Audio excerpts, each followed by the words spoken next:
Chapter 1. Who on earth wishes to be a girl? Xiao Cheng, I just ordered a double-head little monster online, so we can clash with each other. Enough said. I'm heading to find you right now.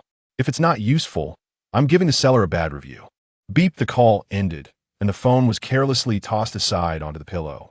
Bai Cheng's eyes were vacant, her expression one of stupefaction as she stared blankly at the ceiling. It wasn't merely the call from her friend that left her in this state. She had traversed through time. The crux of the matter was that she had inexplicably transformed into a girl who shared her name. Bai Cheng had just assimilated her memories, and at this moment, her mind was a blank slate, utterly unable to fathom the reality unfolding before her. This is absurd. Even her voice had morphed into a sweet, tender tone. Who on earth desires to be a girl, I asked. Bai Cheng lifted the cover slightly, and was immediately greeted by a blinding, radiant light, causing her cheeks to flush crimson. Damn it, you're sleeping in the nude.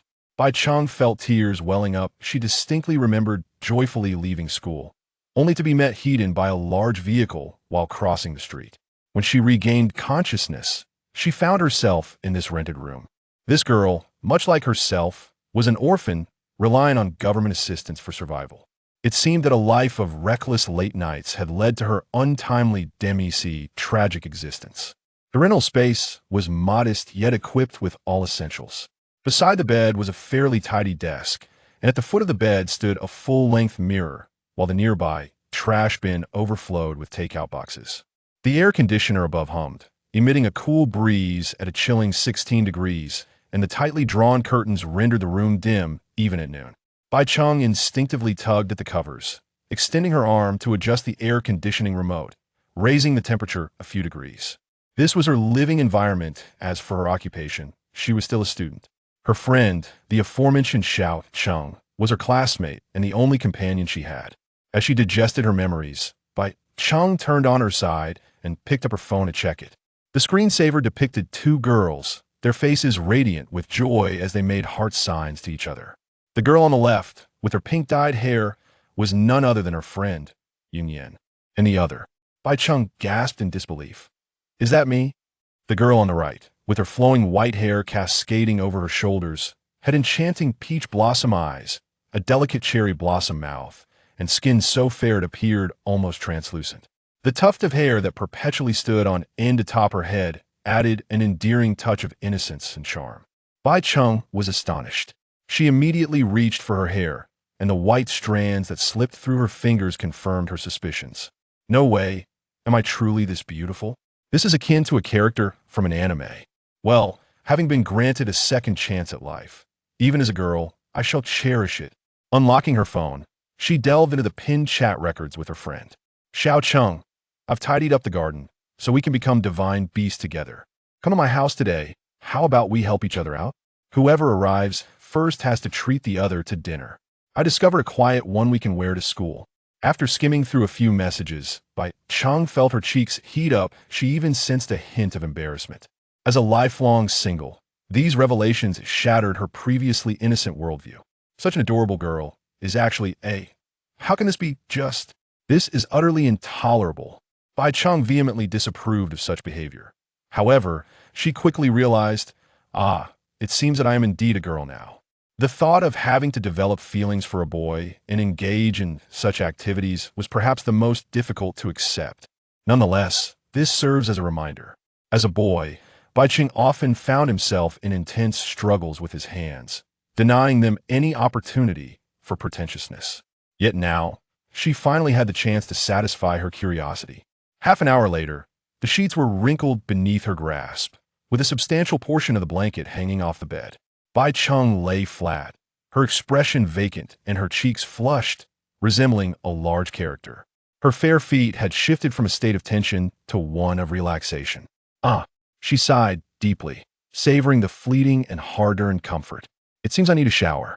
Suddenly sitting up, the blanket slipped due to gravity, revealing her warm, smooth head. She padded barefoot into the bathroom, the sound of running water echoing. Throughout this process, Bai Cheng continued to admire herself. Being a girl is delightful. There are no burdensome undergarments. After her shower, perhaps due to the exertion or the approaching mealtime, her stomach began to grumble. Bai Cheng picked up her clothes from the hanger. The athletic-style lingerie allowed her to avoid the hassle of fastening any hooks, making her first experience quite effortless. Next came a white short-sleeve shirt, followed by a pleated skirt, with 3 pairs of long socks in various colors hanging nearby: white, black, and nude. Without a moment's hesitation, she assessed her choices. The black represented a spirited young woman. The nude suggested a devoted wife, while only the white symbolized a sense of belonging. Pulling the white stockings up to her thighs showcased her slender, cartoon-like legs, and her weight felt neither tight nor uncomfortable. Finally, donning a pair of black loafers, she stood before the mirror, spinning around in satisfaction. This is undoubtedly the dream of countless reclusive young men. After indulging in a moment of self-admiration, Bai Cheng measured her height and weight to further understand herself. She stood at 158 centimeters and weighed 44 kilograms. The only slight imperfection was her modest 32A bust. Turning off the air conditioning, Bai Cheng resolved to venture out in search of sustenance. The original owner had been far too neglectful of herself, relying on takeout to the point of peril. Bai Cheng vowed to treat herself better. First, she would enjoy some fast food downstairs. Before stepping out, she applied sunscreen and grabbed a sunshade. Just because you were too. Suddenly, her phone rang. "Xiao Cheng, I've arrived. There are too many dogs in this urban village. Hurry out to meet me." Had her stylish friend arrived? Although her looks were slightly inferior to Bai Cheng's, the enviable figure that ranked 4th in the alphabet was enough to captivate. A flicker of anticipation ignited within her as she swiftly removed the door latch and flung open the door. However, in the next instant, a blinding white light surged forth, enveloping her completely. Bai Cheng felt a wave of dizziness wash over her, and then she lost consciousness entirely. In the depths of her mind, she seemed to hear an indistinguishable voice echoing through the ages. "Welcome to the Infinite Train survival world. This is a beautiful realm where the unknown coexists with opportunity, and where beauty intertwines with mystery. Here, you can obtain everything you desire. Please strive to upgrade your train and recruit staff to fend off the invasion of monsters. There is but one imperative: survive. Below are the train regulations. Please commit all rules to memory. 1. Destruction of the train equates to the loss of life. 2. You are all adults from various parallel universes, with the elderly and children having been safely accommodated. 3. You were born at the initial platform, receiving a novice gift pack along with a 5-day grace period. 4. Do not linger too long outside non-platform locations, as this will attract the surrounding monsters. The grace period does not apply, but wild beasts will still be drawn. 5. After the grace period, the one platform, located 500 kilometers away, will be besieged by infinite raiders. It is imperative to safeguard the platform, otherwise, your journey shall come to an abrupt end. Survivors, prepare yourselves." Chapter 2. Talents must not be neglected. Ugh, my head aches. Bai Cheng rose from the ground, rubbing her still dizzy head. "It seems I had a peculiar dream, one in which I traversed realms again." She let out a bemused laugh. "How could that possibly be?" "Wait." Startled, Bai Cheng sprang to her feet, her back no longer pained, her legs free of fatigue. What a ridiculous joke. Surveying her surroundings, she found herself in a vast, dimly lit room. The wall sconces emitted a soft yellow glow, illuminating a wooden table below, upon which rested a simple black backpack. Beyond that, connected to 3 walls, loomed a massive triangular screen, motionless, resembling a wall more than anything else. Below it sat an exceedingly dilapidated hand-powered railcar. Upon seeing the iron track beneath the wheels, Bai Cheng's pupils contracted as the dreamscape she had just experienced crystallized in her mind. Good heavens, I truly have crossed over. Having undergone a similar experience before, Bai Cheng adapted quickly. Exhaling a resigned sigh, she would simply have to make the best of her situation. A survival game? An infinite train? Bai Cheng meticulously re-examined the room, discovering nothing of assistance aside from the so-called novice gift pack. She approached the black backpack and unzipped it, revealing 2 packs of compressed biscuits, 2 500 milliliters bottles of mineral water, a small dagger, and a box containing merely 20 matches. Skeptical, Bai Cheng shook the backpack. Indeed, it contained nothing more. She recalled the grace period lasted 5 days, yet this food would barely suffice for a single day. This initial platform is utterly devoid of resources. It seems time is not on my side here. Without hesitation, Bai Cheng slung the backpack over her shoulder and grasped the lone wooden table, making her way toward the hand-powered rail car. She was acutely aware that all individuals must reach the one platform, 500 kilometers away, within the 5-day grace period, or face the grim fate of destruction. Each second spent lingering here was a moment squandered. With considerable effort, she finally managed to hoist the table onto the rail car, which offered a cramped space of approximately 6 square meters. The vehicle is equipped with a solitary, fixed power lever and a brake handle, while beneath, a framework of steel and fasteners supports the structure, allowing one to gaze through the platform and observe the wheels and tracks below. Despite its rudimentary and rust-ridden appearance, this human-powered railcar boasts an ultra-modern screen at its front. The system of the infinite train? For Bai Cheng, well-versed in online novels, this was not difficult to comprehend. She approached to investigate, and the screen illuminated automatically. Before her appeared several minimalist modules: channel, transaction, notification, mail, my train, and personal information. Now, this is intriguing, Bai Cheng mused. Her curiosity piqued as she began to explore each module. First, she opened the channel, and a flood of information poured in. Where the hell did I end up? Am I still in the country? Not my fault, man. I'm in the middle of taking a dump. What should I do? Air dry? Sigh.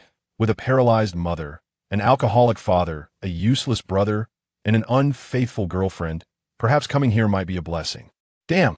After begging my girlfriend for ages, she finally agreed. And, just as I was about to make my move, you tell me I've crossed over? Oh, the spring breeze spirit I just received hasn't even been used yet. It was evident that everyone was venting their frustrations upon arrival, displaying a distinct lack of urgency for survival. The chat messages scrolled rapidly, with each participant's profile picture being a recognizable portrait adhering to a real-name system. Bai Cheng glanced at the bottom right corner, which displayed regional channel, 10,000 people, while the bottom left indicated remaining daily speaking limit, 10 times. It seems that if luck is on my side, I may encounter some familiar faces. With no desire to engage in conversation, she shifted her attention to the remaining modules. The transaction module was similarly regional, and upon opening it, she discovered numerous individuals listing their items for sale. Trader, Kai Zhongfen item for sale, a pair of overalls requirement, a 500 milliliters bottle of mineral water. In addition, there were listings for useless items like compressed biscuit wrappers and hair ties, but nothing of substantial value. Bai Cheng noted a few individuals selling tables specifically, the small wooden table currently situated on a rail car. Well, in a sense, this could be considered part of a starter pack. She then clicked on the notification module, which clearly displayed 2 messages. 1. Remaining safety period, 5 days. 2. Please reach and defend Station 1 before the safety period ends. Final warning. If Station 1 falls, your train will begin self-destruction. The prospect of self-destruction implied that Bai Cheng was facing imminent death. The mail module, as its name suggests, was devoid of content. Its only additional feature was the ability to add friends. Continuing her exploration, Bai Cheng opened My Train, which immediately revealed detailed information about the human-powered railcar. Train, dilapidated human-powered railcar level, cannot upgrade. Armor core, none available. Employee, none. Advancement conditions, 0.50 refined leather, 0.100 fine wood, 0.200 iron ingots, 0.1 steam engine. In addition to displaying this information, the screen presented a dynamic view of a track vehicle that could be swiped left and right, with each position annotated with the components that could be installed or modified. For instance, the walls, floors, even the power lever and brake lever could be replaced. In the lower right corner, there was an item encyclopedia, which Bai Cheng speculated was intended for unlocking construction. It feels like there are an excessive number of upgrade materials. She pouted and clicked on the final personal module. It was essentially the same as My Train, but this time it displayed Bai Cheng's detailed and data-driven personal information. Conductor, Bai Cheng. Level, not yet unlocked. Experience points can be gained by defeating monsters. Strength, 3, Standard 10. Constitution, 4. Spirit, 5. Talent. Cheng book any item without an upgrade path can be enhanced through usage. What is this? Bai Cheng looked at the final talent section with a puzzled expression. However, as her thoughts stirred, an ancient book with a black cover and yellowed pages materialized in her hands. Oh, Bai Cheng's face lit up with joy. It seems this is my cheat. Eagerly, she opened the Cheng book, and the first page revealed a peculiar item selection interface. Items without an upgrade path? Bai Cheng glanced at her box of matches. Does this count? Simultaneously, an image of the matchbox appeared on the Cheng book, accompanied by a line of small text. After replacing upgrade items, there's a 24-hour cooldown. Matches 020. Bai Cheng gradually understood that her talent allowed her to strengthen items after using them a certain number of times. The crux of the matter was that this box of matches contained only 20 sticks. Was it really asking her to use them all? Without even starting the vehicle, she was wasting her fire source. Was it suggesting that her survival difficulty was too low? Damn it, whatever. If such an absurd event as time travel can occur, surely talents can't be a mere ruse. Bai Cheng immediately pulled out a match and struck it. The 20 matches ignited swiftly, and before long, the matchbox was entirely depleted. The progress on the Cheng book successfully reached 2020. In the next moment, the matchbox in Bai Cheng's hand suddenly flashed with a white light and transformed into a white lighter. What the heck? Chapter 3. The Superior Lighter. Ah, I see. Bai Cheng lifted the corners of her lips, a mischievous smile playing upon her face. Compared to matches, operating a lighter with a single hand was far more convenient. Moreover, she had recently honed her hand speed before her journey, rendering the enhancement of a lighter a mere trifle. Click! The lighter ignited with a flame, and Bai Cheng's fingers danced rapidly over its mechanism. Simultaneously, she reopened the chat channel, but alas, she gleaned no information regarding talents from others. After all, even if someone possessed a talent, it was unlikely they would divulge it. With a basic understanding of the situation now in hand, it was time for Bai Cheng to depart from the initial platform. Due to the absence of a floor in the rail car, she overturned a table and placed it atop the vehicle, stacking her backpack and other belongings upon it. With one hand firmly pressing the lighter, she approached the control lever. Bai Cheng exerted all her strength to push the brake lever, yet it remained utterly immobile. Perplexed, she applied even greater force, gritting her teeth, but the lever still refused to budge. Was it truly this arduous?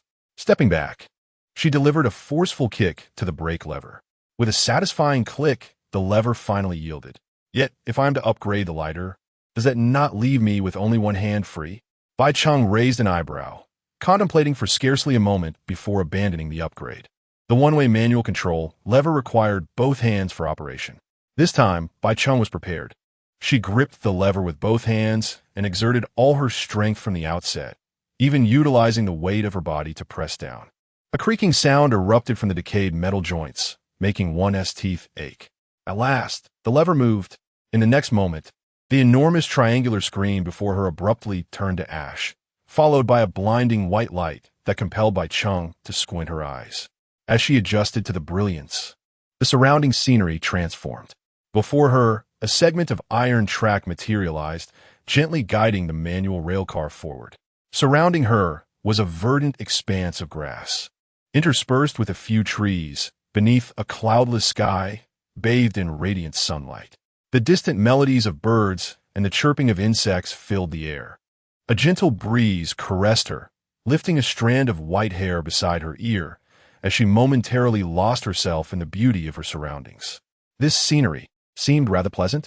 She could not shake the feeling that there was no imminent danger lurking nearby. Once the control lever had been propelled into motion, subsequent pushes required considerably less effort. Nevertheless, after propelling the vehicle a short distance, beads of sweat began to surface upon Bai Cheng's forehead. She realized it was not the rail car that was excessively laborious to move, but rather her own frail physique. Damn it. Was not being a girl in a survival game a natural disadvantage?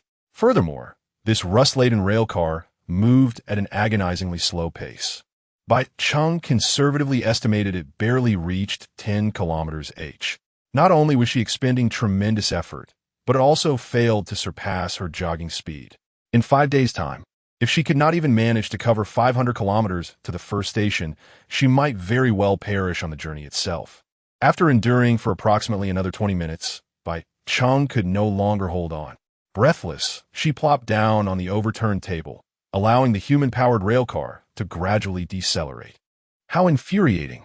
Is this truly the limit of this body? Seated upon the vehicle, She took the opportunity to upgrade her lighter. After all, incessantly pressing the lighter with one hand would not impede her rest. In just a few minutes, a flash of white light emanated from the lighter in her hand, transforming it into a windproof lighter. Windproof lighter 0100 Bai Cheng was not taken back by this. The upgrade of the lighter was not only simple, but also effortless. She was curious to see what it could ultimately evolve into. However, after a brief respite, Bai Cheng was reluctant to remain idle. Covering 500 kilometers in 5 days with this hunk of scrap was, to her, utterly preposterous. Clearly, the priority during this 5-day safety period was to develop her capabilities.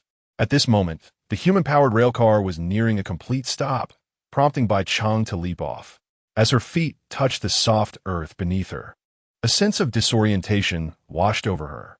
Suddenly, she could perceive the nearby resources shimmering with a faint white halo. This must be some form of assistance from the system. Turning her gaze back to the now stationary railcar, she noticed a few lines of prompts had appeared on the screen. Your safe activity range is within a 3-meter radius from the edge of the train during this period. You may check the information of any item within this range at any time. All items and props are categorized into 6 levels: ordinary, white, fine green, excellent, blue, epic, purple, legendary, gold, and immortal, red. It is advised not to linger too long in any location, so, as long as I remain within a 3-meter radius, I will be safe, Bai Cheng mused. However, the railcar itself occupies space, and when combined with the 3-meter safety range, the actual area was not insignificantly small.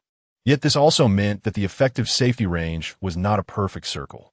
It was not that Bai Cheng was cowardly. Rather, given her physical condition, encountering any danger would likely spell disaster. She then glanced at the lighter in her hand, which, unsurprisingly, was a white item. Without pausing her upgrading actions, Bai Cheng resumed her search for resources. Although the items within a 6-meter diameter were few, they were undoubtedly sufficient for someone just starting out. Bai Cheng had no intention of taking unnecessary risks. After gathering the resources within her vicinity, she could easily propel the railcar forward, thus avoiding lingering in one spot for too long, creating a perfect loop. What survival game does not commence with scavenging? As she spoke, Bai Cheng picked up a twig from the ground, and a line of text materialized before her eyes. Would 1. This indeed spared her the trouble of glancing back at the screen. However, the train only displayed item information and lacked a one-click collection feature. Thus, Bai Cheng still needed to make multiple trips to transport the resources back to the railcar. When the branch was tossed onto the vehicle by Bai Cheng, it magically transformed into a rectangular piece of lumber, simultaneously displaying a line of information on the screen. Congratulations! You have unlocked the workbench. Lumber 10, with the workbench at her disposal, it seemed she could now unlock tools. Bai Cheng's gaze sharpened as she scanned her surroundings, searching for branches beneath the nearby trees. Suddenly, a flash of white light flickered in her hand, and the windproof lighter felt significantly heavier. Windproof lighter enhanced. 0200. Your lighter will not be damaged by external factors. Bai Cheng was momentarily taken aback. Was this truly an enhancement? It merely seemed to have acquired a metallic shell. She clicked the lighter absent-mindedly before turning her attention back to the ground for branches. No, wait. She suddenly realized that upgrading the railcar required fine wood, and all she had gathered was lumber. A nagging feeling suggested there was a considerable pitfall awaiting her. Never mind. She decided to push such thoughts aside. However, these seemingly ordinary branches were not easily found. With a stroke of luck, she might collect 1 or 2 beneath a tree, but misfortune could yield none at all. The trees were already sparse, and it took Bai Cheng nearly 20 minutes to gather 10 branches. Of course, she also picked up 2 stones which, under the system's influence, transformed into neatly shaped stone blocks. Looking at the pile of lumber atop the vehicle, Bai Cheng promptly clicked on My Train to prepare for constructing the workbench. Yet, the message that appeared on the screen left her utterly speechless. You cannot place the workbench. Please lay down flooring for your train first. Bai Cheng opened the catalog and discovered that a wooden plank could be crafted from just 1 piece of lumber and to cover the human-powered railcar. A total of 6 planks were required. She would have to collect more branches. Bai Cheng furrowed her brow, but there were already few branches left in the vicinity. Thus, she decided to push the railcar and move forward a bit, hoping to refresh the area, just as she intended to set down the lighter to push the vehicle. Another flash of white light illuminated her hand. Top tier, windproof lighter with unlimited fuel. You have gained 1 point of freely assignable attributes. Chapter 4. To attain wealth, one must first cultivate the trees. A nuclear lighter? Bai Cheng was taken aback. Then a wave of ecstasy washed over her. It was not merely the stark contrast resulting from the upgrading of items. The most significant revelation was that Cheng Shu had bestowed upon her a modicum of freedom to allocate attributes. The lighter remained unchanged in form. It was now entirely encased in metal, with no visible source of energy within. However, the faint white aura that once enveloped it had transformed into a resplendent gold, heralding the extraordinary nature of this object. Does this mean that by continually upgrading simple items, I can secure a daily allocation of free attributes? Bai Cheng immediately began to formulate a plan. Cheng Shu's item upgrade came with a 24-hour cooldown, implying that she could select another item for enhancement today. By this time tomorrow, surely she could reach maximum level, right? Bai Cheng proceeded to open her personal information. During her initial assessment at the starting platform, she had merely glanced at it without giving it much thought. Conductor, Bai Cheng, level, not yet determined. Strength, 3, standard 10. Physique, 4, mentality, 5, talent. Cheng Shu, upon closer inspection, she discovered that her initial attributes of 3, 4, 5 were a staggering 18 points below that of a healthy adult male. Of course, it was nearly impossible for anyone to achieve full attributes in their initial state. Nevertheless, the gap between her and an average person remained substantial. This body is nothing but a decorative vase. Aside from its appearance, it is woefully inadequate. Bai Cheng couldn't help but mock herself. Due to the presence of free attribute points, the screen displayed a faintly glowing 1 symbol next to each of her statistics. A gentle tap of her finger would allow her to augment her attributes. This world truly resembled a game. Yet, Bai Cheng was acutely aware that should she perish here, there would be no resurrection coins to grant her a second chance. Strength, physique, mentality, if one were to liken these to game mechanics, they would resemble attack, health, and magic power, respectively. Bai Cheng had already devised a strategy for the allocation of her free attribute points. To ensure her survival, strength was indispensable, and her strength attribute was even lower than her physique. She intended to develop both attributes in a balanced manner. As for mentality, she would address that when the need arose. With a deliberate click on the screen, Bai Cheng increased her strength attribute by 1 point. Simultaneously, she could distinctly feel a slight enhancement in her body as her strength surged. Once more, she propelled the railcar forward and continued her journey. Despite her newfound strength, she found herself exhausted after merely half an hour, panting heavily. Gurgle. Her stomach protested vehemently. Having awakened just before her traversal, Bai Cheng had not had the chance to eat, and now her body was on the brink of collapse. It seems that not only is my body weak, but I've also missed a meal compared to others. Bai Cheng lamented weakly. Had I known, I would have refrained from exercising first. Although resources were scarce, Bai Cheng felt powerless. She sat at the table and took out Cheng Shu, designating the small dagger as her target for upgrading. Bai Cheng surmised that the upgrade speed of this fundamental tool would likely be swift, enabling her to enhance her attributes once again. Dull dagger, 020. The usage conditions of this survival knife did not entail aimless slashing as Bai Cheng had imagined. Rather, it required her to utilize the dagger to cut through various materials. She also needed sustenance and thus had to temporarily set the dagger aside. Subsequently, she tore open the packaging of the compressed biscuit and uncapped a bottle of water, all while activating the chat channel to observe the survival progress of other survivors as she ate. What kind of environment did you encounter after leaving the initial platform? I find myself in a vast grassland. Though resources are scarce, the scenery is quite pleasing. Upstairs 1. I too am in a plane that appears devoid of dangers. Same here. But what use is a beautiful landscape when without food and water, we 1T survive even the 5-day grace period? We're all doomed. A bunch of fools. The rail car travels at 10 kilometers per hour. If we push for 10 hours a day, we can undoubtedly reach platform 1 in 5 days. Instead of idly chatting, we should focus on pushing the cart. By the way, be wary of the treasure chests by the roadside, as they are guarded by beasts. I managed to acquire a chest, but sustained severe injuries. If anyone has antibiotics or wound ointment, I am willing to exchange resources. GNI is stunning. In an instant, Bai Cheng's screen was inundated with private messages from strangers. She initially thought they were genuine fans defending her beloved pet, only to discover otherwise. Miss Bai Cheng, are you selling socks?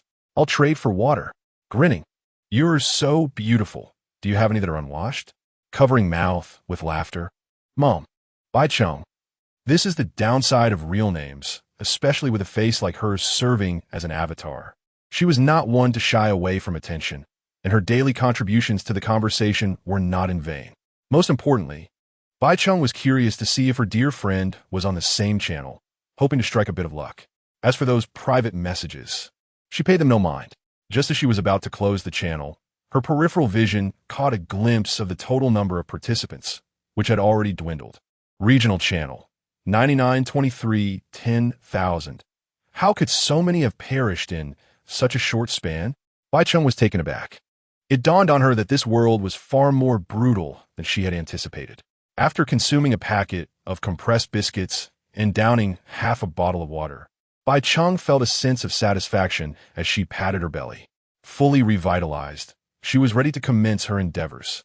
Her earlier glance at the chat had not been devoid of value. She had gleaned 2 critical pieces of information. The first was that all survivors encountered either grasslands or hills during their safety period, indicating a low level of danger, though not devoid of risks, alongside the evident scarcity of resources. The second point was that treasure chests might be found by the roadside. As for the individual who spoke of hastening their journey, Bai Cheng noted that he was a muscular man accustomed to lifting weights. Regardless, she lacked the stamina for such exertions. Moreover, even if one were to hastily arrive at platform 1, how would one address the scarcity of water and food along the journey? In a state of utter destitution, could a mere manual railcar truly safeguard a platform fraught with unknown dangers? Nevertheless, with the assistance of Cheng Shu, Bai Cheng resolutely adhered to her original intention of striving for progress along the way. Soon, she discovered 10 branches amid a small grove, amassing a total of 10 pieces of wood. 6 of these were fashioned into planks, laid across the steel framework of the railcar's flatbed. The brown flooring instantly imbued the cart with a refreshing newness. Bai Cheng successfully constructed a workbench, and a notification promptly appeared on the screen. Congratulations. You have unlocked the stone axe, stone pickaxe, stone spear, rudimentary wooden bed, rudimentary wooden box. These were all basic tools and survival implements, entirely familiar to Bai Cheng, who had experience in survival games. Upon further inspection, she noted the availability of items such as sticks, torches, tables, and stools. If one wishes to prosper, one must first gather resources. Stone axe, wood 1, stone 1, without a moment's hesitation. Bai Cheng utilized her available resources to craft a stone axe. Name, stone axe, level, white, durability, 10 evaluation. Can this truly be called a tool? Remaining on the rail car were a piece of stone and 3 pieces of wood, from which she crafted a stone pickaxe, using the same materials as the axe. Subsequently, Bai Cheng seized the stone axe, descended from the cart, and made her way toward the nearby grove. The trees were not particularly tall, only as thick as a bowl. And although Bai Cheng had not learned any survival skills, she felt confident in her ability to fell trees. With a resounding thud, the blunt edge of the stone axe struck the trunk, leaving a gash and causing pain to Bai Cheng's hands. Frowning, she continued to chop away. Before long, the tree before her toppled, instantly disintegrating into a pile of timber. Stone axe durability -1. Chapter 5. Targeted by the director of colorectal surgery, Bai Cheng examined the timber scattered on the ground and discovered a total of 10 pieces, accompanied by an additional fallen branch. She had counted earlier, realizing she had struck the tree 10 times. However, the varying thickness of the trees and the differing force applied with each swing indicated that there was no fixed threshold for felling. In essence, Greater strength resulted in a swifter harvest. This reality was far from favorable for Bai Cheng. Approximately half an hour later, after felling several small trees, Bai Cheng suddenly became aware of a significant issue. Standing before the railcar, she noted that the limited space was now occupied by two wooden boxes, a stool, and the original novice table. Tools such as a stone pickaxe and a stone spear lay on the ground, while the rear of the cart was piled high with leftover timber and stones, 25 pieces of wood and 8 stones in total. The accumulated materials reached her calf height, and she pondered whether the two boxes could even accommodate them. Most concerning was the fact that, even when stored in boxes, the weight would still be an encumbrance. Bai Cheng attempted to push the railcar, exerting more force than before. Her brow furrowed in dissatisfaction. What a ridiculous joke. The planning of this trench is absurd. The excessive accumulation of resources would further impede the already sluggish speed of the railcar, while pausing to focus on development would invite danger, creating a vicious cycle. It even led Bai Cheng to momentarily believe that the muscular man strategy was indeed the correct one. She turned to examine the catalog, seeking ways to further utilize these resources. Though not of paramount importance, she was reluctant to waste the effort she had invested. Fine wood? It required 5 pieces of timber to craft. Her gaze fell upon the advancement requirements for the train, and she wondered whether she could pre-submit the resources. Regardless, surely a single piece of fine wood could not weigh more than 5 pieces of timber. Could it? Bai Cheng synthesized 20 pieces of timber into 4 pieces of fine wood, then proceeded to submit the resources. In the next instant, the 4 pieces of fine would abruptly vanish from the railcar. Advancement requirements: 0.50 refined leather, for 100 fine wood, 0.200 iron ingots, 0.1 steam engine. Upon reflection, gathering materials did not seem overly arduous. Bai Cheng stroked her chin, noting that the only true challenge would likely be the steam engine. The ability to gradually submit resources to the train was undoubtedly good news for her, alleviating the burden of carrying them around. With the basic tools crafted from wood and stones, Bai Cheng had completed everything except for the wooden bed. The bed required straw and leather, neither of which she had yet discovered. However, this was not merely a game. Beds did not possess a resurrection function, and even if constructed, sleeping peacefully on an open-air railcar was out of the question. Rather than allowing it to take up space and weight, it seemed wiser not to construct it at all. As for constructing walls for the railcar, Bai Cheng, too, was driven by concerns regarding weight and thus refrained from making a choice. After all, her frail constitution would render her incapable of even pushing the vehicle if it were too heavy. The few stones she had gathered were promptly discarded by Bai Cheng, as they were merely picked up on a whim. With a determined resolve, Bai Cheng prepared herself and once more propelled the railcar forward. She recalled the channel, mentioning the possibility of encountering treasure chests along the roadside. This might indeed be the key to transforming her current state of singular development. This time, Bai Cheng maneuvered the human-powered railcar for an extended duration, far surpassing the total of her previous attempts combined. The magically generated tracks unfolded before her. As the scenery on either side gradually receded, the prairie seemed endless, as if it would never allow her to escape. A gentle breeze tousled a strand of Bai Cheng's white hair, while the bangs on her forehead clung together, dampened by beads of sweat. Her actions remained unceasing. The surrounding landscape, as monotonous as ever, seemed to validate the claims made by the individual on the channel. Resources were scarce, tedious, and repetitive. Apart from branches and stones, there was not a third resource in sight. In this manner, Bai Cheng lost track of how far she had pushed the railcar, nor could she discern how much time had elapsed. Fatigue began to set in, prompting her to consider taking a break. After all, one could not squander the majority of a 5-day safety period merely on travel. Just as she uttered these thoughts, Bai Cheng suddenly froze, her hair standing on end. Not far from her forward direction, around 2 o'clock, something in the small grove seemed to emit a faint glow.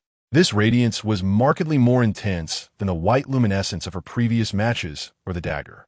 At the same distance, Bai Cheng could not discern the branches or stones on the ground. Her expression brightened. Could it be a treasure chest? In that moment, Bai Cheng felt invigorated. her latent energy erupting as she forcefully pushed the control lever. As she drew closer to the grove, she could finally see clearly. The chest before her was smaller than she had imagined, even merely a quarter the size of a simple wooden box. Its aesthetic appeal far exceeded its practicality. Adorned with verdant patterns, it exuded a conspicuous green halo that expanded outward, revealing it to be a chest of exquisite quality. Fortune had finally smiled upon her. Elated, Bai Cheng gazed at the chest resting quietly on the ground just a few steps away, immediately seized by the urge to dash forward and retrieve it. Gripping her small knife, Bai Cheng scanned her surroundings for 2.5 minutes, finding no apparent danger. Perhaps there was no peril surrounding the chest? She reassured herself. Nevertheless, despite the lack of visible threats, she remained cautiously vigilant against snakes and insects. After all, the most lethal dangers are often those unseen. However, as her gaze swept past a few small trees, Bai Cheng clearly observed that the ground where the treasure chest lay was barren. Indeed, while the surrounding area was overgrown with weeds, this particular patch revealed a stark, yellow-brown hard soil. The ground was marked with numerous claw marks, while the dark, block-like substance at the edges appeared to resemble the excrement of some creature. Upon witnessing this scene, Bai Cheng felt a sense of relief. It seemed she was fortunate, as the beast guarding the treasure chest was conveniently absent.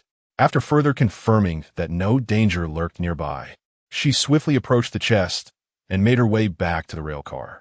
Once aboard, she dared not linger, seemingly fearful that the unknown beast might pursue her, and hastily propelled the railcar forward. However, she had scarcely begun her journey when a hyena, with its brown-spotted coat, materialized right in front of her. Bai Cheng froze momentarily, yet her actions did not falter. Instead, they quickened. What was it doing? Was it a speed bump? This was indeed a safe period. The train was absolutely secure, and Bai Cheng felt no fear of it. Soon, the railcar surged forth at an astonishing speed of 9 km/h, hurtling towards the creature. The hyena remained rooted in place, seemingly intent on leaping onto the railcar to eliminate the human on board when it drew near. However, in the next instant, it collided with an invisible barrier, its body abruptly flung back and crashing to the ground. Despite this, the hyena did not relent. It simply altered its strategy, opting to closely follow Bai Cheng instead. She cast a glance over her shoulder, her brow furrowed. This was troublesome, being pursued by the director of the proctology department. With this creature around, her growth would be severely hindered. As for shaking it off, the hyena possessed remarkable stamina. The one to exhaust their energy would undoubtedly be Bai Cheng herself. Her gaze darkened as she decisively halted the railcar. She needed to devise a way to deal with it. Her eyes then fell upon the green treasure chest atop the car. She hoped the contents within would prove useful to her. Chapter 6. Am I not the protagonist? After all, that hyena cannot possibly enter the safety zone of the train. Bai Cheng, feeling unhurried, leisurely sat down on the ground and examined the modest treasure chest before her with great care. The chest was not particularly heavy. She picked it up and shook it gently, finding no sound of objects colliding within. Could it be that this chest is empty?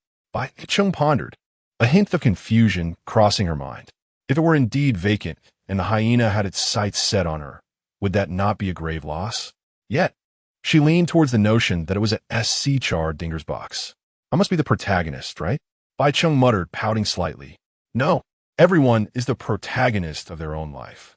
Drawing from her past experiences with survival novels, her gaze suddenly turned resolute. I suspect that within this chest, there should be a water condenser and an item capable of resolving the imminent danger. Bai Cheng nodded thoughtfully. Ideally a crossbow or a handgun. Filled with anticipation, she immediately opened the treasure chest in her hands. Opening exquisite treasure chest. Obtain mileage calculator guaranteed. 1. Lubricating cleaning agent 1. Pulley speed control device. Blueprint 1. Delicious chocolate 1. Scrap iron 2. Where's my gun? Where's my water condenser? Bai Cheng was bewildered. Why had she opened an exquisite chest only to find a pile of junk? Forget about a crossbow or a handgun. There wasn't even a decent tool within. Her small face fell instantly, disappointment etched clearly upon it. She picked up the guaranteed mileage calculator, a device akin to those used in vehicles, featuring a narrow screen, just 1 finger wide, displaying a line of information. Distance to next station, 488 kilometers. After such a long journey, only 12 kilometers? Bai Cheng's eyes widened in disbelief. She felt as though she had expended every ounce of her strength, although she could not calculate the exact time. A conservative estimate suggested that pushing the cart had taken over 2 hours. The result was that she still had such a distance to the first station. This little gadget was somewhat useful. At least it could show her how far she had traveled. With a sigh, she set it aside.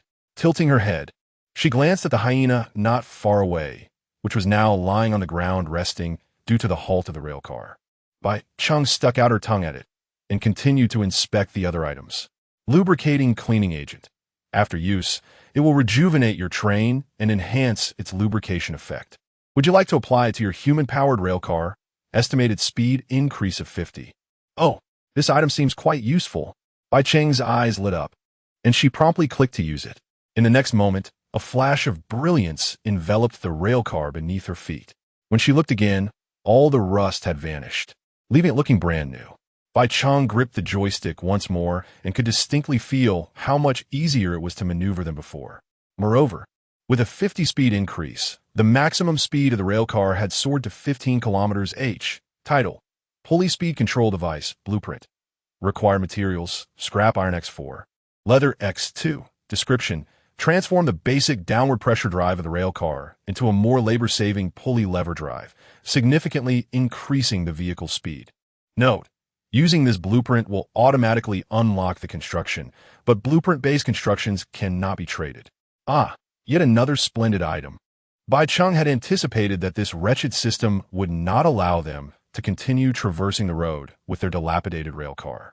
Although upgrading was not an immediate option, there were still ways to enhance speed. She needed 2 more pieces of scrap iron and 2 pieces of leather. With determination, Bai Cheng seized the blueprint, resolutely opting to utilize it, having no intention of trading it away. As for the box of chocolates, there was no need to inspect it. It contained 6 pieces, boldly labeled "incredibly delicious" on the packaging. Bai Cheng transferred the last 2 iron scraps from the treasure chest into her inventory, leaving the chest an empty shell. Its once radiant green aura now vanished. This empty treasure chest could not be dismantled, seemingly relegated to mere decoration. Bai Cheng glanced at the chest in her hands, and then at the hyena sprawled nearby. With all her strength, she hurled the chest toward the creature. Thud! The chest landed a meter away from the hyena, missing it entirely, and instead provoking a menacing snarl aimed at Bai Cheng. Noticing the object before it, the hyena approached and sniffed at the chest. Yet, that was where its curiosity ended. It did not choose to spare Bai Cheng, seemingly aware of the chest's emptiness. "You leave me no choice," Bai Cheng muttered through clenched teeth, delivering a fierce retort toward the hyena.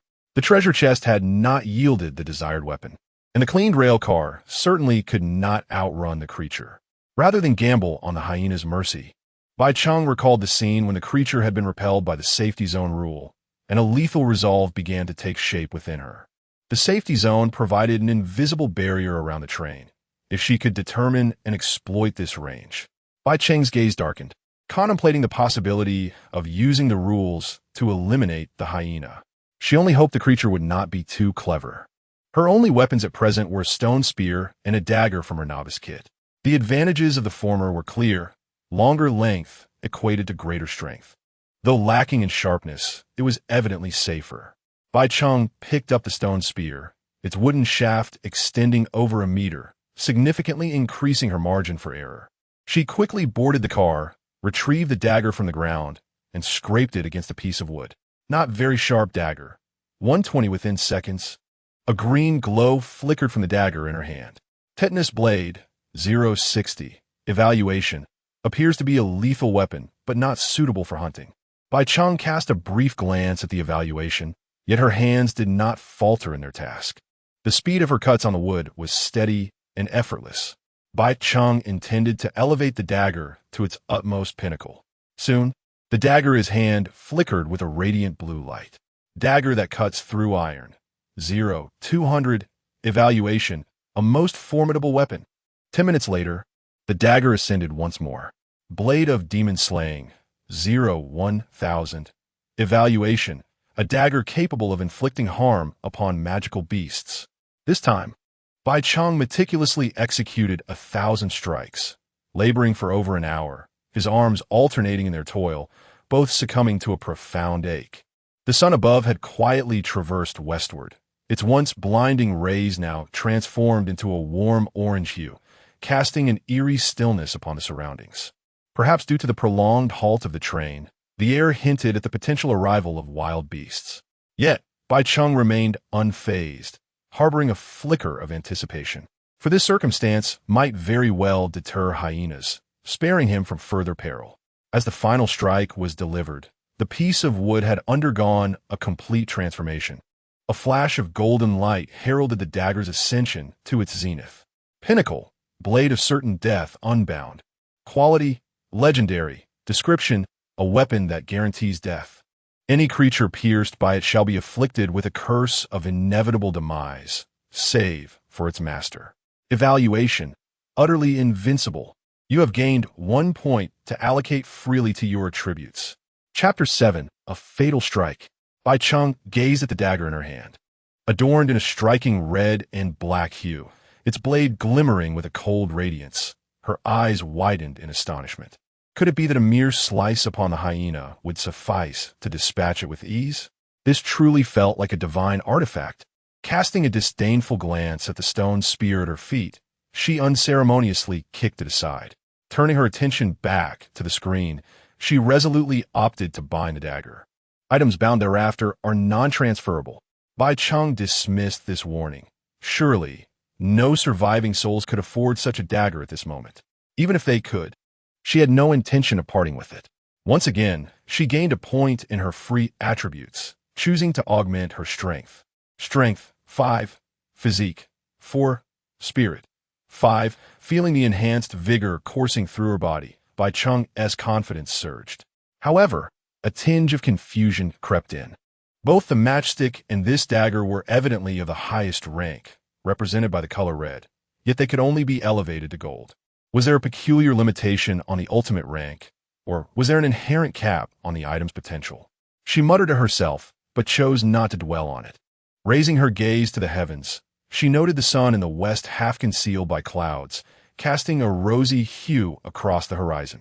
It would be long before dusk enveloped the land. Time before her passage was midday. It appeared that time flowed synchronously in this realm. Bai Cheng deduced that, although there was a superficial 5-day grace period, in reality, the survivors had merely 4.5 days. Turning her attention to the hyena, which remained sprawled on the ground, Bai Cheng's expression darkened. It was imperative to eliminate it before nightfall, armed with the blade of assured demise. Her confidence soared as she began to probe the creature. Bai Cheng cautiously descended from the railcar, her petite shoes treading silently upon the grass. Yet, the hyena abruptly opened its eyes. Observing her movements, it promptly rose, baring its teeth menacingly. Bai Cheng was acutely aware that the protective barrier of the train extended 3 meters. However, she could only estimate this distance vaguely, lacking precise control over the range. She cautiously advanced, ensuring she remained within safe confines. Boldly, Bai Cheng stepped forward, closing in by nearly a meter. The hyena, however, merely stood its ground, seemingly cautious or perhaps hesitant, refraining from launching an attack.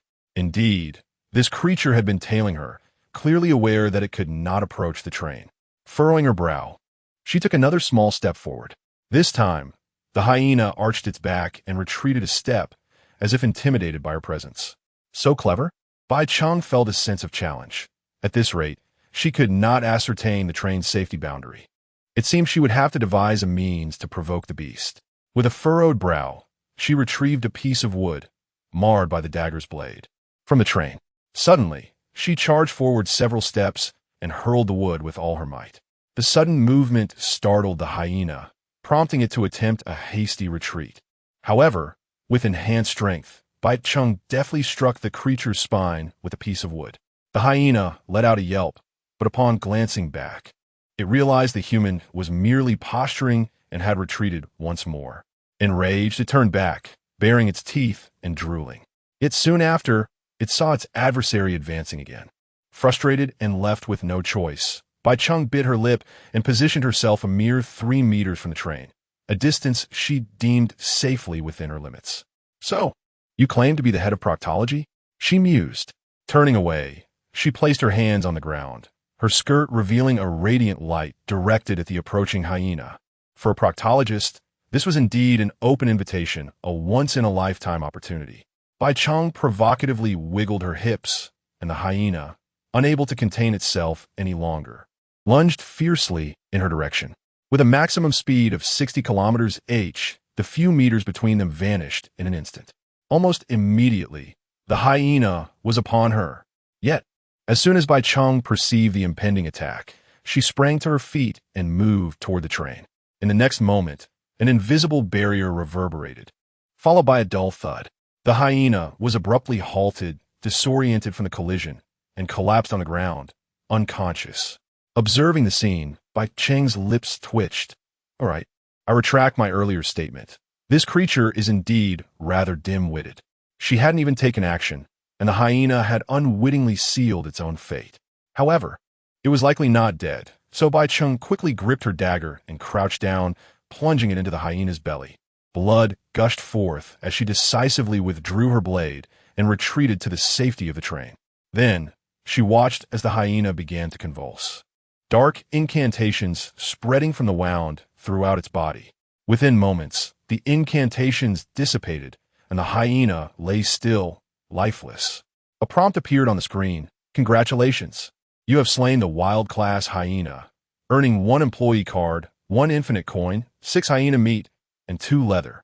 Subsequently, Bai Cheng observed as the hyena's corpse was disassembled, transforming into a multitude of uniform, bloody fragments, its entrails spilling forth. The hyena's head rolled to her feet, which she disdainfully kicked away. Pinching her nose, Bai Cheng hesitated to bend down and collect the gruesome remains, finding it too repulsive. Instead, she grabbed a stone spear from the railcar and began to pick up the pieces, transporting them onto the vehicle. This was all sustenance. Excitement radiated from Bai Cheng's face as she felt a stroke of fortune coming her way. Once she had gathered all the supplies, she hastily pushed the railcar forward without pausing to examine the items, aware that the overwhelming scent of blood might attract danger. And knowing she had lingered in one spot long enough, she dared not delay, her hand moving the joystick with increasing urgency. Soon, the sun began its descent, and the world was gradually engulfed by darkness. Until Bai Cheng could no longer discern the path ahead, the silence of the night was eerie, with only the dim white glow emanating from the screen of the railcar. A glance at the odometer revealed that 470 kilometers remained to Platform 1. Indeed, the speed of the railcar had significantly increased, a correlation that could not be divorced from her enhanced strength. Just as Bai Cheng prepared to halt for a respite, a message suddenly appeared on the screen before her. "Nightfall has arrived. Danger level has increased, and the probability of treasure chests refreshing has heightened. Even defeating ordinary beasts will grant you experience, yet their increasingly demonic flesh will be inedible. Danger and opportunity coexist. The night belongs solely to the strong." No sooner had Bai Cheng comprehended the message than the stillness of the night was abruptly pierced by a wolf's howl. Awood Chapter 8. The Silent Night. Bai Cheng found herself uncertain about the surroundings where she had parked her vehicle. However, following the distant howls of wolves, a rustling sound began to emerge from the shadows around her. Was she encircled by a forest? Bai Cheng furrowed her brow. The night was inky black, so dark that she could not see her own hand. The flicker of her lighter produced a blue flame that did little to dispel the darkness. She gathered the remaining 4 pieces of wood from her vehicle and stacked them beside the railcar before igniting them. The warm, orange glow of the fire radiated outward, finally illuminating her surroundings. Tall trees, each as thick as a person, loomed around her, their trunks blocking any light from further afield. The dense canopy overhead completely obscured the sky, casting a pallid and eerie green hue over the scene. In that moment, Bai Cheng felt as though she was ensnared within a natural prison crafted by the forest. Deeper within the woods, shadows danced, and pairs of crimson eyes flickered and moved restlessly, accompanied by a chorus of rustling. Taken aback by this sight, Bai Cheng stood frozen. Before darkness descended, she had indeed spotted a forest not far ahead, but it was nothing compared to the dense thicket that now surrounded her. The trees were far more robust than she had anticipated.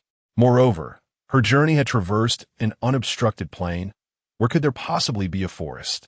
The only explanation that surfaced in her mind was that the arrival of this so-called silent night had drastically altered her environment.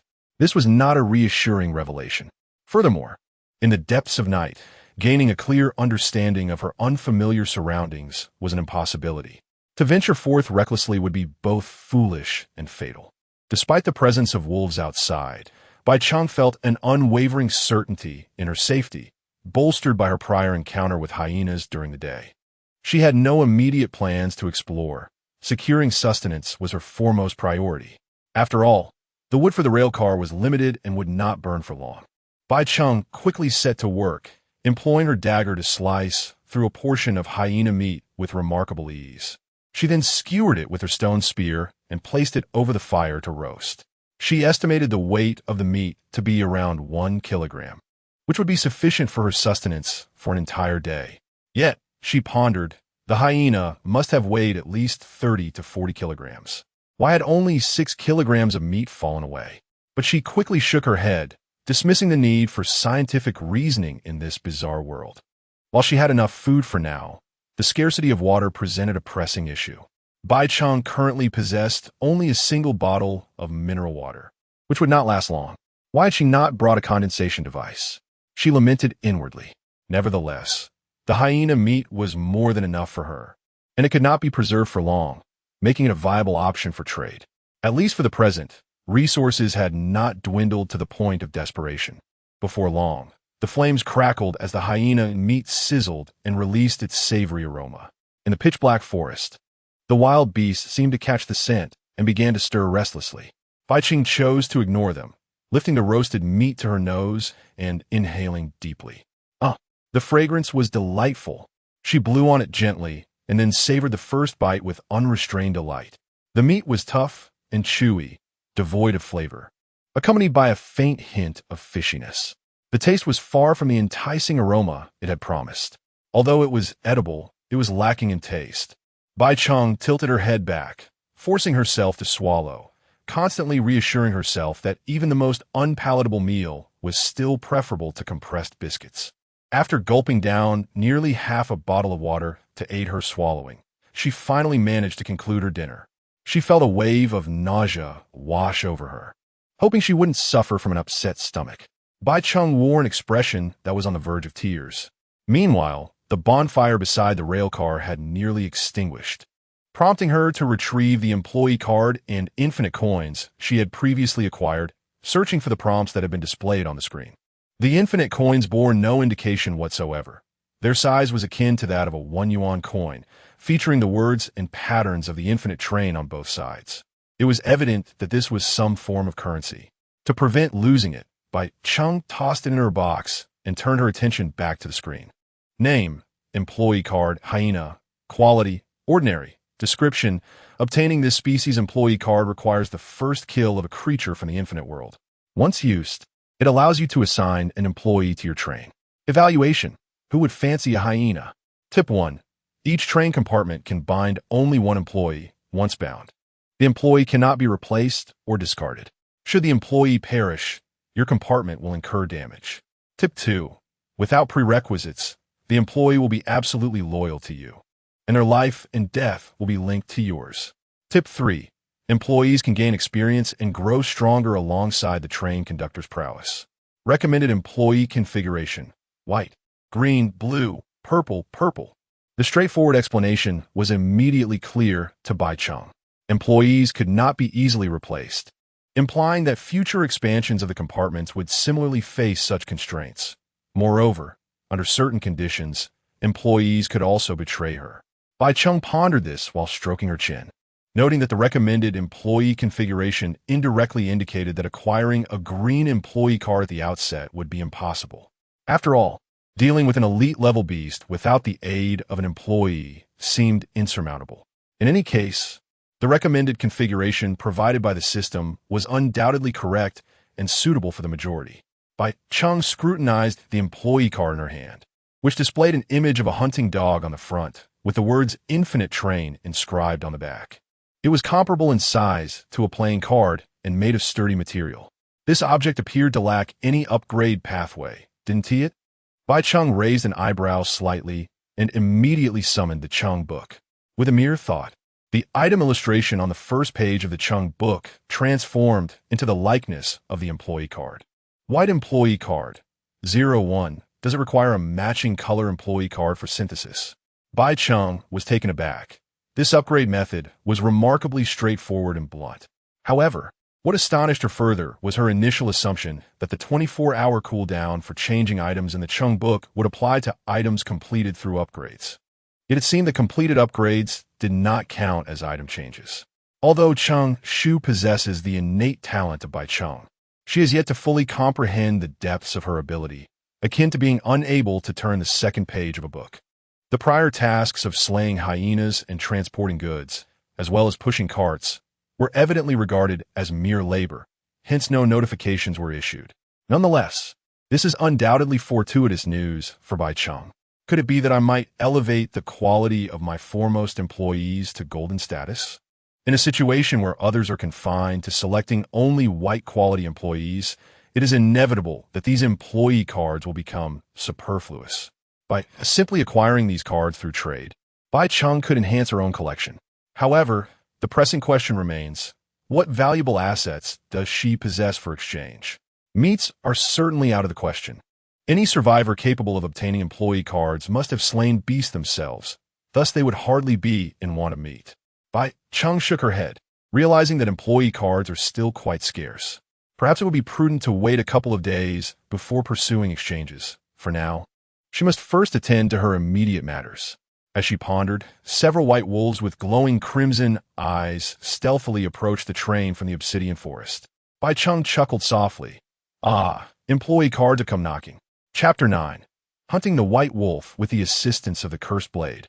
Bai Cheng believed that obtaining the staff card in the initial phase would not pose much difficulty. At least during the safety period, it was relatively uncomplicated.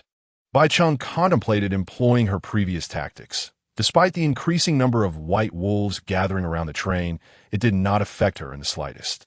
The night obscured visibility, and wolves, as creatures, were unlikely to be as impulsive as foolish dogs in daylight.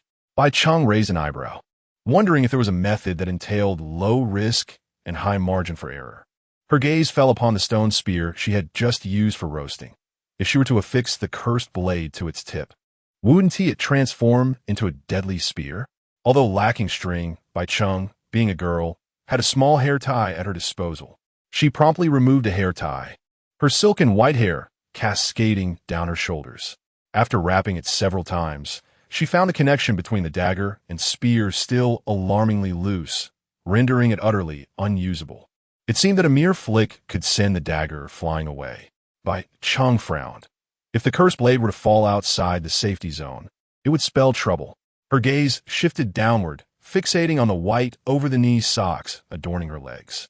Without hesitation, she decisively removed one of her shoes and socks, taking a moment to smell it. Ugh, pungent. She hastily reinforced the connection between the cursed blade and the spear using the stocking. After a few shakes, Bai Cheng felt assured that the dagger would not easily detach this time. After all, she merely needed to inflict a wound on the wolves, not thrust the dagger through their bellies. This level of lethality would suffice. Bai Cheng observed a few white wolves lurking not far away, concealed within the night, their eyes glinting ominously red in the dim firelight. She picked up a piece of hyena meat, stepped off the train, and tossed it forward. With a thud, the crimson flesh rolled a distance, staining the fallen leaves, coming to rest near one of the white wolves. The enticing scent of blood immediately wafted through the air, causing the surrounding wolves to salivate uncontrollably. Standing aside, Bai Cheng noted that these wolves did not attack her, a sudden realization dawning upon her. It seemed these creatures were well aware that they could not assail the train. However, Bai Cheng did not attribute this to their intelligence. It was more likely that some directive had been implanted in them by the system.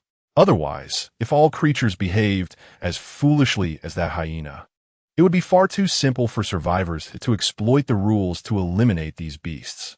Of course, it was also possible that the nocturnal creatures were inherently more cunning and dangerous. Faced with the fresh hyena meat, the white wolves remained cautious, refraining from recklessly advancing to seize it. However, perhaps due to overwhelming hunger, one of the wolves could no longer contain itself. Suddenly lunging forward to bite into the hyena meat, it snarled, baring its teeth, and the nearby wolves, witnessing this, grew anxious and eager to join in the fray. Meanwhile, another wolf, with the meat firmly in its mouth, had no intention of fighting. It swiftly grabbed the meat and turned to flee. At this moment, both white wolves were completely absorbed in their pursuit of flesh, entirely neglecting any caution towards Bai Cheng. In their eyes, Bai Cheng was merely prey. Why would a hunter guard against its quarry? The two wolves were merely a little over 2 meters away from Bai Cheng, with at least a meter within the safety barrier, and the length of the stone spear was more than adequate. As one wolf, clutching hyena meat, prepared to depart, Bai Cheng hesitated no longer and firmly grasped the spear's end, thrusting it forward with force. In the next instant, the lethal tip of the spear effortlessly sliced through the hind leg of the wolf. Without pause, Bai Cheng swung the spear towards the other white wolf nearby. The creature reacted swiftly, almost instantaneously turning to adopt a defensive stance. Alas, it was still grazed by the sweeping strike of the deadly spear. Under ordinary circumstances, such an injury would hardly be considered significant for them, as it would not impact their combat effectiveness. Yet, the wounded wolf immediately retaliated, lowering its body. But before it could leap, dark runes began to envelop its form, and it collapsed lifelessly to the ground in mere moments. This unforeseen turn of events transpired almost instantaneously, and the other concealed white wolves seemed to sense that Bai Cheng had ventured beyond the safety zone, prompting them to surge forth in a coordinated attack. The surroundings plunged into darkness, the rustling of leaves echoing ominously as countless crimson eyes flickered and darted about. The number of hidden white wolves was far greater than Bai Cheng had anticipated. Moreover, their speed was astonishing, leaving only fleeting shadows in her sight. Almost instantaneously, 3 wolves leapt from the front and sides, charging directly towards Bai Cheng. However, she was no more than a meter away from the safety barrier behind her. Having remained utterly focused while dispatching the 2 wolves and instinctively stepping back. Yet, she had not expected the wolves to be this fast. Bai Cheng flailed the spear wildly, barely taking a single step back when a dull thud echoed. In her panic, she felt as though she had wounded 2 of the wolves. But the spear was struck from her grasp by an overwhelming force. The white wolf collided violently with the transparent barrier before her. Thud. Startled, Bai Cheng found herself sitting on the ground, her face ashen. Phew, that was close. At that moment, the previously flickering campfire had completely extinguished, plunging the area into utter darkness. Unable to assess her surroundings, Bai Cheng resolved to rise and return to the track vehicle. However, as she pushed against the ground, her hand brushed against a branch. Instantly, she retrieved her lighter and ignited it, the dim flame dispersing the surrounding gloom. Before her, several white wolves were sniffing curiously at the bodies of their fallen comrades. As the firelight illuminated them, the pack scattered in a panic, fleeing as if in terror. Bai Cheng, bewildered, pondered whether they had sensed the danger posed by the lethal spear. In the glow of the fire, she gazed at the 3 lifeless wolves before her, realization dawning upon her. Bai Cheng indeed inflicted wounds upon the bodies of 2 wolves, while the final white wolf met its demise by impaling itself upon a deadly blade. At this moment, the dagger remained embedded in its abdomen, which explained why Bai Cheng had relinquished her spear. In a fleeting instant, even Bai Cheng could scarcely believe that she had slain 5 wolves. Had their flesh been consumable, she would have truly struck a fortune. With a slight grimace, she felt a pang of regret. Yet, what brought her greater joy was the fact that she had successfully acquired the employee card of the white wolf. Although the meat was inedible, they would still yield leather. This was also a vital resource for Bai Cheng, and notably lightweight. As the carcasses disintegrated automatically, Bai Cheng meticulously ensured that no dangers lurked nearby before reclaiming her weapon. She then cautiously transported all the leather onto the railcar. In total, there were 10 pieces of leather. Meanwhile, beneath the screen of the railcar, several already generated infinite coins and a white employee card flickered. The screen displayed multiple messages, dominating its entirety. Congratulations! You have slain the beast, the Silent Knight White Wolf X5, earning 5 experience points. Congratulations! You have advanced to the ordinary level 1, gaining 1 to all attribute points. You have now unlocked the level system. Chapter 10. Upgrading and Trading. Bai Cheng's face brightened with joy. While the subsequent information merely indicated some resource prompts, she paid them no mind and immediately examined her personal information. Conductor, Bai Cheng, level, ordinary first stage. Levels are categorized as ordinary, not yet extraordinary, elite, warrior, guardian, king, emperor, with each level divided into 9 tiers. Experience, 2. Strength, 6. Physique, 5. Mentality, 6. Talent, Cheng Shu this time. Bai Cheng truly felt her physical constitution had undergone a comprehensive enhancement. Even her mind was clearer, nearing the level of an average young man. She moved her body around and felt exceedingly well.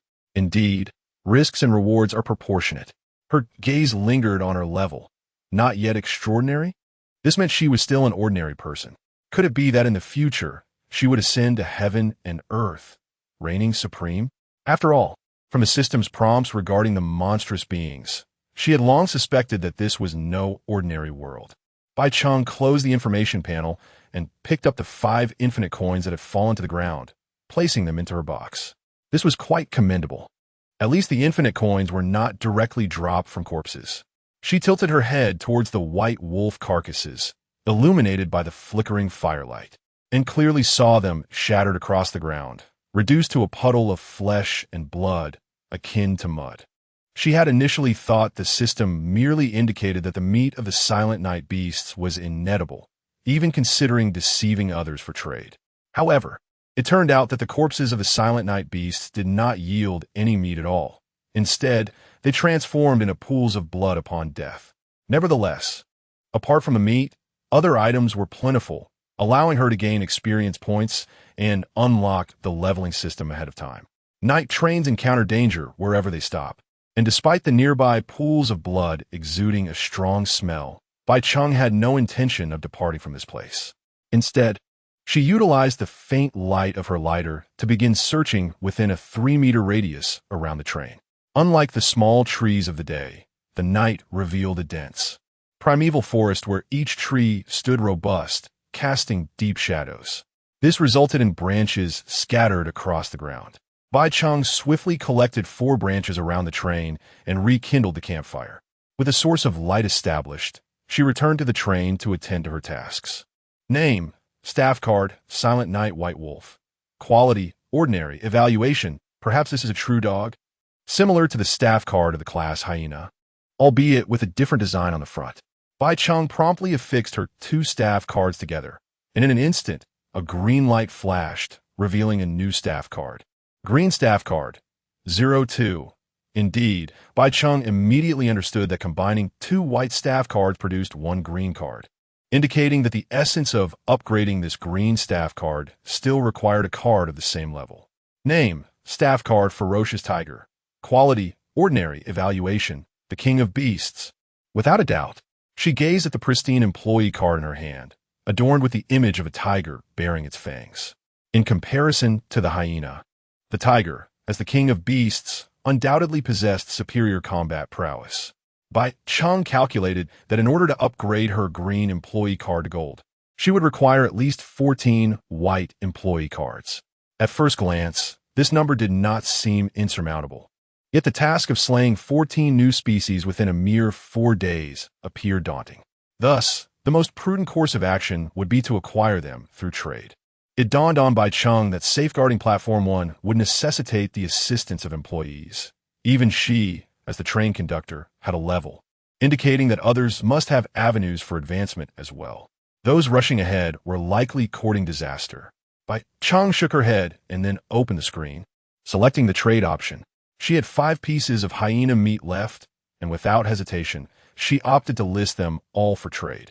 The piece of meat that had been bitten by a white wolf, though untouched, remained intact and thus tradable. Bai Cheng had no intention of consuming it. She was indifferent to who might exchange for that piece of hyena meat tainted with wolf saliva. In the pitch-black night, most individuals were likely huddled within the train, making the channel on the screen the sole source of entertainment. Notably, the food provided in the novice gift pack was only sufficient for one day, and now was a critical time of scarcity. Trader, Bai Cheng, trade item, 1 piece of spotted hyena meat, remaining 5. Request, 1 bottle of 500 milliliters mineral water, 3 packs of compressed biscuits. However, more crucial than food was fresh water. A person could endure hunger for many days, but without water, survival would not exceed 3 days. In comparison to food, fresh water was the most precious resource at present. Once Bai Cheng's order was posted, it swiftly incited a flurry of discussion among the idle participants in the channel. Wow, just now, a big shot hunted a deer, and now another has taken down a hyena. Wait, the one who killed the deer was a dude. But this hyena slayer is a beauty? What gives? It must be luck. If she can do it, so can I. Just post it? It seems to be a night of bountiful harvest. Brothers, wait for my good news. To the brother above, I hope to see you again. Who the hell just call me a dude? Step up and duel. Current channel population, 9,188, 10,000. Bai Cheng stared in astonishment at the number in the lower right corner. Nearly 1,000 had perished on the very first day. Population, 9,187, and right before Bai Cheng's eyes, the number decreased by 1 more. She twitched her lips. Surely that wasn't the fellow from earlier. Bai Cheng merely glanced at the channel, having no intention of engaging in idle chatter. For the moment her order was posted, numerous private messages flooded in. Zhang San, I only have 2 packs of biscuits. Can I trade? Kai Zhongfen, can I exchange a piece of meat for my signed overalls? The individuals attempting to haggle with Bai Cheng were utterly disregarded. If you refuse to barter, there are plenty who will. Have you ever contemplated your own shortcomings? Are you truly exerting enough effort, given that an entire day has passed without acquiring even a morsel of food? Meanwhile, the astute ones have already begun to exchange their other resources for compressed biscuits in order to procure Bai Cheng's hyena meat. Food is a scarce commodity. It is implausible that so many could fail to consume it. At this juncture, Bai Cheng continued to peruse the other listings in the trade catalog, seeking any available employee cards. Initially, he merely sought to try his luck, but to his astonishment, he actually found one. Trader, Tang Yin, item for trade. White employee card, antelope, on demand. Would 200 know, my friend? Before Bai Cheng could articulate his thoughts, a sudden transaction notification appeared on the screen. Trader Tang Yin traded your spotted hyena meat 5 for bottled water 5. What? Bai Cheng was taken aback. This fellow possesses such wealth? Could it be that he is the protagonist who started with a condensation device? Chapter 11. The lumberjack Bai Cheng in the depths of the pitch-black forest. A square lantern on the rail car emitted a warm glow, dispelling the surrounding darkness and illuminating the chiseled, cool visage of a short-haired youth. He stood at the front of the car, his gaze momentarily drifting away from the screen. Noticing 5 fresh pieces of hyena meat on the ground, he casually tossed them to a massive crocodile lurking beside the car. Were it not for the fact that the creatures of the silent night could not consume such fare, there would be no need to waste resources on food trade. Yet, his expression remained impassive, clearly indifferent to the matter at hand. It seemed that acquiring a steam engine before arriving at Platform 1 was impossible. After gathering supplies, he needed to expedite his journey. With that thought, Tang Yin settled into the car and closed his eyes, feigning sleep. Meanwhile, the crocodile below continued to engage in a fierce battle with the silent night creatures, and the screen was inundated with notifications of gained experience points. At that moment, Bai Cheng had just made a significant decision. The ability to trade such a substantial amount of fresh water for food at the outset, along with receiving an employee card, sparked a realization within him. With ample fresh water and no shortage of food, what purpose would trading his hyena meat serve? Bai Cheng glanced at the tiger employee card in his hand, and a theory began to form. Surely, it was intended for feeding the employees of the other party, making everything fall into place. However, Bai Cheng was unperturbed. After all, they were all survivors, and there was currently no animosity between them, merely a hint of envy. The significant decision he had reached was to become a diligent lumberjack. Indeed, aside from food and water, the foundational resources that could be acquired early on were of utmost importance, with timber being one of the essential materials for upgrading the train. While the allure of the employee card might be substantial for the survivors, at this stage, no one could produce the exorbitant price of 200 pieces of wood. Of course, it was not out of the question that someone might forego crafting tools and continuously chop wood to gather enough materials for a trade. Thus, if Bai Cheng wished to acquire the employee card from Tang Yen, he needed to promptly gather timber. Fortunately, he found himself within a forest at night, a prime opportunity for wood collection. Relying solely on the sparse trees during the day to obtain 200 pieces of timber for an antelope employee card would undoubtedly be a grave loss. Nonetheless, 200 pieces of wood for a single employee card still seemed somewhat steep. Bai Cheng intended to negotiate, hoping for a better deal. "Bai, I am sincerely interested. Can you lower the price?" However, this message seemed to vanish into the void, and it was several minutes before he received a leisurely reply. "Tang, one price only. Do not think you're the only one interested." Bai Cheng's expression darkened, yet he remained undeterred, wishing to negotiate further. To his dismay, the other party ceased responding altogether. How infuriating! Bai Cheng seethed, feeling as though the other party had him firmly in their grasp. With no choice left, he took a stone axe and stepped off the car, illuminated by the flickering firelight. Fortunately, the trees in this area were not only robust, but also densely packed. Even within the 3-meter safety radius of the rail car, numerous trees were within reach. Bai Cheng need not worry about encountering danger as she swung her axe down with determination. Thud! The tree trunk remained unyielding, and the stone axe nearly slipped from her grasp, accompanied by an unexpected notification. Your current tool level is too low to fell trees.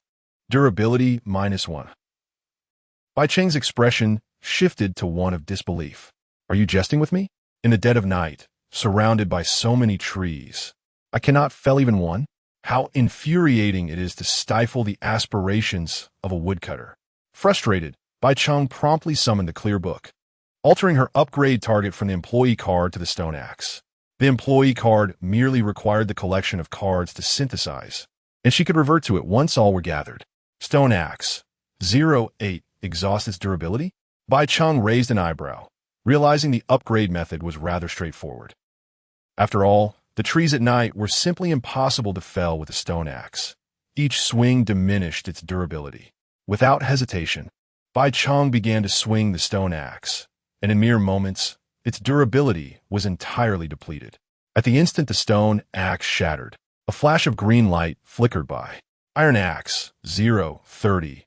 The axe in Bai Cheng's grasp suddenly felt significantly heavier and more manageable. The handle smooth and the blade shimmering with a cold glint. This time, she again exhausted its durability, but she suddenly grasped a realization. If she could now fell trees, did that not imply she needed to cut down at least 30? This was merely of green quality. Bai Cheng felt a wave of despair wash over her. Name, Iron Axe, level, green, durability, 30. Evaluation, a reasonably handy tool, which may also serve as a weapon. Yet, despite her grievances, Bai Cheng's hands did not cease their labor. With each swing of the iron axe, a finger-wide notch was carved into the sturdy trunk before her. Effective. Bai Cheng's spirits soared as she began to strike with fervor. Each successive blow deepened the notch, and ultimately, the trunk could no longer withstand the assault, crashing to the ground. However, before the stout tree could even strike the earth, it disintegrated mid-fall into several pieces of timber, scattering across the ground. Bai Cheng promptly began to gather the fallen wood, counting a total of 20 pieces. Including the randomly dropped branches, each tree could yield over 20 pieces of wood.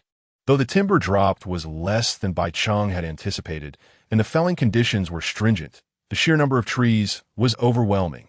More importantly, at this moment, all other survivors were unable to fell trees, leaving her as the sole exception. This alone allowed her to forge ahead of the others, and Bai Cheng felt immense satisfaction. Although unable to measure time with her current strength, She had struck as many as 50 times, and factoring in the time spent collecting wood, felling a tree conservatively took about 10 minutes. Bai Cheng furrowed her brow. This did not account for the time she would need to rest due to exhaustion, and her felling speed would inevitably slow. Moreover, if the wood accumulated excessively, she feared she would be unable to maneuver the cart. After the items are listed on the trading system, those that have been exchanged do not vanish, making it impossible to exploit trading space for transporting resources. This poses a considerable dilemma for Bai Cheng. As she surveyed her surroundings, she noted that within the safe zone of the train, there were only 4 trees, including the one she had just felled, amounting to less than 100 units of timber. However, should this modest quantity of wood be loaded onto the rail car, Bai Cheng would likely find it impossible to move it thereafter. Should she consider relocating and rekindling the campfire? Bai Cheng pondered, yet the mere flicker of her lighter rendered it futile to discern the environment during her journey. The inability to ascertain the density of trees surrounding her after moving the railcar became yet another quandary. Half an hour later, Bai Cheng had felled 2 more trees. Along with the randomly scattered branches, she amassed a total of 66 pieces of timber. This accumulation nearly occupied half of the limited space on the railcar, significantly increasing its load. Ceasing her lumberjack efforts, she boarded the railcar and attempted to push it. Contrary to her expectations, it was not exceedingly arduous. The railcar began to move slowly. Since she did not need to rush with these supplies, a modest forward advancement sufficed. After moving approximately 10 meters, the flickering flames behind her remained visible, but were obscured by layers of tree shadows, rendering them indistinct. Bai Cheng reignited a campfire and, having confirmed that 5 trees were within the vicinity, immediately commenced felling them. The rhythmic sound of chopping echoed through the night like a symphonic masterpiece. 2.5 hours later, all 5 trees within the safe area had been felled, along with every branch that had fallen to the ground. This time, Bai Cheng had accumulated a total of 184 pieces of timber. Iron axe, 730. As for the final 16 pieces, she gathered them by collecting branches along the edge of the safe zone. Finally, she had amassed 200 pieces of timber. Wiping the sweat from her brow, she dragged her weary and fatigued body to the screen. A sense of exhilaration illuminated her face as she promptly opted to trade for Tang Yan's antelope staff card. Chapter 12. The Long and Endless Night Antelope. What kind of person would choose it as their first employee? Bai Cheng gazed at the employee card in her hand, and if it weren't for the purpose of leveling up, she would likely regard it with disdain. This item was even inferior to a hyena's tail. A useless employee card demanding 200 pieces of wood. What a joke. You had better pray that I don't find an opportunity in the future. After tossing the employee card into the box, Bai Cheng swallowed a piece of chocolate and opened her last pack of compressed biscuits. The physical exertion at night was no less than during the day. She estimated the time she would have to endure hunger after dinner and guessed it was already midnight. The chat messages on the channel had dwindled to a minimum, allowing Bai Cheng to read them without pausing. At night, when growth was impossible for most, many had likely opted for an early slumber. Thanks to her frequent late nights, Bai Cheng felt only a slight drowsiness and could still hold on. She distinctly remembered that the chances of treasure chests refreshing at night were higher. The reason she had not encountered any chests was that she had squandered most of her time standing still, not propelling the railcar forward. Since she intended to develop during the night, Bai Cheng was determined to persist, even though she felt weary. She took the moments spent eating as a brief respite and once again set the railcar in motion. This time, it was not only a quest for treasure, but also a means of travel. The fact that treasure chests could yield chocolate indicated they contained food at the very least. Bai Cheng scanned the pitch-black surroundings, murmuring to herself, I hope fortune favors me a bit more.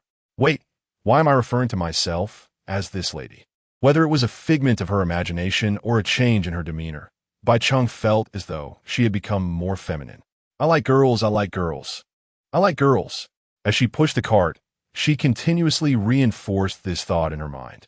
Distance to the next station, 460 kilometers. Bai Cheng was unsure how long she had been pushing, but soon a faint glow appeared in her line of sight, akin to stars fallen to the ground.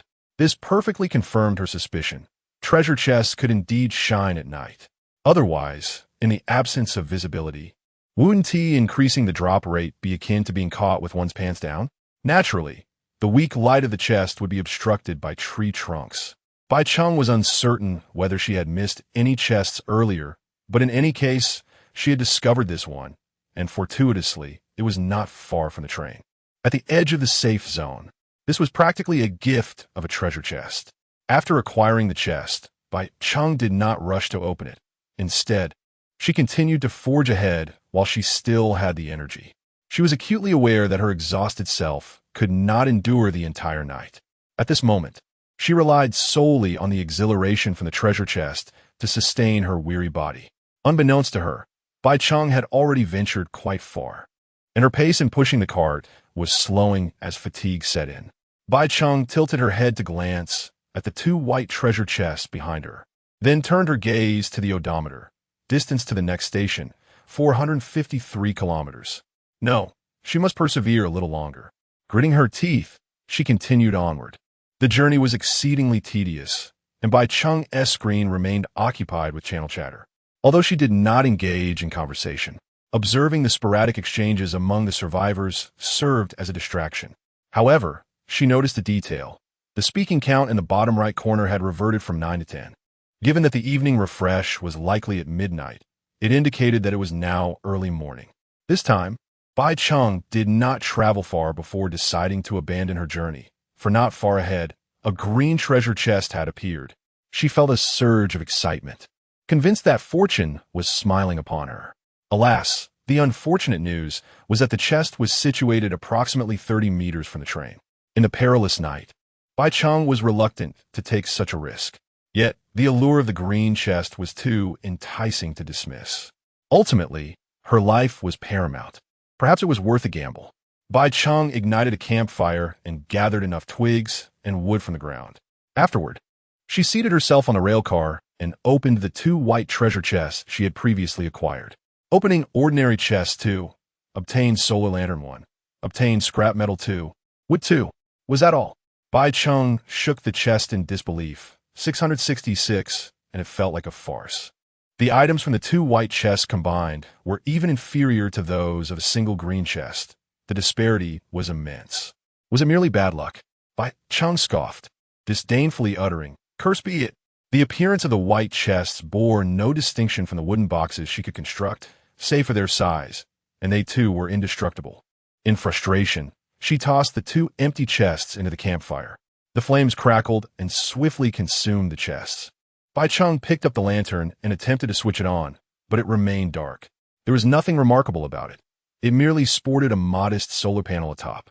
Losing interest, she placed the lantern at the rear of the rail car, hoping it would harness sunlight during the day to recharge.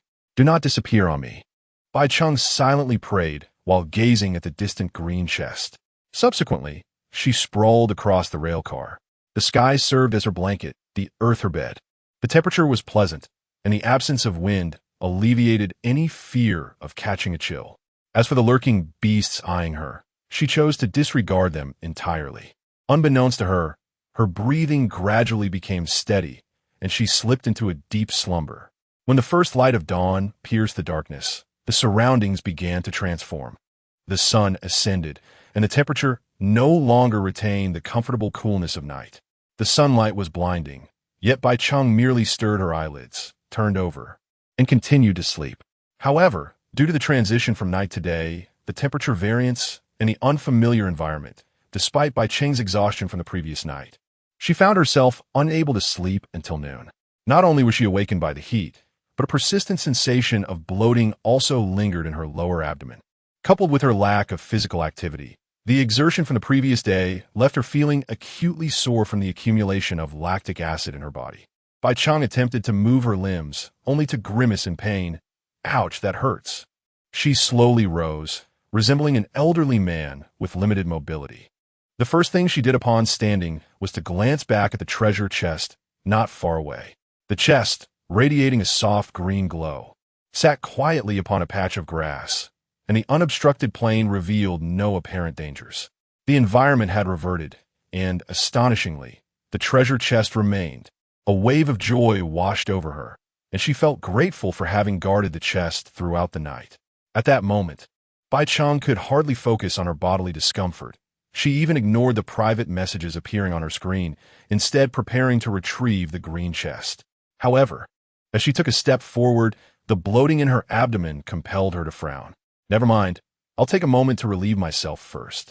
Bai Cheng approached a small tree, but was abruptly interrupted by a loud scream. I forgot to crouch down, oh no. Chapter 13. Do you still need an employee card? I nearly forgot that I am now a girl. Fortunately, my reflexes kicked in just in time. Bai Cheng, somewhat exasperated, lamented the lack of toilet paper, a truly distressing predicament. With a hint of embarrassment, she lifted her skirt and, after confirming that the surroundings were clear of danger, approached the verdant treasure chest to retrieve it. The process was remarkably smooth. Perhaps it was due to the chest being from the silent night. The beast guarding it had likely vanished with the dawn. Once back on the transit vehicle, Bai Cheng eagerly opened the chest. She clasped her hands in prayer, murmuring, water condenser, opened exquisite treasure chest, acquired hunting bow blueprint 1, beast repellent powder 1, beast attractant powder 1, scrap iron 2, salt 1. Is this it? Bai Cheng slightly raised an eyebrow, clearly unimpressed by the contents. Yet, it wasn't entirely disappointing. At least it was far superior to an ordinary chest. However, why is there still no water condenser? Bai Cheng extracted a 500g bag of salt, devoid of any packaging, deeming it the sole worthwhile item. After all, every living creature requires salt intake, making it an essential strategic resource. A pound of salt should suffice for quite some time. Next time she barbecued, it would surely enhance the flavor immensely.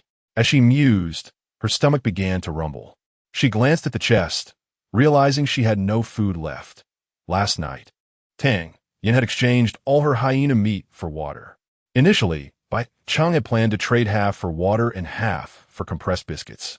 That damn protagonist. Why does he get to have a water condenser? Aside from that, she couldn't fathom how he possessed such an abundance of water. Nevertheless, Bai Cheng remained unperturbed. At this stage, water was far more precious than food, and she could potentially trade for even more provisions than before. Yet, she had no intention of trading for food just yet, opting instead to quell her hunger with 2 chocolate bars. Beast repellent powder and beast attractant powder. Bai Cheng picked up the 2 packets of powder resembling desiccants. The names alone made their functions abundantly clear. Beast repellent powder. After use, no creatures will approach within a 10-meter radius for 5 minutes. Beast attractant powder. After use, it will attract all unknown beasts in the vicinity for 2 minutes. This is quite promising. One could be used to ward off beasts to secure a treasure chest, while the other could draw them in for food and employee cards. Bai Cheng began to contemplate how to maximize the utility of these 2 items. As for the final hunting bow blueprint, Bai Cheng inspected the necessary materials for its creation. Name: hunting bow blueprint. Require materials: fine wood 4, leather 2, deer tendon, cow tendon 1. Description: a simple wooden bow that can be used for hunting. Using it will automatically unlock the crafting method for wooden arrows. Evaluation: although its range is limited, it is at least a ranged weapon. Bai Cheng bit her finger, feeling that the cost-effectiveness seemed rather low.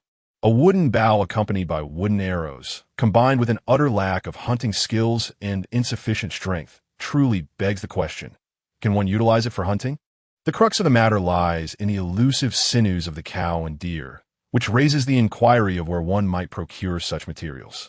Encountering these 2 species would rely solely on fortune, and even if one were to cross paths with them, the ability to dispatch them would be an entirely different matter. After all, unlike carnivorous beasts that require flesh for sustenance, these creatures would not relentlessly pursue their quarry even when provoked. In every conceivable aspect, this contraption pales in comparison to her fabled fatal blade. Weighing all considerations, Bai Cheng ultimately resolved to trade it away. In the future, she might very well depend on her employees, as enhancing her own capabilities would bear little significance. Setting the blueprint aside, she turned her attention to the screen, and the persistent notifications from private messages jolted her back to the realization that she had been neglecting the sender. Who could it be? Curiosity piqued. Bai Cheng clicked to unveil the message, revealing a familiar and striking visage alongside the name Tang Yin, glaringly emblazoned. Bai Cheng's countenance darkened immediately. What business does this old rival have in seeking me out? She could not claim to harbor any fondness for him. Tang Yin, do you require anything, food or fresh water? I am in need of timber. Bai Cheng was taken aback. She had not anticipated that this individual sought her out for a trade. The message timestamp indicated it had been sent over 3 hours prior, likely at the break of dawn. A sardonic smile crept upon Bai Cheng's lips. Such is the nature of the cycle. Bai, employee card. Tang, you still desire an employee card? Tang, very well. I shall offer you a discount this time. How does 180 sound? Bai Cheng chuckled, responding directly. Bai, 50, take it or leave it. Tang, are you jesting with me? Bai Cheng, mirroring her previous approach, opted not to respond this time as well. It was evident that Tang Yin found her insistence on the employee card rather surprising. Yet, their relationship was far from amicable enough to engage in casual banter. A mere few minutes later, a response came forth. Tang done. Upon closing the chat, Bai Cheng could not suppress a smile. Let this old rival of hers fall into his own trap. The collection of 50 units of timber would be expedited. However, Bai Cheng refrained from immediately commencing her tree-felling efforts and instead opened the trading interface to peruse its offerings. To her dismay, no one else had listed employee cards for sale. Yet, a certain Lin Xue was vigorously peddling fresh water. Bai Cheng glanced over the listings, noting that at least 10 orders had been initiated by her, trading fresh water for other materials, albeit at exorbitant prices. Trader, Lin Xue, item for trade, 500 milliliters fresh water, requirements, carnivorous animal employee card, empty bottle 1, compressed biscuit 6, empty bottle 1.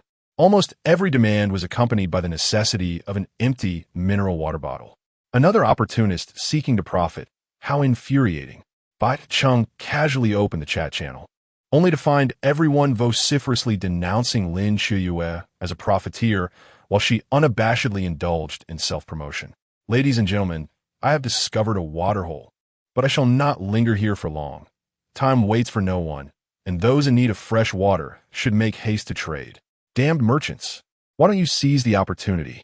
Indeed, can you truly ascertain if this water is potable? Do not trust her, everyone. Stagnant water carries its own perils, and consuming it could lead to dire consequences. Why do you not respond to my private messages? Is my signature overalls not worth a bottle of water? Although the crowd vocally condemns Lin Xue as a swindler, their bodies betray them. In reality, her fresh water is selling like hotcakes. Bai Cheng ceased to monitor the channel and listed her own blueprint for a hunting bow. As for her needs, they are, of course, an employee card. Bai Cheng holds no interest in other items, and this place is utterly unlike the novels and games she has previously engaged with. Resources are not only limited but also cannot be stockpiled. The only relatively user-friendly aspect is the ability to prepay for train upgrade materials.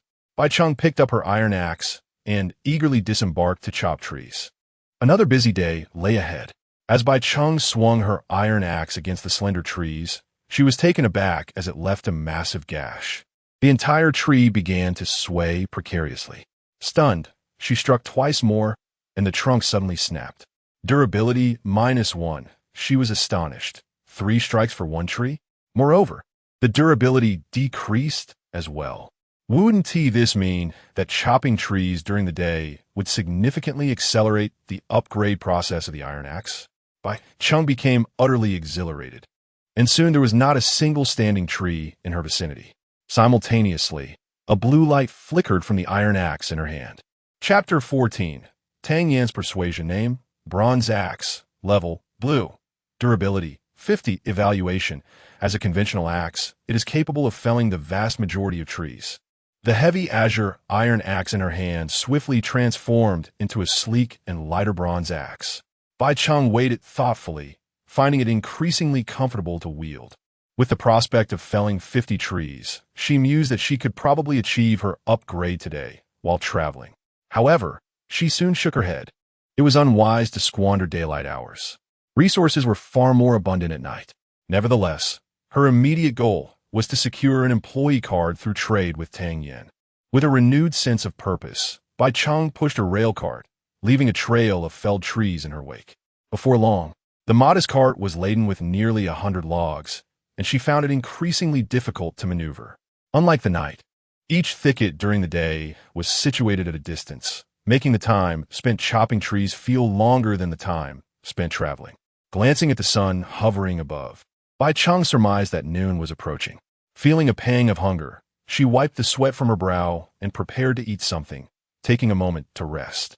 As she perused the trading orders on her screen, Bai Cheng noticed that the majority of food items listed were unpalatable meats.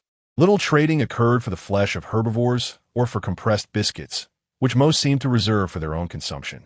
With limited options, Bai Cheng ultimately exchanged 20 logs for a portion of wolf meat. Carnivorous meat was generally known for its unpleasant taste, while that of omnivores was somewhat better. She sighed, hoping the flavor of wolf meat would resemble that of dog meat, even though she had never tasted the latter. Lighting a campfire, she skewered the meat and began to roast it. Meanwhile, she rummaged through her box and retrieved 4 pieces of scrap iron. Gazing at the irregularly shaped iron blocks, she had a hunch that these could be transformed into iron ingots, especially since she had not encountered any minerals along her journey. Deciding to construct a pulley transmission device first, she realized it would greatly ease the labor of transporting timber.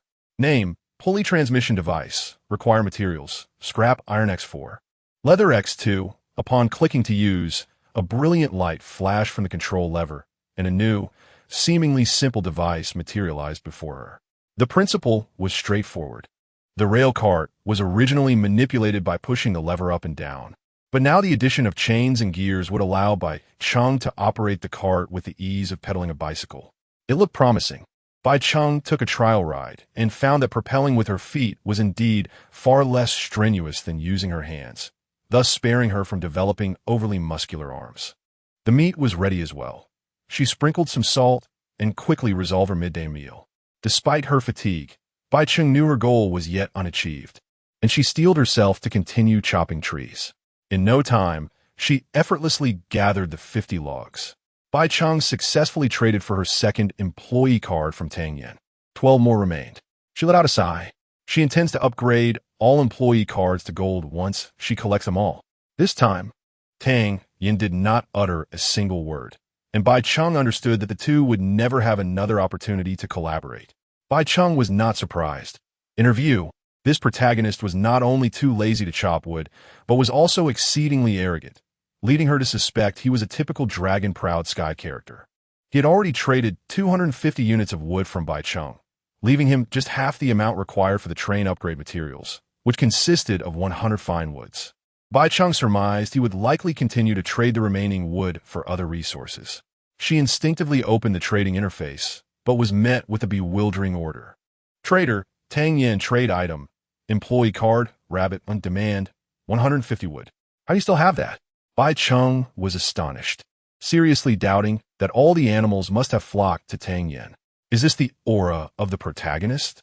It is terrifying to have killed so many beasts. He must possess some tools. Bai Cheng could only attribute it to her innate abilities. It seemed she was not the only one endowed with talent, but it appeared that gifted survivors were indeed quite rare. She mumbled to herself and returned to chopping wood.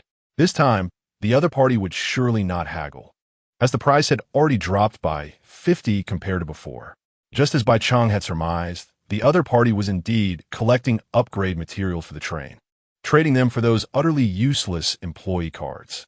Bai Cheng suddenly perceived the other party as a shrewd merchant, merely deceiving the survivors who had never encountered employee cards. Over an hour later, Bai Cheng had gathered over 100 pieces of wood once again. She immediately traded for the employee card. This action caught Tang Yan's attention, and he almost instantaneously replied. However, he was not there for idle chatter. He extended an olive branch to Bai Cheng. Tang Yan, it seems you're also gifted. I apologize for my earlier rudeness. How about joining me? I can offer you an employee card as a gesture of goodwill. His words undeniably confirmed Bai Cheng's suspicions. However, she had no intention of teaming up with others, especially since she was not interested in him. Moreover, the offer lacked any semblance of sentimentality, prompting Bai Cheng to retort without hesitation. Everyone is on their respective trains. What use is there in teaming up? Tang Yen, you still do not grasp the rules of the infinite train, do you? Have you not noticed? Resources along the way are quite limited. Before reaching Platform 1, The entire route is like this. The steam engine is a reward for those who possess the first platform and survive. After that, forming teams will indeed be possible. I admire you. You possess talent, and you are quite beautiful. After uttering this, Bai Cheng's screen suddenly displayed a notification. Survivor Tang Yin has sent you a message. Bai Cheng instinctively clicked to view it, only to find an employee card within. Moreover, the illustration on the front was not of the small animals he usually traded, but rather a majestic white rhinoceros. This was indeed a card that could be used by a survivor as their first employee. The fellow, Bai Cheng's gaze momentarily froze, truly self-assured. Tang Yan's message reemerged. You may hold onto the employee card for now. Decisions regarding team formation can await until we secure Platform 1. Even if you choose to decline, it would simply be a matter of friendship. The resources that a Rhino employee card could procure were undeniably superior to those of the earlier cards. Yet, this individual was so willing to part with such a valuable item? Clearly, he was not merely coveting her timber. Bai Cheng decisively rejected the offer and replied, I appreciate your goodwill, but I fear I am unworthy of being your teammate. Let us forego this. Chapter 15. What for everything do you think a mere employee card could sway my heart? Bai Cheng scoffed, yet Tang Yan's simple words revealed considerable information to her. It was evident that this individual was not to be underestimated. After ending their conversation, Bai Cheng stared at the trading interface for several more minutes. This time, neither others nor Tang Yan continued to trade employee cards. Only when the persistent urging of the Chengshu echoed in her mind did Bai Cheng, with a hint of disappointment, resume her tree-felling tasks. As Tang Yan had mentioned, resources along the way were exceedingly scarce, but fortunately, timber held great value for Bai Cheng at this moment. She chopped down trees while on the move, and with each small tree that fell, the bronze axe in her hand gleamed with a purple light. In the next moment, the ancient bronze axe transformed into a brilliant silver hue. The blade had diminished in size, feeling remarkably light in her grasp, and even the handle was crafted from the same metal as the blade. Name, silver axe. Level, purple. Durability, 100. Description, this axe, forged entirely from secret silver, can not only effortlessly cut through trees, but also inflict significant mental damage on even intangible magical creatures. Evaluation, perfect for felling trees and exorcising demons alike. The details of this new information were more comprehensive than before. Exorcising demons? Bai Cheng pondered the implications of her silver axe. Could it indeed harm creatures of the magical variety? The concept was not difficult to grasp, yet at this moment, she was even more eager to see what her silver axe would look like upon further enhancement. With a durability of 100, that merely equated to 100 trees. Although the pace of wood acquisition was slower during the day, it allowed her axe to upgrade swiftly. Bai Cheng set herself a goal, to elevate her axe to gold status before nightfall. Gripping the silver axe, she swung at the small tree before her, exerting minimal effort. The instant the blade met the trunk, it seemed to unleash an invisible surge of energy. Moments later, the trunk splintered and fell, transforming into several pieces of timber. Bai Cheng was astonished. Was it truly that simple? One swing per tree. Doubtful. She immediately chopped down several other nearby trees, and without exception, each one succumbed to a single strike. This was exhilarating. Ecstatic, Bai Cheng bent down to collect the timber scattered on the ground, only to suddenly freeze mid-motion. Wait, did her axe's durability not decrease? Silver axe, 0-100, Bai Cheng's expression fell. Without a reduction in durability, her daytime tree felling would not allow for the axe's upgrade. However, she was not overly disheartened, for her efficiency in gathering wood had significantly increased, since she could not rely on the water-condensing device to amass wealth. Bai Cheng resolved to labor with her own hands to exchange timber for everything she desired. What if she couldn't obtain enough? Then it was clear that she simply needed more wood.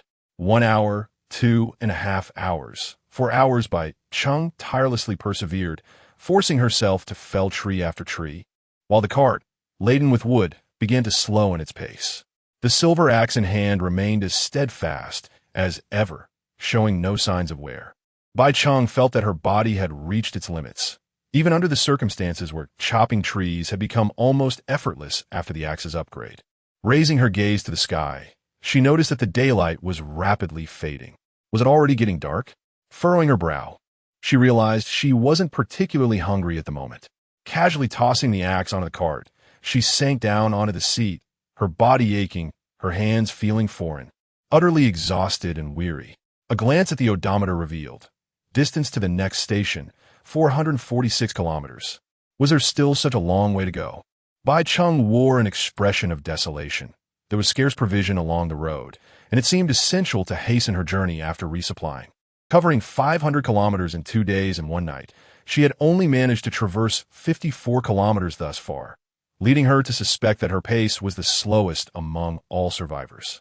In the blink of an eye, 100 slender logs were transformed, with much of the rough timber vanishing, yielding finer, polished wood. Bai Cheng promptly accessed My Train and submitted all these resources. Before she could focus on her journey, she had to ensure that every supply, aside from the steam engine, was filled, in addition to stockpiling sufficient food and water. Most importantly, she needed to upgrade her employee card. Defending Station 1 would be impossible for her alone.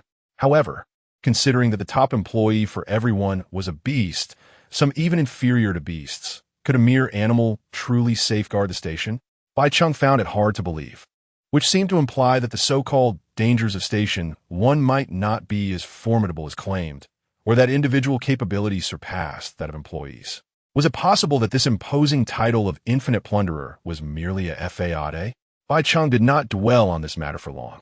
She remained resolute in her intention to elevate her employee card to the highest level before reaching Station 1. Train, dilapidated human-powered railcar, level, cannot upgrade.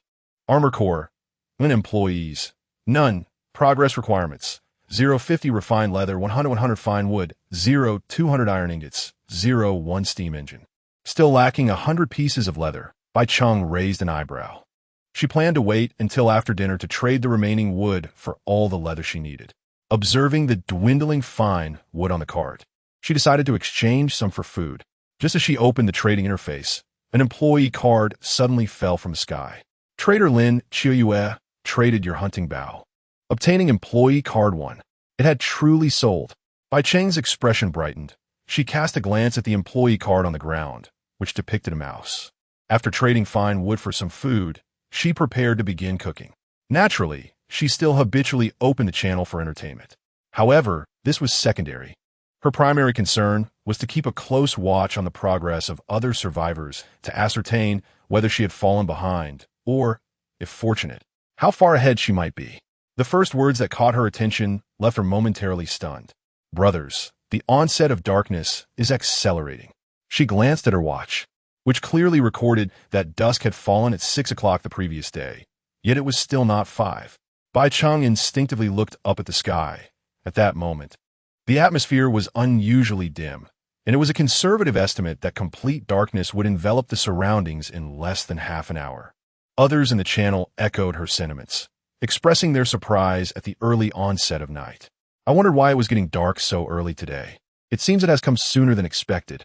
Damn, is the darkness arriving increasingly earlier? Wouldn't that put us all in peril? Just as Bai Cheng's meat was still uncooked, darkness descended completely. With the loss of sunlight, the solar-powered lanterns on the railcar flickered to life, casting a soft, yellow glow that dispelled some of the surrounding gloom. However, when Bai Cheng turned her gaze, she realized that the grassy plains had vanished, replaced by an eerie dark forest. Night falls. Warning, the longer you linger outside the platform, the greater the danger.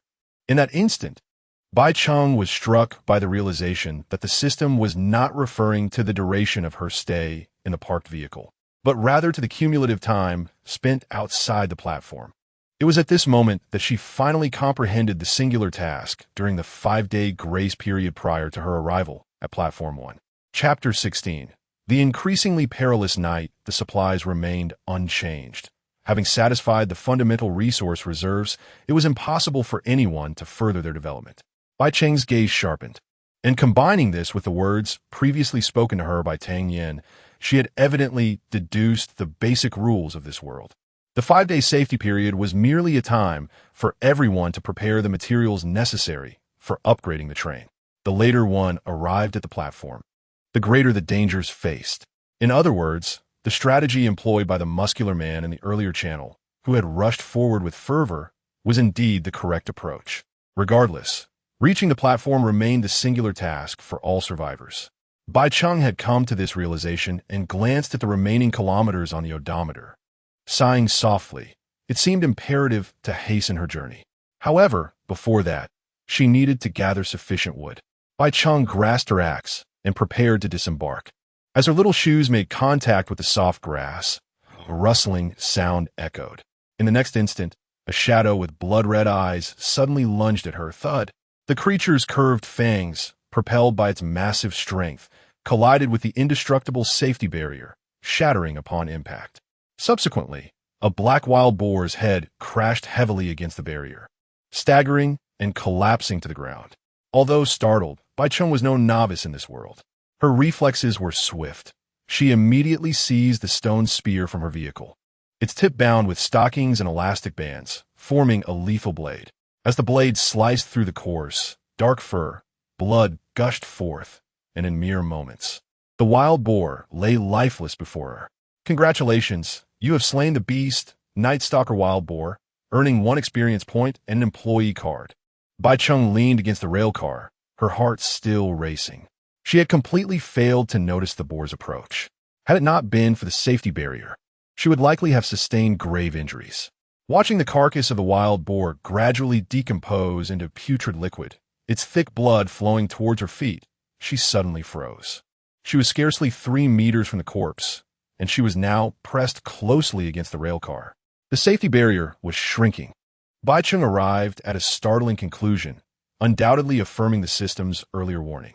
With the boar's body so close, she almost instinctively calculated the train's current safety range, 2 meters.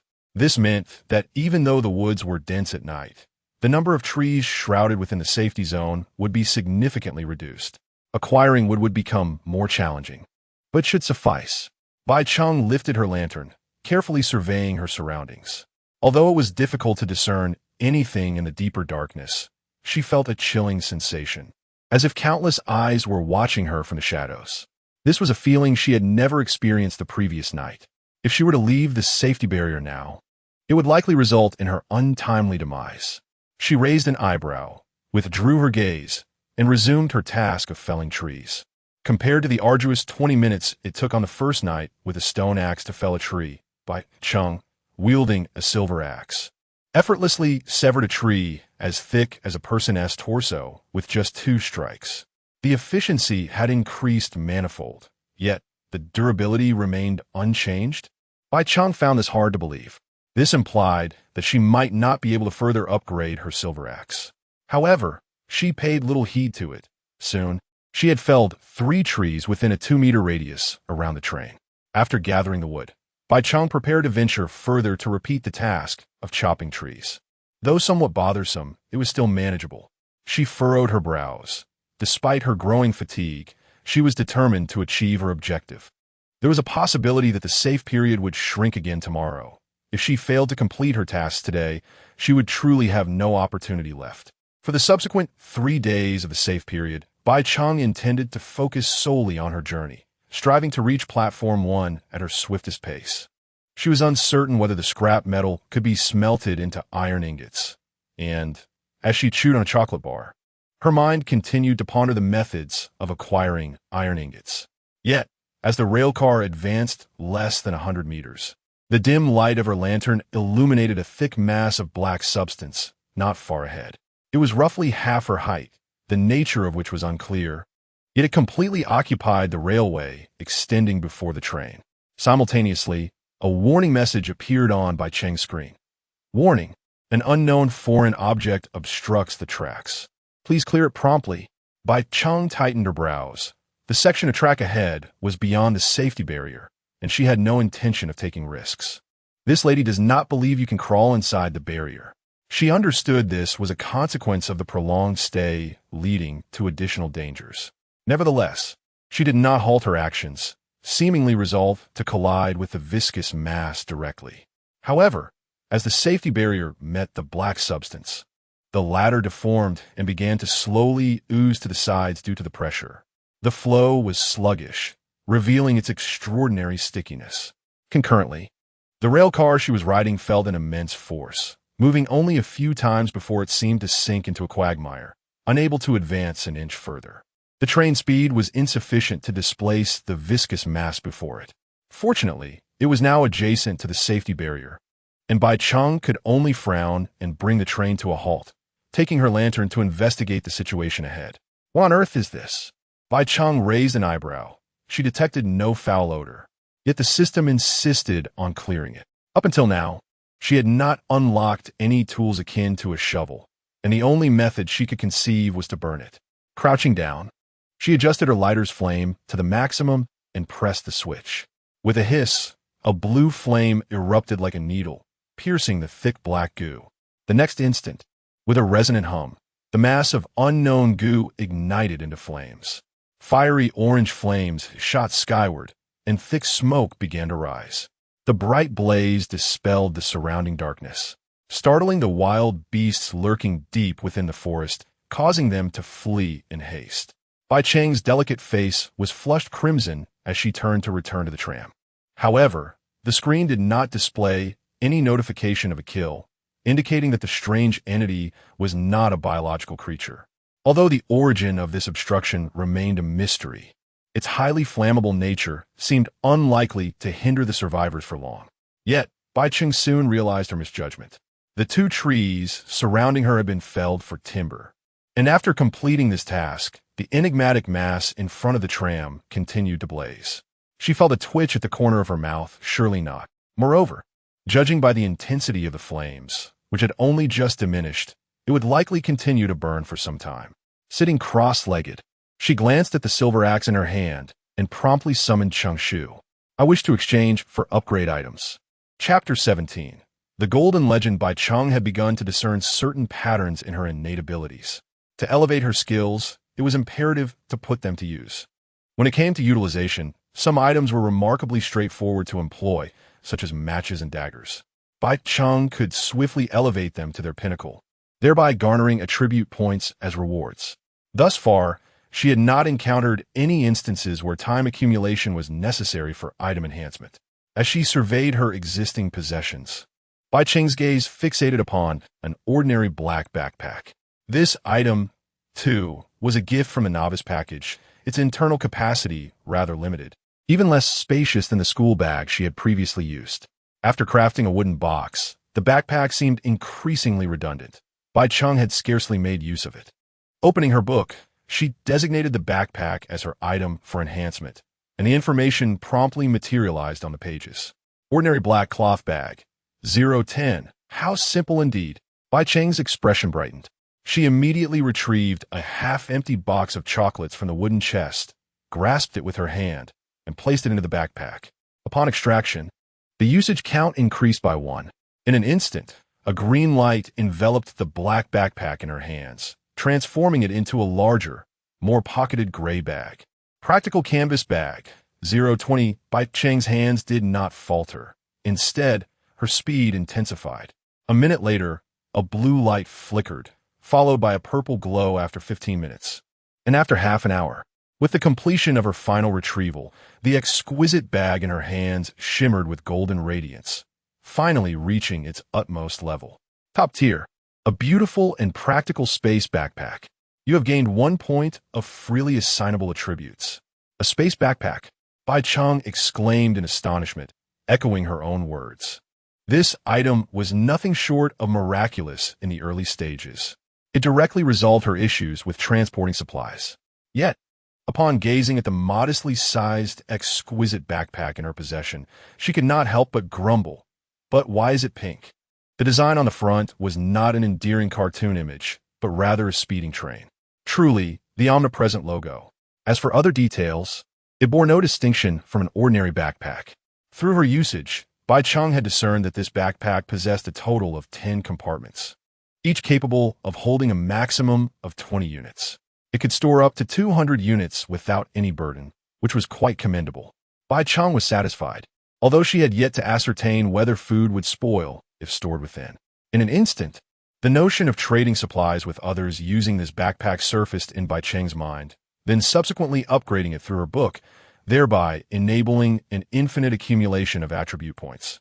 Furthermore, the additional space in the backpack could be utilized for trading employee cards.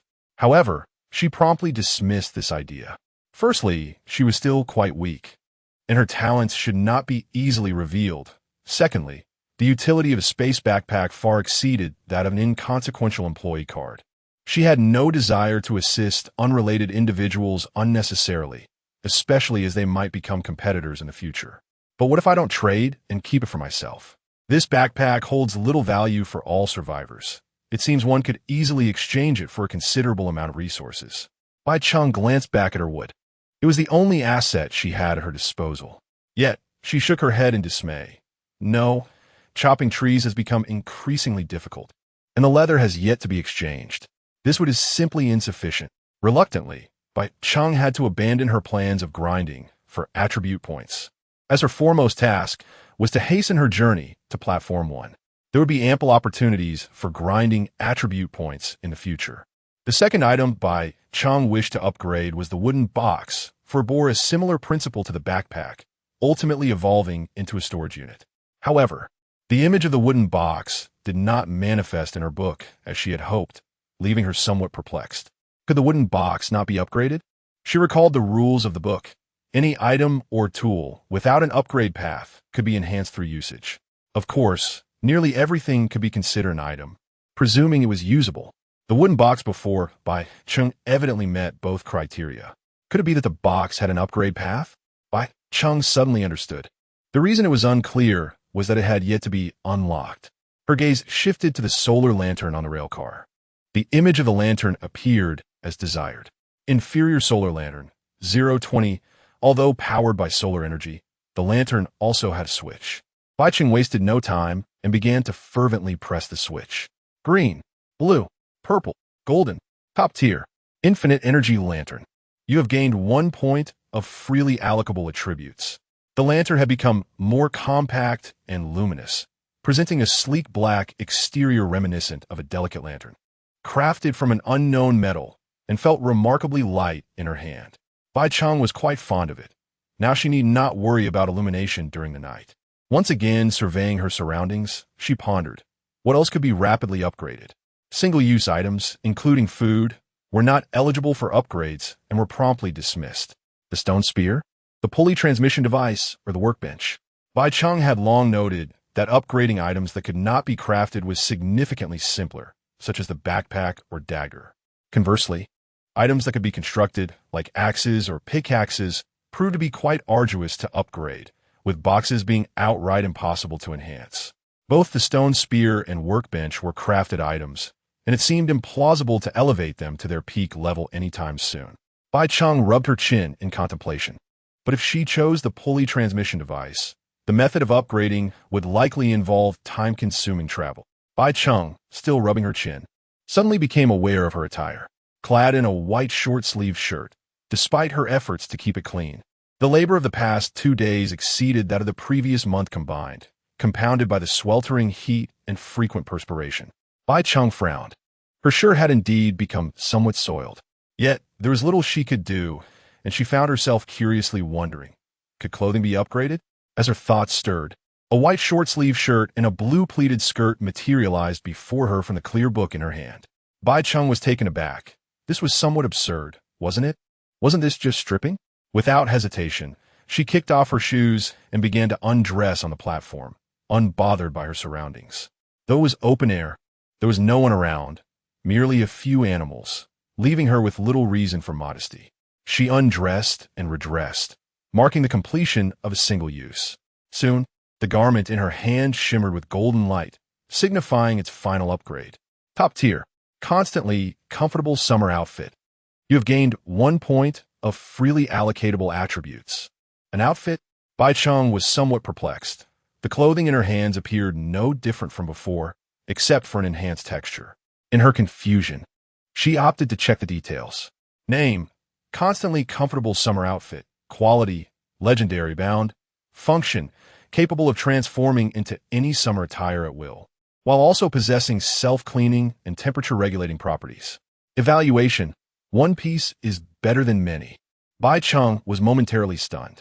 As she donned the outfit once more, she could feel not only its increased smoothness, but also a gentle coolness that alleviated her discomfort from the heat. With a mere thought, her JK ensemble transformed into a floral dress.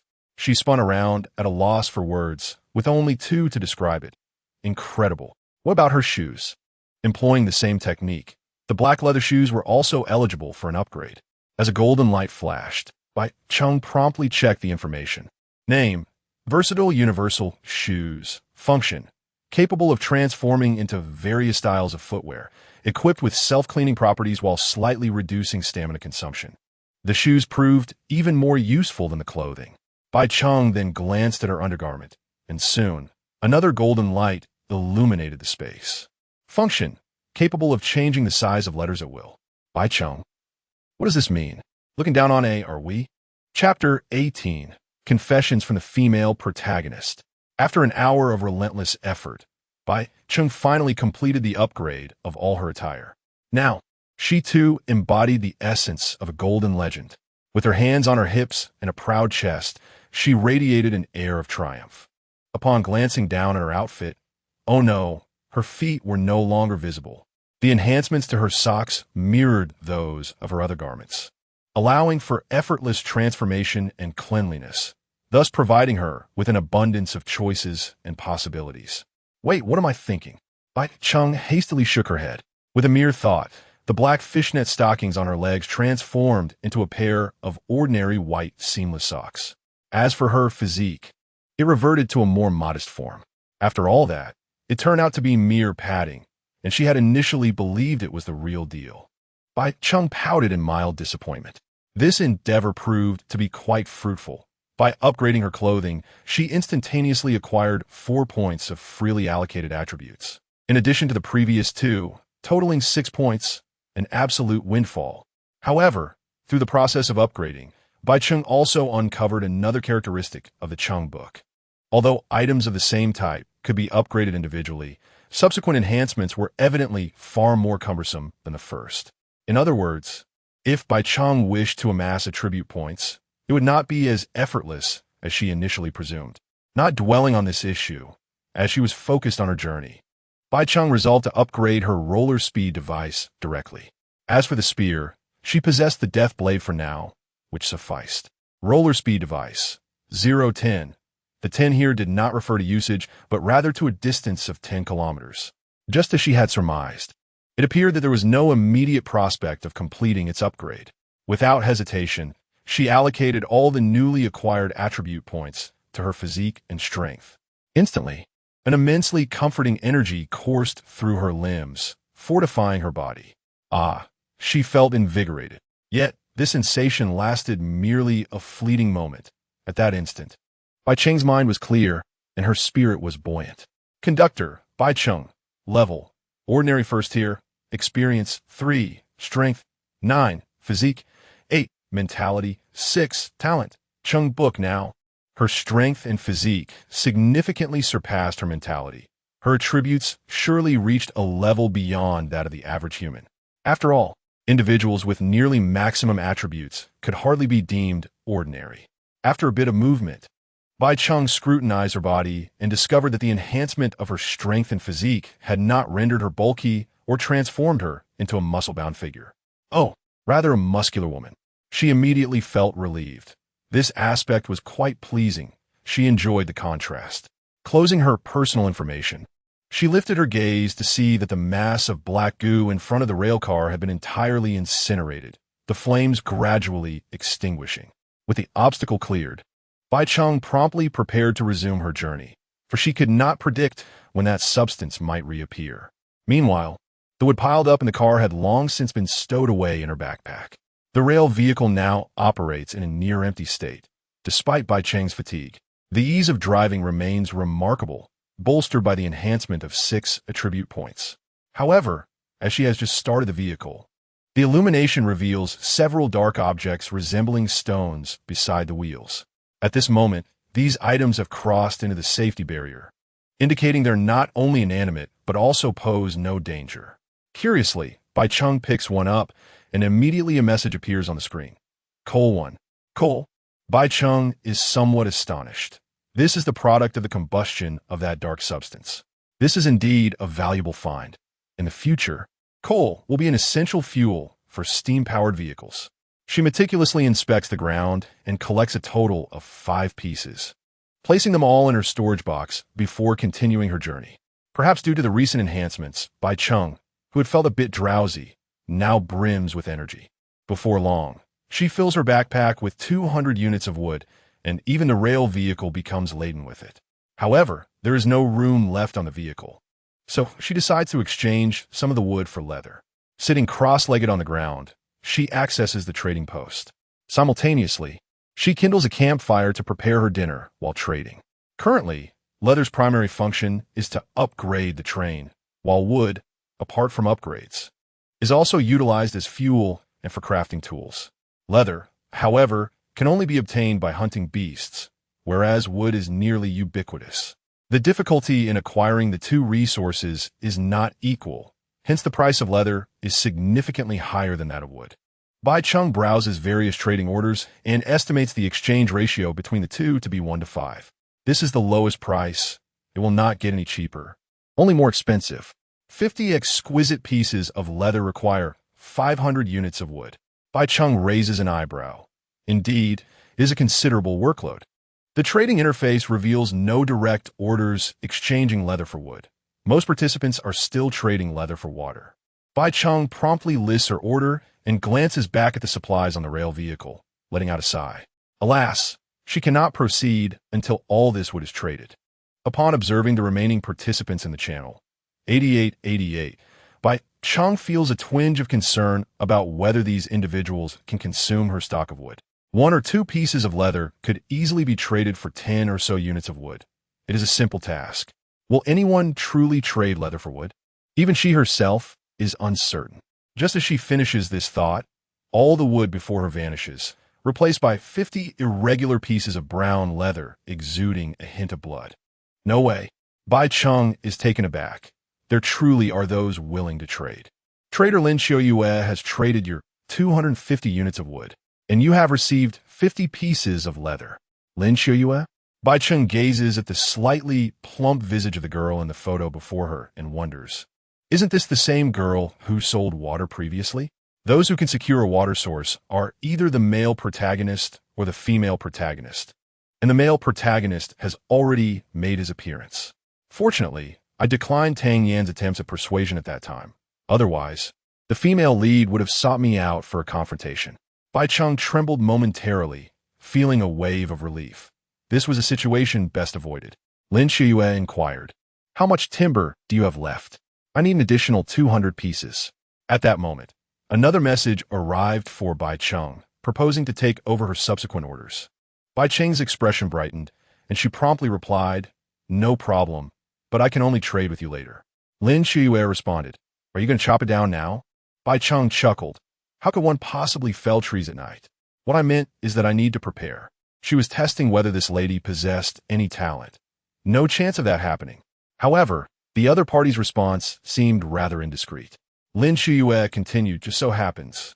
I also need to exchange fresh water for some leather to trade with you. Indeed, it was the female lead, Bai Cheng concluded inwardly. In the next moment, the other party unexpectedly added, by the way, I like you. Shall we date? Chapter 19. Brother, I'm a girl too. Brother, you're a girl. Bai Cheng widened her eyes, nearly convinced she had misread the message. While I acknowledge my beauty, I am not the sort to engage in such frivolity. Bai Cheng considered herself socially adept, yet faced with this revelation, she found herself at a loss for words. After a few seconds of silence, it seemed Lin Xiaoyue sensed her unread response and sent another message. Lin Xiaoyue, you are quite to my liking. I could take the initiative, how about it? What a lunatic. However, out of courtesy and a desire to avoid further entanglement, Bai Cheng promptly and firmly declined. Bai, I apologize, but I am not interested in that. Nor do I have any plans in that direction. Lin, what a pity. However, we can still ally, supporting each other. As a gesture of goodwill, I can offer you an employee card. What do you think? Though her tone suggested negotiation, Lin Xiaoyue had already sent Bai Cheng the email. Bai Cheng initially intended to dismiss it outright, But her curiosity got the better of her, and she opened the email to view the employee card.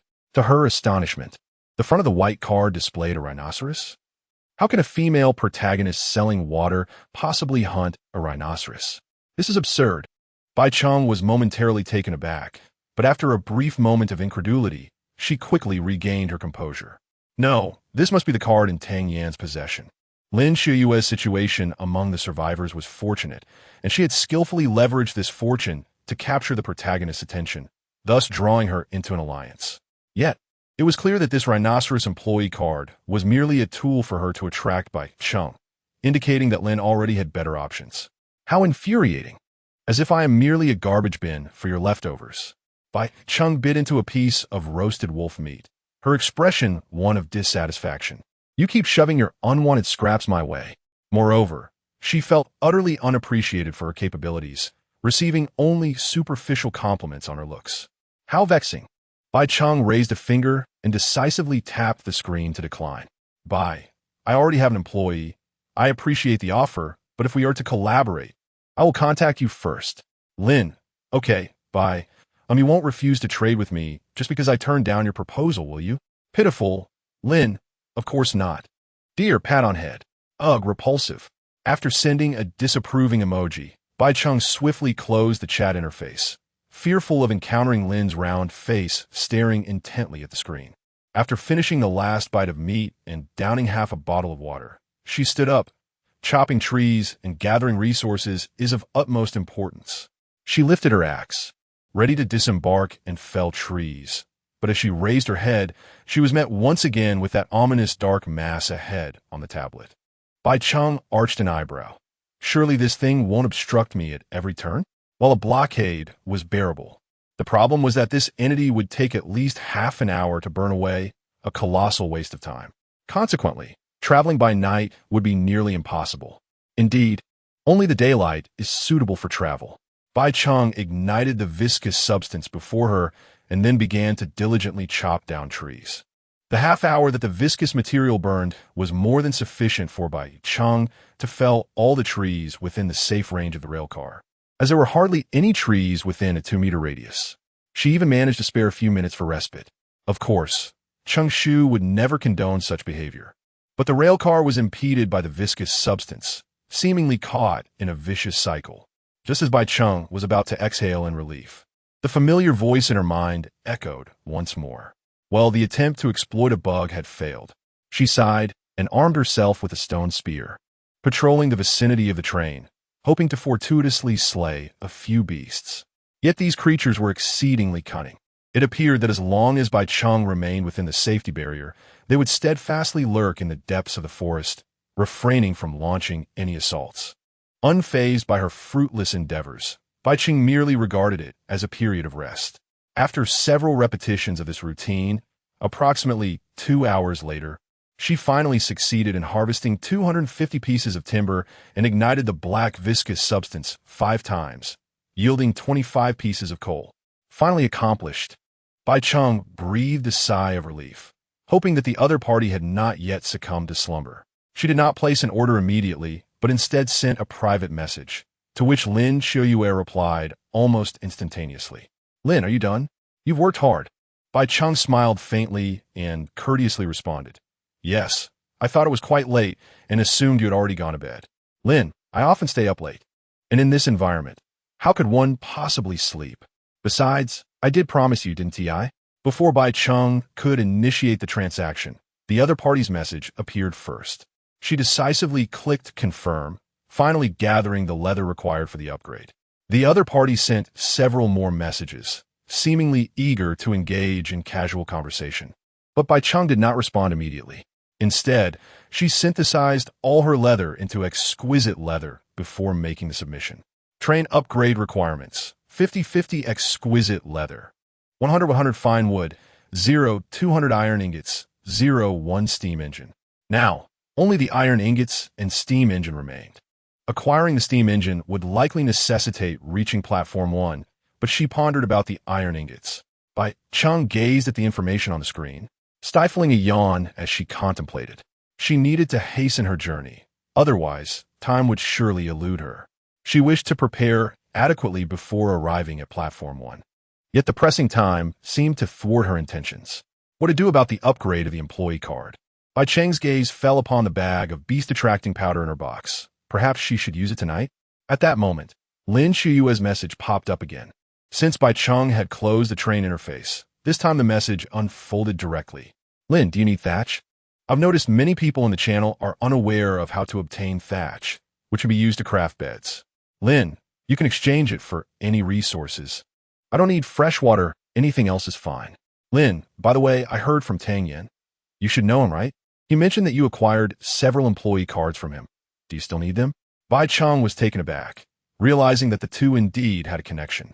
However, she was preoccupied with her own matters and had no intention of engaging in idle chatter. She politely declined, stating, I don't require a bed for the time being, as it not only occupies space, but also adds to the burden.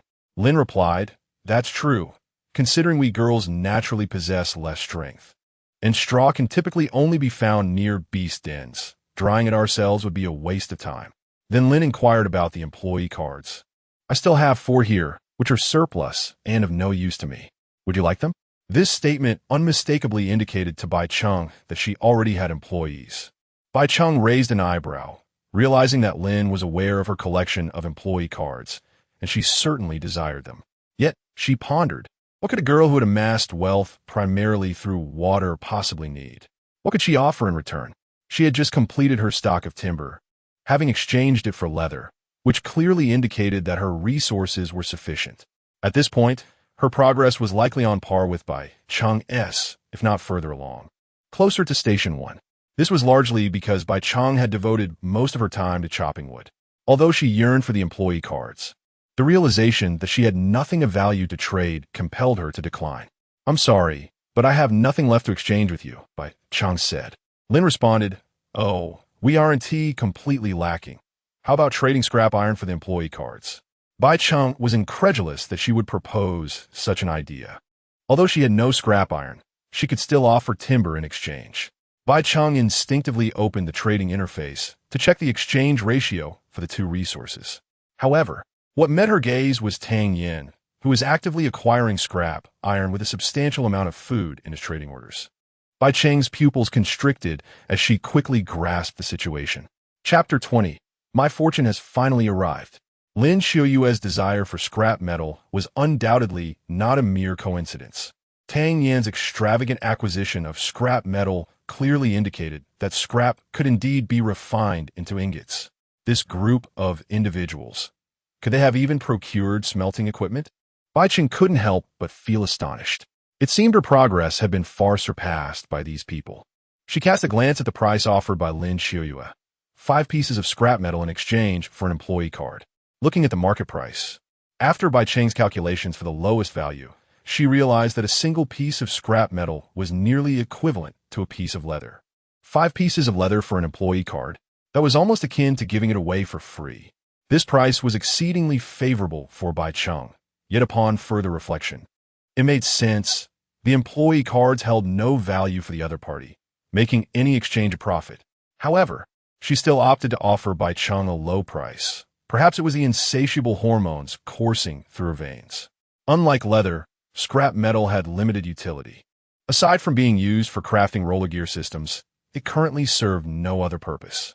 Furthermore, Bai Cheng did not believe that everyone was fortunate enough to unearth roller gear systems from their scrap.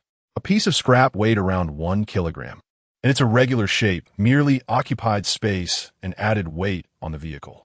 For those with excess scrap, trading these iron lumps for useful resources was undoubtedly the most cost-effective option. Tang Yen, the shrewd merchant, had determined that a piece of meat would require 2 pieces of scrap, likely anticipating that the boxes would yield even numbers. Bai Cheng remained resolute in her decision to seize the market with timber, but the price had to be sufficiently generous. She agreed to Lin Shuyue's transaction and was about to take action when her curiosity got the better of her, prompting her to check the reactions of others in the chat. Scrap metal? What purpose does it serve that the great Tang Yen is acquiring it? Currently, the only thing that can be constructed with scrap metal is a singular item. Perhaps Tang Yen plans to buy it and then resell it. I admire the pig-headedness of the individuals above, selling gear systems is utterly pointless. If it weren't for my lack of equipment, concerns about weight, and shortage of resources, I would be acquiring it too. What do you mean by that? Is there some other use for scrap metal? Brothers, what exactly is this scrap metal you speak of? Opening boxes, one is almost guaranteed to obtain 2 pieces of scrap. Wait, Lin Xiuyue is also acquiring scrap metal. Tang Yin frequently sold food, and his name often appeared in the trading hall, having long been regarded as a big shot by others in the channel. As for Lin Xiuyue, she seemed to possess an unending supply of water, selling it continuously, undoubtedly a true powerhouse. Upon reading the last message, Bai Cheng immediately closed the channel and reopened the trading interface, where she indeed found Lin Xiuyue's acquisition order. One was trading food, the other water. The prices were similar, yet it was evident that fresh water held a competitive edge. Whether the two had conferred beforehand, or if the latter had reacted upon seeing the order, remained uncertain. Bai Cheng furrowed her brow. The competition had yet to commence, yet the pressure was already overwhelming. This night was destined to be sleepless. With a sigh of resignation, she disembarked, her expression one of melancholy as she grasped her axe. She felled a few trees, ignited the black viscous substance, and proceeded several hundred meters, only to repeat the entire process once more. Although this was a time-consuming endeavor, it posed little physical strain for Bai Cheng, merely a nuisance. Moreover, the trees yielded over 20 logs each at night, rendering the collection process remarkably efficient. Despite possessing a spatial backpack, the maximum load of 300 logs was still insufficient for her needs. She immediately synthesized all the logs into fine wood, maximizing the storage capacity of her railcar. Time slipped away unnoticed, and soon Bai Cheng sensed that it was deep into the night. Fatigue began to envelop her, pushing her to the brink of exhaustion. While there was still ample space on the railcar for more logs, her gaze fell upon a distant green treasure chest, prompting her to forego further collection. At last, she could rest, allowing herself to focus on the journey ahead come morning. Casually discarding her axe onto the car, she stood before her spoils, 200 pieces of fine wood, hoping to complete all trades before waking. At this hour, the channel was largely silent, most having succumbed to sleep. Bai Cheng activated the trading interface and listed all her fine wood. Trader, Bai Cheng, item, fine wood 4, remaining 204. Request, scrap iron 1. 20 logs exchange for a single scrap iron, a rate that far exceeded the market price, albeit for a commonplace material. Yet, in order to compete with essentials such as food and fresh water, Bai Cheng had no choice but to proceed thus. If fortune smiled upon her, she would be able to gather all the scrap iron by tomorrow night. As for storage, her spatial backpack was perfectly adequate, leaving no cause for concern. However, she was also curious about Tang Yin and Lin Xiuyue. If they lacked smelting equipment, how could they transport 200 pieces of scrap iron, weighing 400 pounds, on their vehicle? Surely, they could not all possess such apparatus? Bai Cheng raised an eyebrow, contemplating the origin of such equipment. Her gaze instinctively drifted towards the green treasure chest, radiating a faint luminescence nearby. This might be the sole explanation. Throughout her journey, Bai Cheng had encountered numerous white treasure chests, yet the closest ones were at least 3 meters away from the train. At night, she dared not take risks. In her quest for timber, she had no choice but to relinquish them. Just as she had nearly finished collecting wood, she stumbled upon this green treasure chest, leading her to finally consider rest. Creating a small space atop the railcar, Bai Cheng sprawled out in a starfish position. The pitch-black night loomed like a ravenous beast, and even when she gazed skyward, not a single star was visible. Only the orange glow of her lantern enveloped her, akin to the soul's safe haven in this world. "How I long for a bath," Bai Cheng murmured, her lips forming a delicate pout of discontent. "I wonder how Yun Yin is doing. I sincerely hope she does not come here." Gradually, Bai Cheng's breathing became steady, and she unknowingly drifted into slumber. Plop! A droplet of water fell from the heights, colliding with the ground and subsequently bursting into a myriad of tiny splashes. Deep in her sleep, Bai Cheng turned over, a hint of annoyance escaping her lips. "Hey, don't touch me." Yet, an increasing number of droplets descended upon the railcar, landing on her body. Startled, Bai Cheng abruptly opened her eyes and sat up, Is it really raining? She looked up at the sky, which was ominously overcast, as a raindrop fortuitously landed on the tip of her nose. The rail car was strewn with discarded scrap metal, and in the distance, a treasure chest remained steadfast in its place, bringing her a sudden wave of joy. This rainwater should be drinkable, right? She pondered, as at least did not appear to be acid rain. Now, all she needed was to devise a few containers. Surely, she could gather a substantial amount of fresh water. Hopefully, this is merely a localized downpour. At last, fortune is smiling upon me. Chapter 21, 666. The Salt City has lost its flavor. It surprisingly begins to rain. The girl extended her arm out of the window, allowing the raindrops to drench her fair skin. She stood there, her gaze blankly fixed on the endless grassland that slowly passed by, as if she were savoring the scenery. Yet, to speak truthfully, apart from the expanse of green, the only sentiment one could grasp was solitude. The gentle breeze that wafted in through the window brought a hint of chill, playfully stirring her pink curls by her ear. Turning her attention to the number of people remaining in the channel, 7788. The girl suddenly let out a cold laugh. Is it truly possible for this vivid world to return to reality upon death? She was skeptical, regarding the individuals in the channel as foolish and naive. With over 200 kilometers still to go, the girl reclined back on her bed. Listening to the rhythmic patter of raindrops against the wooden ceiling, she casually closed her eyes, resting her head on her hands. Little Ching, strive to reach platform 1 by tomorrow. Moo. A container? What should I use as a container? How vexing. Bai Cheng surveyed her train, realizing, to her dismay, that there was not a single vessel available for storing water. A wooden crate? Bai Cheng glanced at it and immediately shook her head. The gaps between the wooden planks were wider than her grandmother's gaps between her teeth, offering no hope for a seal. What about a mineral water bottle? Looking up at the sky, Bai Cheng noted the rain was too light. The collection rate would likely not keep pace with the evaporation rate. Just as she uttered these words, large raindrops suddenly cascaded from the heavens, crackling as they struck the ground. The wind howled, and a few nearby saplings began to sway violently. The raindrops pelted her skin, causing a stinging sensation, and within seconds, her clothes were drenched. Damn it! Bai Cheng couldn't help but curse. At that moment, she set aside her plans to create a rainwater collection vessel and hurriedly grab her silver axe. Racing down from the rail car. Of course, during her descent, Bai Cheng transformed her clothing into a makeshift raincoat, albeit still a short-sleeved one, leaving much of her arms exposed. Chopping down trees in daylight proved significantly easier than at night. With each swing, a tree fell. Before long, the small trees before her lay flattened. Clutching the timber, she swiftly transferred it onto the flatbed. That should suffice. Frowning, she decisively began her construction. In a matter of moments, her bare 6-square-meter rail car transformed into a quaint little cabin crafted from rudimentary wooden planks, with windows on all sides.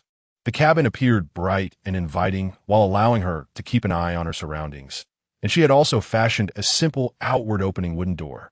To avoid the rain, she had no choice but to construct this shelter. Compared to the burdens of travel, Bai Cheng was far more concerned about falling ill due to exposure to the rain. Thankfully, her physique had already been enhanced. She raised an eyebrow, surveying her little abode. Otherwise, she feared she might be utterly exhausted. The ceiling above continued to echo with the rhythmic patter of rain, akin to a soothing lullaby. The open windows allowed rainwater to occasionally flood the interior, rendering the once dry floor increasingly damp. Bai Cheng leaned against the corner, her attire still drenched. Without hesitation, she stripped off every article of clothing, including her shoes and socks, leaving only her undergarments. Using a remaining piece of wood, she propped her garments up to dry nearby, then proceeded to gather all the scrap metal from the vehicle into her backpack. A glance revealed she had accumulated 51 pieces of scrap metal, yet still required 149 more to reach her goal of 200, necessitating an additional 2,980 pieces of wood. Who could possibly outstrip me in felling trees? Bai Cheng felt the enormity of the task ahead, realizing that to acquire more scrap metal, she would have to purchase it at a premium. A sudden gust of wind swept through the window, tousling her white hair that cascaded over her shoulders. prompting her to crouch down. It was summer, and even amidst the torrential rain, the air felt refreshing rather than cold. Sitting cross-legged in the corner barefoot, Bai Cheng reached for a green treasure chest she had collected while chopping wood. This chest appeared to be sealed and could not be dismantled, possibly serving as a container. Curiosity piqued, she examined the chest, contemplating its potential uses. Turning her gaze to the relentless rain outside, she prepared to open the chest, offering a silent prayer and even squeezing her chest to invoke a stroke of luck. Who would need fresh water on such a stormy day? May it yield something truly beneficial. Opening a fine chest. Acquired furnace, blueprint. 1. Stone floor, blueprint. 1. Water condenser 1. Scrap metal 2. Bai Cheng stood there in stunned silence. 666. Utterly absurd. The water condenser was even not a blueprint. In a fit of anger, she hurled the chest out of the window. A container? What a joke. The water condenser was a modest-sized plastic barrel, roughly 20 centimeters tall, topped with a small funnel. Bai Cheng opened its details. Name, water condenser. Quality, ordinary. Description, automatically collects 2 liters of fresh water every 24 hours. Evaluation, an essential artifact for survival. But this water production seems rather meager, Bai Cheng mused, perplexed. The output barely sufficed for one person's daily hydration needs, offering little to barter with. The blueprint for the stone floor was self-explanatory. She couldn't be bothered to examine its details and opted to use it directly. 2 stones crafted 1 stone floor. Its sole advantage over wooden flooring being the ability to sustain a campfire indoors. However, it was considerably heavier and far less accessible than wood.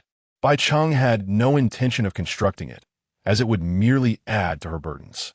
The only gem among the treasures of the fine chest was undoubtedly the furnace blueprint. The equipment had indeed been procured from the chest, filling her with delight. At that moment, she was eager to discover whether the furnace could indeed smelt the scrap metal.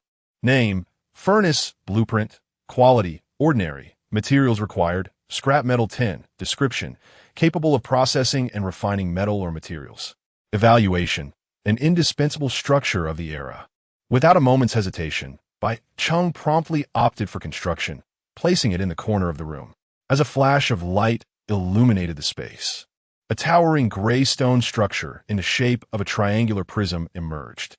Bai Cheng examined it closely, noting that the front base and both sides each featured 3 varying-sized furnace openings, the front clearly designated for fuel addition. Fuel added, 0-10 without delay. Bai Cheng tossed in 10 pieces of coal, followed by 10 scraps of iron through the side of the furnace. As the flames roared to life, billowing heat surged forth, casting a rosy glow upon Bai Cheng's fair skin, prompting her to step back from the furnace. Moments later, a distinct sound echoed as a smooth, square metal ingot fell from the opposite side. Iron ingot 1. Congratulations! You have unlocked the iron axe, iron pickaxe, iron sword, grill, iron chest. In an instant, messages began flooding the screen, and Bai Cheng's expression transformed into one of unbridled joy. To her astonishment, she could indeed smelt scrap iron. Gazing out at the torrential rain, she realized that tree cutting would be impossible today. Yet, with the furnace now at her disposal, it seemed unnecessary to exchange wood for scrap iron. A smile crept across Bai Cheng's lips as she mused. Perhaps it is now time for me to embark on my own path to prosperity. Chapter 22. The Emergence of a New Overlord. Bai Cheng was uncertain whether Lin Qiuyue and Tang Yin had acquired the furnace. However, they had consistently refrained from trading any finished products crafted from it. Was it merely to conceal from other survivors the fact that scrap metal could be transformed into ingots? Bai Cheng leaned towards the belief that the two had yet to obtain the furnace, though they might have opened exquisite treasure chests. One cannot expect to strike gold every time, could they? Their initial luck had already been quite remarkable. Thus, she resolved to disclose this information to everyone, a truth she could not hide if she wished to leverage the furnace for her own prosperity. She would take a gamble, wagering that they did not possess a furnace.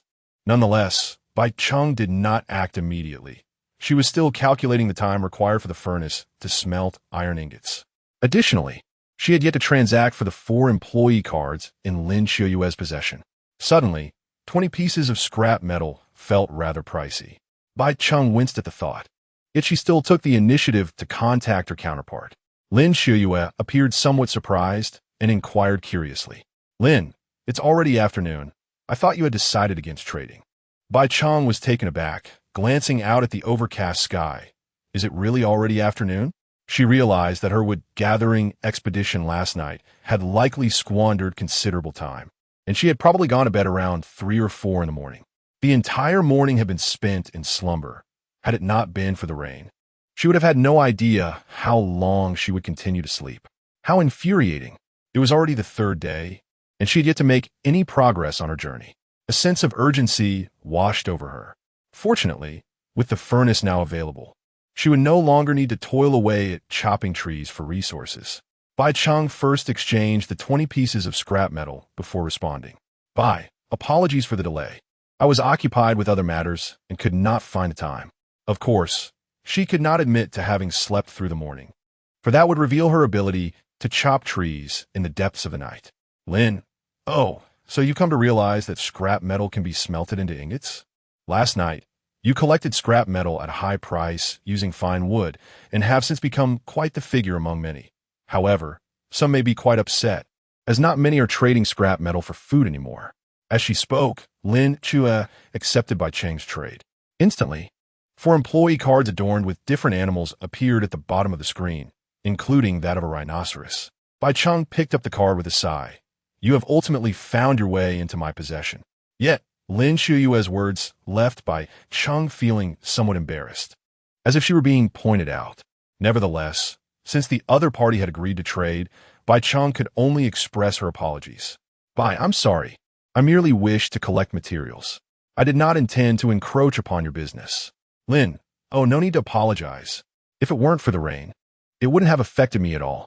By the way, are you friends with Tang Yin? Bai, not acquainted. Lin, all the better. That fellow could be rather self-important, and I'm not particularly fond of him. Bai, in truth, among the survivors who have made it this far, I imagine there are very few still lacking in food. His competitiveness is indeed lacking, especially considering his dubious character. Lin, exactly, I am a fan. I mean, I don't harbor any animosity, right? Bai, At this point, Bai Cheng is eager to conclude the conversation, as she must make haste to continue her journey. Lin Shuyue, despite her reluctance to reply to the incessant messages, finds herself intrigued by the hints contained within the words of her interlocutor. Lin, by the way, dear sister, what kind of employees do you have? With your intelligence, you must have chosen a steed as well, right? Tang Yin mentioned that the quality of the first employee is non-negotiable. Thus, it is best to prioritize functionality. Cattle and horses are optimal choices. I thought he was merely stating the obvious. If he wishes to collaborate with me, he should at least share some insights I am unaware of. It's not just about being handsome. There is no sincerity in that, far less than what you possess in a single strand of hair. Alas, I have been rather unfortunate, unable to find a sturdy ox. While a horse can pull a cart, the efficiency is somewhat diminished. Nevertheless, I can still reach platform 1 within the safe period, so it's tolerable. Bai Cheng, preparing to pedal, was momentarily taken aback by the messages on the screen. Though Lin Shua's words seemed like mere complaints, they inadvertently conveyed a wealth of information she had not previously grasped. It turns out that when she referred to cattle and horses, she was indeed speaking of real beasts of burden. The role of the first employee is to serve both as a mount and a cart puller. Bai Cheng finally comprehended the true significance of the first employee. Indeed, if there were oxen or horses to assist in pulling the cart, the speed of their journey would surpass human effort by several magnitudes. Bai Cheng suddenly felt as though her endeavor to upgrade the roller speed device was rather foolish. No wonder you all travel so swiftly. If one were fortunate enough to acquire an employee on the first day, by now, on the 3rd day, it was entirely conceivable that they could have reached platform 1 without pause. Of course, this is merely an ideal scenario. Most individuals do not initially intend to rush. And with the necessity of gathering resources, such rapidity is unfeasible. It is likely that by tomorrow evening, some will arrive at platform 1. Though it appears the challenges posed by the guards are not excessively daunting. Bai Cheng furrowed her brows in contemplation, while also offering a perfunctory reply to Lin Shuyue. Bai, Indeed, this fellow lacks sincerity. She must assume I already have employees. Bai Cheng wore a wry expression, unaware that she was still entirely alone. She had already obtained 8 white employee cards, along with 1 green card, leaving her just 6 cards short of her goal. Bai Cheng's gaze turned resolute as she looked toward her furnace. I still have beast-attracting powder unused, if necessary. I can exchange iron ingots to ensure I complete the employee card upgrade before reaching the platform. Legendary employee cards, after all, should surpass ordinary ones in every regard. Bai Cheng held immense confidence in this and felt no envy toward the speed of others' journeys. Noticing Lin Qiuyue had ceased to respond, and with the furnace in the corner still working away, Bai Cheng donned no clothing and mounted her driving apparatus, beginning to pedal with all her might. Outside, the wind howled and the rain poured, and given the wooden shelter Bai Cheng had erected, the resistance was quite significant. Fortunately, Bai Cheng's physical prowess has now approached the pinnacle of human capability, rendering even the slightest resistance utterly trivial. Approximately half an hour later, a flash of green light signaled the completion of the upgrade for her roller speed adjustment device. Roller speed adjustment device 030. With the furnace behind her having just completed its task, Bai Cheng chose to halt her activities. However, upon inspecting the upgraded device, she couldn't help but raise an eyebrow. Was this not identical? There was no discernible change whatsoever. With a sense of resignation, Bai Cheng reluctantly opened the details for a closer examination. Name, roller speed adjustment device. Level, excellent. Description, increases driving force, enhancing maximum speed by 10. Evaluation, marginally better than nothing. Is this all? Bai Cheng felt a profound sense of dissatisfaction. Yet, considering that this upgrade was merely an ancillary benefit of her journey, as the evaluation suggested, it was indeed better than nothing. Turning her attention back to the iron ingots on the ground, she noted that the 10 pieces of coal added to the furnace were still smoldering, and she decisively added more scrap metal. About half an hour for 10 pieces, she surmised, and this pace was not particularly slow. The remaining coal should suffice, and she suspected it was not the sole fuel source available. With the cost of iron ingots now accounted for, it was time to commence trading. Bai Cheng promptly listed her order. Trader, Bai Cheng, item for trade. Iron ingot 1, remaining 10, demand, scrap iron 3. Once the order was posted, it immediately stirred a considerable commotion throughout the entire channel. Chapter 23. Additional payment required. Once again, it is that Bai Cheng. She unexpectedly possesses iron ingots. Just last night, she was fervently acquiring scrap metal, and both Tang Yin and Lin Qiuyue, those prominent figures, were doing the same. Could it be that scrap metal can be refined into iron ingots? How foolish of me not to realize this sooner. I had already suspected it, but without the necessary resources, I could not undertake the refinement myself. What incredible luck she has, emerging as yet another influential figure, with so many formidable personalities around. Why can't I be among them? Moreover, she is stunningly beautiful. I wonder if she has a boyfriend. At first, these individuals merely envied Bai Cheng's fortuitous circumstances, even praising her beauty as she soared to fame through her photos. However, upon scrutinizing the order details, their admiration swiftly morphed into scorn. They began to berate Bai Cheng just as they had once condemned Lin Qiuyue, accusing her of being a profiteer. Do you not find it outrageous that 3 pieces of scrap metal are exchanged for a single iron ingot? Indeed, upon reflection, it seems rather exorbitant for such a lovely young woman to possess such a mercenary heart. Profiteer, let us all refrain from trading with her. Can I exchange a signed pair of overalls for a bottle of water? As Bai Cheng observed the barrage of criticisms directed at her in the chat, she remained unfazed, even finding it somewhat amusing. Her ambition to profit from the furnace was not merely a whim. After watching the channel for 2 minutes, she noted that aside from the insults, no one had contested her exchange rate. This precisely indicated that she was the sole person in the entire channel with access to a furnace. She had wagered correctly. Neither Lin Qiuyue nor Tang Yin possessed a furnace. A smile crept across Bai Cheng's face. She was capitalizing on information gap. Thus, she promptly clarified in the channel. Scrap metal is not the primary material for smelting iron ingots. it contains numerous impurities. It takes 2 pieces of scrap metal to successfully refine into 1 ingot, and a significant amount of wood is required as fuel. Upon hearing this, the audience began to comprehend. Although a few skeptics continued to accuse Bai Cheng of deceit and labeled her as a profiteer, most had encountered scrap metal before. Its irregular shapes and rust suggested it was indeed laden with impurities. The majority were willing to believe Bai Cheng, and those seeking to exchange for iron ingots had no choice but to accept her explanation. Of course, this was largely attributed to Bai Cheng's previous trading prices, which are not only fair but could even be deemed generous. "I believe she's a good girl," one remarked. "When she exchanged 4 slender pieces of wood for a piece of scrap metal, why did none of you call her a profiteer?" "Exactly. The smelting ratio is inherently 2 to 1, and she must expend fuel. Who would make a trade without ensuring their own profit?" Though the prices were indeed outrageous, Miss Bai Cheng did not desire it to be so. Alas, beauty and kindness are rare. Were I in her position, I would not waste my breath explaining to such ingrates. "Trade with me only if you wish. Such girls are few and far between. I am smitten." Bai Cheng gazed at the messages, nearly bursting into laughter. None possessed a furnace, so what price was not dictated by her own discretion.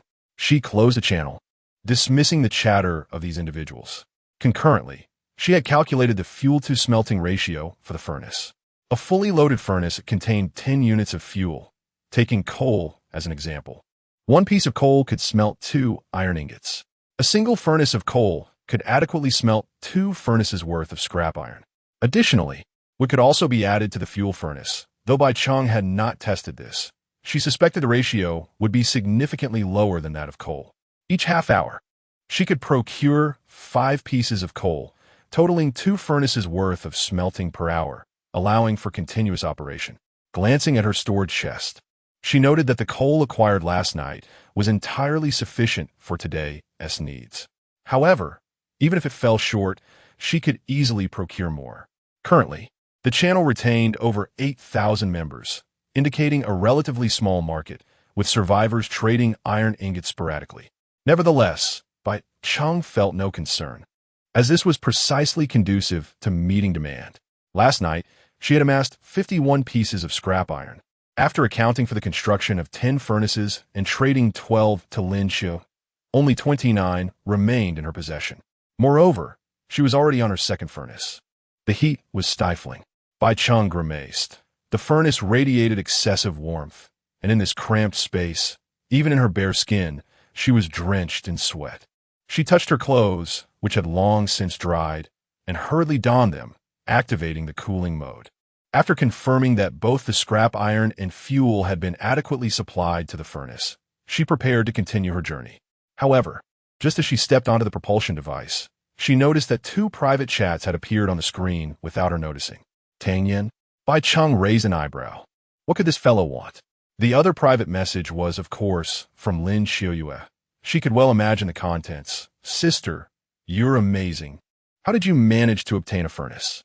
Bai Cheng had no desire to waste time engaging in mutual flattery. Her curiosity primarily piqued by Tang Yen's intentions. "Tang, how did you acquire the equipment for refining iron ingots? Was it material unlocking, opening chests, daytime or nighttime? Tang, is there any way to improve the rail car or increase its compartments as we enter the Iron Age?" "Tang, it takes 2 pieces of scrap iron to smelt 1 iron ingot. Are you certain you're not deceiving me?" Bai Cheng rolled her eyes. Why should she divulge anything to him? She read the messages without responding, and his inquiries prompted her to check the tools and buildings unlocked in the Iron Age. An iron axe required 5 iron ingots. Was it really that costly? A saddle for mounts, iron swords, furniture. What did any of this have to do with the task at hand? Bai Cheng possessed a clear book, which allowed her to upgrade tools directly. The cost-effectiveness of constructing any tool was unremarkable. Furthermore, these were merely basic tools, lacking direct application to the train's equipment. Bai Cheng surmised that her inability to upgrade the railcar was likely the reason she had not unlocked all items associated with the Iron Age. After all, she had entered the Iron Age ahead of time, which evidently corresponded to the era of steam locomotives. "Oh, the wooden crate can be upgraded?" Bai Cheng suddenly noticed that the wooden crates on the vehicle had an upgrade option. Name: Iron Crate. Quality: excellent. Upgrade requirements: Wooden Crate, Iron Ingots X2, Fine Wood X2. Description: a storage box with a maximum limit of 5 slots, accommodating a total of 100 units of space. Evaluation: ignore carrying weight. Be your true self. So after the steam locomotive, you've decided to eliminate weight restrictions. Haven to you? Bai Cheng's expression darkened. It seemed they were deliberately targeting the novice protection period. However, constructing an iron crate would be a waste of resources. Bai Cheng already had her own small backpack, which sufficed for her needs, so she had no intention of building it. After closing the interface, she initially planned to continue her journey, but Tang Yen, seemingly aware that she had read the message but not replied, sent another message. Tang, how about I tell you this information for an employee card? Bai, do you not realize that this information is as dear to me as my closest friends and brothers? Tang, then you, Bai, it will cost more. Chapter 24, Upgrade of the Drive Mechanism. Tang, just one more at most. Bai, deal. This time, Bai Cheng did not engage in any tricks, but rather conveyed the information truthfully, as it was ultimately inconsequential. Of course, she remained steadfast in her belief that 2 pieces of scrap metal could be refined into 1 iron ingot. After all, what if this individual decided to expose her? Bai Cheng was not foolish.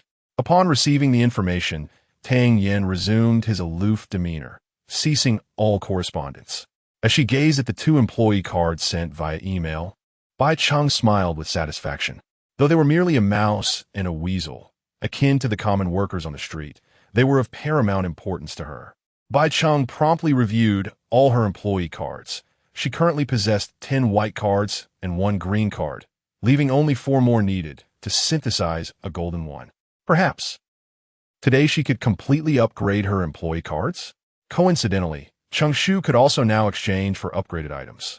Moreover, since learning from Lin Xiaoyu that employees could assist in hauling, Bai Cheng was no longer inclined to travel with such exertion.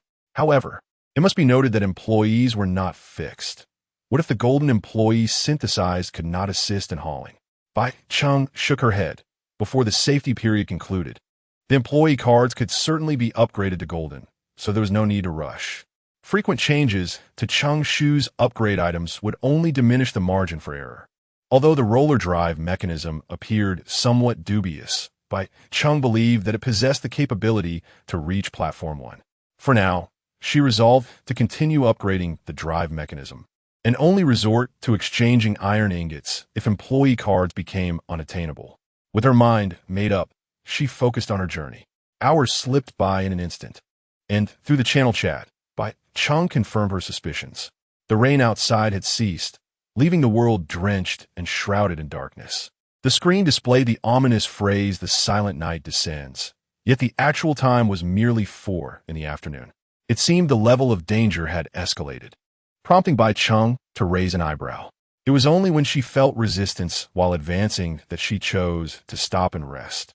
The safety zone must have dwindled to just 1 meter. Bai Cheng carefully alighted from the vehicle with her lantern, her body nearly pressed against the edge of the rail car.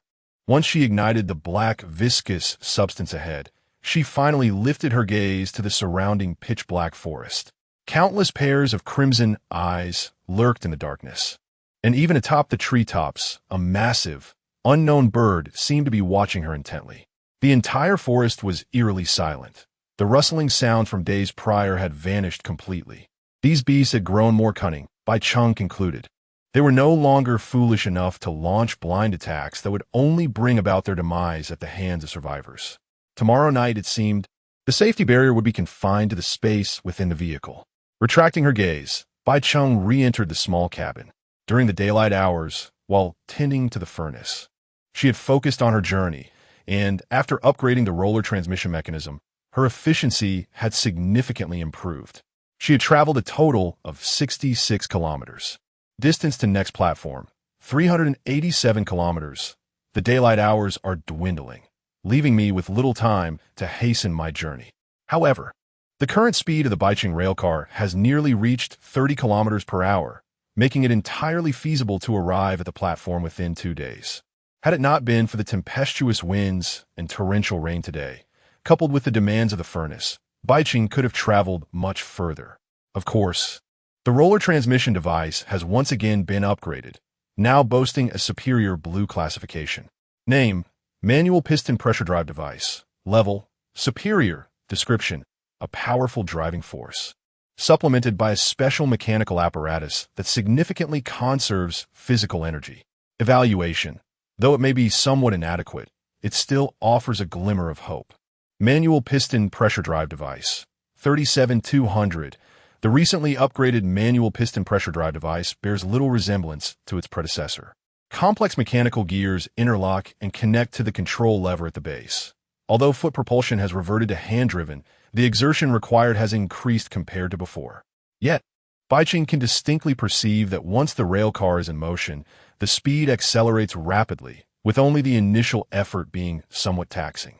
There is, however, a downside. The driving apparatus has expanded significantly, occupying nearly a square meter of space, rendering the already cramped quarters even more congested. This device, it hardly seems suited for human propulsion, does it? Bai Cheng suspects that the next level of enhancement will induce a qualitative transformation in this driving apparatus. If so, her time to reach Platform 1 will be even shorter. Currently, Bai Cheng is disinclined to dwell on these matters. As she ignites the waiting goo, she prepares her evening meal. While savoring roasted meat, she submits all the iron ingots produced to the train. Advancement conditions: 50-50 fine leather, 100-100 fine wood, 10-200 iron ingots. 0-1 steam engine. This marks her first submission of iron ingots. During the 3 hours of daylight, Bai Cheng has smelted a total of 60 ingots, in addition to the 10 previously produced during her experiments, utilizing them all for trade. Presently, her backpack contains a full 200 pieces of scrap metal. Once smelted, the most challenging task of gathering iron ingots will be accomplished. The scrap metal is sufficient. A smile graces Bai Cheng's face. Indeed, being a shrewd merchant proves most profitable. It is now time to reduce orders. Otherwise, she will have no time to smelt her iron ingots. As she continues to enjoy her roasted meat, her screen is inundated with messages urging her to list more orders. She opens the channel to explain, "Brothers, the pace of subsequent orders may slow, as my fuel supply is dwindling. However, rest assured, every half hour I will procure coal through the incineration of obstacles to continue supplying you." Upon hearing this, many became restless and immediately responded, "No fuel? 2 pieces of coal should suffice to smelt 2 pieces of scrap metal. Since they are of no use to us, I'll send them your way." The more adept individuals swiftly initiated a trade with Bai Cheng without a moment's hesitation. Bai Cheng herself was taken aback. Is this madness truly happening? Regrettably, the furnace was a blueprint structure, allowing for the construction of only one. Otherwise, she would have eagerly established a factory at once. More critically, Bai Cheng's resources were already saturated. She had yet to fully address her own inventory of iron ingots, let alone entertain the thought of supplying others with them. The output was fixed, and a reduction in trading volume was inevitable. Yet she still intended to acquiesce to these requests. After all, who would ever disdain an abundance of resources? At that moment, Lin Shiyue also sent a private message to Bai Cheng. "Sister, I've gathered half of the scrap iron. When might you be able to assist me in smelting some ingots?" Lin Shiyue had already offered her 4 employee cards at a remarkably low price and had shared this considerable information, compelling Bai Cheng to acknowledge the favor and refrain from refusal. Moreover, while the 3 unusable employee cards were indeed inexpensive, the rhinoceros employee card was a genuine treasure of high value. Bai Cheng felt overwhelmed, sensing that the scrap iron from the entire area channel seemed to be converging towards her. Unable to decline, she was left with no choice but to agree.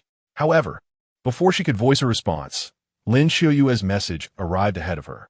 "Sister, you must see. Another individual has obtained the furnace." Bai Cheng was instantly alarmed. "Oh no, my mercantile behavior is about to be exposed. I will soon be the target of everyone's disdain." The channel was once again ablaze with activity, and the survivor who had acquired the furnace blueprint was certainly not going to miss this golden opportunity for wealth. He proclaimed persistently, "The purity of the scrap iron is indeed insufficient. My prices are equivalent to Miss Bai Cheng's. If anyone is in haste, feel free to provide fuel. I will expedite the smelting process. Bai Cheng. Chapter 25. Gathering all supplies. The merchant. A cunning merchant indeed. Yet at the same time, Bai Cheng felt a quiet sense of relief. The other party had not exposed her. Rather, they intended to maintain the original pricing to secure a substantial profit. They were convinced that she could not consume such a large quantity of scrap metal. Bai Cheng spoke with certainty. After accumulating 200 iron ingots, any further attempt to store more would only add to her burden.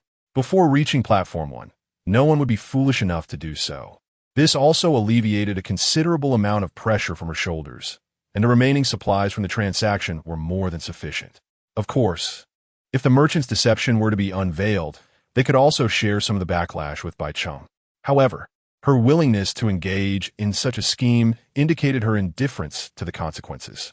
After all, they were merely acquaintances online, and one cannot always prioritize the welfare of others over their own needs.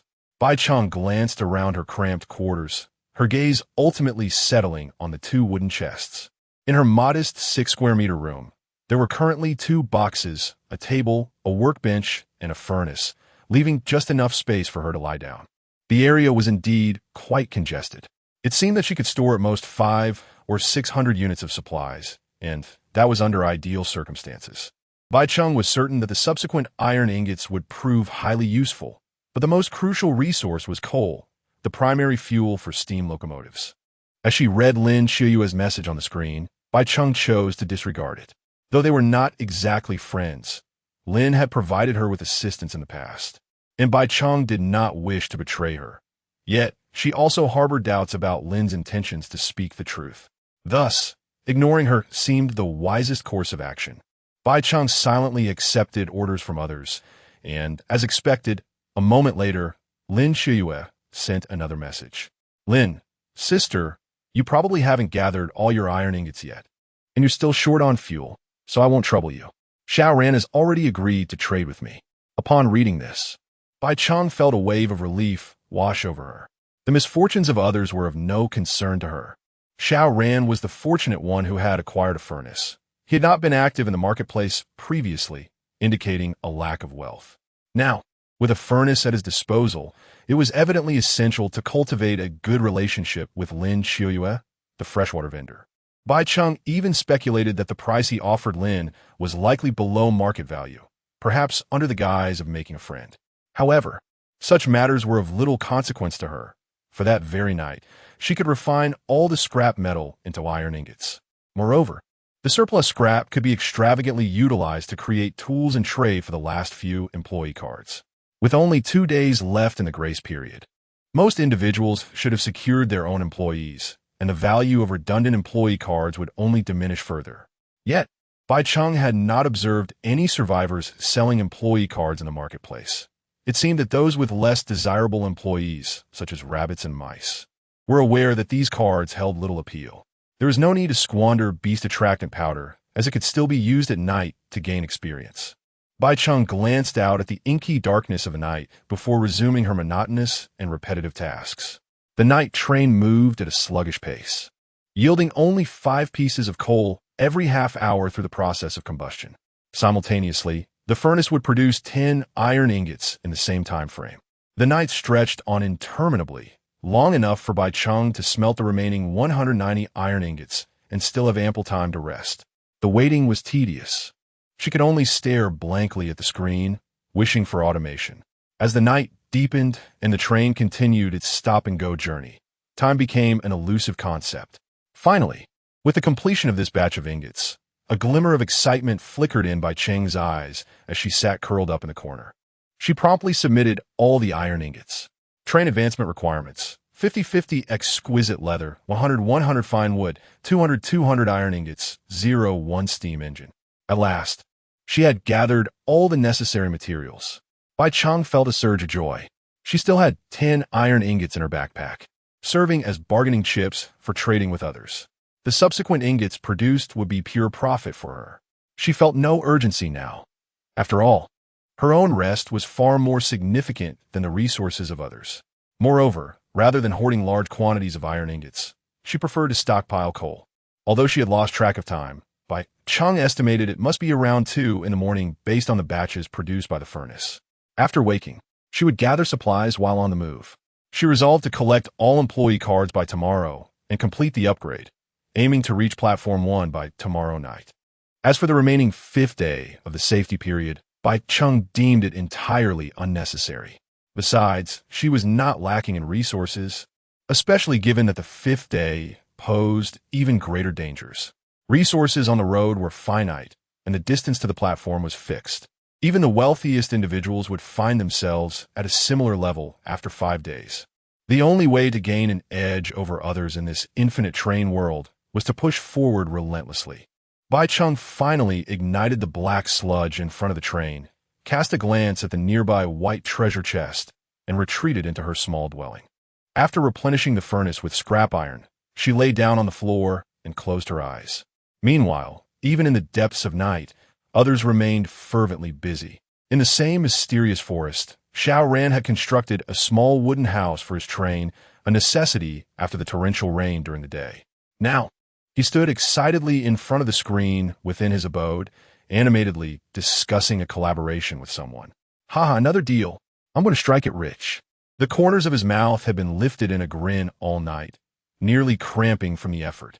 It must be said that Bai Cheng was quite clever, purchasing at triple the price. Fortunately, he had been astute enough not to expose her.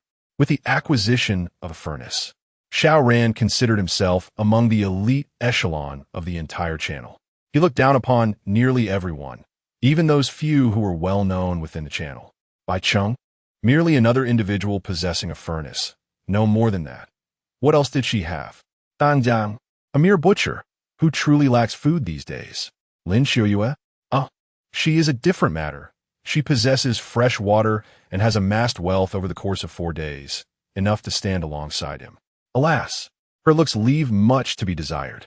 Xiao Ran smacked his lips. However, trading at a lower price with her had indeed provided him with a considerable amount of fresh water. Henceforth, he must cultivate a good relationship with her. Muttering to himself, he cast another glance at the messages on the screen, his expression turning impatient.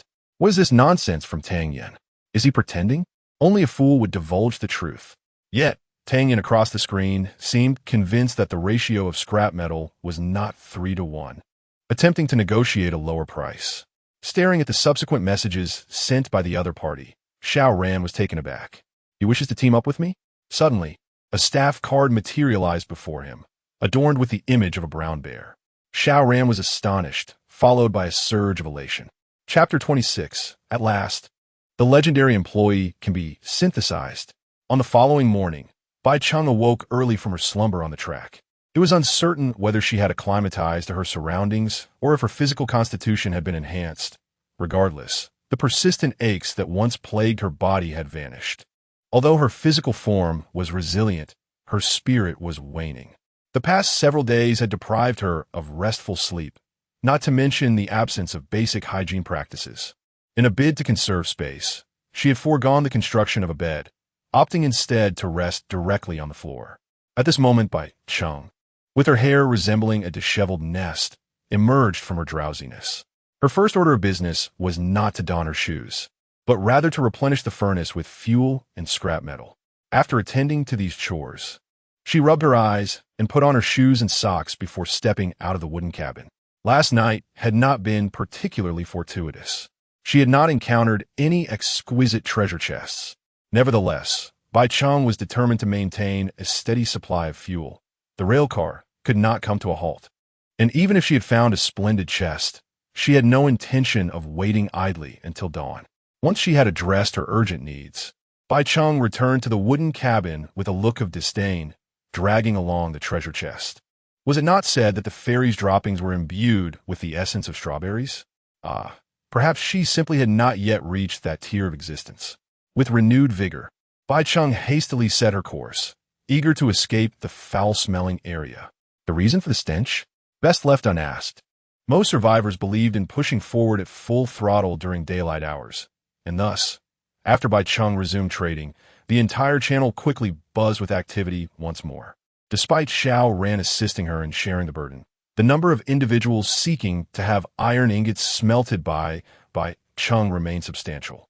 Even she could not help but wonder, from whence did this crowd acquire such an abundance of scrap metal? The pricing remained consistent. Yet this time Bai Cheng refrained from hoarding raw materials. Instead, she opted to smelt and reintroduce them to the market at intervals. Hours passed, and the 2 wooden boxes aboard the railcar were successfully upgraded to iron boxes under Bai Cheng's adept hands. The original stone pickaxe was casually discarded from the window, replaced by a more efficient iron pickaxe. Of course, her trusty stone spear remained by her side. After separating it from the fateful blade, Bai Cheng finally adorned her previously bare foot with a sock, and her hair was neatly tied back into a high ponytail with a small elastic band. As her stomach voiced its discontent, she pulled over to prepare her lunch. Manual piston pressure drive device, 112-200 by afternoon.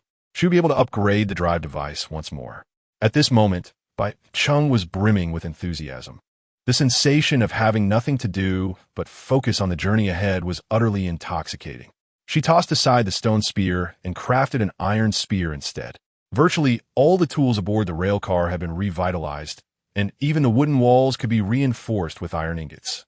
However, Bai Cheng chose not to pursue this course of action. If the original walls were not necessary for protection against the elements, she would have eagerly dismantled them rather than add to her burden. While grilling meat outside, Bai Cheng did not squander her time. She took up her silver axe and gathered some timber. Subsequently, she opened the ordinary treasure chest she had collected earlier on her journey.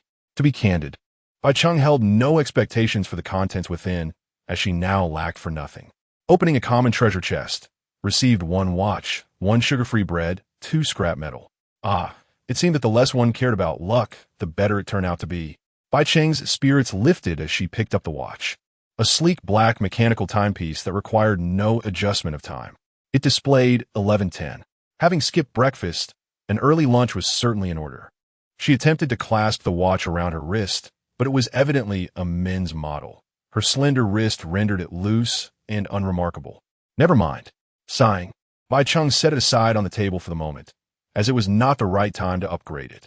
The meat was nearly cooked, and she broke the bread apart to fashion a makeshift wilderness burger.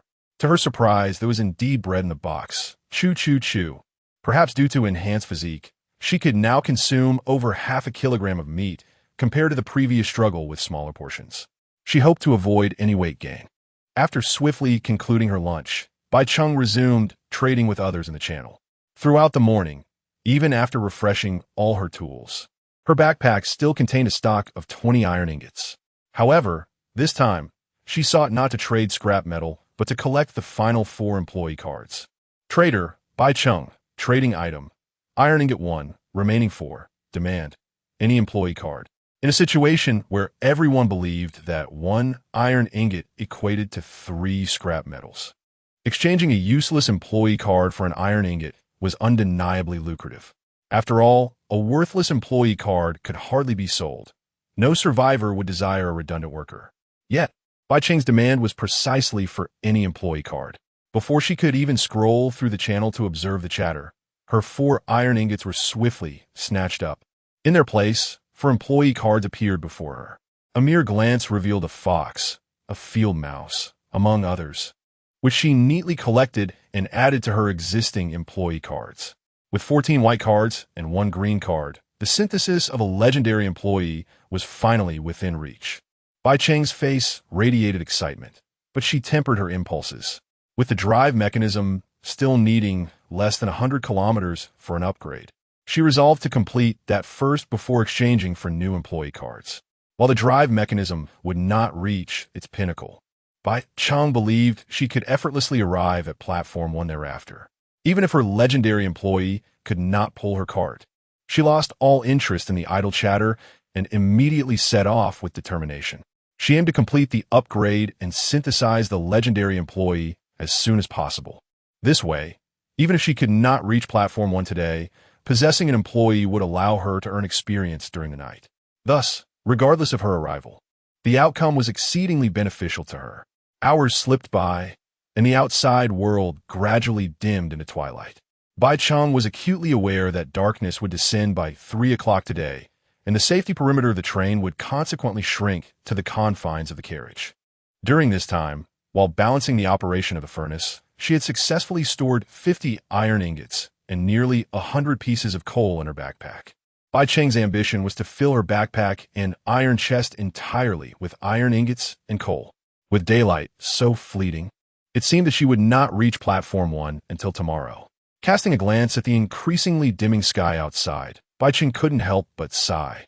However, scarcely had she uttered her lament when a flash of purple light suddenly flickered before her, and in an instant, she was propelled backward, causing the train to gradually decelerate. Stunned, Bai Cheng soon found herself confronted by a colossal machine that nearly filled the entire space of the carriage. Simultaneously, messages began to pop up on the screen. Congratulations! You have gathered all the necessary supplies. Would you like to advance the train immediately? Chapter 27. Upgrade the steam train. Top tier. Roughly crafted steam engine. You have gained 1 point for a tribute allocation. Even Bai Cheng herself could scarcely believe that a mere pulley transmission device could ultimately evolve into a steam engine. It was utterly unexpected. The confined space within the rail vehicle could hardly accommodate this colossal apparatus. Before Bai Cheng could fully process the situation, a striking red warning message promptly appeared on the screen. Warning: insufficient space. Please make a selection within 10 seconds, or the train may sustain damage.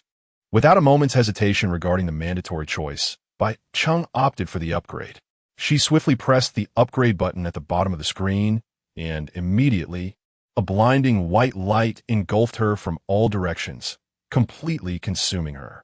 The intensity of the light instinctively compelled Bai Cheng to squint, and as she adjusted, she found that the rail vehicle had undergone a dramatic transformation. Before her lay an interior space crafted from steel, dominated by an enormous black cylindrical boiler that occupied nearly half of the area. The surface bore the marks of riveted reinforcements, and adjacent to it was a smokestack leading to the outside, devoid of insulation, with the control panel positioned centrally beside it. Bai Cheng's gaze sharpened. The semi-open control panel featured a modest array of levers and buttons. Although she had no prior experience in operating a train, she grasped the essentials at a glance. This was perhaps the power of the system. Bai Cheng realized, through this upgrade, that not all items could ascend to legendary quality. It could also be that the steam engine had unlocked subsequent upgrade conditions. A radiant smile adorned Bai Cheng's face, as this represented a monumental leap forward in technology.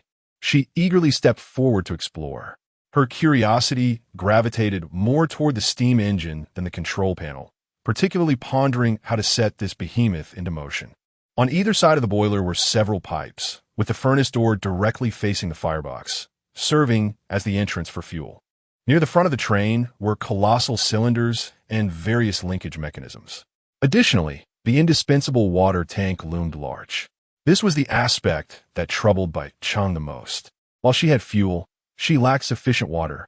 Simultaneously, the screen suspended before the control panel flickered once more, revealing a compulsory notification. Channel announcement. Congratulations, Bai Cheng, for becoming the first conductor to successfully advance to a steam train, earning an exclusive reward. The above information served as a strong prompt visible to all channel members, while the subsequent details were reserved solely for Bai Cheng. Exclusive rewards include a free initial fill of the water tank, the title of Pioneer, 1 point for attribute allocation, unlimited coins 10, and an additional hour of platform stay time. Bai Cheng's expression brightened instantly. Could there be such fortunate tidings? Each item within this exclusive reward had proven to be remarkably beneficial. So, there was indeed a time limit for platform stays. Bai Cheng raised an eyebrow, gleaning crucial information from this reward. However, she wore a look of perplexity. What purpose does this title serve? Bai Cheng attempted to open it for further details, but the description merely stated that it was a reward for outstanding pioneers within the Infinite Train channel. Was that all? Bai Cheng rubbed her eyes in disbelief, struggling to comprehend how a title could bestow no additional attributes. What then was its function? At that moment, she remained unaware that this title was automatically equipped. And as soon as the channel announcement was made, the entire community erupted in excitement. It was just after nightfall, and nearly everyone was busy organizing their supplies. With no one asleep, This mandatory announcement undoubtedly took everyone by surprise. What a joke. Bai Cheng, where did you acquire a steam engine? What do you mean, Bai Cheng? Can't you read? It's pioneer Bai Cheng, who claimed that one could only upgrade the train after arriving at the platform. Step forward. Is it possible that Bai Cheng has already reached platform 1? My goodness, I was just chopping wood, and you're telling me someone is already aboard a steam train. Are we from the same era? Woe is me, sister.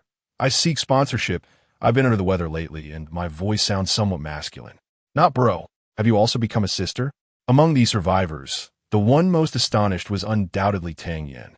He gazed at the message on the screen, furrowing his brow in silence. His fist clenched tightly. Impossible. She hasn't reached platform 1. Where could she have gotten a steam engine? I can no longer grind for experience. I must hurry on my journey, or even if I am currently ahead, she will easily catch up. The initial rewards for entering the station must be mine. Tang Yan immediately called back his team. Even though it was night, he did not wish to waste a single moment. Bai Cheng's progress had completely disrupted his plans. He hoped that his teammates, Xiao Ran and Lin Xiuyue, would be of some assistance. Bai Cheng allocated the 2 points from her reward into strength and constitution, successfully raising her strength attribute to 10 points. Strength, 10, constitution, 9, mind, 6. Subsequently, she opened the detailed information about the train, eager to discover the materials required for the next upgrade. Train, steam train, level, LV. 1. Armor core, none. Maximum connectable carriages, 1. Maximum speed, 60 kilometers H staff, none. Upgrade requirements, 0.50 flint, 0.50 fine wood, 200 iron ingots. 1. Any train core. Note, carriages must be upgraded individually, and depending on the attributes of the train core, various forms of carriages can be crafted. Reflecting on the information before her, Bai Cheng pondered. Indeed, the materials required for upgrades seemed far less daunting compared to those for advancement. Yet, what exactly was a train core? Bai Cheng was baffled. More critically, where could she acquire carriages? Although the human-powered tram has successfully evolved into a steam locomotive, its footprint has merely elongated rather than broadened. The width remains at 3 meters, while the length is estimated to reach 9 meters. However, due to the presence of the steam engine, water tank, control console, and the original furnace and workbench, the train has become even more cramped post-upgrade. This situation feels exceedingly constricted. Bai Cheng furrowed her brow, realizing that she could no longer move the train at will. Frequent braking and starting would undoubtedly lead to a significant waste of fuel, and should the fuel be exhausted, they would be stranded in the wilderness. Sigh. The anxiety over fuel lingers. Gazing through the iron-barred window at the encompassing darkness outside, she let out a sigh. The safe perimeter for the night had dwindled to merely the space within the train, leaving her unable to disembark to ignite the black viscous substance. Yet, could the time of night be squandered like this? Bai Cheng frowned, contemplating the possibility of starting the train to make progress. Perhaps the steam locomotive's power could break through the black slime. As for the furnace, that was merely a secondary concern. Of course, before proceeding, Bai Cheng needed to synthesize all her employee cards in preparation for summoning her first legendary employee. Upon invoking Cheng Shu, she immediately selected the original green employee card as her upgrade target. Green employee card, 02. Blue employee card, 04. Purple employee card, 08. Finally, a dazzling golden light illuminated Bai Cheng's eyes, reflecting the joy upon her face. Top tier, legendary golden employee card. You have received 1 point to allocate freely. Chapter 28, Legendary Employee.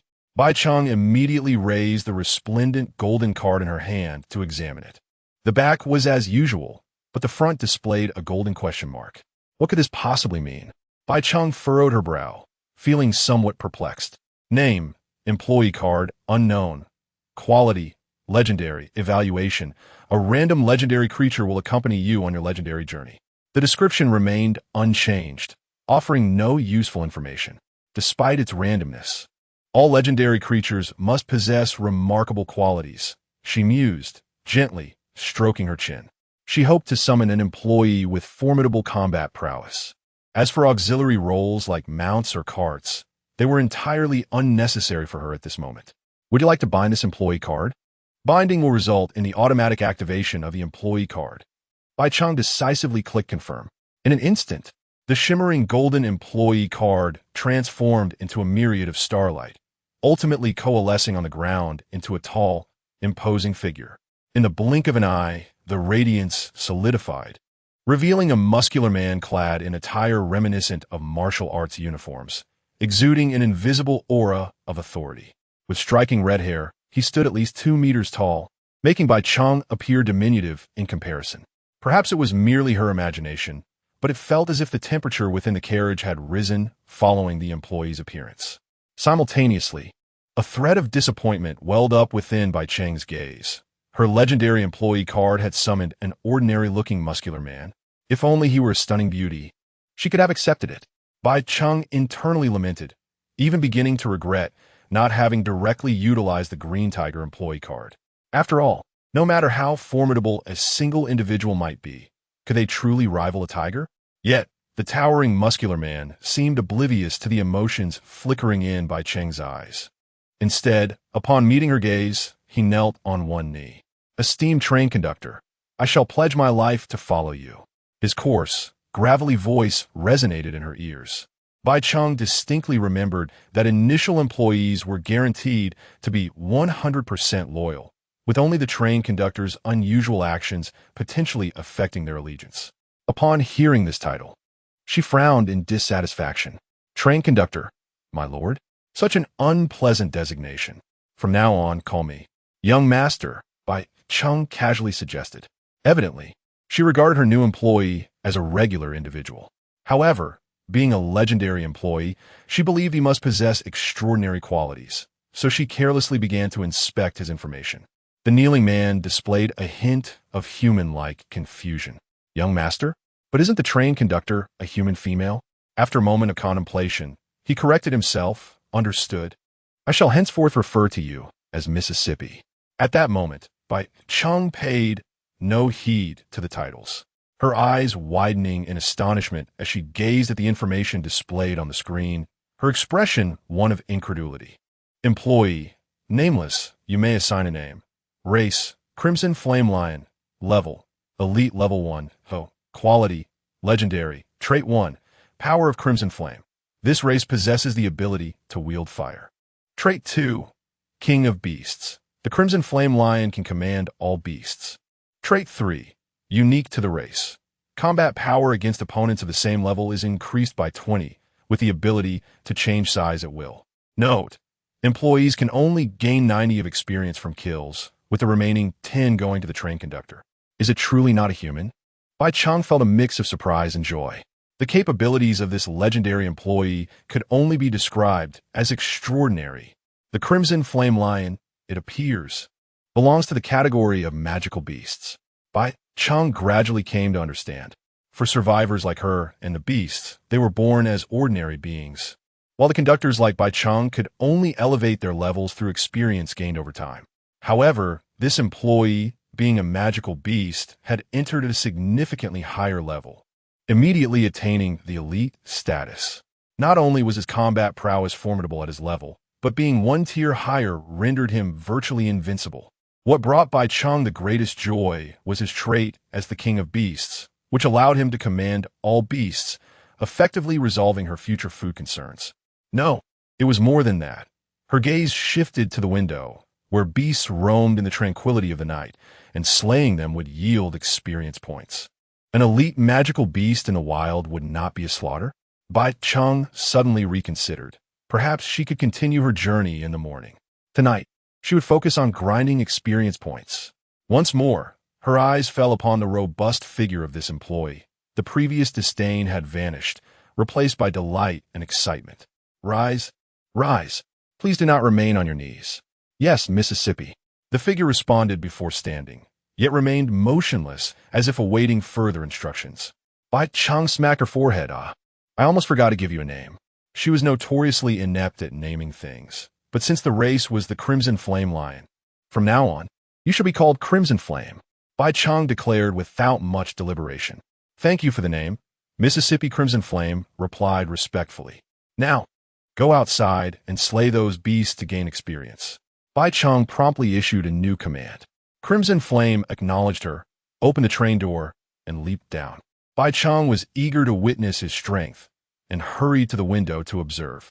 Simultaneously, as Crimson Flame's feet met the ground, an invisible wave of heat surged forth.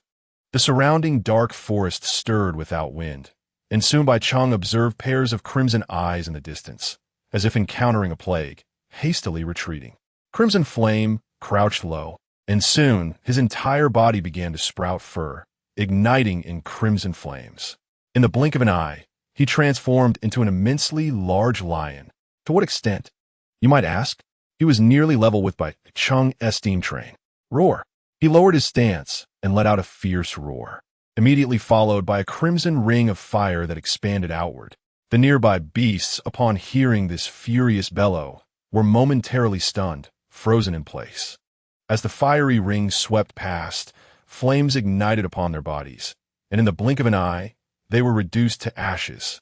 A flurry of notifications began to flood the screen. Your employee, Crimson Flame, has slain the Midnight Flower Leopard, earning 0.1 experience points. Your employee, Crimson Flame, has slain the Midnight Vulture, earning. Bai Cheng was taken aback. Have I stumbled upon a hacked version? This is overwhelmingly powerful. Incredible. It was nothing short of a one-sided massacre. Any creature within the range of the Crimson Flame's roar was willingly marching to its demise. Coins began to materialize beneath the screen, rolling off the console and onto the ground. It was clear. Wealth was within his grasp. Chapter 29. The Cracked Infinite Train World. Let's go. The ability of Qi-Yin to transform in size is truly extraordinary. If Bai Cheng had not upgraded to a steam train, how could such a large lion possibly pull a carriage? She found it hard to believe. Moreover, even as a mount, it would surely be impressively majestic. This is the essence of a legendary employee. How delightful. Bai Cheng stood inside the train, her blood boiling with excitement, feeling as though she were the one vanquishing foes outside. However, once Qi-Yin had swiftly dispatched all surrounding beasts with a single strike, he reverted to human form. Bai Cheng, puzzled, watched as he turned to her and spoke first. Miss, there are no beasts left in the vicinity. None? She paused, momentarily taken aback. Could it be that they were somehow fixed to respawn around her? That was the only explanation she could conceive. Then, see if there are any treasure chests nearby and bring them back. With a flourish, Bai Cheng swung open the train door, clutching her silver axe. With no danger present outside, leaving such an abundance of timber unattended would be a waste. Time was still on her side. She did not wish to hastily conclude this final evening before reaching Platform 1. Miss, there are no treasure chests in the vicinity. Chai-Yin's tone was respectful, yet laced with certainty. Now, it was Bai Cheng's turn to be bewildered. You can detect treasure chests nearby? The treasure chests, much like you and this train, emit a unique magnetic field, Qi-Yin explained, adding, all nearby magical beasts can distinctly perceive this magnetic field, though the field emitted by the chests is considerably weaker in comparison. Bai Cheng was taken aback. Such a notion was utterly unfamiliar to her. Could it be that their status as outsiders made them clearly detectable to these local creatures? Yet, you had just been summoned to this world, and it seems you possess an innate understanding of these matters. Bai Cheng's curiosity compelled her to inquire further. Qi-Yin remained non-committal. To be candid, Miss, I possess certain memories regarding the infinite train, which grants me insight into you and the station train. Ah, I see. Bai Cheng nodded. Realizing this was likely a manifestation of the system's power, sparing her the effort of educating her sentient employee about the world. Still, she couldn't shake the feeling that Qi-Yin knew more than she did, yet she was at a loss as to how to ask. Since there were no treasure chests in the vicinity, Bai Cheng extended her hand, offering the silver axe. Then let us chop down all the trees around here. She felt no need to be polite with her employee. Of course, Mississippi Qi-Yin nodded in agreement, but did not take the axe. There is no need for such trouble. With that, he approached a nearby tree, raising his right hand in a claw-like fashion and striking fiercely. With a resounding thud, the thick trunk of the tree suddenly snapped, toppling to the side and breaking into several pieces midair. Bai Cheng was left in disbelief. It can be done like that? While the silver axe was efficient, it certainly could not fell a tree with a single stroke. The seemingly casual strike from the Crimson Flame was astonishingly capable of severing trees with ease. Nonetheless, despite this, Bai Cheng, prompted by Chang Shu, found herself without respite, ultimately forced to join Crimson Flame in felling trees around the train. The latter appeared somewhat taken aback, exclaiming, "Miss, these tasks are better suited for my kind. You need not." Bai Cheng promptly waved her hand, stating, "In our world, there exists a saying, lead by example. As the train conductor, I cannot merely be a decorative figure, leaving all responsibilities to my subordinates." Upon hearing this, Crimson Flame hesitated for a moment, then ceased his objections, exerting even greater effort in his actions. Before long, the forest surrounding the train was transformed into a flat expanse, littered with countless pieces of timber. Crimson Flame took on the responsibility of transporting the wood, while Bai Cheng diligently processed it into fine wood on the train.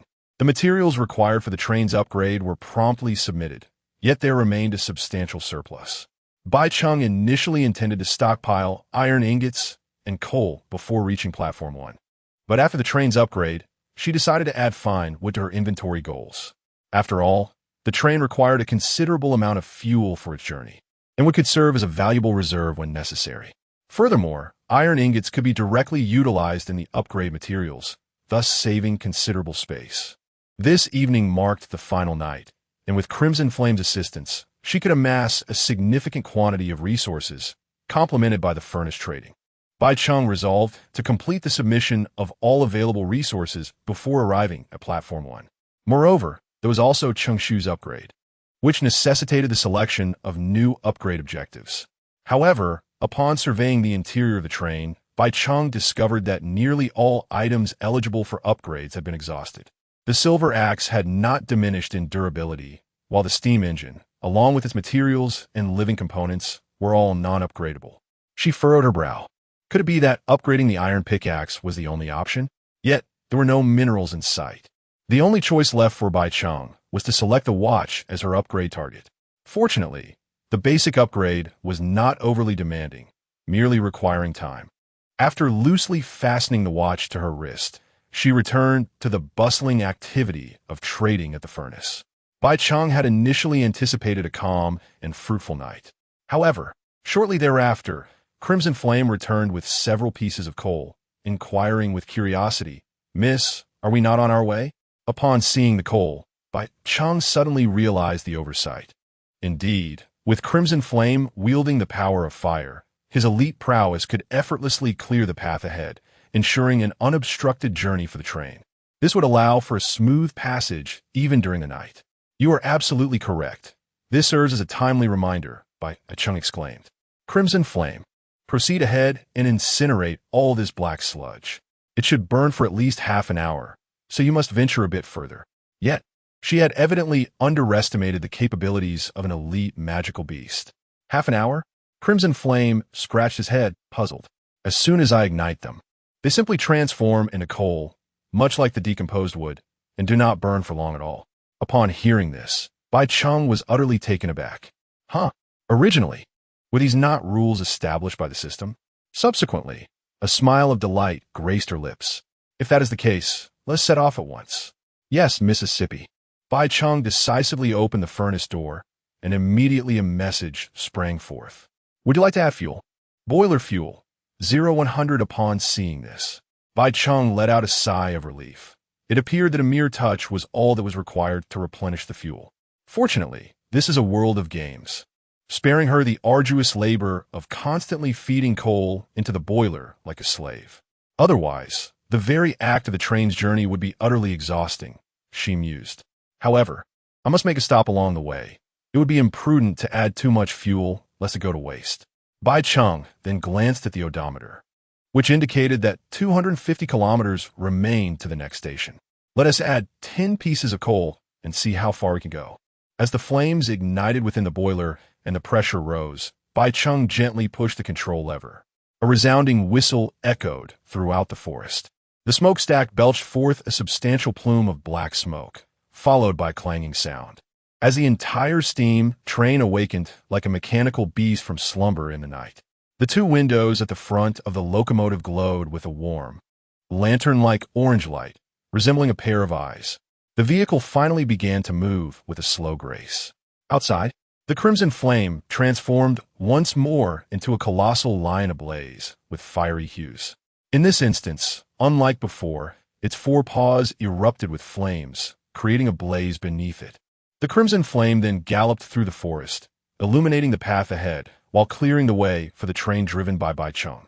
With her head protruding from the side window, the wind tousled her white hair, yet a smile remained on her face. "Crimson Flame, I implore you, let there be no living beasts in our vicinity." Chapter 30. Arrival at Platform 1. In the blink of an eye, the night slipped away. The train continued its relentless journey, unimpeded and smooth.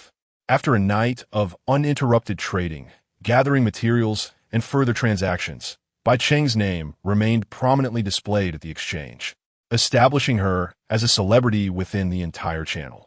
Undoubtedly, her title as a pioneer was strikingly conspicuous, radiating a colorful allure reminiscent of a second-rate online game, making it nearly impossible for anyone to overlook.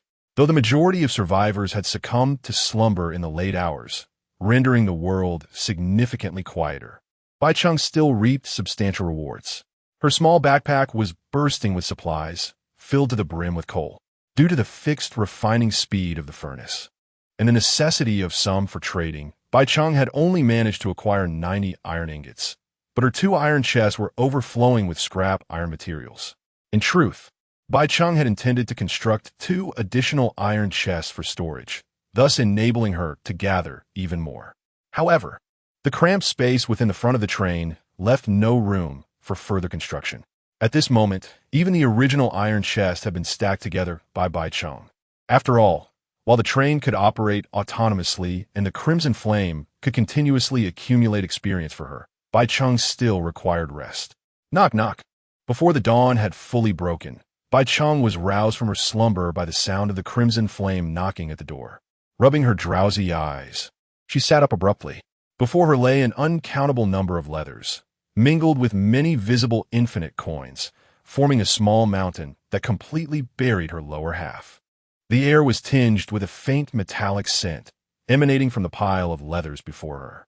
So much had been collected last night. Bai Cheng was astonished, hurriedly moving her feet to free her petite toes from the leather mound. It was then that she realized the train had come to an unexpected halt. "Miss, you're awake?" came the rugged voice of the Crimson Flame from outside the train. Bai Cheng returned to her senses and responded with a soft She rose to stretch her body and immediately checked the odometer. Last night, she had already calculated the combustion efficiency of the boiler's coal. 1 coal per kilometer meant that 100 kilometers would deplete the boiler's fuel entirely. Therefore, while she slept, Bai Cheng had calculated that the remaining fuel in the boiler was sufficient to reach Platform 1. Distance to the next platform, 0 kilometers. Had they already arrived at the platform? Bai Cheng was momentarily taken aback, excitement and anticipation glinting in her eyes. Her first glance was towards the screen, yet it offered no notifications. Puzzled, she had yet to turn to observe the outside when the voice of the Crimson Flame reached her first. "Miss, Platform 1 is just a few hundred meters away."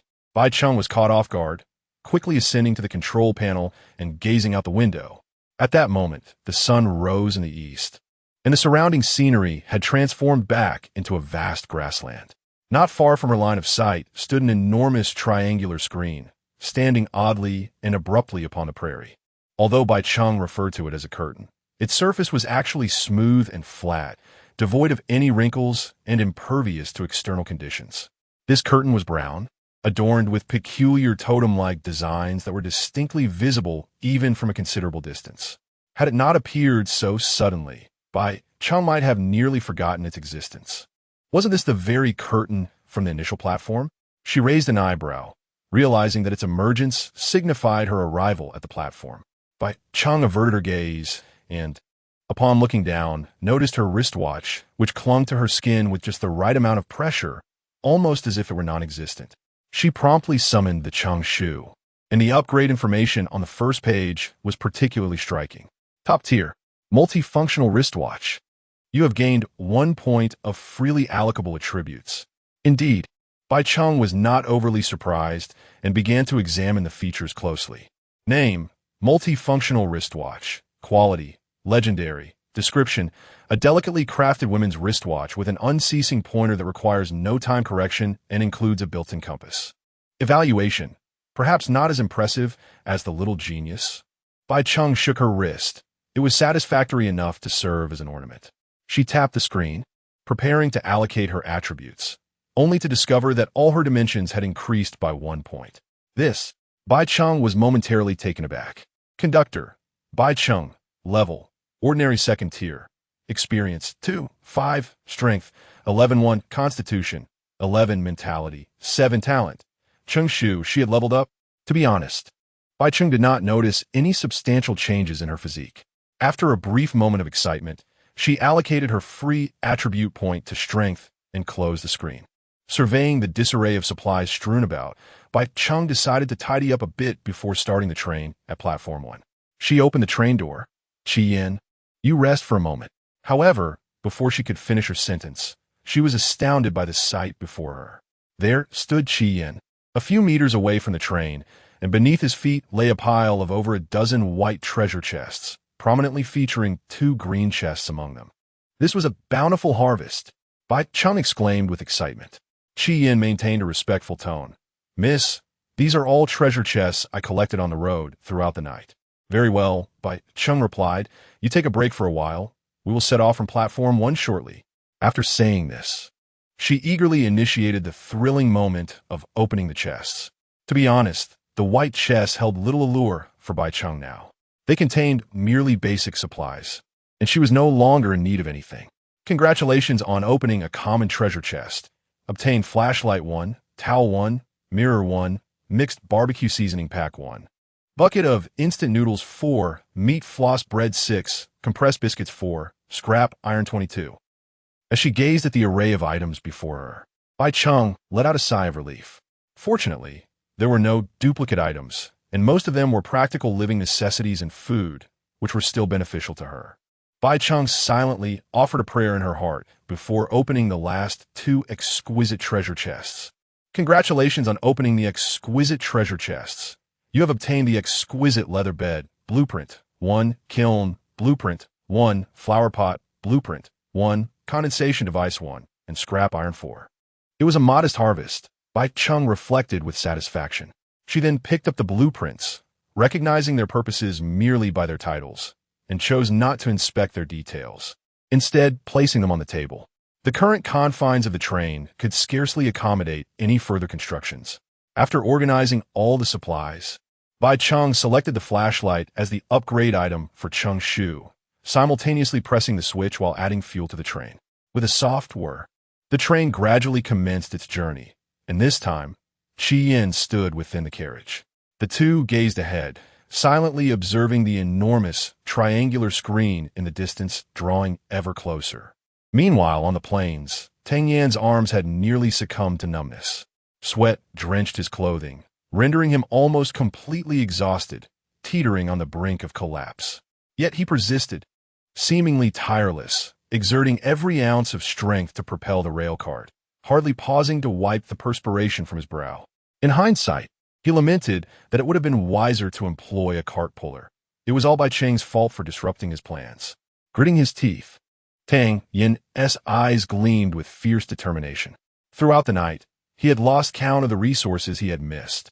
Yet the nature of the rail cart limited his capacity to carry much. In that moment, Tang Yan felt a tumult of frustration and fury. Moreover, the employee was a crocodile, which not only could not assist in pulling the cart, but also compounded the inefficiency by requiring him to carry the beast when fatigued. Nevertheless, it was all worthwhile. Tang Yan's bloodshot eyes remained fixed on the colossal triangular screen, partially obscured at the edge of the grassland. In that instant, all his grievances, rage, resentment, exhaustion, hunger, and drowsiness transformed into uncontainable elation. Ha ha ha! I shall soon reach Platform 1. The inaugural reward is destined for me, Tang Yan. Yet, in the next moment, a sudden channel-wide mandatory announcement erupted forth. Channel announcement. Congratulations to Bai Cheng for becoming the first train conductor to successfully reach the platform, receiving a special reward. Chapter 31. The infinite plunderers, the tracks of the train, are generated automatically, perpetually advancing along a predetermined route. In truth, the function of the train's cockpit is rather minimal. Yet Bai Cheng stands resolutely at the helm, her gaze fixated through the window as the triangular curtain draws ever closer. Soon, the train is entirely enveloped in its shadow. At that moment, the triangular curtain ignites spontaneously. No, more accurately, it transforms into ashes. The conflagration rapidly spreads from the center toward the edges, revealing a pitch-black expanse within.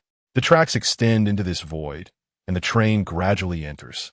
Bai Cheng realizes that upon entering, she seems to find herself in a wondrous realm, completely severed from the world she once knew.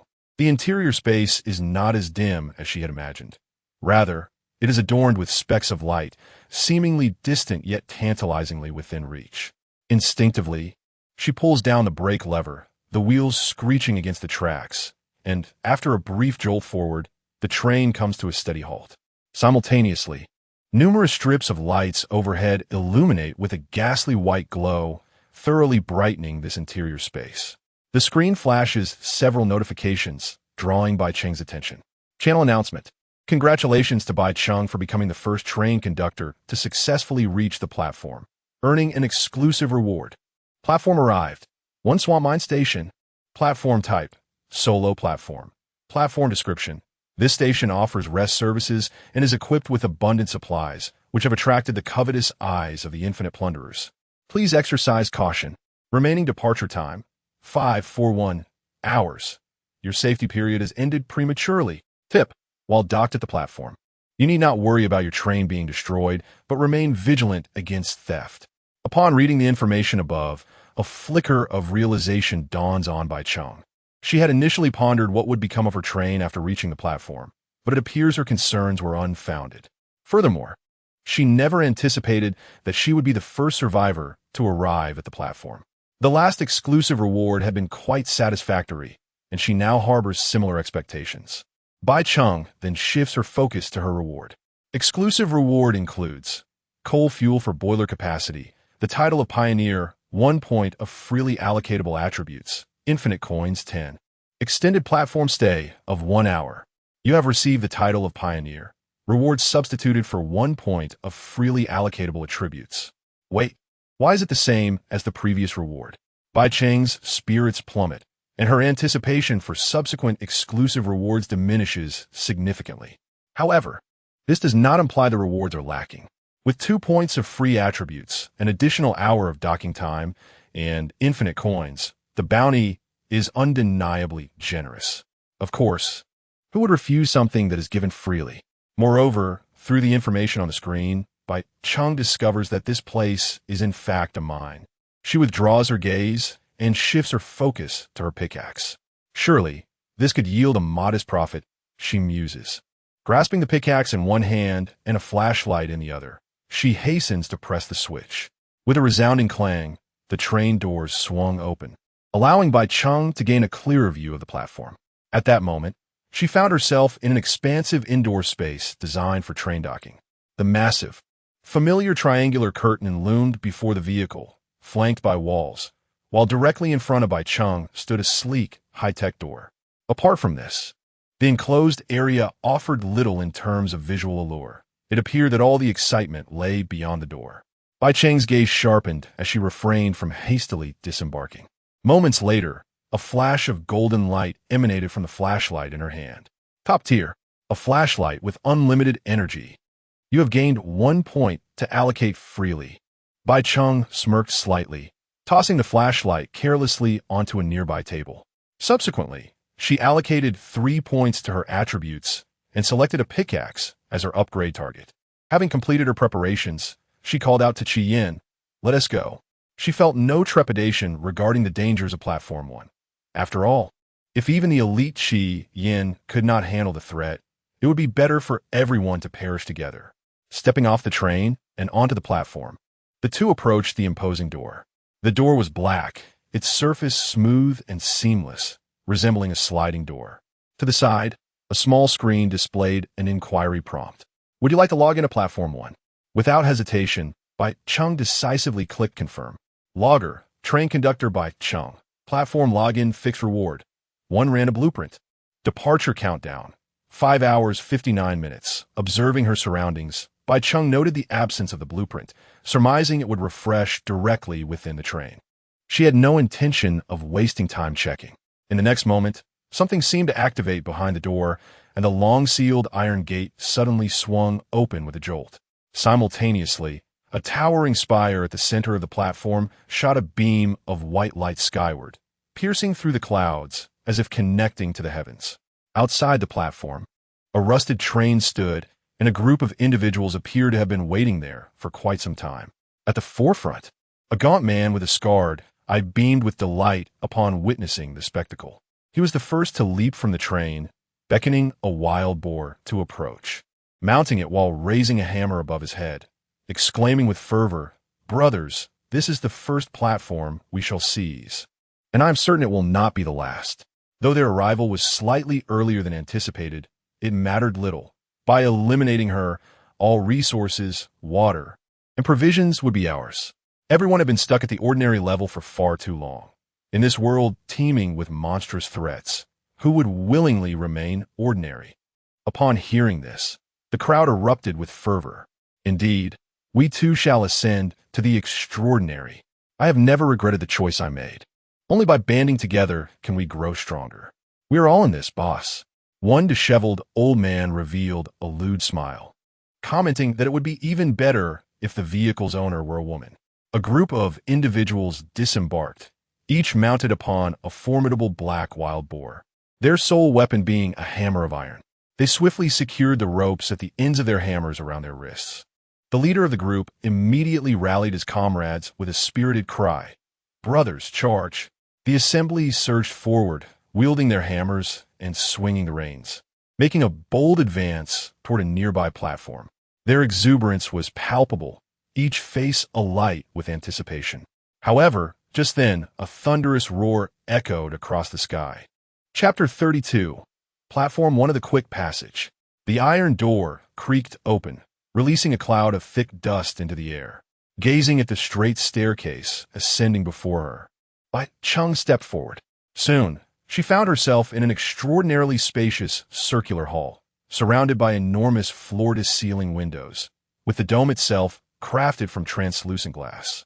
In the heart of the space hung 4 massive screens, ingeniously arranged to form a square, designed to relay information to all directions.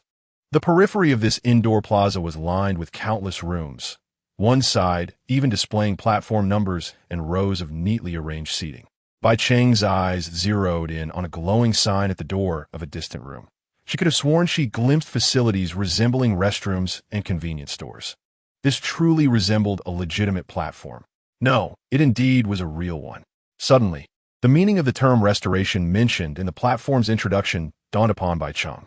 After 5 days of survival in the wilderness, the group, who had nearly regressed to a primitive state, would undoubtedly find this technologically advanced platform to be a veritable paradise. Moreover, the facilities within were likely functional. Before Bai Cheng could fully absorb the external scenery, a series of messages flickered onto the central screen overhead. Platform mission, defense, description. The foundation of Platform 1 is comprised of a defensive system constructed from 100 energy keystones, designed to prevent external entities from encroaching while survivors are yet to arrive. However, the platform has now attracted the attention of countless raiders. And with the activation of the platform, the defenses have failed, presenting them with the perfect opportunity to destroy the energy keystones. Please exert every effort to defend your platform. Mission reward. Unknown. Have they already commenced their assault? Bai Cheng furrowed her brow. She hastily approached the edge of the hall, her gaze piercing through the floor-to-ceiling windows. Positioned on the second floor, she surveyed the surrounding rugged wasteland, where remnants of abandoned industrial facilities lay scattered, along with a mine and numerous unidentified minerals exposed to the elements. Further afield, a circular concrete wall encircled the entire platform, obstructing Bai Cheng's view of the outside world. Seeing nothing, Bai Cheng raised an eyebrow, murmuring without hesitation, "Infinite raiders. What exactly are they?" "My lady, they are, like you, human," replied Chi Yin, who had remained silent beside her. "Human?" Bai Cheng paused, turned to face him. Do you mean they're indigenous people with physiological structures similar to mine? Or are they also outsiders? My lady, originally, this world harbored no humans. Qian provided the answer. Bai Cheng was taken aback, pondering whether another system was also transporting individuals through dimensions. Never mind, I'll capture one and inquire directly. Qian, go deal with them, Bai Cheng commanded nonchalantly with a wave of her hand. Understood, Qian replied respectfully, then opened a nearby ventilation window and leaped down. Bai Cheng had little inclination to pay attention to the unfolding situation. After all, with her elite Crimson Blaze prowess, she could likely dispatch the encroaching infinite pillagers from beyond the walls with ease. The process held no allure for her, and she found herself lacking in interest. Rather, she preferred to seize the opportunity to explore the interior of the platform, as the resources beyond the confines of this place also belonged to it. Just as she was about to embark on her exploration, the 4 screens above her flickered and unexpectedly switched to the surveillance footage from outside the wall. Such intelligence! Bai Cheng paused her steps, finally catching a glimpse of the infinite pillagers, whose true nature piqued her curiosity. They appeared gaunt and haggard, clad in tattered garments. Resembling a band of outlaws who had struggled through the wilderness for many years, or perhaps more accurately, a group of beggars. How is this so different from what I had imagined? The term infinite pillagers sounded rather formidable, leading Bai Cheng to instinctively envision them as a cadre of aloof assassins clad in black trench coats. Yet this was the reality. As she leaped from the platform, the Crimson Blaze reverted to its original form. It crouched low, let out a fierce roar, and then sprang into the air, revealing a colossal creature soaring upwards. The wall, a mere 10 meters away, was effortlessly cleared by the Crimson Blaze, producing a thundering crash upon landing. The 10 infinite pillagers rushing forward were momentarily stunned, some of their wild boars even tossing their riders off due to abrupt halts. At that moment, all eyes were raised in awe at the imposing figure before them, a mix of astonishment and disbelief washing over them, soon followed by an overwhelming surge of primal fear. What in the world is that? Someone screamed, but no one offered a response. Most stood frozen, paralyzed by confusion. The scar-faced leader exhibited a greater degree of terror than the others, for his extensive experience made him acutely aware of the suffocating power that loomed before him. His pupils dilated, and his voice quivered. A monster, a beast. This is a beast.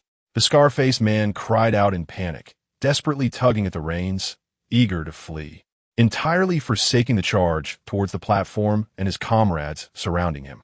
Yet the wild boar beneath him was evidently even more terrified, cowering on the ground in a display of submission, unmoving despite his frantic pulls. "You fool, run for your life," the scar-faced man snarled in frustration, lamenting the presence of a beast at a novice platform. In that moment, he could think of nothing else. Observing his companions still in a stupor, he hastily dismounted the boar, intent on fleeing on foot. They should be able to hold them off for a while. I still have a chance. But as soon as the scar-faced man moved, a colossal shadow loomed before him. Danger!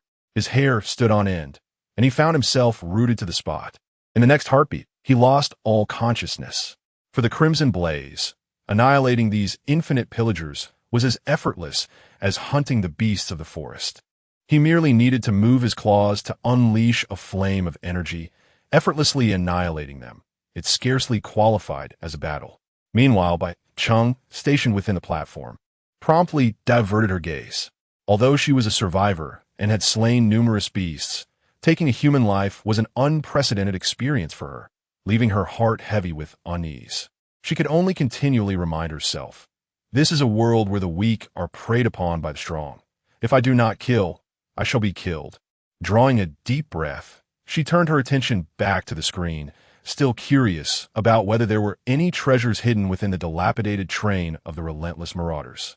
However, upon raising her head, she discovered that the imagery on the screen had been abruptly severed, replaced by a system notification. Congratulations on successfully defending Platform 1. Completion rate 100. Your progress has been recorded, and you have earned a reward of steaming. The notification halted abruptly, as if stuck, leaving Bai Cheng bewildered. Wait, is there a bug? Chapter 33. The carriage reward: I possess a steam engine. Please do not bestow upon me another steam engine. The message was delayed for a full 30 seconds before the subsequent information resumed its complete revelation. Your progress has been recorded, and you have received a reward, a standard carriage. Your spoils are being automatically calculated. You have acquired coal 128, charcoal 250, fine wood 31, canned meat 22, expired canned meat 45, wild boar meat 40, rotten wild boar meat 9, hammers 10, saddles 10, underwear 6. Infinite coins 20. Damaged train core 15. You may freely choose the items you wish to discard. Upon reading the ensuing information, Bai Cheng finally exhaled in relief. Fortunately, I was not given another steam engine. As for the reason behind the system's delay, it was likely because it had not anticipated the premature upgrade of the manual railcar. However, the congested locomotive had long stirred Bai Cheng's desire to obtain an additional carriage. But she had never found the opportunity. This reward was precisely what she desired. Her expression brightened with joy. As for the subsequent resources obtained, to be honest, Bai Cheng was somewhat taken aback. What in the world is this? Bitter tea can also be considered a spoil? Yet, reflecting on the train of those infinite marauders, despite its dilapidated state, it boasted 3 carriages, perhaps accounting for every conceivable resource within. Under normal circumstances, these ruffians would likely flee if they were outmatched, resulting in few individuals acquiring their full resources. In other words, would destroying the train yield all its resources? Bai Cheng chose not to linger on this question. So, how do I select the resources I desire? The large screen at the center was far too elevated for her to reach. Bai Cheng could only search around, and soon discovered a screen of equal size to that on the train affixed to the adjacent wall. The information displayed was identical, and even upon minimizing the details, each module appeared to be precisely the same. Instead of immediately selecting her spoils, Bai Cheng opted to click on my train, and indeed, she found a plus sign at the end of the train schematic. She attempted to click it, and a prompt immediately appeared. Would you like to add a carriage to your train? Current maximum number of connected carriages, 1 add. Bai Cheng decisively clicked confirm. The previously singular locomotive schematic on the screen instantly revealed an additional carriage at the end, its dimensions nearly identical to that of the locomotive. From the image, Bai Cheng could discern that this carriage was essentially a manual railcar replica, albeit with a more spacious interior, its walls and ceiling still crudely constructed from wooden planks, appearing exceedingly rudimentary and frail. Indeed, an upgrade was necessary. Bai Cheng sighed and proceeded to explore the detailed information about the carriage. Name: 1 carriage level LV. 1. Train core attributes. None. Upgrade requirements. 0 100 fine wood. 0 1 train core. Once again, the enigmatic train core presents itself. What precisely is this object? Observing the materials required for the upgrade, Bai Cheng furrowed her brow. It appears that both the train and the carriage necessitate this peculiar material for enhancement. She recollected that after vanquishing those relentless marauders, she had obtained a train core fragment, albeit only 1/5 of a whole. Is it truly necessary to continuously slay these infinite plunderers and dismantle their trains to achieve an upgrade? If so, the path to enhancement becomes rather cumbersome. At present, Bai Cheng was unable to examine these items, but it was likely that the materials would manifest directly within the train, thus sparing her the hassle of transportation. With the addition of a new carriage, she found herself with ample space, prompting her to revisit the spoils interface to select her resources. Discarding the refuse, such as rotting meat, bitter tea seeds, and expired canned goods, she opted to pack all remaining items, regardless of their utility.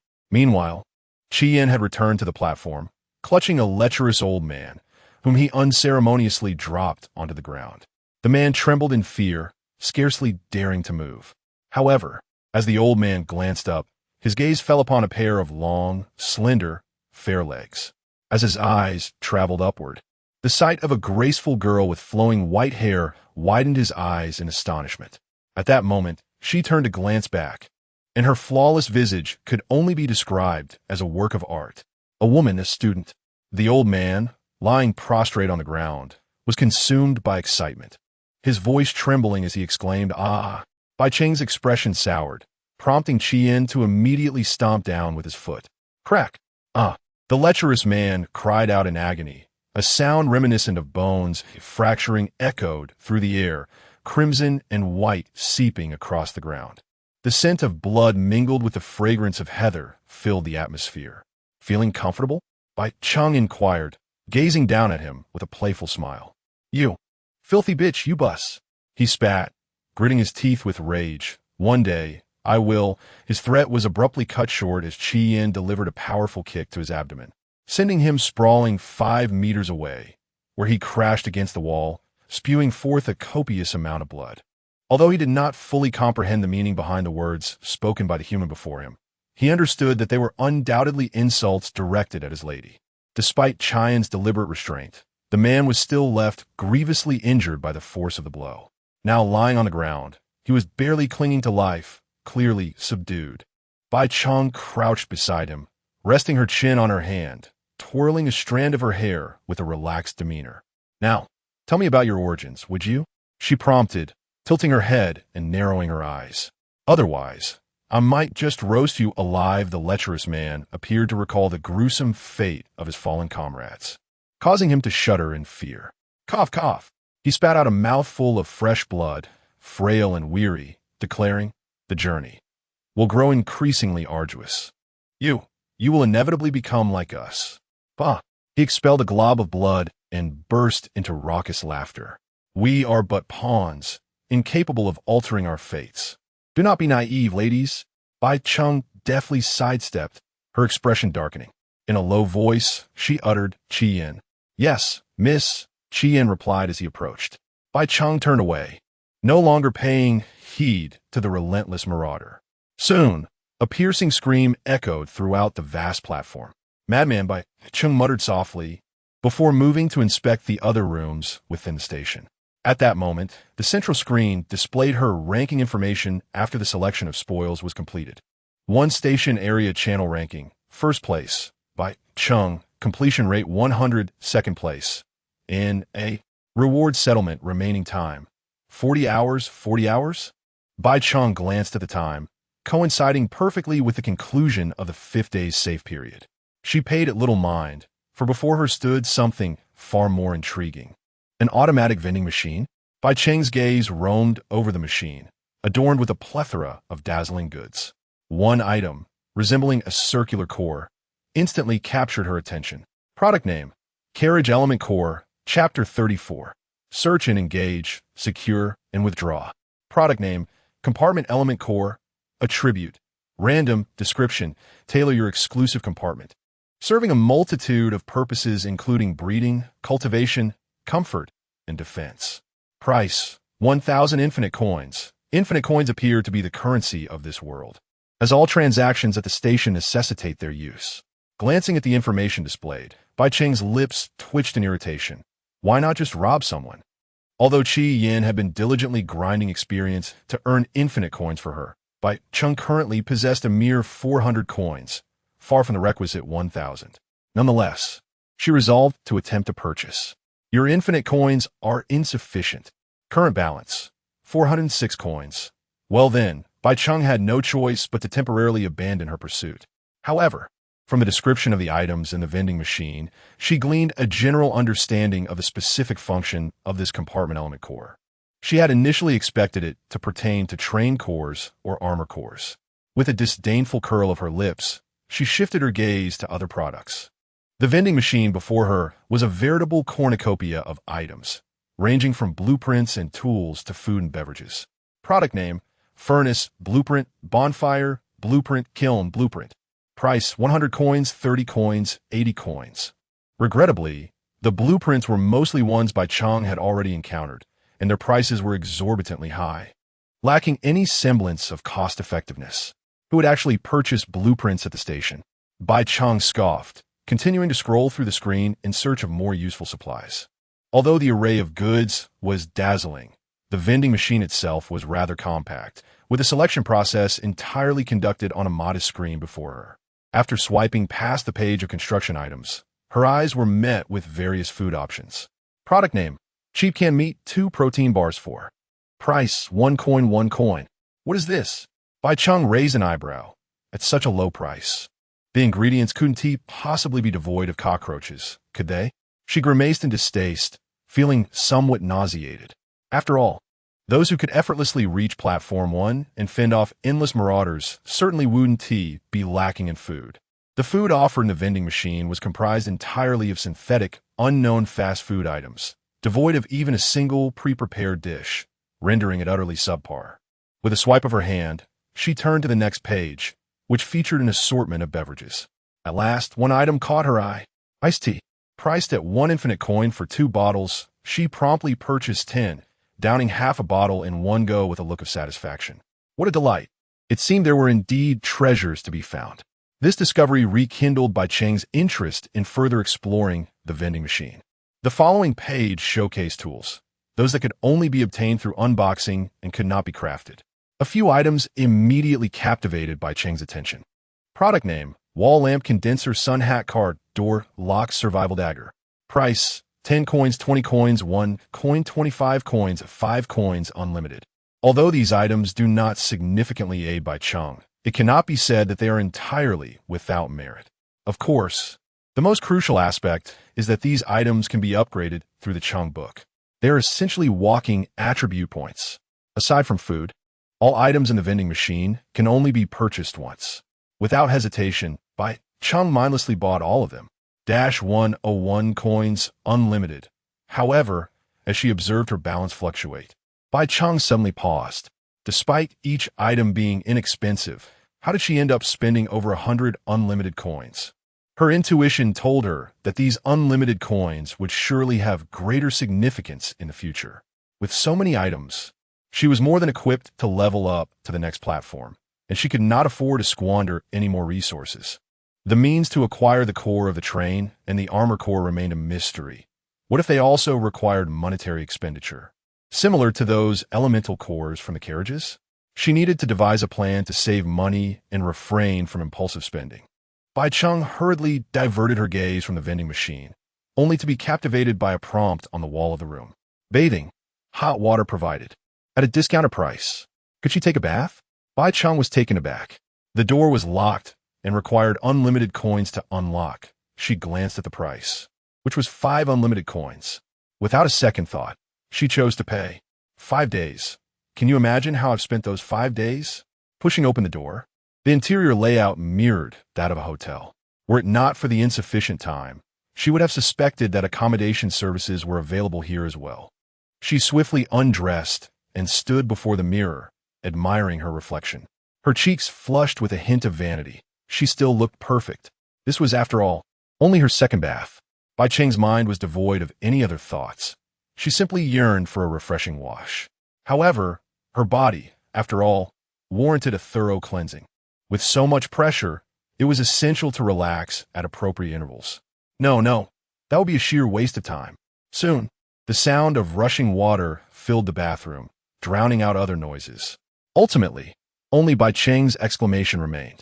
Indeed, standing while relieving oneself is quite pleasant, although in a sense, it was not entirely her choice. Bai Cheng changed into a fresh outfit, invigorated, but regrettably, there was no restaurant on the platform. Otherwise, she would have loved to reminisce about modern cuisine. As for other services, such as massages, she held no interest, having just indulged in one. Checking the time, she noted that 5 hours remained. Grasping her pickaxe, she stepped outside. Even without Bai Cheng's directive, Qian had already commenced mining outside. While it might not be feasible to extract every mineral within the remaining time, filling the entire carriage was certainly within reach. Miss, this mine contains coal, Qian explained, while the surface is rich in iron ore. Bai Cheng nodded, harboring doubts that the smelting efficiency of iron ore could surpass that of scrap metal. Achieving a ratio of 1:2, the minerals on the platform were evidently intended to usher other survivors into the age of iron tools collectively. However, Bai Cheng did not include herself in this endeavor. The scrap iron aboard her vehicle was currently sufficient, and the distance to the next platform remained uncertain. Thus, the significance of fuel undeniably took precedence. For those survivors who had acquired steam engines, coal would soon become increasingly scarce, and obtaining it through trade would likely prove to be a formidable challenge. Bai Cheng turned her gaze towards Qi Yin. Let us prioritize coal extraction. Gather as much as we can. Yes, Mississippi. During this period, Bai Cheng returned to the train, constructing several iron boxes stacked together before taking a lantern and venturing into the mine. Inside, the coal gleamed darkly, and with each strike of her pickaxe, uniform chunks of coal fell steadily. The durability of her pickaxe diminished with every swing, until finally, a flash of blue light appeared. Silver pickaxe, 0100. The efficiency of Bai Cheng's mining escalated correspondingly. Before long, 4 hours had elapsed, signaling the time to depart from the platform. Bai Cheng stretched her limbs, concluding that she had gathered enough. Qi Yin, let us proceed. With her backpack slung over her shoulder, Bai Cheng and Qi Yin made their way back to the train. As they passed through the hall, a second name had appeared on the screen. 1 platform area channel rankings. First, Bai Cheng, completion rate 100. Second, Tang Yin, completion rate 62. Time remaining for reward settlement. 36 hours. Chapter 35, departure from the platform. This fellow is quite swift, isn't he? Bai Cheng was somewhat taken aback. She had thought she had arrived early enough, considering she was aboard a steam train in transit. Yet, Tang Yin managed to arrive at platform 1 before noon on the 5th day, propelled solely by a manual railcar. This individual must possess a certain talent. Nevertheless, for Bai Cheng, it was merely a mild surprise. She cast a fleeting glance before averting her gaze and descended the steps back to her train. With nearly an hour remaining, she had ample time to organize her supplies. The cargo she had transported, combined with the rewards she had acquired, had cluttered the entire carriage, leaving Bai Cheng with scarcely any space to navigate. The connection between the carriage and the locomotive lacked a corridor, featuring only a rudimentary passage devoid of handrails, where a moment's inattention could lead to a tumble. Furthermore, this passage was the sole entryway in this carriage. The rear of the train was merely sealed off by a wooden panel. Was this design truly practical? Bai Cheng had contemplated the addition of another door for ease of access, but the carriage's configuration was unlike that of the railcar. The surrounding wooden panels could not be dismantled, only upgraded. Never mind, it would be best to first dispose of these superfluous items. Bai Cheng surveyed the surroundings and noted that the most abundant and least useful possessions were the spoils obtained from slaying the infinite marauders. They were not entirely useless, merely of no value to her. She promptly returned to the locomotive to list them all for trade. Trader, Bai Cheng, trading goods, hammers 2, remaining 10, mount saddle 1, remaining 10, canned meat 2, remaining 22, wild boar meat 2, remaining 40. Requirement, any white employee card 1. The locomotive was essentially a carriage in its own right, meaning Bai Cheng now possessed a second carriage, thereby allowing her to recruit her second employee. She deemed it a most advantageous transaction to exchange these superfluous items for employee cards of equal worth from others. After all, those survivors who had persevered to this point, she believed, most likely had their own employees. This would also assist her in clearing out the clutter. With the presence of the Scarlet Flame, Bai Cheng no longer needed to stockpile provisions. A casual hunt for a wild beast during the day would suffice for her daily sustenance. Subsequently, she constructed several iron boxes for storage. Although the steam train's carrying capacity had significantly increased, space remained limited. Exceeding a certain weight would inevitably affect speed. Bai Cheng stacked the newly built iron boxes in threes, forming a grid against the carriage wall, occupying much of the edge space. She then transferred various structures from the locomotive, such as workbenches and furnaces, to the carriage and arranged them on the opposite side, leaving only a narrow passageway in the center, sufficient for her to lie down completely. Yet, the space was still inadequate. Observing the neat and tidy carriage before her, Bai Cheng couldn't help but sigh. To be honest, she longed for a proper bed. Waking each day on the floor left her body aching. However, the narrow corridor clearly cannot accommodate a bed. If I can hold on a little longer, once the second carriage is added, I shall certainly create a bedroom for myself. Although it would be feasible to squeeze in a bed, Bai Cheng still has numerous blueprints yet to be constructed, and she must reserve space for them. After tidying up the scattered supplies, she took stock of all the materials she had on hand, preparing for her next actions and upgrades.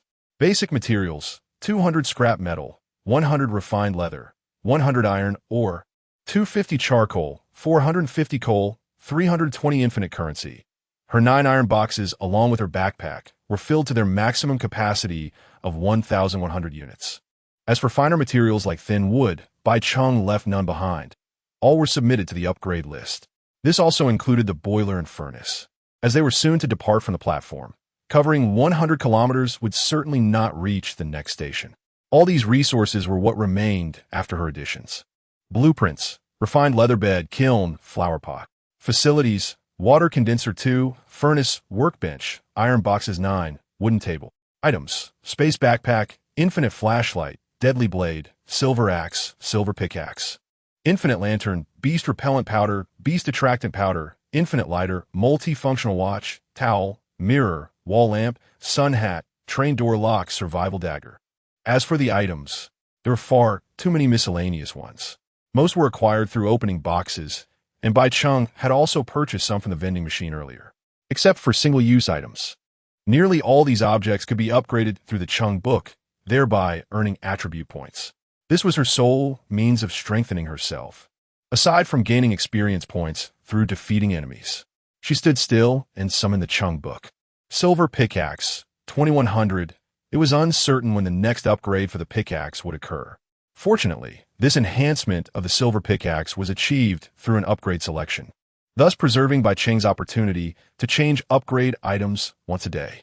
Her gaze scanned the items, and she ultimately chose the simplest one for an upgrade.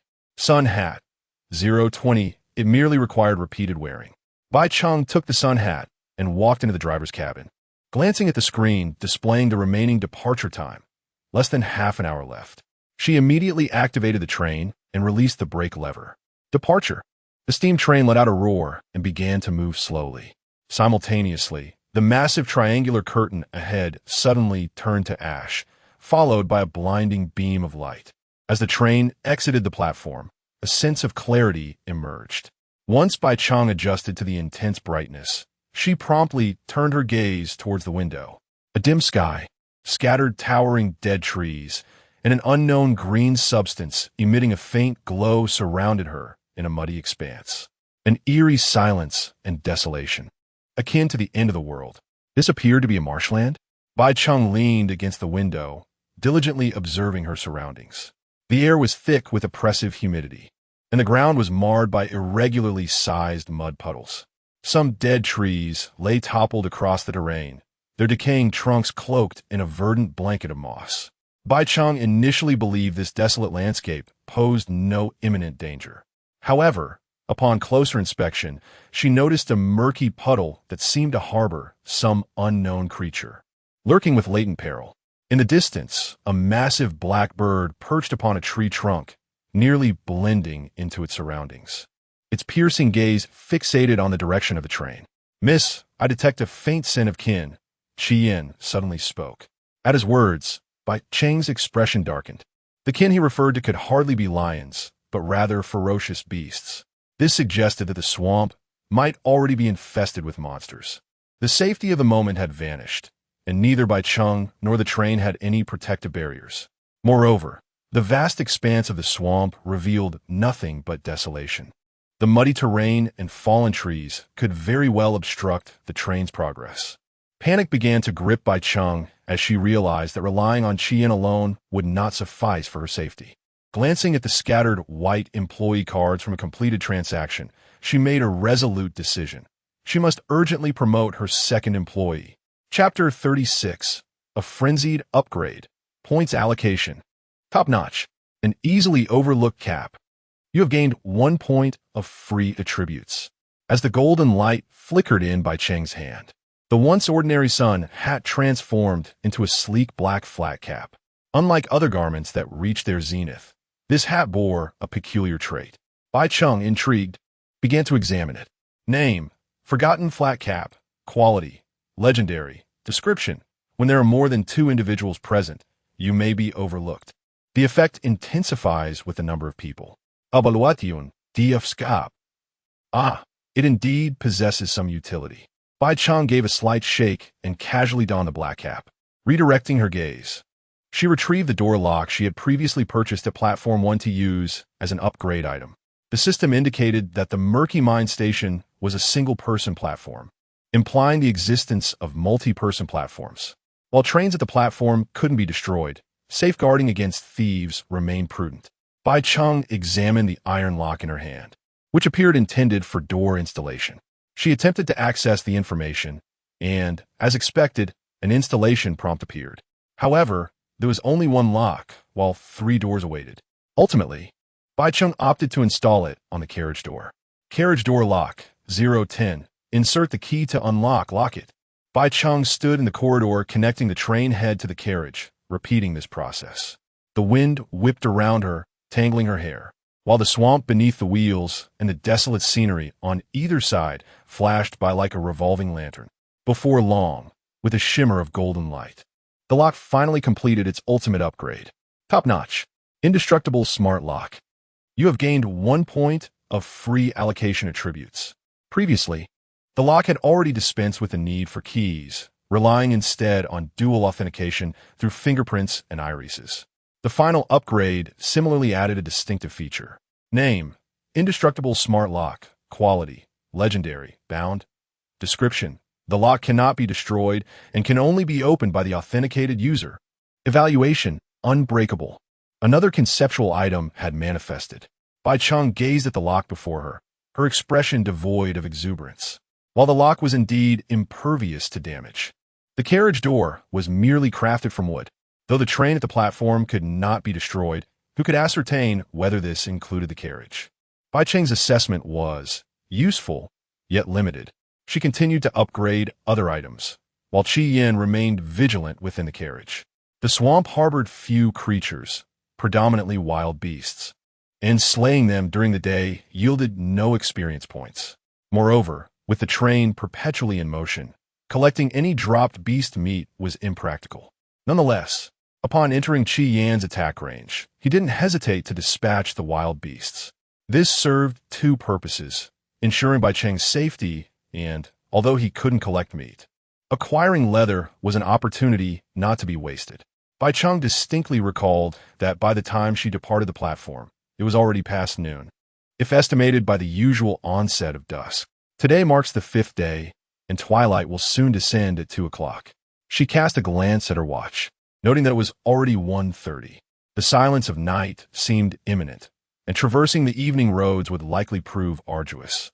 Bai Cheng furrowed her brow as she surveyed the desolate marshland before her. The dimness of the entire sky rendered her incapable of discerning whether darkness would envelop the land within the next half hour. Strangely, Bai Cheng felt that the sky moments ago mirrored the present gloom. Silently, she hastened her upgrading endeavors.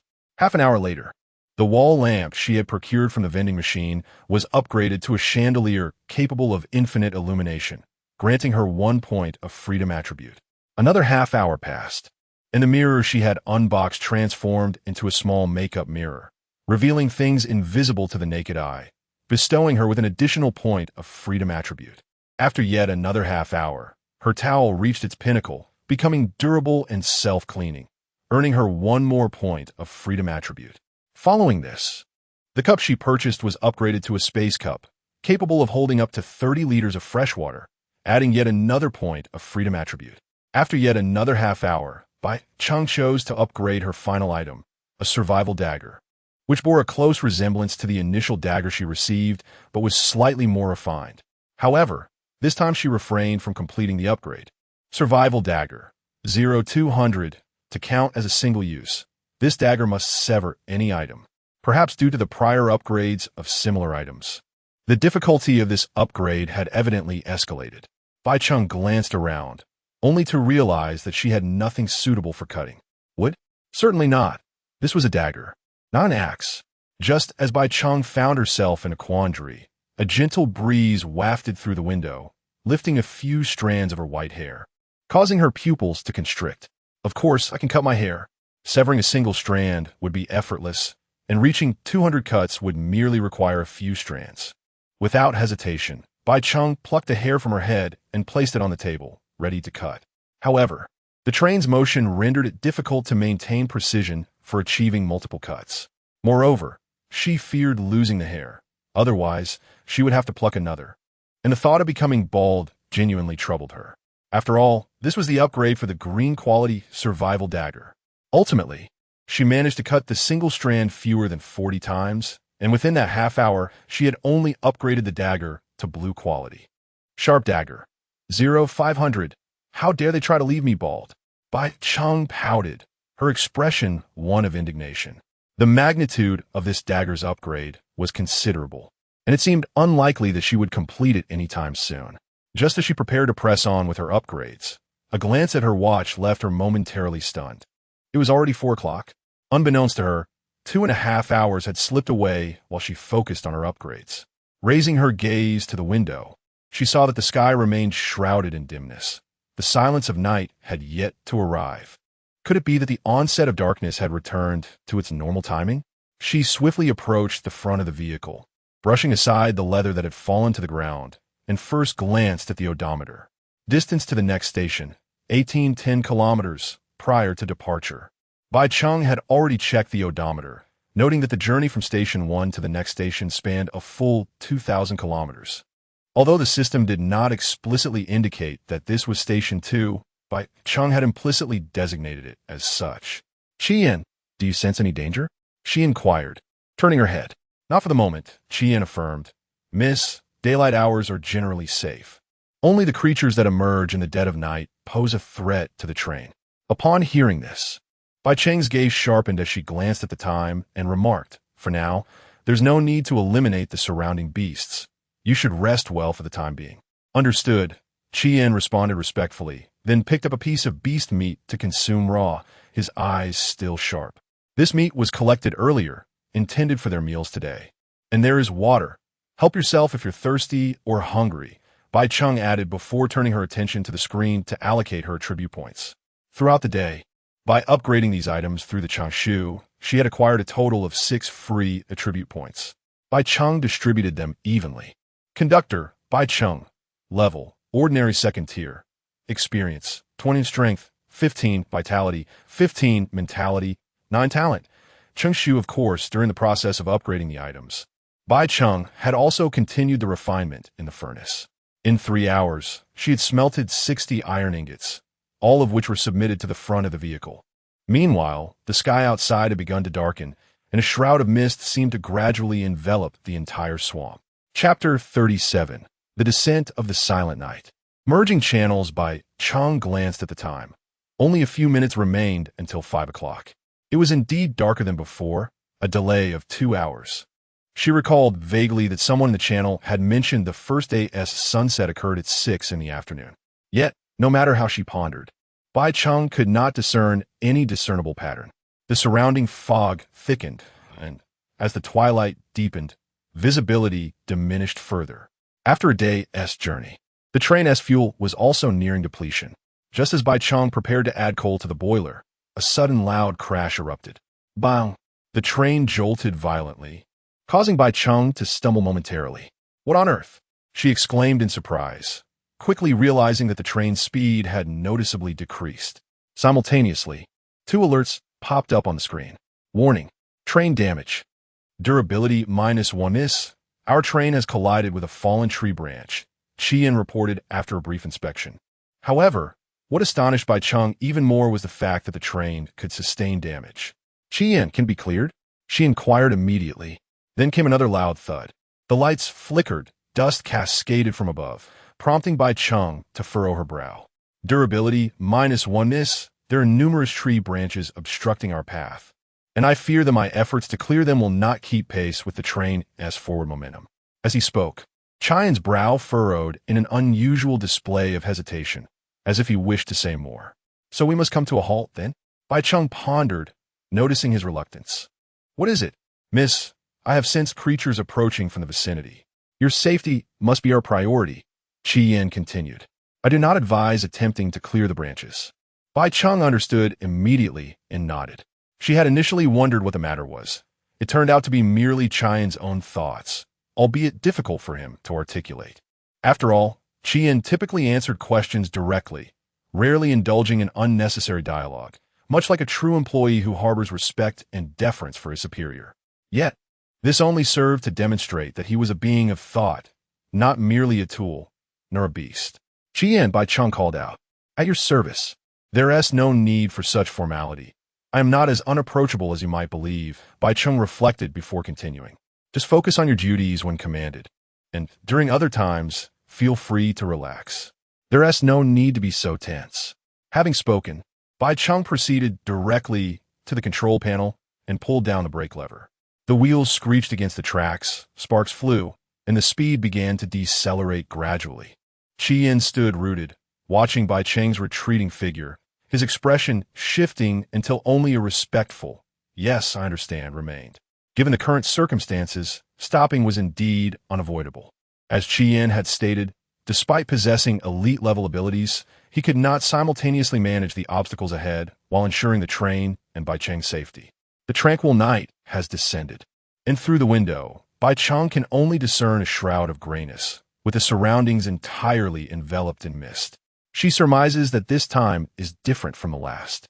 The scenery around her has remained unchanged. However, it is evident that the night has become increasingly perilous. If it were merely beasts, there would be no cause for concern. Even in the face of a pack, Bai Cheng mutters.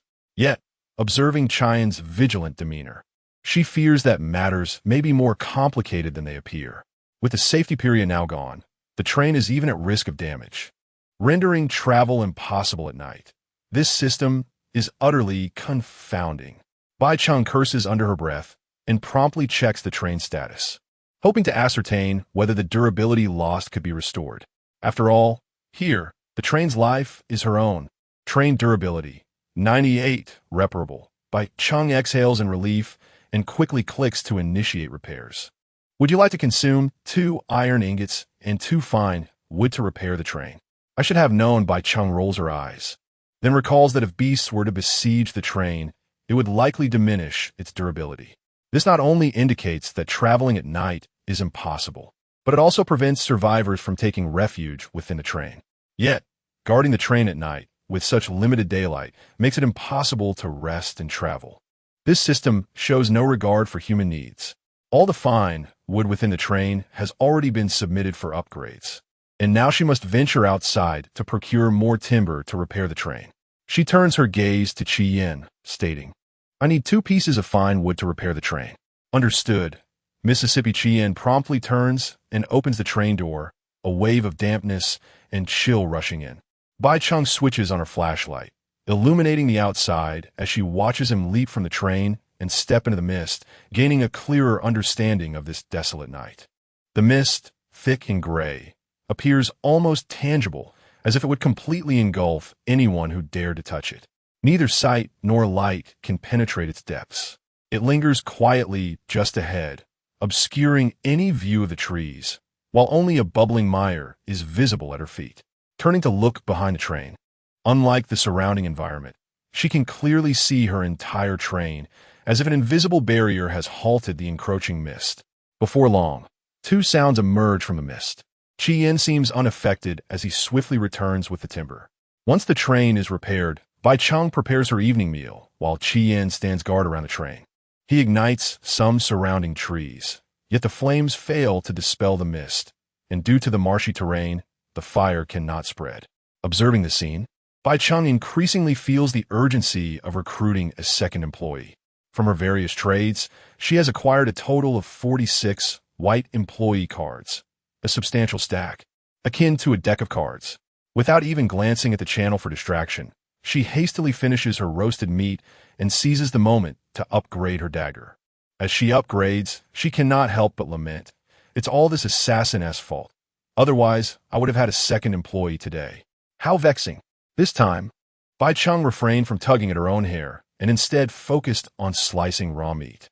After 500 cuts, the upgrade to legendary status required an additional 2,000. Her hands felt as though they would cramp, and she had lost track of time, while outside, the sporadic sounds of fiery strikes against beasts echoed.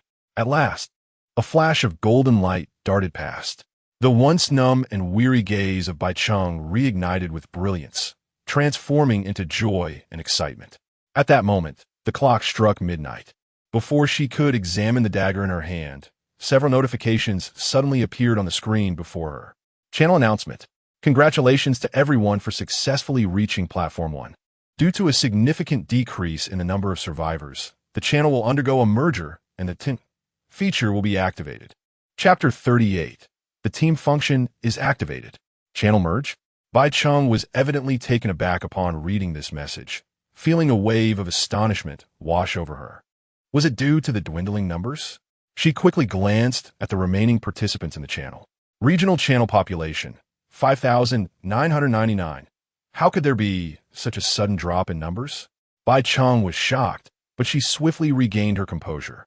At this hour, the 5-day grace period had undoubtedly come to a close, and the fate of those survivors who had not reached Platform 1. Certainly, a portion of them must have perished, unable to defend Platform 1, slaughtered by the infinite pillagers. In just 5 days, nearly half had met their demise. Bai Cheng wore a solemn expression. However, it must be said that the trading market of 6,000 was indeed no longer as vast as before. The channel merge seemed to have no immediate adverse effects on the masses.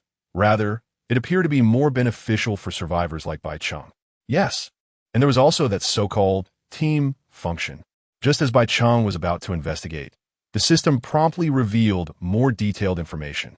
This channel will merge with the remaining 9 regional channels, designated as 02. The original functional modules will remain unchanged, and the team function will be unlocked once the channel merge is completed. The channel is currently merging. Please hold on. Bai Cheng was momentarily stunned. She had not anticipated a merger of 10 channels. The merging process was remarkably swift, nearly instantaneous. Before she could react, the notification of completion appeared. The 02 regional channel has been successfully updated. Daily speaking limit, 20 times. Current population of 02 regional channel, 66666, over 60,000 participants. Bai Cheng was not particularly surprised by this number. On average, each channel contained around 6,000 individuals. This indicated that the casualty rate across nearly all channels was relatively uniform. However, now that everyone had moved past the novice period, the rate of decline in numbers should not be as rapid. Despite the inherent dangers of the swamp as silent night, the channel remained abuzz with activity. In fact, the speed at which messages were scrolling had increased compared to before, to the point where Bai Cheng had to pause to discern the information. So this is the infinite pillagers? I expected them to be far more ruthless. Who would have thought those rascals, the infinite pillagers, effortlessly pinpointed, and I hit them spot on. Ha ha! The channel has merged, and my business can expand. Old prices, scrap iron ingots at 2 to 1, and a discount of 50 for every 100. Wait a minute, 2 to 1? ISNT, that impure refining? U1T profit. Damn, that little wench Bai Cheng and that brat Xiao Ran have tricked us. How dare they sell at 3 to 1? I swear I'll find you both. Brother, are you in the channel? I saw your reply. I've already found my sister-in-law. Upon realizing her unscrupulous dealings had been exposed, Bai Cheng immediately relaxed her finger from the screen, and the message was swiftly lost in the flood of chatter.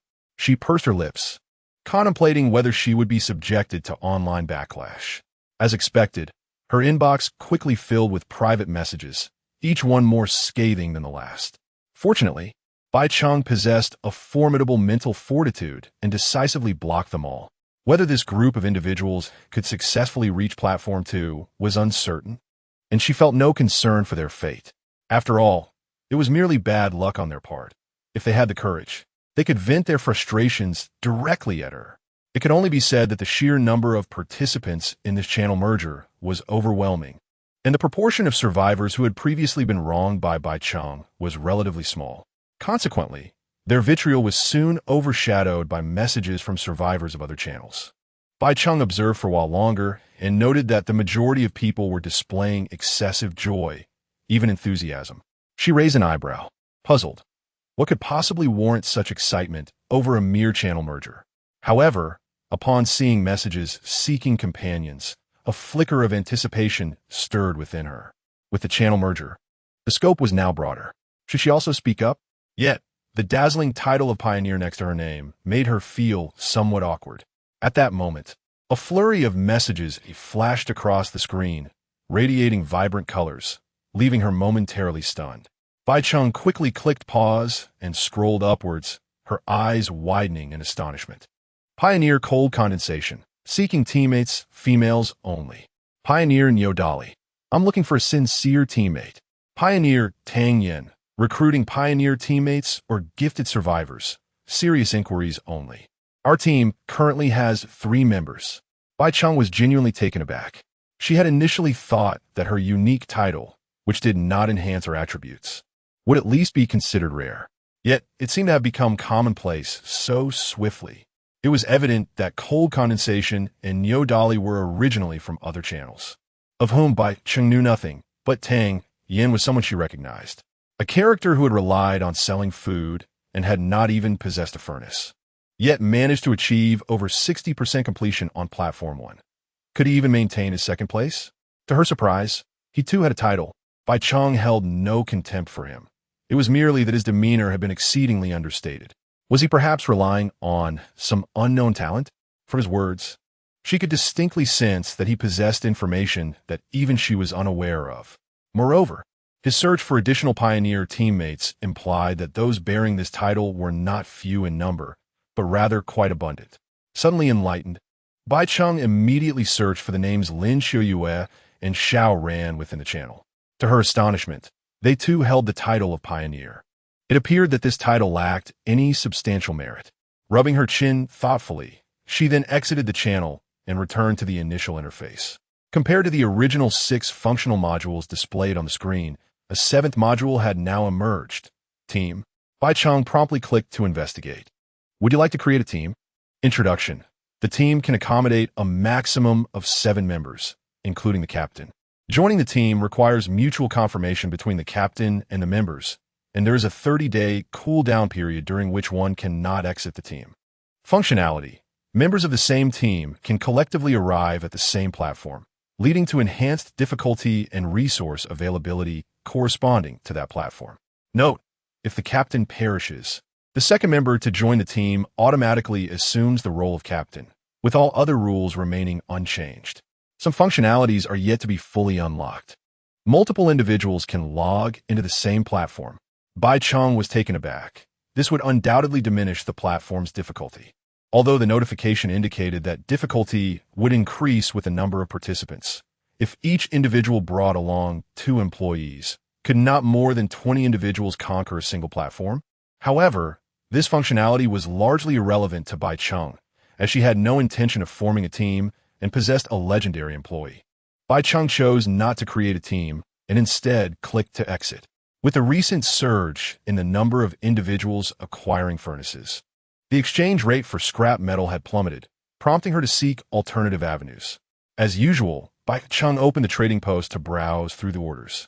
Yet, what caught her eye was a clothing transaction, causing her to furrow her brows. Indeed, as the saying goes, the forest is vast, and all kinds of birds can be found. She believed her channel had remained quite normal. Even the desperate females had not resorted to outrageous transactions involving original scents or stockings. However, following the channel merger, such individuals had appeared. Bai Cheng scoffed at this, but her expression changed instantly when she saw the traderess name. Trader. Yunyan item for trade. A pair of worn white pile socks demand. 5 iron ingots Yunyan? Chapter 39. Assembling the team. Bai Cheng was astonished, scarcely able to believe her eyes. Surely, it must be a coincidence of names. If it were truly her, how could it be?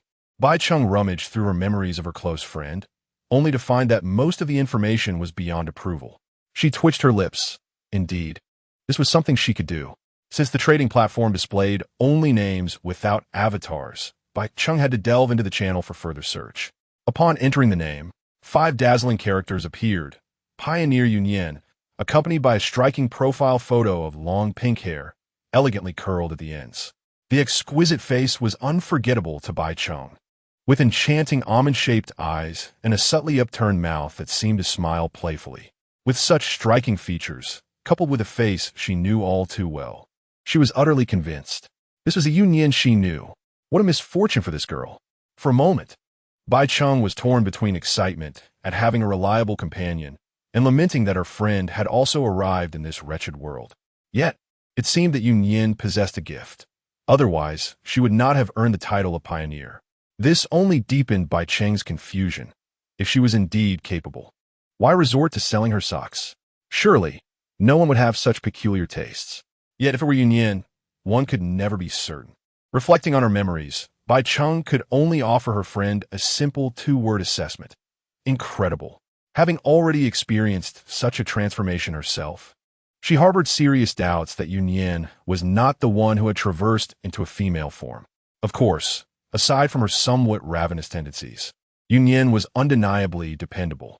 The two had grown up together in an orphanage, the only two girls of their cohort, thus their bond was akin to that of sisters. Although the reasons for their later estrangement remained unclear, Bai Cheng speculated it was tied to Yunyan's work environment. After all, in a prolonged, female-dominated setting, it was inevitable that such dynamics would emerge, suddenly jolted back to reality as the order before her was swiftly snatched up. Bai Cheng was not entirely surprised that some bizarre individuals would purchase her items, even at a not-so-cheap price. Yet, what astonished her was that just moments later, Yunyan had listed another trading order. Trader, Yunyan, item for trade. A pair of worn white seamless socks. Demand. Iron ingots X5. You have more? Bai Cheng gasped. Typically, during a journey across worlds, only the clothes on one's body would follow. Personal items such as phones and necklaces would vanish. Who in their right mind would wear 2 pairs of socks, for goodness sake? A wave of curiosity washed over Bai Cheng. Could these items, like her own clothes, possess some special enhancement? Regardless, they were not expensive. Buying a pair could also serve to catch Yunyan's attention. Interestingly, although they were innately familiar with one another, Bai Cheng realized that since her transformation into a girl, she had not exchanged a single word with Yunyan. For Bai Cheng, socializing with girls has always been a troublesome affair, and she remains uncertain as to whether the other party might discern anything. She harbors no particular thoughts about Yunyan. Nonetheless, humans are inherently social creatures, and her companion indeed proves to be a trustworthy ally, who can comprehend the sense of redemption one feels when encountering a dear friend amidst a foreign realm. No, rather, a cherished confidant. Bai Cheng opted for a transaction, and a pair of pristine white socks suddenly appeared at the bottom of the screen. She delicately pinched them between 2 fingers, scrutinizing them under the light.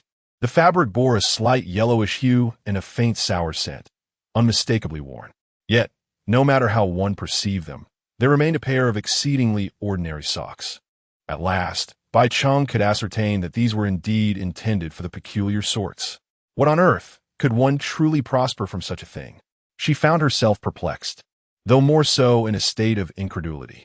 Casting the socks aside, Bai Cheng stood before the screen, arms crossed, quietly awaiting a response. Before long, the replies began to flood in. Oh my, Xiao Cheng, is that really you? I knew that, even across dimensions, we would reunite. I was initially worried that you might struggle to survive after crossing over, but seeing your title has put my mind at ease. My dear Xiao Cheng remains exceptional as ever. So, have you missed your mother? Pioneer Yunyan has sent you a team invitation. Do you accept? Gazing at the message and the subsequent prompt, Bai Cheng refrained from immediately clicking to accept. Her lips twitched. She wished to confirm a few details first. Bai, is there anyone else in your team? You hesitated. You truly hesitated. You no longer love me, do you? In the end, it falls to one person to bear it all. Bai, let's be serious. I haven't found anyone suitable yet. In all these days, apart from you, I haven't encountered a single familiar face. Teaming up with strangers lacks trust. Relieved by this response, Bai Cheng felt a sense of reassurance. It seemed she wasn't entirely foolish. Bai, the greatest drawback of the team feature is indeed the issue of trust. Recklessly teaming up with strangers carries a high likelihood of betrayal, so it is wise not to team up easily with those who cannot be completely trusted. I understand. Of course, I can think of that. Bai Cheng was acutely aware that in this survival world of trains, the treachery of the human heart far surpasses that of the beasts. She did not immediately accept Yunyan's invitation. Instead, she created her own team first before inviting her once more. The team leader does not possess any more power than the members, but in her hands, she could at least ensure that no strangers would be brought into the team. Of course, even if she extended an invitation, Bai Cheng's current prowess rendered her completely untroubled by the fear of betrayal from her teammates. Yin almost instantaneously accepted the invitation, and, simultaneously, the screen displayed some of her basic information. Conductor, Pioneer Yin, current level, ordinary first tier, train level, LV. One steam train, there exists but a simple template. However, the privacy regarding the employee's talents and similar attributes remains entirely concealed. Hint, to arrive at the same platform, team members must meticulously synchronize their arrival times, with a time difference not exceeding 1 hour. Bai Cheng had just been pondering this matter when the hint suddenly illuminated her understanding. Yet, before she could share the information with Yin, 2 more notifications appeared on the screen. 1 platform area channel rankings have been finalized. Your ranking is first place. Chapter 40. Beware miss, a monster approaches. Xiao Cheng, why do you want to buy my socks? Are you longing for your mother's scent? Bai Cheng rolled her eyes, clearly exasperated, yet she could not confess her own reluctance to initiate the conversation.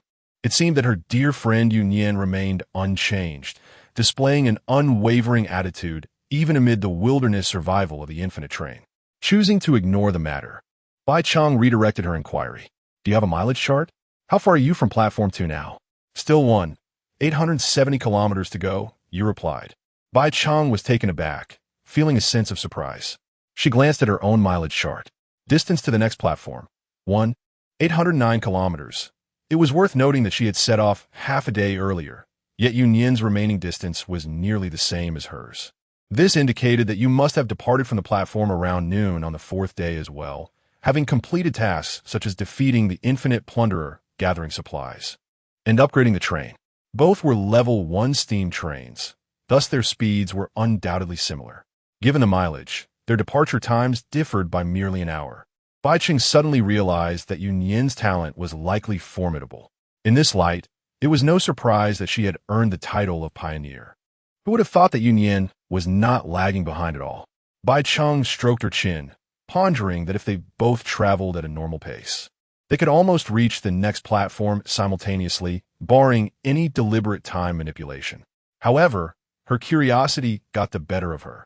How did you obtain your Pioneer title? Call me and I'll tell you, you teased, winking. Forget it then. Wait, I'll tell you. It's just the reward for being the first to reach the platform. Besides showing off, it doesn't tease serve much purpose. Aren't you one too? Xiao Cheng? Bai Cheng remembered that during her first login at the platform, she had indeed been awarded the Pioneer title. However, she had already obtained it prior, so the reward had been replaced. Yin was also the first, which seemed to confuse her as well. Bai Cheng was more curious about how Tang Yin, Lin Xiaoyu, and others had acquired their Pioneer titles. In the past, she would have directly asked Lin Xiaoyu, but since her unscrupulous actions had been exposed, Lin had not approached her for a chat, making Bai Cheng too embarrassed to reach out. Never mind, it was ultimately a trivial matter. Bai Cheng then examined her platform, ranking rewards. Congratulations on achieving first place. Your reward is Detection Station Blueprint. Name, Detection Station Blueprint. Description, can detect survivors or infinite plunderers trains within a radius of 10 kilometers. Construction requirements. Mileage chart 1. Infinite coins 100 a radar. Bai Cheng raised an eyebrow, realizing that this item would indeed prove quite beneficial for her. Since she possessed all the necessary materials for construction, she chose to proceed without hesitation. Like a pocket watch, the odometer, along with the scattered 100 infinite coins, suddenly vanished, replaced by a cubic device resembling a bedside table, measuring 40 centimeters in length, width, and height. The entire structure was cloaked in black, its surface appearing rather unremarkable, save for a large square screen atop it, even larger than the system screen of Bai Cheng. Curiously, she leaned closer and discovered that the screen displayed a map of a 10-kilometer radius. Most of the area was shrouded in mist, with only a small illuminated region surrounding the train. At the center, a green dot pulsated rhythmically, expanding outward in concentric circles of green light. In the upper left corner, some textual information was also visible. Current area, muddy swamp, silent night. Current status, no anomalies. Distance to next platform, 1809 kilometers. Bai Cheng chose not to relocate the device, placing it beside the control panel instead. Yin continued to chatter incessantly with her. Bai Cheng gradually accepted her best friend's loquacious nature. although the occasional surprising remarks still caught her off guard. Nevertheless, having someone to converse with was a significant improvement over the inane banter of those on the channel. As she chatted, Bai Cheng examined the survival dagger that had completed its upgrade half an hour prior. This dagger, more exquisite than the initial small knife, had undergone a remarkable transformation, becoming longer, more refined, and sharper. Top tier, Blade of Severance. You have gained 1 point in Freedom attribute. Name, Blade of Severance. Quality, legendary, bound. Description, capable of severing any weapon of legendary quality or lower. Evaluation, cuts through iron like mud, unbreakable in its severance. The birth of a divine artifact. Bai Cheng's expression brightened. Another conceptual grade weapon. Even without experimentation, she understood that the phrase cuts through iron like mud, unbreakable in its severance, was not an exaggeration, but rather a statement of fact.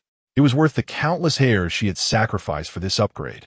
Bai Cheng had evidently discerned a pattern. The upgrading of weaponry differed entirely from that of other tools, reaching an absurd level once it attained the highest quality. The previous blade of inevitable death and the current blade of severance both exemplified this. However, Bai Cheng felt a twinge of concern.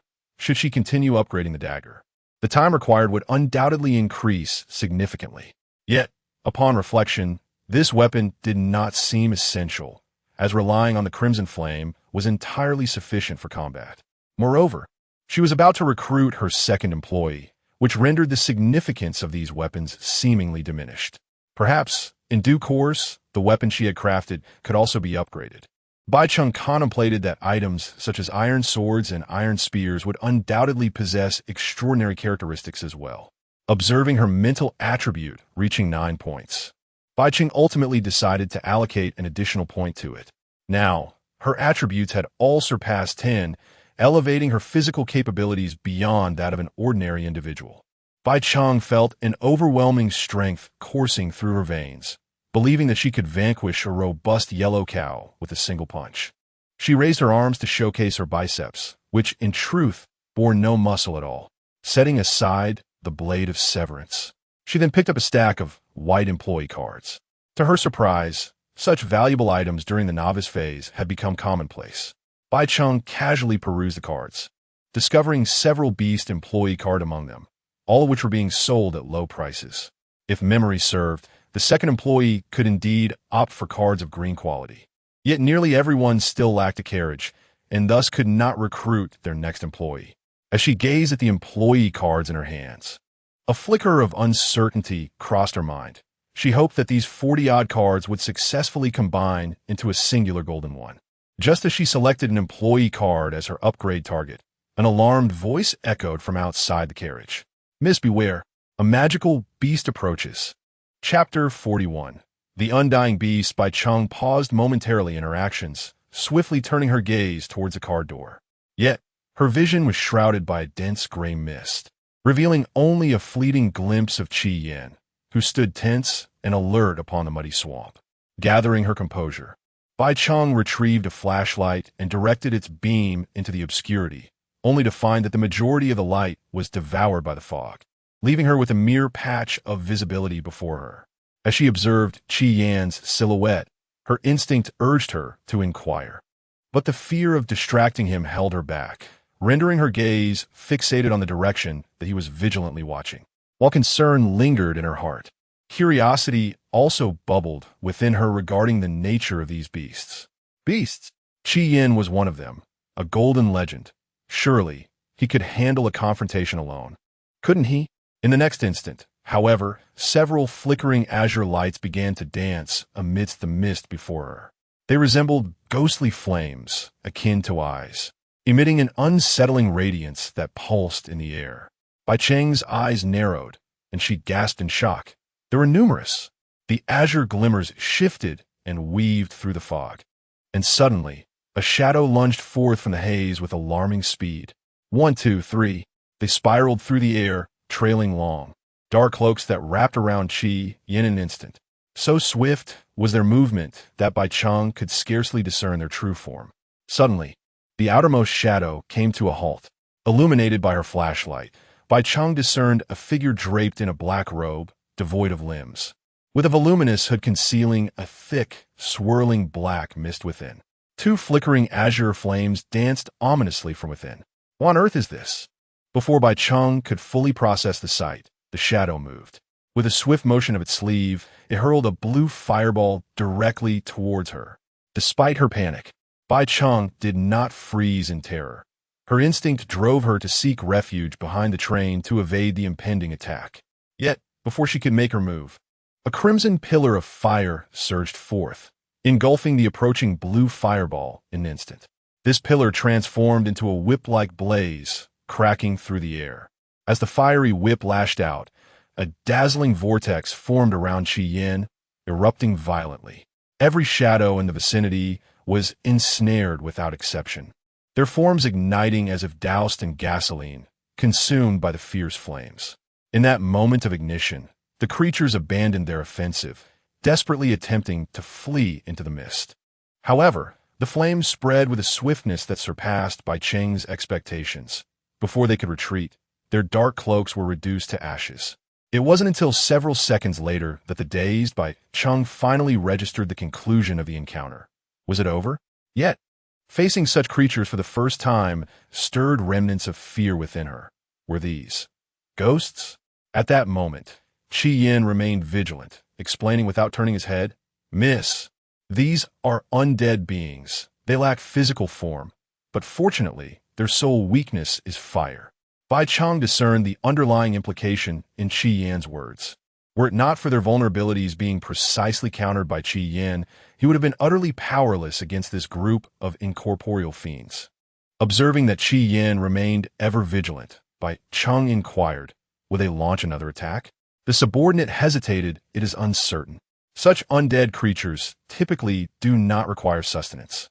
And being social beings, their aggression towards you, Miss, is likely a consequence of our inadvertent intrusion into their territory." Upon hearing Qi Yin's explanation, Bai Cheng furrowed her brow. The train's course was fixed, leaving her without the means to alter it. At that moment, Bai Cheng picked up the green employee card generated on the screen below. Glancing up to read the notification, "Your employee Qi Yin has slain 5 specters, earning 5 experience points." So, this creature is called a specter, and the experience gained from their defeat is astonishingly tenfold that of the beasts of the Silent Night. A smile graced Bai Cheng's face. To her, these specters, despite being magical beasts, fell prey to Qi Yin with equal ease, akin to vanquishing ordinary wildlife. Yet, they appeared rather feeble. As she stroked her chin, her gaze shifted towards Qi Yin's imposing silhouette outside the door. "Are you all right, Qi Yin? If so, wouldn't the experience points soar?" While her subordinate could manage typical social beasts, the presence of solitary magical creatures in the Silent Night could not be guaranteed. Bai Cheng's confusion was palpable. What difference does that make? Qi Yin elucidated further. Social beasts generally possess limited individual strength, yet their advantage lies in their intellect. Some races can even develop their own technology and magic. Civilization?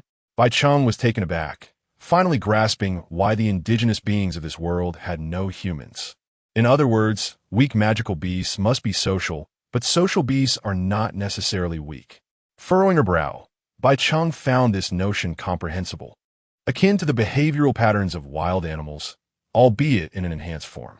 However, it also implied that she might one day be pursued by technologically advanced magical beasts. Things were beginning to take an intriguing turn. "And what are those solitary beasts?" Bai Cheng inquired further. Qi Yin replied gravely, "Solitary magical beasts, in stark contrast, possess formidable individual strength, attaining at least elite-level prowess upon maturity." Huh, she nearly thought she misheard. There were even more sinister creatures. Bai Cheng had assumed Qi Yin's elite-level strength was a result of a golden legend, only to discover that solitary magical beasts commenced their existence at the elite level. Yet simultaneously, she recognized the gravity of the situation. Should an elite magical beast indeed manifest within the Silent Night, even if Qi Yin could triumph, it would be improbable to achieve a swift victory. Given their current location in the Spectre's domain, if Qi Yin were to be ensnared, the Spectres might seize the opportunity to encircle her, placing Bai Cheng in peril. Social magical beasts possess intellect. Bai Cheng doubted they would overlook such an opportunity. In other words, her current safety hinges entirely on luck, as she risks encountering wandering elite monsters. Bai Cheng discerned the implication in Qi Yan's words. Thus, the most prudent course of action is to vacate this location. My lady, you need not endanger yourself for the sake of accruing experience points. For your safety, I advise departure, Qi Yan proposed. Bai Cheng gazed into the unwavering crimson eyes of her companion, remaining silent, instead directing her attention to a stack of employee cards in her hand. What if I were to have a second employee? Chapter 42. The second golden employee card. Upon hearing this, Qi Yan was momentarily taken aback. He lifted his gaze to Bai Cheng, a flicker of astonishment crossing his eyes. While Qi Yan might possess a profound understanding of this world, he was somewhat oblivious to the specific regulations governing the train, particularly regarding the recruitment of new employees. The notion presented by the young lady, that another assistant of comparable strength might emerge, instilled in him a sense of reassurance. With an additional ally, the current perils of the Night of Silence would undoubtedly diminish. Navigating the train amidst the stillness of the Night of Silence inherently entails certain risks. And who could ascertain whether more formidable beasts lay ahead? After careful consideration, the recruitment of a second employee emerged as the optimal solution. Naturally, Bai Cheng's intentions were not driven by a mere desire for experience points. After nodding in agreement, Qi Yan fell silent, resuming his vigilant watch around the train, while Bai Cheng summoned her ledger once more, designating the employee card as her upgrade target. White employee card, 2020. The pathway to upgrading remained unchanged, still necessitating the synthesis of cards. However, the quantity required had significantly increased. Yet, Bai Cheng harbored no excessive concerns, for the current white employee cards were merely trifles. As a green light flashed, the stack of employee cards in her possession vanished, leaving only a single one behind. Green employee card, 2830. Bai Cheng raised an eyebrow in relief. Fortunately, it had indeed doubled outright.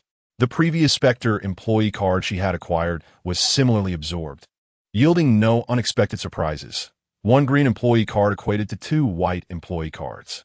She had initially assumed that with nearly 50 employee cards at her disposal, the synthesis of a golden employee card would be a breeze. However, it now appeared she was still far from that goal.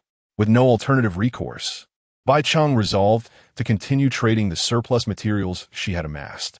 Thank goodness I have an abundance of resources, she sighed in relief. Employees would eventually need to be recruited, and these materials were evidently not urgent. Coal and charcoal, being fuels, were unsuitable for trade, leaving only iron ingots and scrap metal as viable options.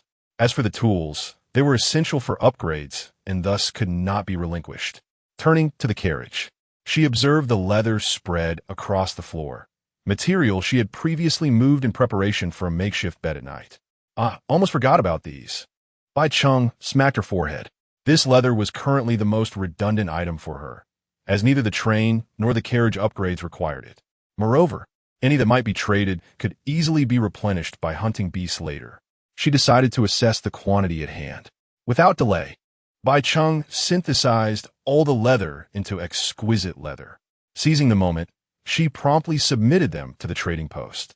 Trader, Pioneer Bai Cheng, item for trade, exquisite leather 2, remaining 100, requirement. Any white employee card 1, regrettably. This item was not only of no use to Bai Cheng, but also deemed superfluous by the majority of survivors. As exquisite leather was not a necessity, she could only slightly elevate the price to facilitate a quicker sale. If one were to sell scrap metal as a raw material, Bai Cheng could effortlessly achieve a 1-to-1 ratio. Upon completing the transaction, she would receive 50 white employee cards. Bai Cheng mused, this should suffice, shouldn't it? With this, she could refrain from selling her other supplies. Survivors who have endured thus far are not naive. Most immediately deduced that Bai Cheng's extensive acquisition of employee cards was a manifestation of her unique talent. As a pioneer, she naturally attracted considerable attention among the other survivors. Once her order was listed, it swiftly became the talk of the group. However, contrary to her expectations, the sales were not as robust as she had envisioned. Every few minutes, a survivor would occasionally come to trade for her exquisite leather. Bai Cheng, fixated on the trading platform, did not bother to glance at the speculations about her talent circulating in the channel. This pace was unbearably slow, severely hindering her experience accumulation. Yet, she was reluctant to inflate the prices, fearing that a shortage of employee cards would necessitate selling her critical supplies. A fleeting glance revealed that Yunyan had once again listed several original flavor orders. This time, however, they were even more explosive than before. But upon seeing the requested materials, Bai Cheng's pupils constricted. Trader, Pioneer Yunyan, trade goods, a pair of worn white stocking strawberry panties 1. Requirements. Any white employee card 3, any white employee card 5. Bai Cheng was momentarily speechless, unsure of how to respond. She had surmised that Yunyan's trading of employee cards was likely for her own benefit. However, could such items truly be sold? Before she could finish her thought, the order before her vanished in an instant. She was left agape in astonishment, the latter part of her sentence finally escaping her lips. Go out? No way. Bai Cheng could hardly believe it. Who on earth was purchasing such items? Suddenly, she recalled that she had previously bought a pair of Yunyan stockings, her fingers stiffly clicking on the listing. In the next moment, 2 white employee cards floated gently before her. Huh. Now, Bai Cheng believed it, and there was no denying it. At that moment, Yunyan sent her a message. Woo, Xiao Cheng, I sacrificed everything for you. I'm wearing a skirt, and it's quite chilly down below, boo-hoo. Upon reading this message, Bai Cheng felt a twinge of embarrassment. But the next moment, Yunyan's true intentions were revealed. So, calling you mama sent too much to ask, right? Playfully, Bai Cheng was momentarily at a loss for words. But considering that Yunyan was doing this for her, she sighed. Mama, Hima, I'm about to start. Yunyan ceased her replies, and an unexpected silence ensued. Meanwhile, a message popped up before Bai Cheng. She chose to accept it, revealing 10 employee cards. This person, a glimmer of surprise crossed Bai Cheng's eyes. She hadn't even inquired about the purpose of collecting employee cards. I'll compensate you later. She spoke softly, quietly upgrading the employee in her hands. Blue employee card, 1540. Is it an increment of 10 each time? Bai Cheng's gaze sharpened as she discerned the pattern, yet her head felt even heavier. Does that mean I still need nearly 80 more? Gritting her teeth, Bai Cheng resolved to recruit a second employee tonight, no matter what. Excluding the remaining exchange amount for exquisite leather, she was only 32 cards short. She glanced at the iron ore left in the iron box. There were 33 pieces. That's enough. Bai Cheng decisively listed the iron ore. The sales of iron ore were indeed incomparable to that of exquisite leather, as it was sold out in less than a minute. All she needed to do next was patiently wait for the exquisite leather to sell out. Finally, after an hour, all the orders were completed. Bai Cheng, who had been drowsy, instantly brightened and jumped down from the table. The second legendary employee upgraded. Chapter 43. Exorcising the ethereal spirits, a brilliant beam of gold flashed, transforming all the white cards in hand into a singular, shimmering golden employee card. The front of the card mirrored the scene when Bai Cheng summoned the Crimson Flame, adorned with a prominent golden question mark, devoid of any specific attributes pertaining to the employee.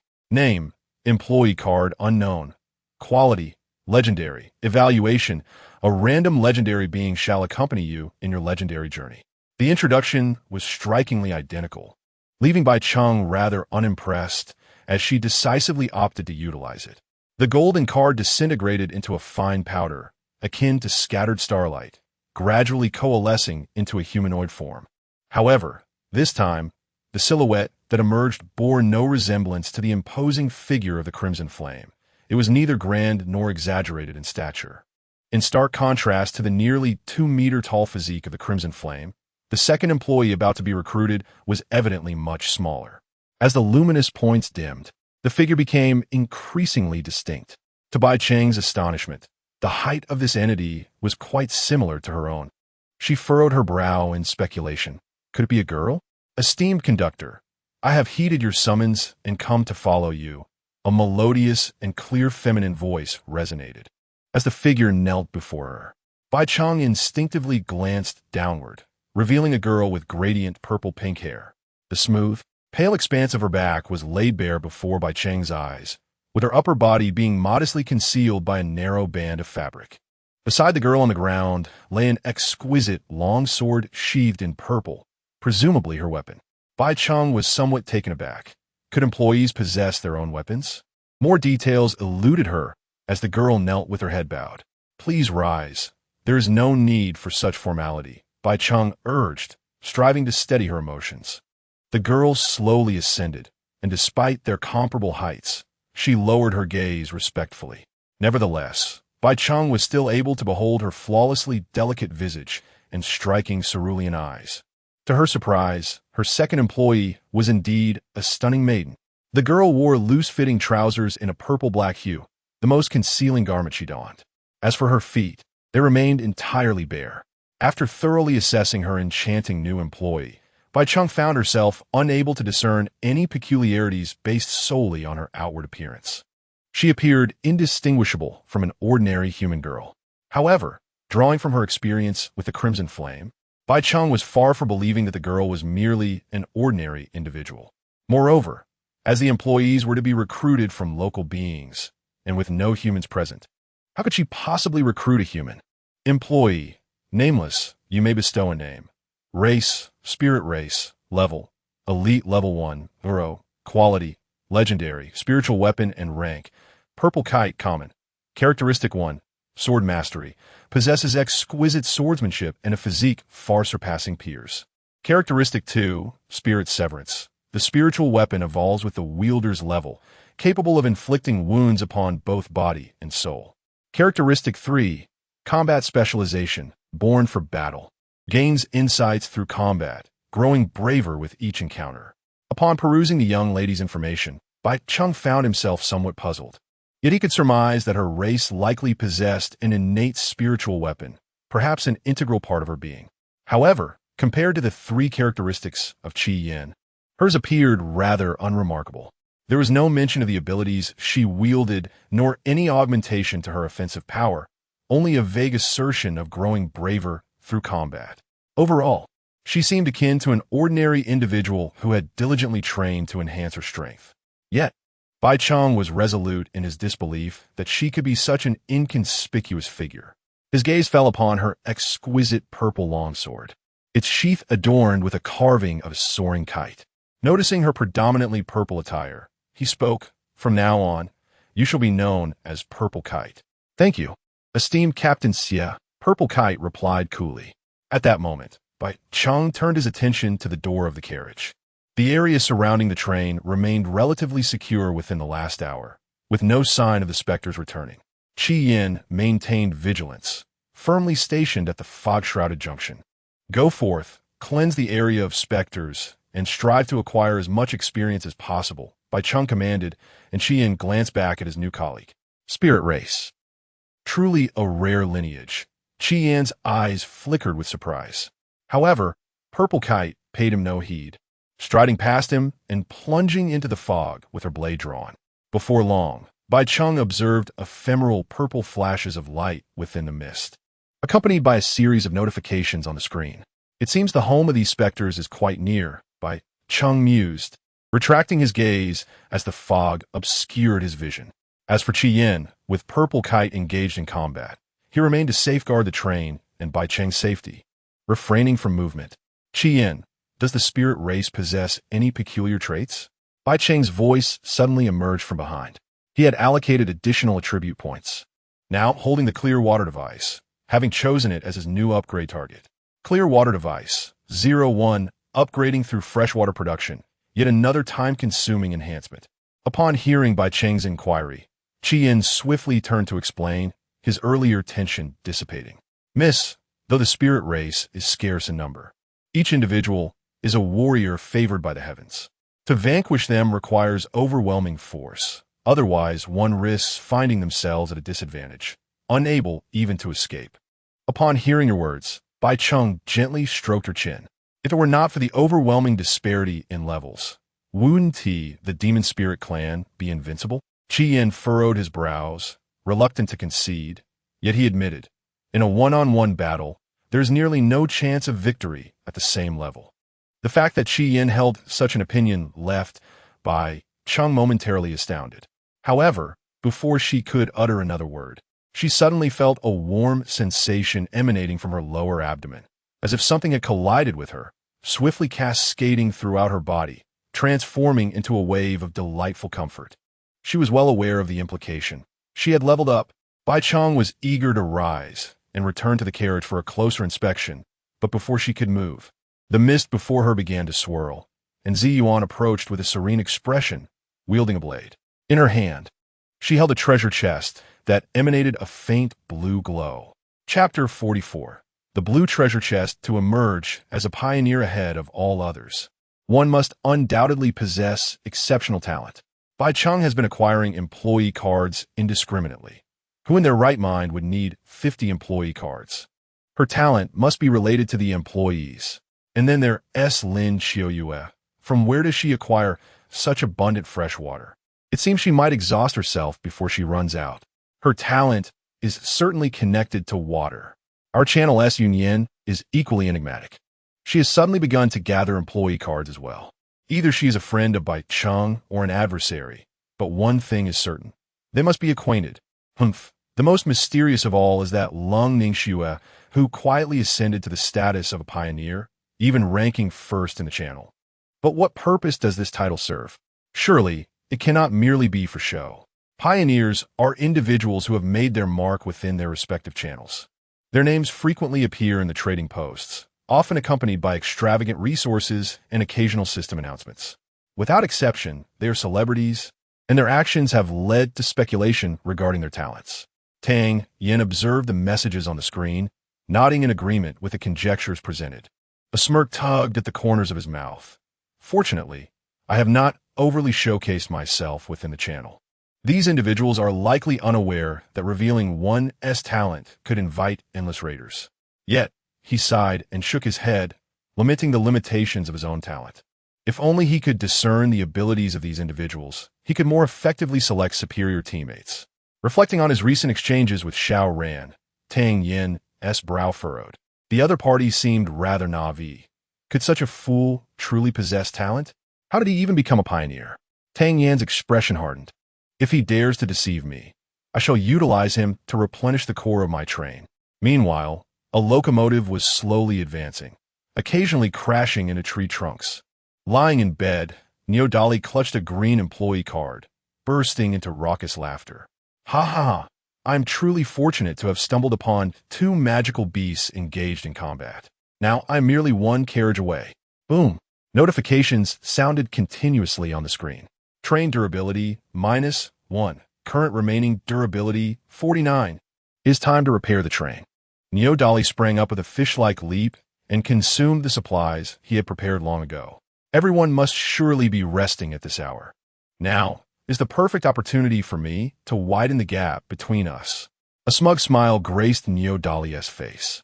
He had long realized that only by consistently reaching the platforms could he rapidly enhance his technology and surpass everyone else. Glancing at the chat in the channel, Neodali felt a wave of confusion. Even without talent, have I not still become a pioneer? At the same time, Lin Xiaoyue, having just finished her bath, parked her train in a marsh. The floor of the carriage still bore traces of water as she tossed her hair and gazed at the screen. Teaming up, you should be able to guess that my talent is related to water. Indeed, you possess a striking beauty, and I am quite fond of you. Regardless of whether one is a pioneer, all survivors who have persevered until now are far from foolish. The significance of team functionality is apparent to all. It is not merely the advantages of collective growth, but also the ability to unite in the face of unforeseen peril. Within the brief span of an hour following the unlocking of these functions, everyone was fervently seeking to recruit their allies. Some would openly post messages in the channel, while others discreetly scouted for potential candidates. As for the pioneers, their primary choice was naturally to form teams with fellow pioneers. Bai Cheng was no exception. She, too, received numerous private messages. However, having already assembled her team, she had no intention of inviting others. It was Yunyan who suggested she recruit a few more teammates, emphasizing that strength lies in numbers. Bai Cheng cast her gaze towards Ziyuan, her expression resolute. How could any additional pioneers compare to my legendary companions? She resolved to surprise Yunyan upon their reunion. Zi Yuan's prowess far exceeded Bai Cheng's expectations. She delved into the mist and eliminated all surrounding specters with astonishing speed, even returning with a blue treasure chest. Trainmaster, Zi Yuan began, but was interrupted by Qi Yan. You should address her as Miss. Pausing, Zi Yuan swiftly adjusted her words. Miss, the monsters have been eradicated, and this treasure chest was discovered within their territory. With that, she respectfully presented the chest with both hands. This was Bai Cheng's first encounter with a blue treasure chest. It was slightly larger than a refined chest, yet the intricate patterns were nearly indistinguishable. It still felt weightless, and she remained uncertain about its contents. Without further ado, Bai Cheng eagerly opened it.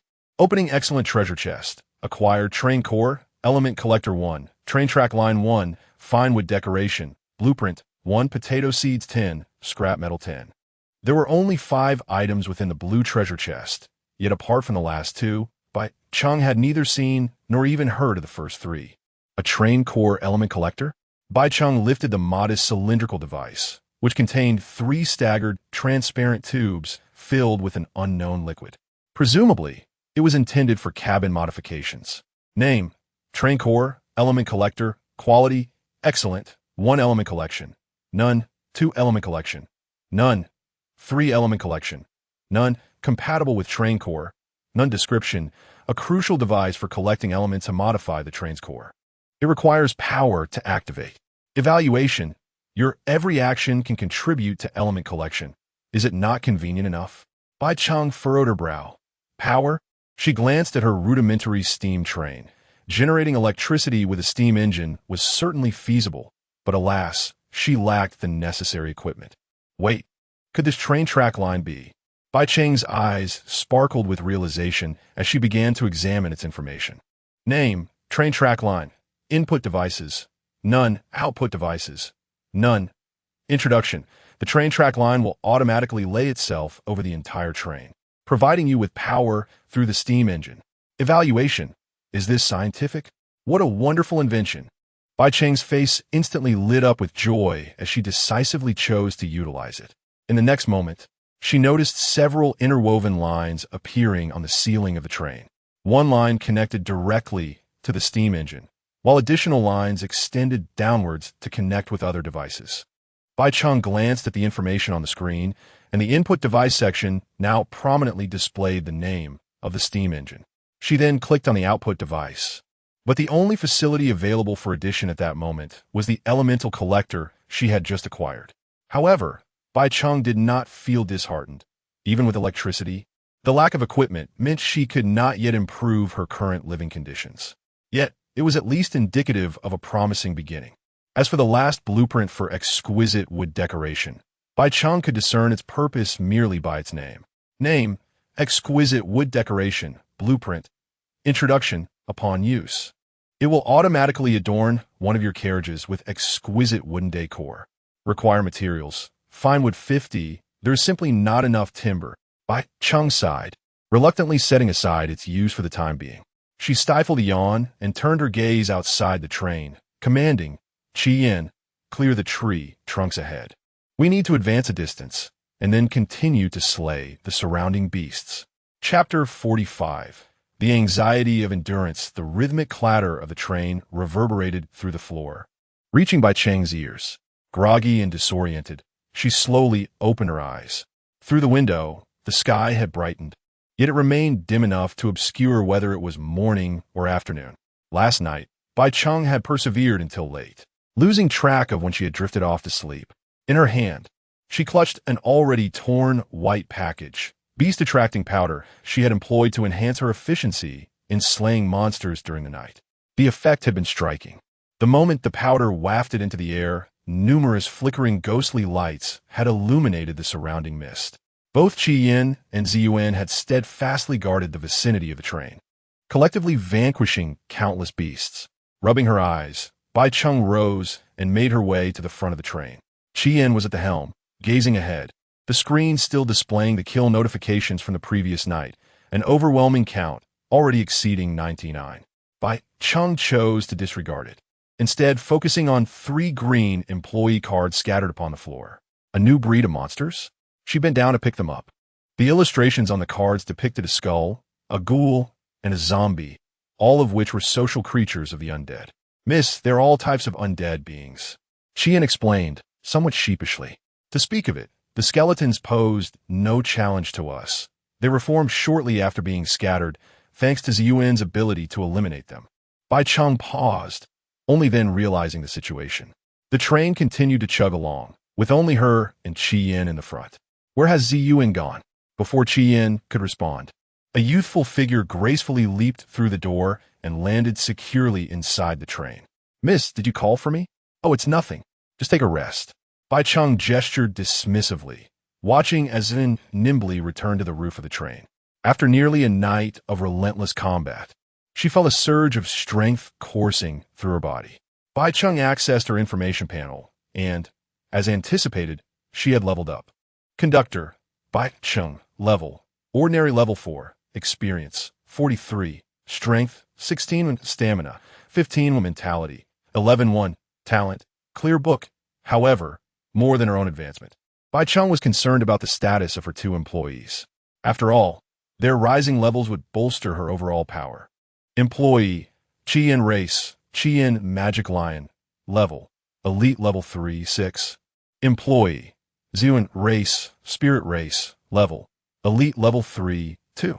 To her astonishment, Ziyuan's level had caught up to Qian's in just one night. Qian, hearing her exclaim, responded with a hint of resignation. Miss, you cannot fathom how numerous the skeletons were last night. Bai Cheng immediately offered reassurance. It matters not. I assure you, I shall not show favoritism.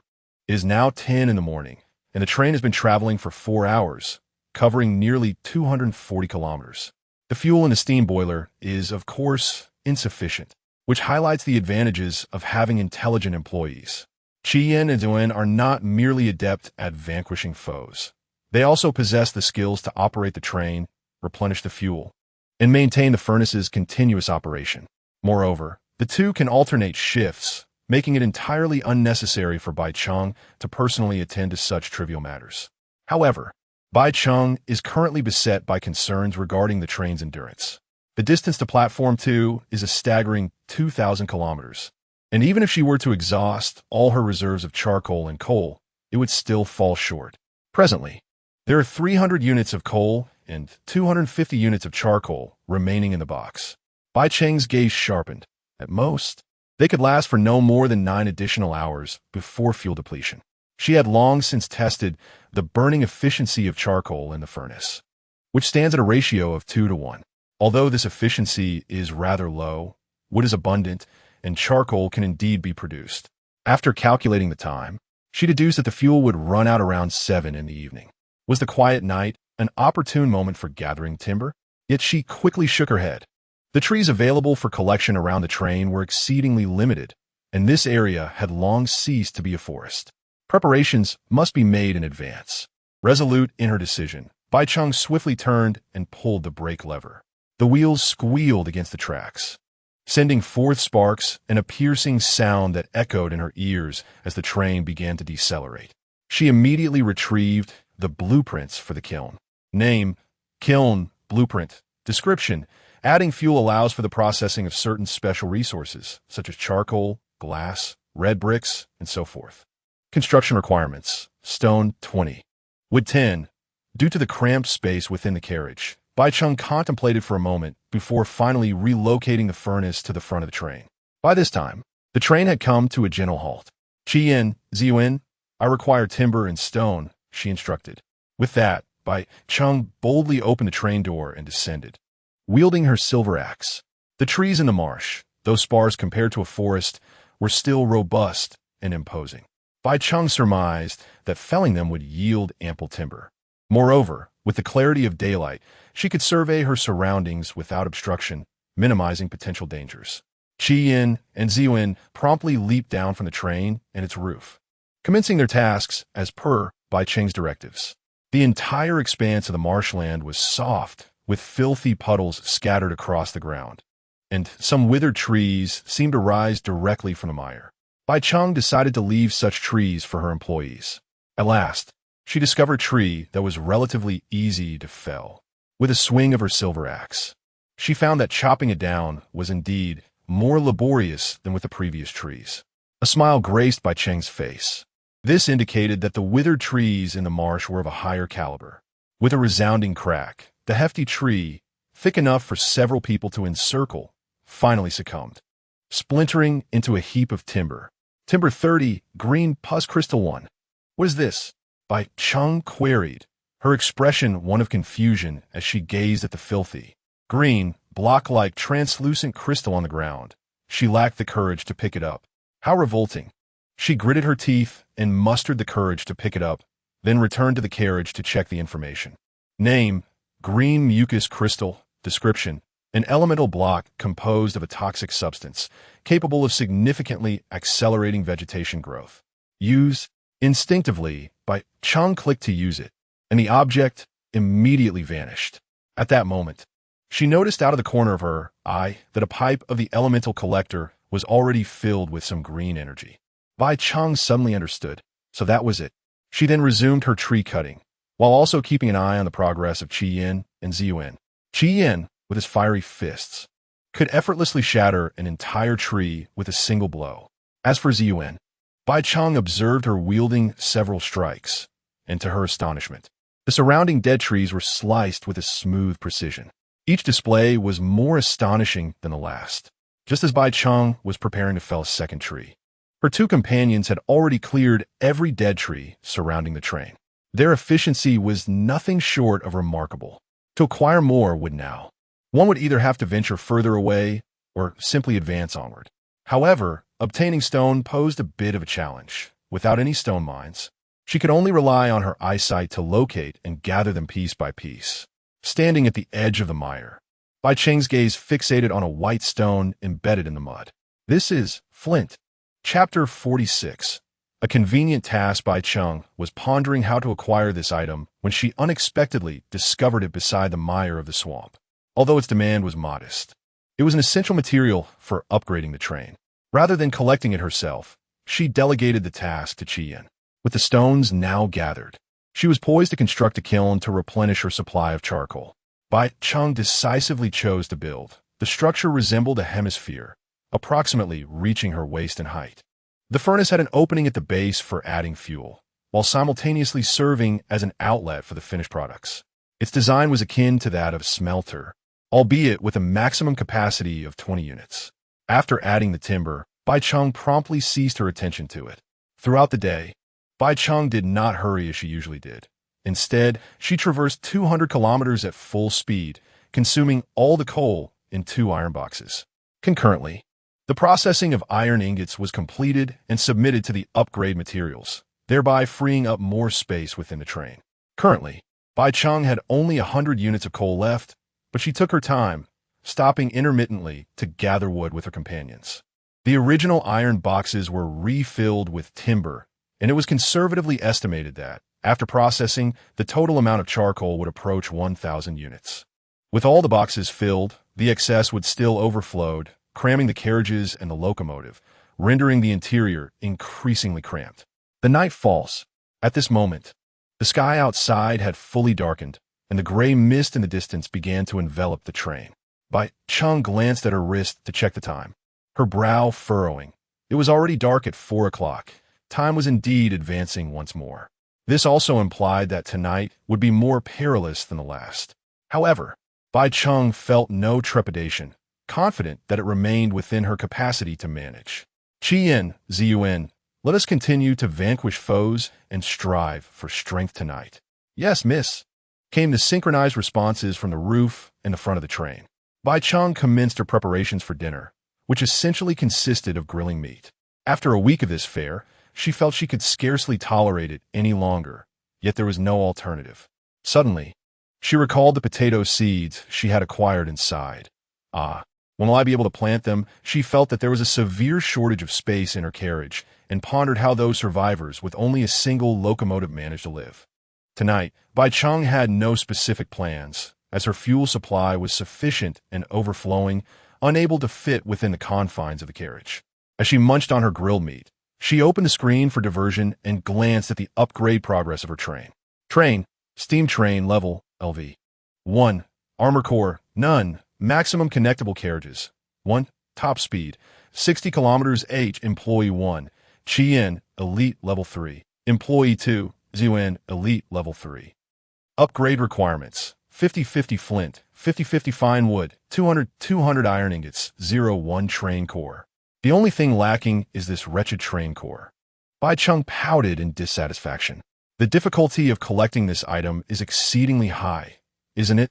Even she currently possesses only 0.2 of them. And the challenge of upgrading the train far surpasses that of enhancing her own abilities and those of her staff. This infernal system is truly a bane.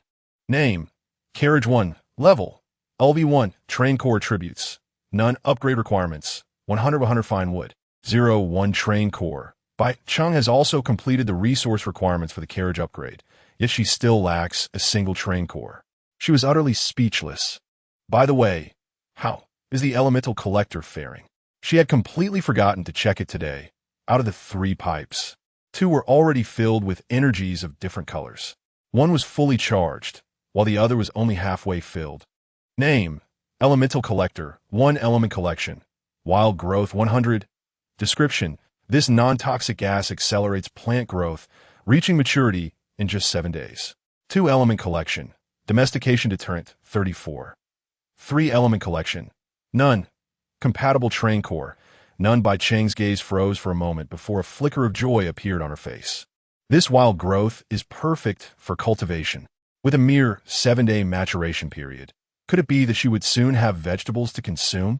But then, her spirits dampened, setting aside whether there was enough space. The crux of the matter was that she lacked a train core. Bai Cheng stomped her foot in frustration. How infuriating! As for the second elemental, perhaps due to incomplete collection, there was no description available. Would you like to extract the element? Upon seeing the prompt below, Bai Cheng regained her focus. Could she actually extract it? Although the 3rd pipe remained empty, she found herself perplexed by the logic of elemental collection. To avoid missing out on a new element, she decided to extract it nonetheless. After clicking confirm, the energy within that pipe began to diminish rapidly, flowing from the bottom and slowly coalescing into a crystal resembling a green glass orb. Holding it in her hand, it was pleasantly cool to the touch and quite visually appealing, far from the repugnant green pus crystal she had encountered previously. It seemed that acquiring a train core was indeed related to reaching the platform. Recalling her acquisition of that fragment, she immediately recognized the issue at hand. At present, Bai Cheng merely needed to gather fuel, as her demand for resources produced by the swamp had nearly vanished. It appeared that hastening her journey was of utmost importance. She raised an eyebrow.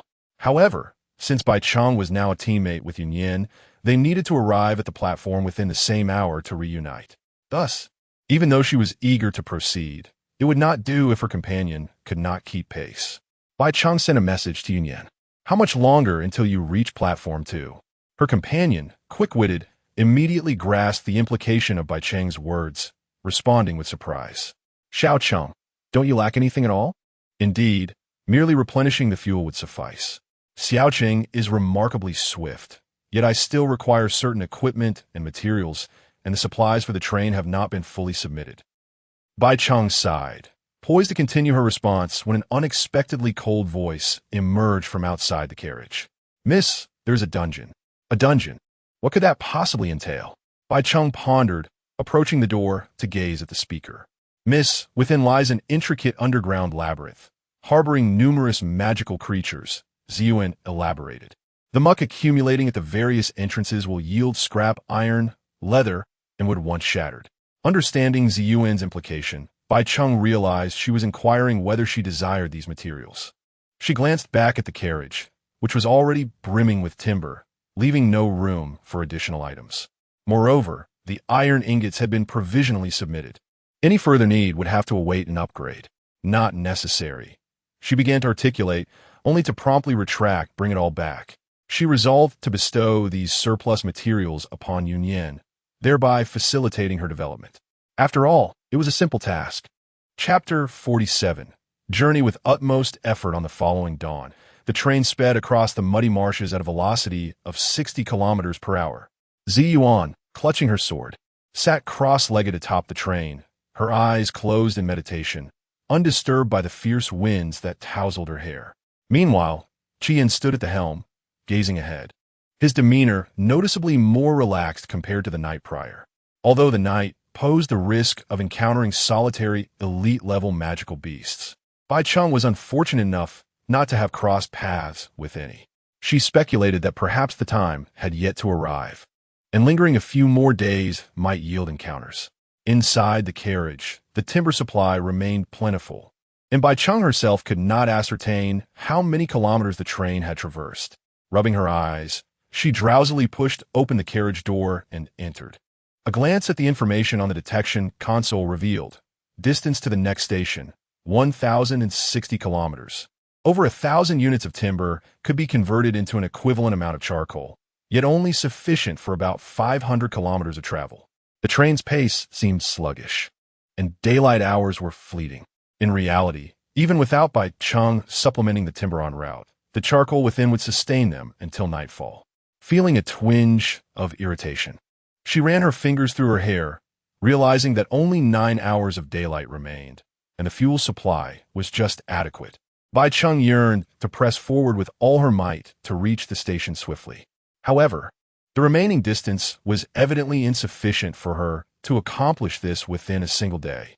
Moreover, even without deliberately hurrying at night, she had already pulled Yunyan over 300 kilometers behind her.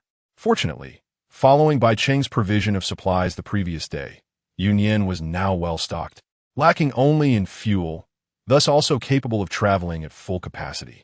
Was this the new species they had slain yesterday? She suddenly noticed 2 green employee cards resting on the console. One depicted a grotesque humanoid creature with red eyes, its appearance utterly unrecognizable. The other was a large, gelatinous mass resembling a slime. Bai Cheng briefly examined their information, gaining a rudimentary understanding of these 2 beings, zombies and slime monsters. She stroked her chin, pondering their names, which indeed suggested they were undead entities. Bai Cheng discerned that the marsh was predominantly inhabited by such gregarious undead beasts, whose individual strength was not markedly superior to that of ordinary wildlife. Not particularly formidable, but sufficiently repulsive. Could this be a feature of the map? Bai Cheng tucked the 2 employee cards away. She now possessed 5 green employee cards and intended to upgrade directly from this tier in her next endeavor. Shifting her gaze, she glanced at her and her 2 companions' levels, noting they had all leveled up, albeit by just 1 tier. Qian and Ziyuan had both ascended to elite level 4, while Bai Cheng had reached ordinary level 5. She felt increasingly distant from the realm of ordinary mortals. Her dimensions nearing 20 points. Strength, 18, Constitution, 17, Mentality, 13. As levels increased, the pace of advancement began to slow, a phenomenon Bai Cheng found unsurprising. Nevertheless, since reaching Station 2 today seemed unattainable, she could continue to grind levels through the night. By midday, the timber within the carriage had been depleted by over half. Bai Cheng ultimately resolved to make a stop for supplies, simultaneously addressing the matter of their midday meal. The trio of master and servants sat beside the vehicle, their culinary concerns alleviated by Qian's extraordinary abilities. Bai Cheng busied herself with grilling meat, while Qian devoured raw flesh voraciously, his lips smeared with blood, resembling a wild beast. Indeed, he was not human. As the aroma of the grilled meat wafted towards her, Bai Cheng felt a wave of nausea. Intrigued, she inquired, "Is there truly no culinary art in this world? Do you beast folk solely consume your food raw?" Qian appeared perplexed by the question, wearing an expression that seemed to question why it would be otherwise. Suddenly, Ziyuan interjected, "Some social creatures do possess the habit of preparing their food." Without hesitation, Bai Cheng thrust the grilled meat into Ziyuan's hands, urging, "Try this. It surely cannot be worse than raw flesh." Zin, taken aback, accepted the offering with uncertainty. As the enticing aroma lingered at her nose, she hesitated, while Qian had already taken a hearty bite, chewing contentedly. Observing this, Ziyuan finally took a small bite herself. Almost instantly, her eyes sparkled with disbelief as she looked at Bai Cheng, exclaiming, "Miss, this is delicious." Qian nodded in agreement, Indeed, it is quite palatable. Though for me, food merely serves the purpose of satiation. The preparation seems rather cumbersome. If it's tasty, then indulge yourself. I have grilled plenty. Bai Cheng replied with a smile. Her appetite was modest, but Ziyuan and Qian were different. Despite her petite stature, Ziyuan's appetite surpassed even that of Qian. In a whirlwind, they finished their meal, with Ziyuan eyeing Qian expectantly. The latter quickly caught on, asking, "Are you still hungry?" Ziyuan nodded silently. While the two were still enjoying their meal outside, Bai Cheng had already returned to the interior of the vehicle, utilizing the exquisite wooden decoration blueprint. She set about enhancing the cabin. In an instant, the shabby wooden walls and ceiling transformed into something refined. The overall hue shifted from drab brown to a rich chestnut, exposed wires concealed, the floor and walls gleaming as if polished, and windows emerged on either side, allowing more light to flood in. Is that all? Bai Cheng paid little heed to the transformation. She then retrieved the previously awarded random blueprint and chose to utilize it. Name: cooking pot, blueprint. Description: a simple cooking tool. Evaluation: finally able to cook within the vehicle. Materials required: iron ingot 2, wood 2, stone 2. Bai Cheng's expression darkened upon realizing it was merely a pot. However, this item proved beneficial, sparing her from a diet solely of grilled meat. It was a modest iron pot, suspended by a wooden frame atop a square stone base. Bai Cheng placed it at the front of the cabin, and soon after, the vehicle resumed its journey. As evening fell on the second day, Bai Cheng found herself merely 10 kilometers from Platform 2. Standing at the front of the vehicle, she gazed into the distance, where the vague outline of a colossal triangular screen came into view. The train began to decelerate gradually, not merely to embrace the arrival of the tranquil night, but also to allow Bai Cheng to await Yunyan's journey. With no possibility of progress during the night, it seemed that reaching the station would have to wait until noon the following day. The platform now lay tantalizingly close, and Bai Cheng found himself feeling less anxious. It was the perfect opportunity to seize the last evening and strive for another level of advancement. However, before Bai Cheng could issue commands to the two staff members, the observation platform suddenly erupted with alarms. Simultaneously, Qian cast a swift glance out the window, and the violet kite atop the train instantly opened its eyes. This was Chapter 48, Strike. Bai Cheng was acutely aware that the sudden alarm from the observation platform signified one thing. It was designed solely to detect the presence of other trains within a 10-kilometer radius. Her gaze sharpened as the realization dawned upon her. Another train was approaching. Given their current distance from the platform, was the other train situated within it? Were they survivors, or no, it could only be the relentless marauders. Beside her, the fierce red flames spoke in a low voice, "Miss, a train is heading in our direction." Upon hearing this, Bai Cheng immediately turned her gaze toward the window, where she beheld a distant steam locomotive billowing thick black smoke, its tracks extending rapidly toward them. At this moment, she had no time to ponder how the other party could maneuver the train. She only understood that if this continued, a collision between the two trains was inevitable. The oncoming train consisted of 3 carriages, significantly shorter than the lengthy train of marauders Bai Cheng had encountered at Platform 1. Yet, this train exhibited no signs of dilapidation. It appeared somewhat aged but was devoid of ruin. Moreover, the front was fortified with thick armor, poised to collide forcefully with the side of Bai Cheng's train. Even with 2 elite employees aboard, she doubted their ability to halt a speeding locomotive head-on. Thus, her instinctive reaction was to initiate the train's movement, attempting to evade the impending impact. The subsequent matters would be considerably simpler. She was not intimidated by the enemy, merely concerned about the potential damage to her train. The fierce red flame remained motionless, having silently assumed the responsibility of safeguarding Bai Cheng and ensuring the train's safety. As for eliminating the adversary, that task fell to the purple kite atop the train. Meanwhile, not far from the approaching train, a group of individuals stood on the external corridor of the locomotive. One among them, equipped with binoculars, had already spotted the stationary train. A smile of delight graced her lips. "Wengu, you were right. She truly hasn't noticed us yet."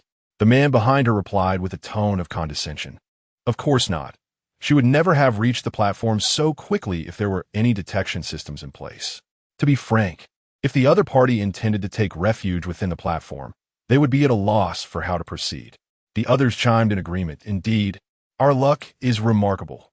We initially planned to gather resources from the periphery and wait patiently, yet here comes someone delivering themselves right to our doorstep.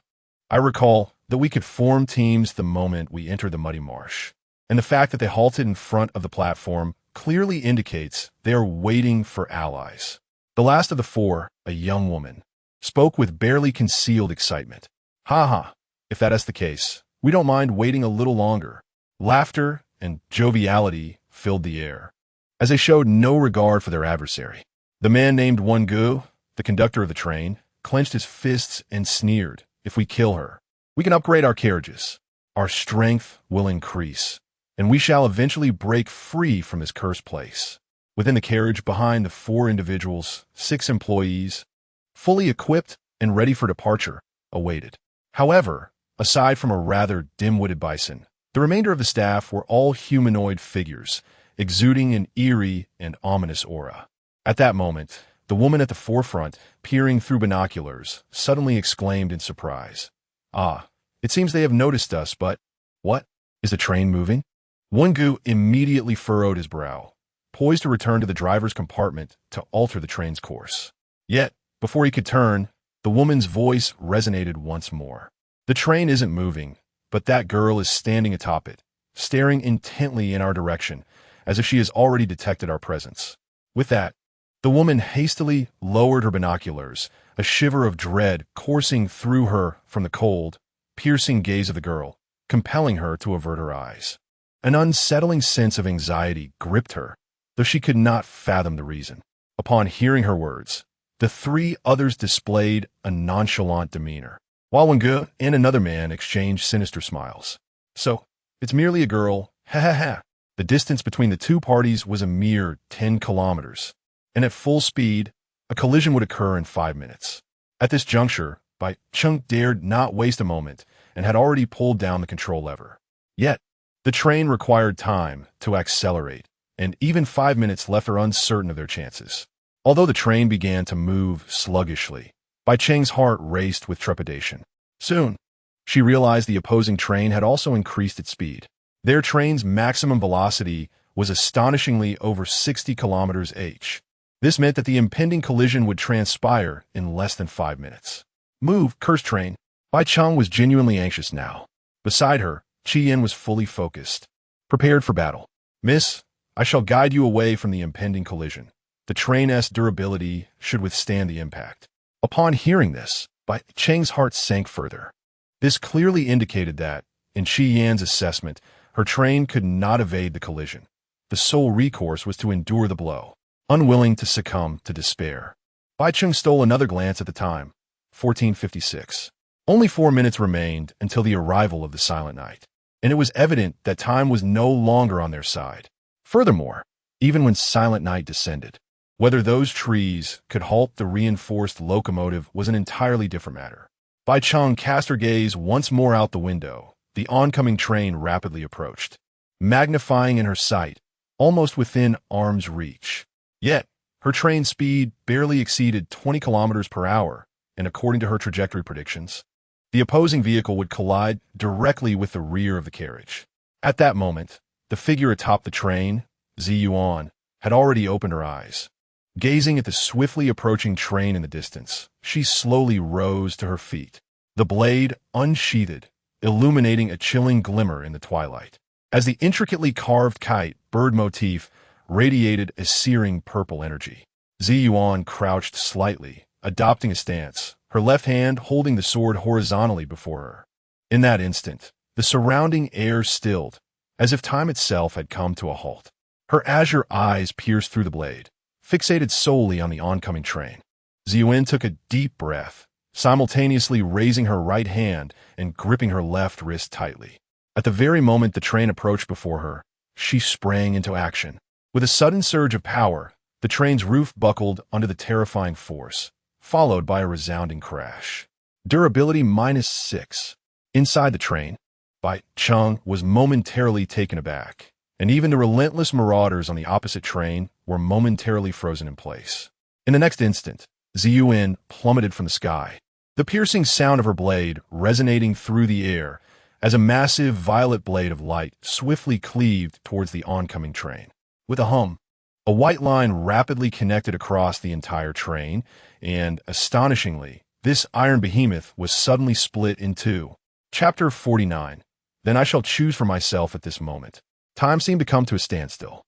The train car, severed in twain, began to tilt towards either side, leaving the infinite plunderers within in a state of shock. Their mouths agape in disbelief, their pupils constricted, their faces a canvas of incredulity. As for the employees, they were engulfed by sheer terror. With a resounding crash, their train disintegrated before colliding with Bai Cheng's vehicle, collapsing heavily into the mire on either side. Meanwhile, the descending Xin landed gracefully on a nearby clearing. The rapidity of these events left Bai Cheng utterly dumbfounded, her gaze transfixed on the unfolding scene outside. The train was cleaved in half. Qian, equally astounded, found himself at a loss for how he could possibly prevent the impending collision. Yet, Ziyuan's prowess had evidently fallen within his expectations. Thus, after a brief moment of astonishment, Qian turned and pulled the train's brake lever. With the crisis averted, there was no longer any need for the train to continue its forward momentum. As for the fallen infinite plunderers, their plight barely registered as a threat. At that moment, Brother One, covered in mud, struggled to rise, the fear still evident in his eyes. How could this be possible? Even with the reality laid bare before him, he remained unwilling to accept it. The muddy marsh was the first terrain encountered after passing Platform 1, and the survivors traversing it had only just emerged from their novice stage. Even if the person before him possessed a second train car, even if she were the fastest player in the entire game, could she truly cleave a train in half? This was beyond anything he had ever heard. It transcended his comprehension. Others, too, in agony, struggled to their feet, still in the realm of ordinary people, suffering considerable injuries from the train's destruction. Yet, thanks to the protection of their respective employees and the cushioning effect of the marshland, they had not lost their lives. One woman turned to gaze at the knife-wielding Ziyuan, her face a mask of terror. What on earth is that? A man and a woman beside her were equally struck dumb, acutely aware of the looming specter of death, realizing their doom was nigh. At that moment, several employees surrounded them, bereft of their train. They could only choose to fight with all their might. Soon, they witnessed the train slowing to a halt. The doors opened, and two figures stepped down from the carriage. The girl led the way, while the towering figure stood respectfully behind her. Brother Wen's pupils dilated as he noticed Bai Cheng clad in modern attire. He turned to the resolute Ziyuan, his conviction deepening. Initially, he had presumed that this survivor possessed some life-saving artifact, but it now appeared that the one who had acted was merely an employee of the other party. What sort of employee possessed such formidable power? Had the rules changed? At this moment, Bai Cheng was blissfully unaware of the tempest of thoughts swirling in the minds of those before her. Indeed, she remained unconcerned.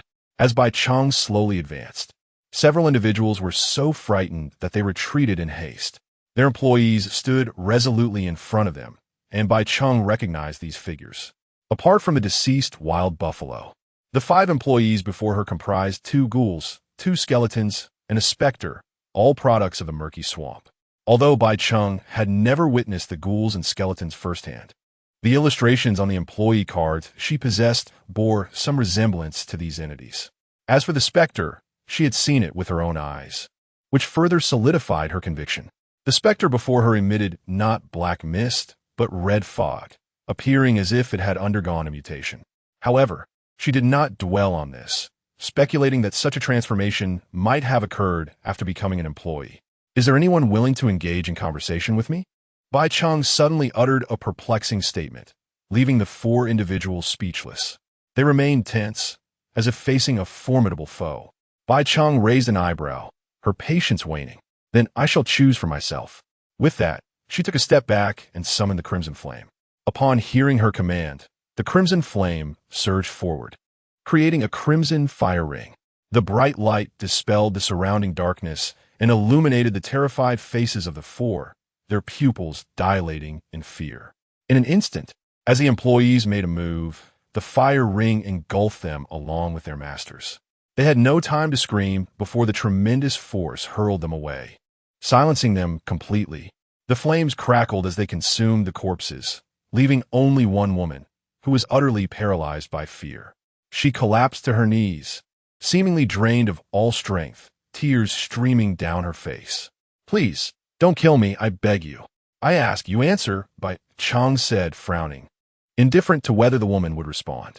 "How did you infinite plunderers come to be?" The woman was taken aback by the question and looked up. "If I tell you, will you spare my life?" Bai Cheng replied sternly, "You have no bargaining power." I can't say.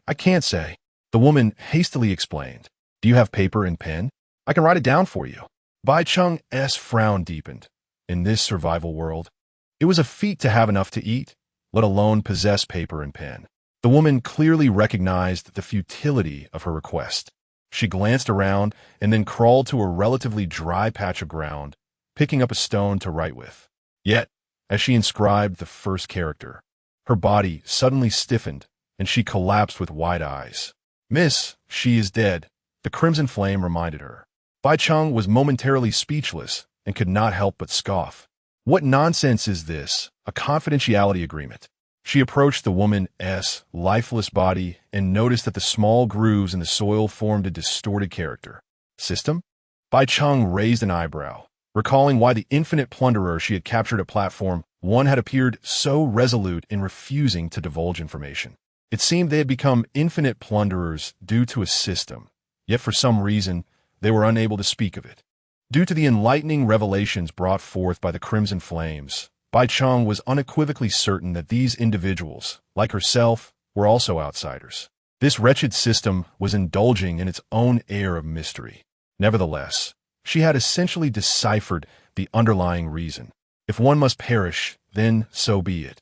Bai Cheng was now far more preoccupied with the notion that vanquishing the relentless marauders would yield the coveted train core. Her eagerness to examine her spoils surged within her. As she turned to head back to the train, she noticed Ziyuan still standing there, seemingly in a daze. Excitedly, Bai Cheng reached out to ruffle her hair, exclaiming, "Goodness, you look absolutely stunning. You should have spoken up sooner. I nearly thought I was going to collide with you." Ziyuan was momentarily taken aback, biting her lip as she clenched her toes in nervousness. A delicate blush crept across her porcelain face, and it took several moments for her to respond. "Why, yes, Mississippi." Upon returning to the train, Bai Cheng initially intended to check the information regarding her loot on the screen. However, what greeted her eyes were 4 blue employee cards. Chapter 50, Suddenly Wealthy. A blue employee card?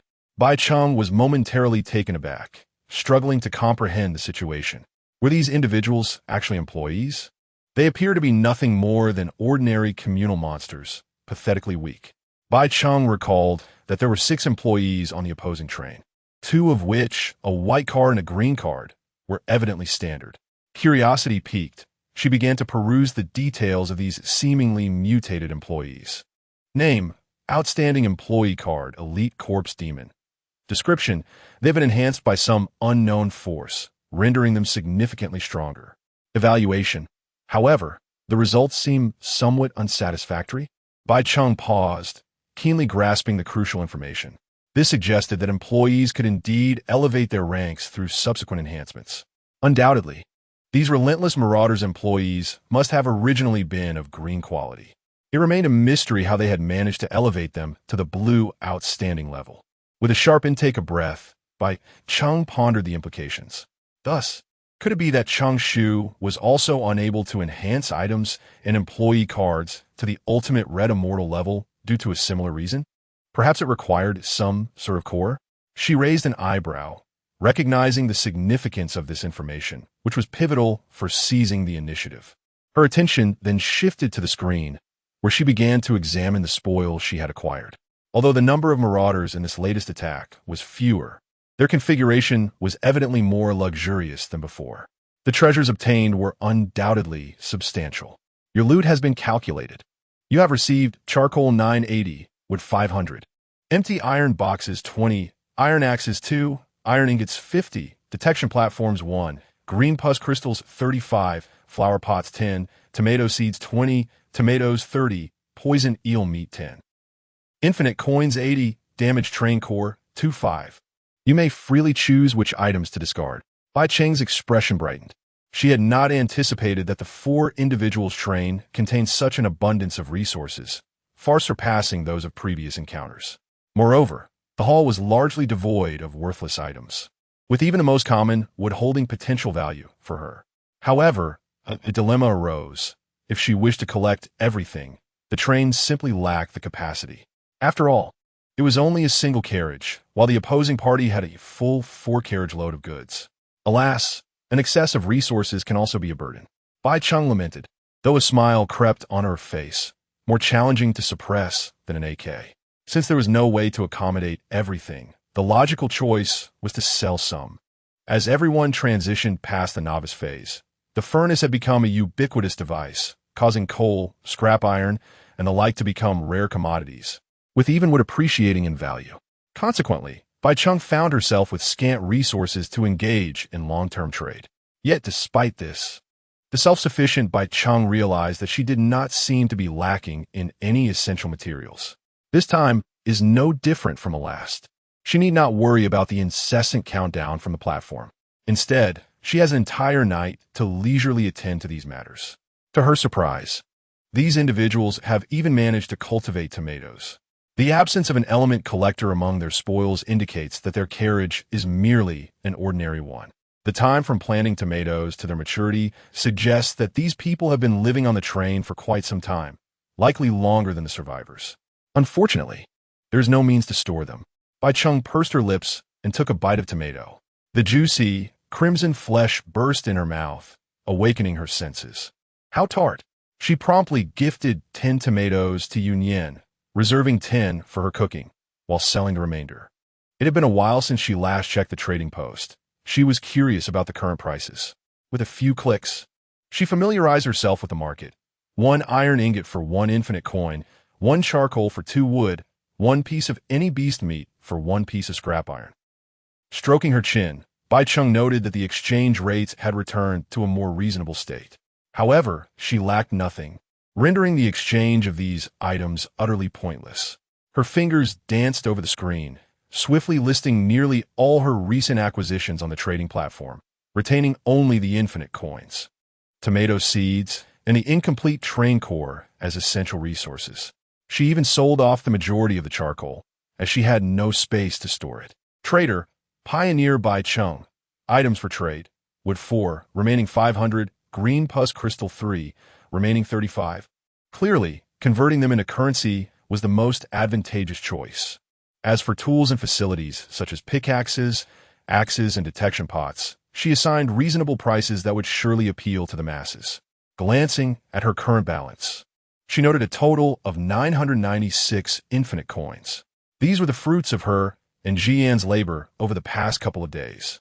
Accumulating 1,000 infinite coins would be a breeze, and she hoped that the items in the vending machine would not disappoint. As for the exorbitant random elements for the carriage, Bai Cheng had no intention of purchasing them. Their cost-effectiveness diminished significantly with the presence of an element collector. However, other survivors lacking this device would still need to buy them to obtain blue chests.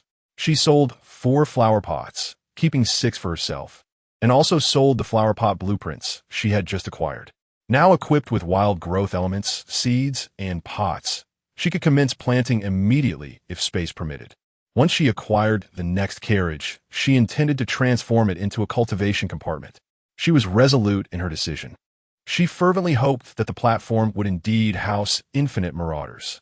After completing all transactions, Bai Cheng amassed a total of 614 infinite coins. Gazing at the gleaming coins, her spirits soared. She had struck it rich.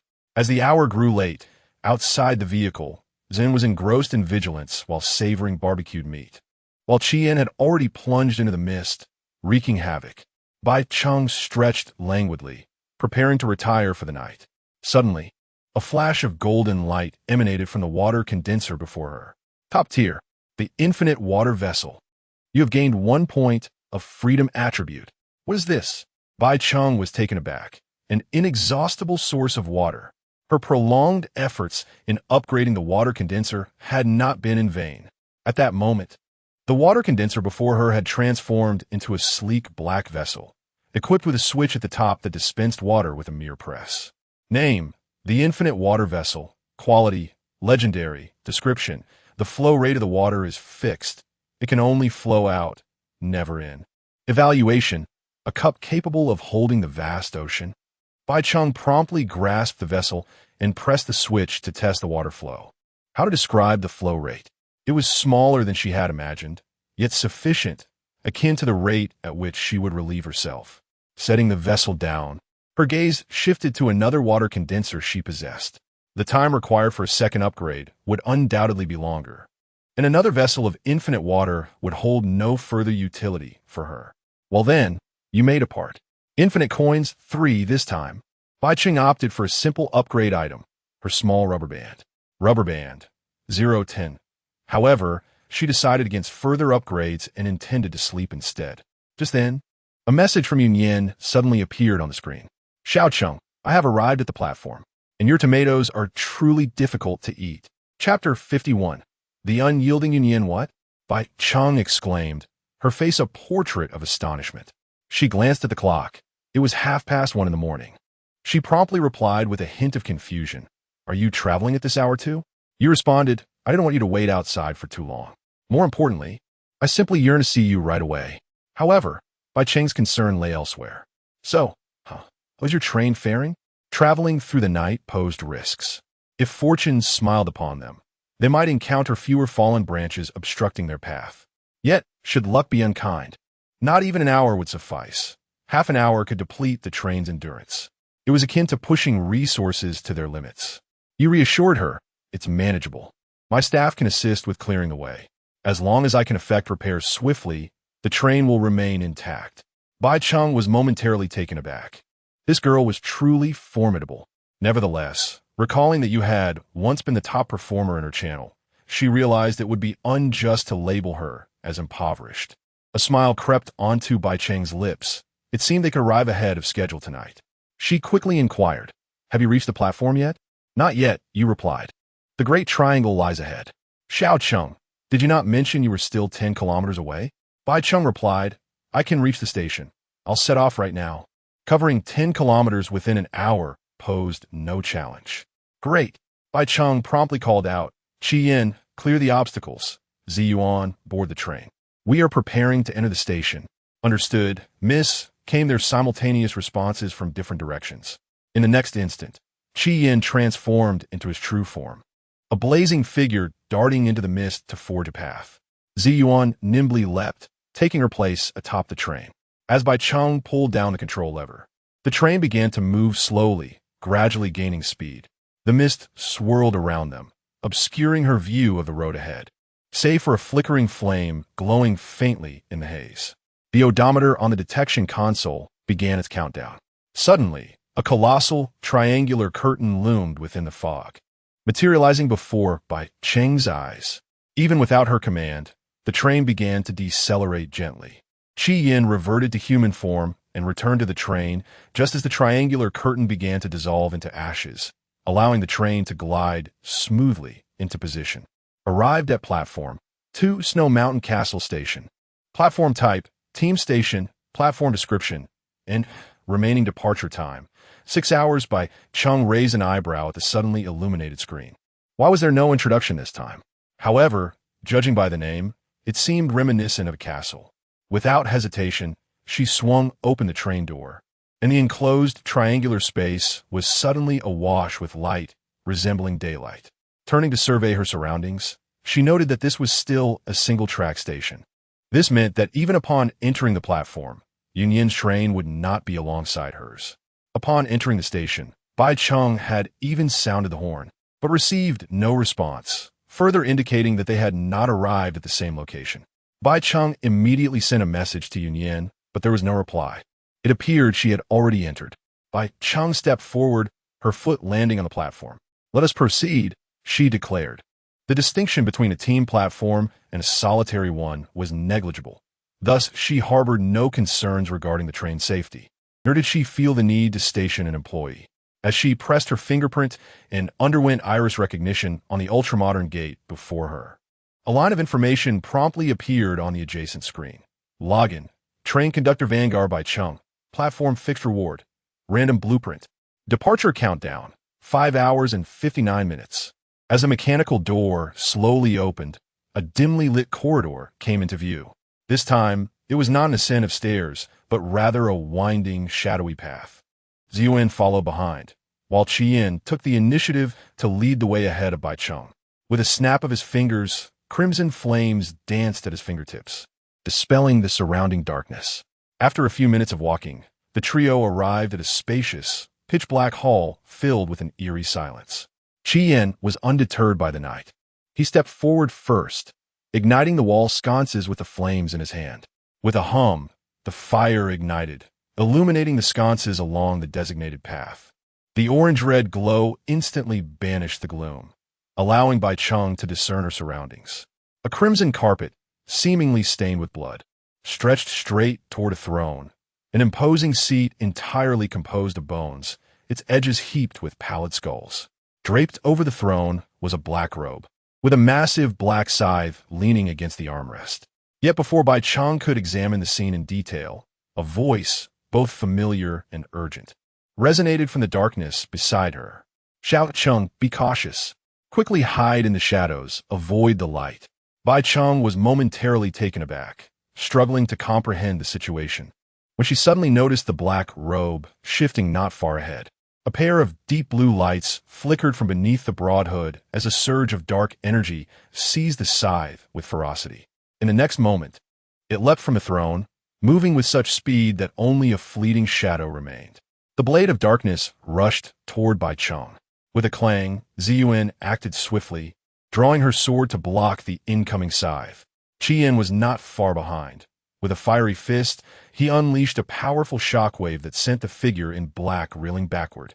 With a thud, the black robe fell to the ground, the scythe slipping from its grasp, and the eerie blue light beneath the hood gradually dimmed. "Nian, what did you just say?" Bai Cheng turned to the shadowed corner, her expression one of confusion. At that moment, Yunyan stood in stunned silence, her mind momentarily blank. And no, it's nothing. She stepped out from the darkness, illuminated by the faint glow of the sconces, and the two finally encountered one another in this epic moment. However, when Bai Cheng beheld Yunyan's attire, she was taken aback. Yunyan still sported her signature 3/7 hairstyle, with soft pink curls cascading over her shoulders.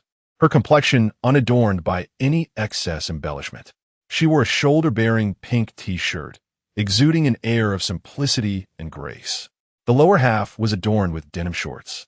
Yet her legs were clad in an array of fishnet stockings, garter belts, pantyhose, white silk, black, and even multiple pairs of slouchy socks. At least 6 pairs were worn. This peculiar choice rendered Yunyan's already slender and elongated legs somewhat cumbersome. Upon closer inspection, one could discern that her shorts appeared rather bulging, clearly indicating that she was donning more than one pair of undergarments. Bai Cheng was taken aback. At that moment, Yunyan also realized something, yet she seemed oblivious to Bai Cheng's perplexity. Her face radiated only the excitement and joy of reuniting with a dear friend. "Xiao Cheng, I missed you so much," she exclaimed before leaping forward, only to sweep past Bai Cheng and embrace the nearby Ziyuan instead. Bai Cheng. Chapter 52. Yunyan's talent, isn't it you, my dear? After several days apart, it seemed implausible that she could be mistaken. At that moment, Ziyuan's expression mirrored her surprise as she turned to Bai Cheng, opening her mouth to speak. "Miss, your hat." Bai Cheng was momentarily taken aback, suddenly realizing that her cap had rendered her somewhat unrecognizable, leading Yunyan to misidentify her. Of course, she also suspected that the dim lighting played a significant role, as Yunyan had only heard her voice and could not discern her facial features in detail. Otherwise, even if the hat obscured her somewhat, it should not have been enough for someone so familiar to her to mistake her identity. In a hurry, Bai Cheng removed her cap, and Yunyan was momentarily stunned. "Oh, Xiao Cheng, have you had cosmetic surgery?" Bai Cheng, speechless, replied, "I'm right here."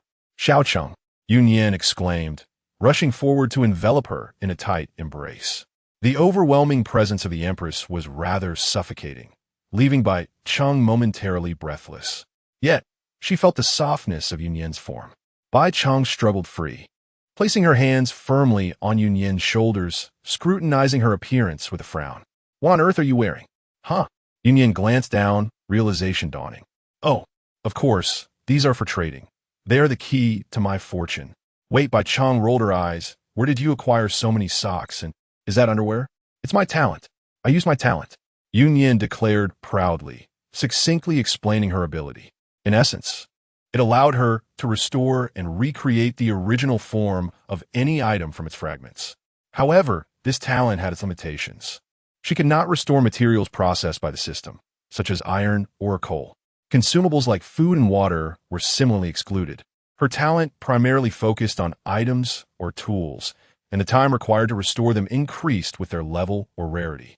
The reason Yunyan possessed so many socks was that she had cut her original pair, disassembled them, and then utilized her talent to obtain new ones.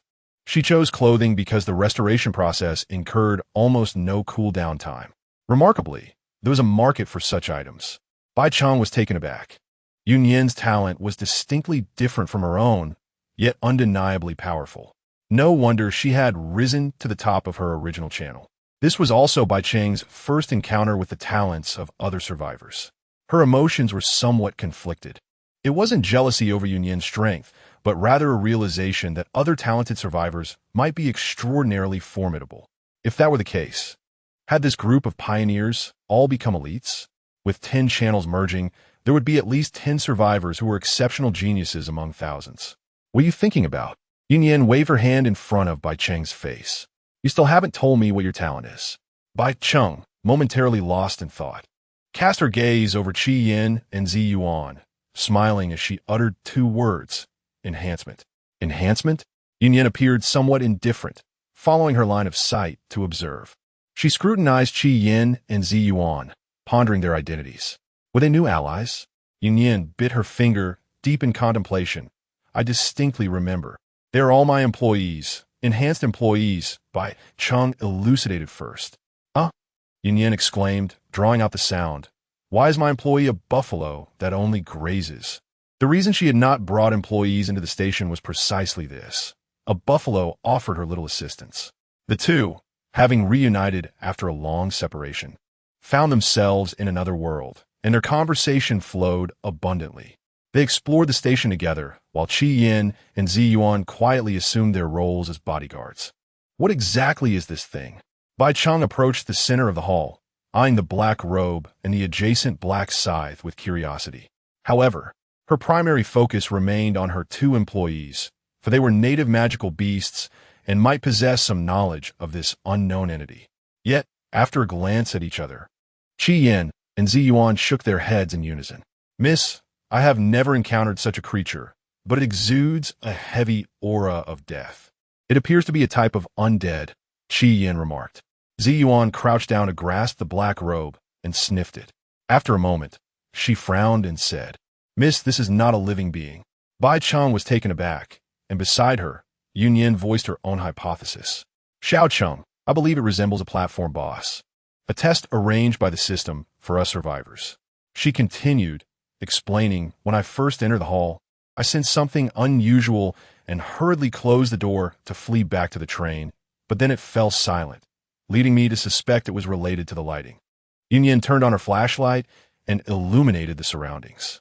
Bai Cheng remained non-committal. She had not anticipated her dear friend to possess such cleverness.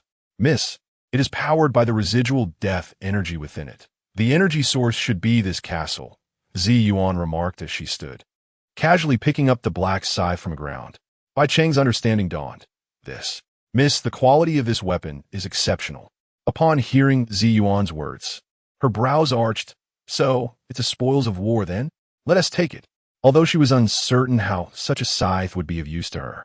Despite the wall sconces illuminating the surroundings, the vast, desolate hall still appeared quite dim, with the beam of the flashlight. Bai Cheng and Yunyan found not a single screen on this level, let alone functional facilities like vending machines. The platform felt eerie, ominous, and perilous. Surely, it could not be devoid of resources? Except, of course, for the ghastly, pallid throne of skulls at the end of the red carpet. A path that seemed to lead upstairs lay adjacent to the throne. The four approached the archway, drawing ever closer to the throne. Whether it was a mere illusion or not, Bai Cheng felt a chill sweep over her. Beneath the throne lay a heap of shattered white bones, while the armrests and backrest were inlaid with a complete skull, reminiscent of a human head. Its hollow eye sockets seemed to fixate on the crowd, evoking an unsettling sensation. Yunyan, feeling the weight of that gaze, shuddered in fear, clutching Bai Cheng's hand tightly. Her voice trembled as she exclaimed, "What on earth is this? It terrifies me." Bai Cheng immediately cast a significant glance at Qi Yin, who promptly stepped forward, his fiery fist crashing down with great force. With a thunderous roar, the bones shattered, and the throne collapsed. However, in the aftermath, a peculiar parchment began to drift slowly down, revealing itself before the assembled onlookers. Chapter 53. Armored Core. What is this? Bai Cheng halted her steps, casting a perplexed glance at the blueprint before her. The design of this blueprint was entirely unlike anything she had encountered before. Not only was it circular, but it also featured intricate grids. Even without the ability to access information, its uniqueness was immediately apparent, reminiscent of a guaranteed gold card after numerous draws. A special blueprint? Yunyan couldn't help but express her curiosity. Bai Cheng glanced at it, but found no useful information. After putting the blueprint away, the group ascended the stairs to the upper floor. The second floor remained dimly lit, yet was no longer empty. Countless rooms lined the narrow corridor on either side. Unlike the first floor, a palm-sized screen was affixed to the wall at the stairway's junction, displaying some information. Bai Cheng and Yunyan approached it, peering closely. Platform introduction. The Snow Mountain Castle has been abandoned for many years, further tainted by countless unidentified objects. If you clear them away, you may receive some rewards, though danger may also lurk. Current clearance level, 8. Reminder, if the clearance level falls below 50, the platform will struggle to operate and will be unable to depart normally. Remaining departure time, 5 hours, 28 minutes, 4 hours, 28 minutes. Does this mean we are being coerced into opening blind boxes? Yunyan quickly grasped the implication, then, with a look of astonishment, added, "By the way, Xiao Cheng, why do you have an extra hour of stay time compared to me?" Bai Cheng rolled her eyes, saying, "It seems that throne we encountered earlier is one of the contaminated items. Coincidentally, was the reward for shattering that throne?" The task appeared straightforward, yet both needed to explore the entire castle. After pondering for a moment, Bai Cheng suggested, "We are still unaware of the platform size, and time is limited. Yin, let's split up." With that, she turned her gaze to Zuin and continued, "I will have my employee accompany you. You will be safe." Yin paused, considering the logic in her words, and ultimately nodded. "All right then, you take the odd-numbered floors, and I will take the even ones. Let us make haste." "Good." Following this, Yunyan led Ziyuan upstairs, while Bai Cheng and Qi Yin entered the corridor on the second floor. As for why she didn't want Qi Yin to accompany Yunyan, Bai Cheng was genuinely concerned that his robust physique might intimidate her. Splitting up would save time, but more importantly, she didn't want Yunyan to leave the platform empty-handed. After all, her development also mattered. The air was thick with the scent of mildew, and the wooden doors lining the corridor were dark and decayed, shrouded in mystery about what lay behind them. Bai Cheng glanced at them, remarking, "It seems we are indeed opening blind boxes now, Qi Yin." With that, she took a step back. Qi Yin promptly advanced, smashing open the dilapidated wooden door before stepping inside. "Miss, there is no danger." Upon hearing this, Bai Cheng stepped in as well. Illuminated by the flickering flames emanating from Qi Yin, she discerned the room's layout. A classic double bed, an exquisite burgundy carpet, and a brass vanity mirror. It was evidently a bedroom. If one were to remark upon the elements that appeared jarring within the scene, Bai Cheng, at that moment, could hardly discern any such oddities. To err on the side of caution, she promptly declared, "Crimson flame, everything has been destroyed." Instantly, a wave of residual fire surged forth, sweeping across the entire room, shattering the wardrobe, as two apparitions lunged forward in an instant. However, they were evidently no match for Crimson Flame, who swiftly dispatched them with ease. With his elite-level prowess, he could easily overpower adversaries even at Platform 2, a fact that reassured Bai Cheng. Subsequently, the wall sconces flickered to life, their dim flames dispersing the shadows. Bai Cheng's gaze was immediately drawn to a few scattered green crystals atop the nightstand, prompting her curiosity. "What are these?" she inquired, stepping closer to investigate. She discovered 3 spherical objects, each the size of a chicken egg, glistening like jewels. Cool to the touch. They resembled oversized glass orbs. "Miss, these are magic crystals," Crimson Flame remarked, exhibiting a hint of surprise. Bai Cheng turned to him with a questioning look, and he continued to elucidate. "These items can only be obtained by defeating magical beasts of ordinary rank or higher. Absorbing their energy can enhance one's strength." Enlightenment dawned upon Bai Cheng. These were indeed items that could augment experience points. Such splendid treasures, albeit only 3, she mused. Aside from these, the bedroom held little of value. However, a grand window piqued Bai Cheng's interest. During her previous visit to Platform 1, the walls had obstructed her view of the distant scenery. Most importantly, this window would grant her insight into the forthcoming terrain. Rising on her toes, she pulled open the window. A howling gale surged in, akin to wailing spirits, and the biting cold of the snowstorm rushed into the room, causing the temperature to plummet. Bai Cheng shivered uncontrollably, hastily shutting the window, scarcely able to glimpse the outside world. Goodness, is this a jest? She suddenly realized the muddy mine, followed by the terrain of a bog, and the current platform's designation was the Snow Mountain Castle.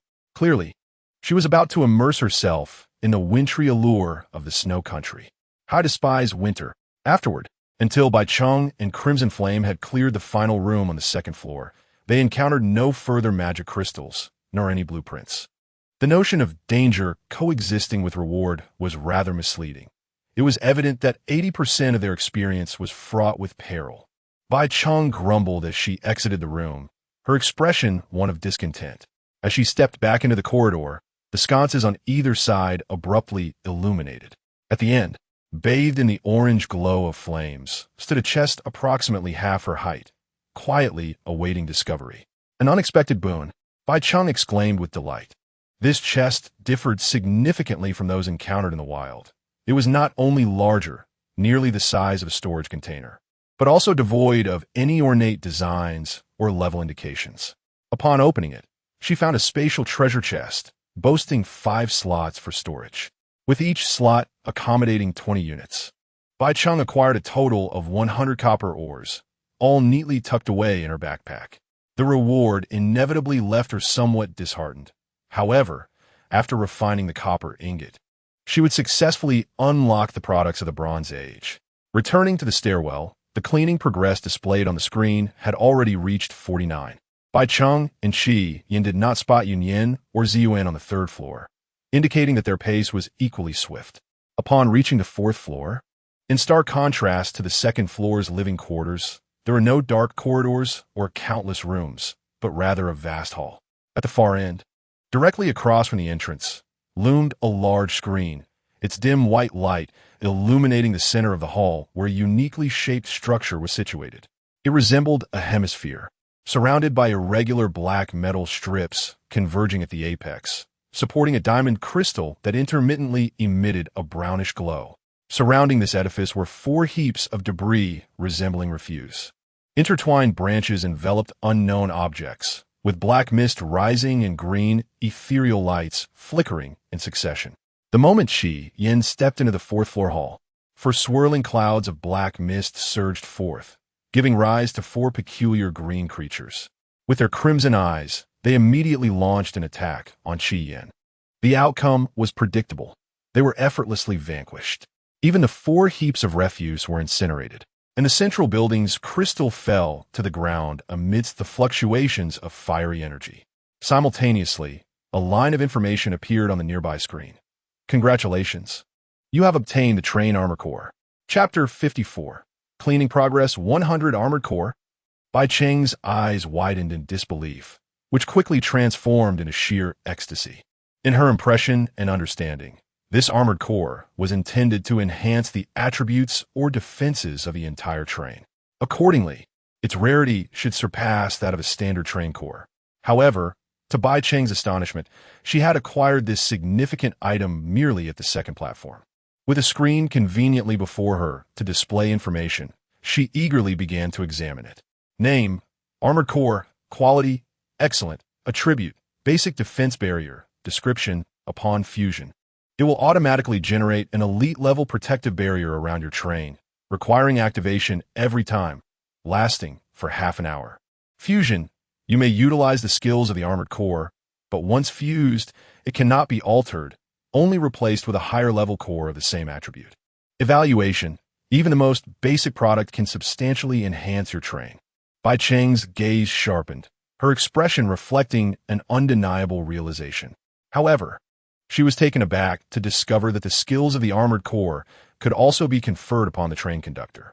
This implied that with this acquisition, she could relinquish her human role, a notion that was easily comprehensible to Bai Cheng. It was merely a matter of learning skills. Yet the stipulation that once bound, it could not be modified, compelled careful deliberation in her choice. Bai Cheng stowed the armored core away, reassured by the fact that she possessed Cheng Shu, which allowed for upgrades, and thus felt no urgency. Seizing the opportunity presented by the large screen displaying information, she proceeded to inspect the other items she had obtained. First, she examined the special blueprint dropped from the shattered throne. Name, Throne of Withered Bones, Special Blueprint. Quality, excellent. Description, a blueprint with a unique singular function. Once constructed, sitting upon the throne will grant you 1 experience point per minute. Evaluation, even in a state of utter idleness, one can still grow stronger. Construction cost, 300 infinite coins. Bai Cheng's expression brightened instantly. This truly is an exceptional find. Nowadays, any dangers encountered are predominantly managed by the staff, and most of her time is spent aboard the train. A special structure like the Throne of Withered Bones is precisely what Bai Cheng needs. This blueprint is likely her most significant gain from the platform. With a swipe of her finger, she then scrutinized the information regarding the scythe that piqued her curiosity. Name, Shadow Reaper. Quality, none. Description, a forging material for the shaping of fate weapons. It grants you the ability to summon shadows. Evaluation, countless abilities, yet a singular preference. Upon reading this information, Bai Cheng furrowed her brow. What is this? What exactly is a fate weapon? She tilted her head towards Qi Yan, but it was evident that the other party was equally uninformed. It appeared to be an external item produced by the system. Bai Cheng chose not to delve further. Placing it into her backpack, she glanced once more at the kill information displayed on the screen, yet found no indication regarding the dark-robed figure. Clearly, as Ziyuan has stated, this is not a living being. Moreover, Bai Cheng did not observe any other prompts. There were no leaderboards, no additional rewards. An entire prompt bar was devoid of content. Qi Yan, let us depart. Just as Bai Cheng was about to leave with Qi Yan, they encountered Yun Yin and Ziyuan descending the staircase. The latter immediately spoke up. Xiao Cheng, this ancient castle consists of only 5 floors, and we have completed the clearance.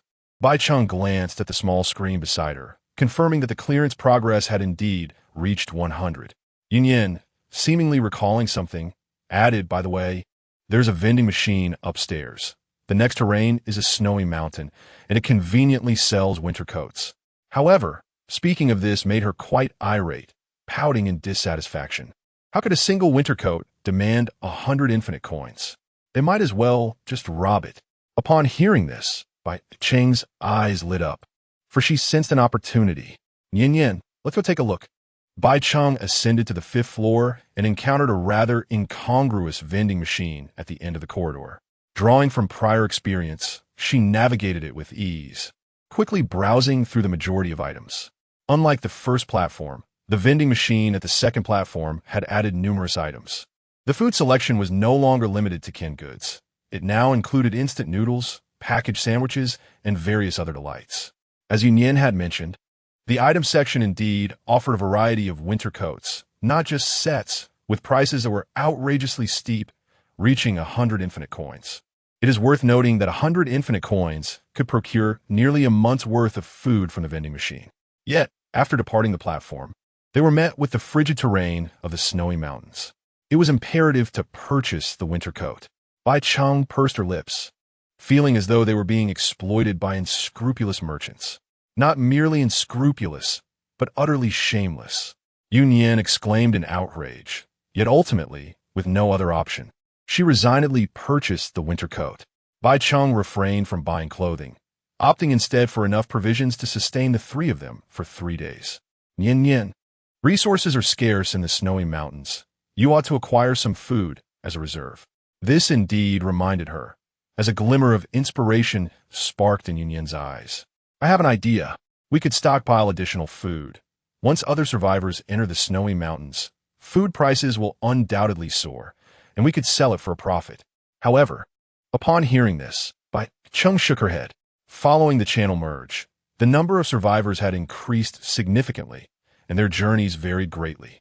Those who arrived at the snowy mountains first could easily exploit the information gap by acquiring food from those who had yet to arrive. The chances of selling food at a high price were evidently slim. My idea is better. What?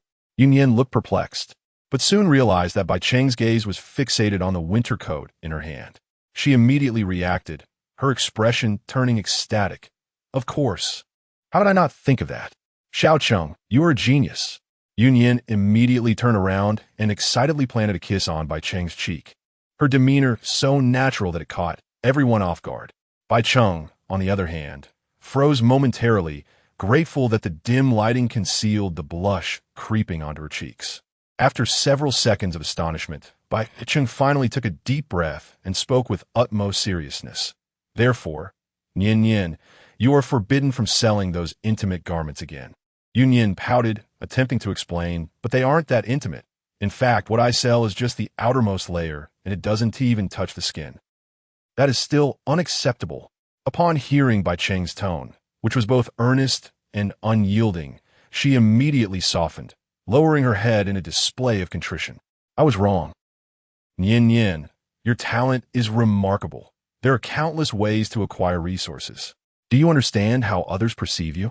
What sort of person do you think they will believe you to be? Yun Yan bit her lip and suddenly embraced Bai Cheng, resting her head against her chest. I promise, I absolutely, unequivocally will not sell them again. Xiao Cheng, please don't be harsh with me. She whimpered, nuzzling affectionately. Bai Cheng inhaled deeply, unable to articulate the remainder of her thoughts, and finally resigned herself to saying, All right, let us proceed. Chapter 55. Do not spit out your tokens. Bai Cheng found nothing of interest in the vending machine. Currently, the armored core could only be obtained through platform missions, while the train core could only be acquired by vanquishing the infinite pillagers. The only item that could be deemed somewhat useful, albeit rather trivial, was the random carriage element core. However, Bai Cheng already possessed an element collector. More importantly, she did not even have a single train core to utilize, rendering it utterly pointless. Moreover, this consumable could not be upgraded by Cheng Shu. Thus, without much contemplation, Bai Cheng refrained from purchasing any unnecessary items from the vending machine. Even though a random blueprint priced at 100 infinite coins had been updated, she recalled her previous misadventure and ultimately chose to forego it. What a nuisance. Why is it that even bathing is prohibited this time? Such a wretched platform. Yun Yan complained with evident dissatisfaction, as if this were a tremendous loss.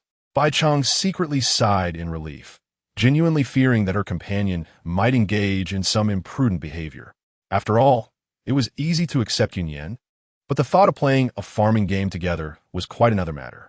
With 3 hours remaining before departure, the two had successfully completed their platform mission. They returned to the first floor, yet neither spoke of their imminent departure. Their brief reunion, hard won, was something they both cherished dearly. Xiao Cheng, take these supplies, Yun Yan said, producing a special blueprint from her backpack. She then approached the entrance where they had entered, and Bai Cheng noticed there were still some minerals piled up there. Lacking space in her backpack, Yun Yan could only transport the surplus materials downstairs for easier transfer to the train. Bai Cheng immediately waved her hands in refusal. These are all yours. I don't want them. What are you talking about? I merely strolled around while you did all the heavy lifting, Yun Yan quickly clarified. Yet, Bai Cheng remained steadfast in her rejection, her attitude resolute. Are you really that clear-cut between us? Is it so convenient for you to keep track of things later? Does that mean you don't regard me at all? The barrage of questions left Yunyan somewhat bewildered. Look, you hesitated. Not at all. Xiao Cheng, please don't overthink it. Yunyan exclaimed in a fluster. Then accept the items, for I actually have a significant favor I will need your assistance with. Bai Cheng reiterated. With no other recourse, Yunyan could only acquiesce with a resigned, all right then. However, she still shared some minerals with Bai Cheng. To Bai Cheng's surprise, these are not copper ores at all but tin ores. As she drew closer, illuminated by the light, she realized that these minerals were white, starkly contrasting the yellowish-brown of copper ores. Din Ozet? Bai Cheng expressed her astonishment, for she had yet to unlock any tools crafted from tin. At most, she had only acquired bronze tools following upgrades. Wait a moment, bronze. Isn't that an alloy of copper and tin? Bai Cheng suddenly grasped the concept. Tin ores were not particularly special, but rather one of the two principal minerals of the Bronze Age. Indeed, collecting these two types of minerals is evidently quite troublesome. At this moment, Yunyan has only just realized this. However, the tin ore acquired from the ancient castle is significantly less than the copper ore. Together, they managed to gather a total of 200 copper and 100 tin ores. Yunyan divided the spoils, giving half to Bai Cheng, and then she began to transfer the supplies in advance. Their rooms at the station were adjacent, yet entering each other's train required the conductor's certification, leaving them unable to board one another's trains. Seizing the opportunity while the other was busy transferring supplies, Bai Cheng hastily upgraded her little rubber band. Soon, with a flash of golden light, the upgrade was complete. Top tier, binding rubber band. You have received a point of freely assignable attributes. Name, binding rubber band. Quality, legendary. Description, anything bound by this rubber band cannot escape through its own internal force.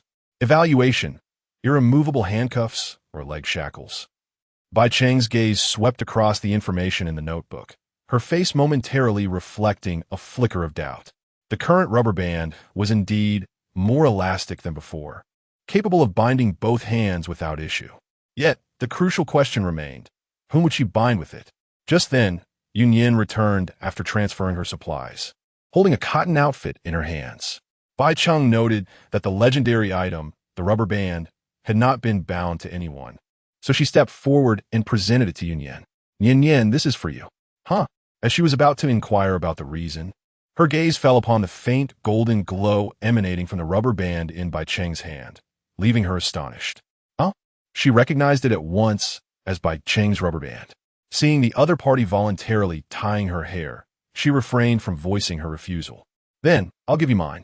With that, she slipped a pink bow rubber band from her wrist onto Bai Cheng's hand. And here's the cotton outfit. I replicated it using my talent, at least saving 100 infinite coins. Bai Cheng did not hesitate, accepting the cotton outfit and continuing, and I'll borrow your backpack as well. She did not give Yunyan a chance to protest and removed the simple black novice backpack from her back. Yunyan had also been using this backpack until now. Then, she watched in confusion as Bai Cheng kept opening the backpack, repeatedly taking items out and putting them back in. By the way, Yunyan, how did you get through Platform 1? Yunyan's attention was redirected, and after a moment of thought, she replied, I first used beast-repelling powder to keep those infinite marauders at bay. Then I placed the beast-attracting powder in the mine and buried them. Bai Cheng was taken aback. She anticipated that the method would be so straightforward and crude. However, she suddenly realized that perhaps there was a significant probability of dropping these two items during the novice period. They might indeed be the keys for survivors to traverse Platform 1. The two of them continued to chat, as if there were endless topics to discuss. Yet time flew by in an instant. Once Bai Cheng finished upgrading her backpack, only half an hour remained until Yunyan's departure. Xiao Cheng, I must leave now. She retracted the smile she had displayed during their earlier conversation, her eyes shimmering with a hint of reluctance and sorrow. Bai Cheng pressed her lips together and nodded slightly. All right. After speaking, she helped Yunyan with a completed spatial backpack, gently embracing her and patting her back. Yunyan's eyes sparkled, her long eyelashes fluttering as she murmured, Little Cheng, can we take a bath together next time? Bai Cheng rolled her eyes. Can you not always think about that? But before she could finish her sentence, Yunyan suddenly kissed her. MMM. MMM. Just kiss, but don't spit out any little things. Bai Cheng found herself at a loss for words, having to passively comply. The two sleek little fish frolicked together, and she felt her legs weaken. Yet, Yun Yin's condition was even more precarious. She was nearly limp in Bai Cheng's embrace. After long, while a translucent thread gradually lengthened before snapping. Yun Yin, her face flushed, said, "Little Cheng, I really must go now." Bai Cheng felt her own cheeks burning and nodded. "All right, let us meet at the next station." After they parted, although Bai Cheng still had an hour left to stay, she decided not to linger any longer since the station task was complete. However, just as she returned to the train, a message that had seemingly been there for quite some time suddenly appeared on the screen. Channel announcement. All Pioneer titles have been distributed. All survivors will now enter the public area. Pioneer trials commence. All Pioneer's next station will be fixed as a multi-person station. Chapter 56. The trial of the Pioneers. A glimmer of surprise flashed in Bai Cheng's eyes.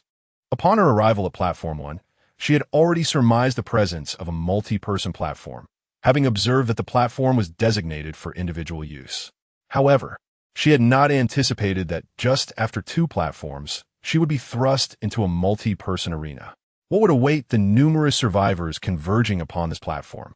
Rather than focusing on supplies, the true peril lay in the conflicts that could arise between individuals.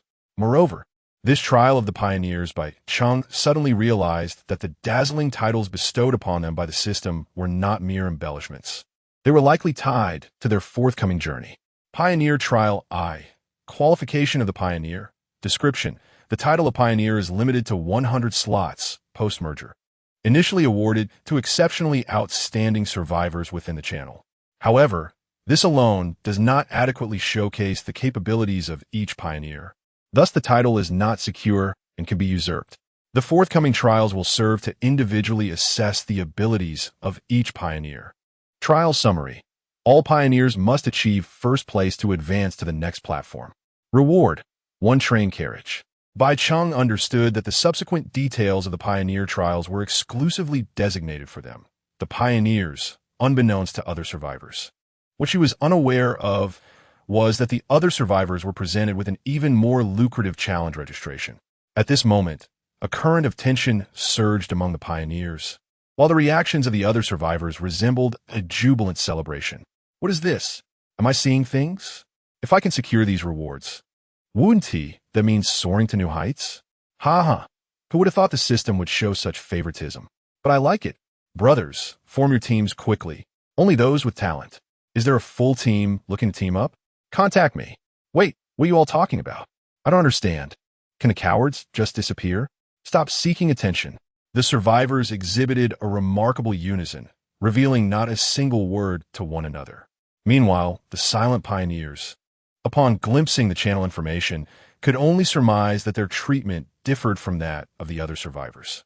The Pioneers were compelled to enter the multi-person platform alone, while ordinary survivors appeared to have no such restrictions.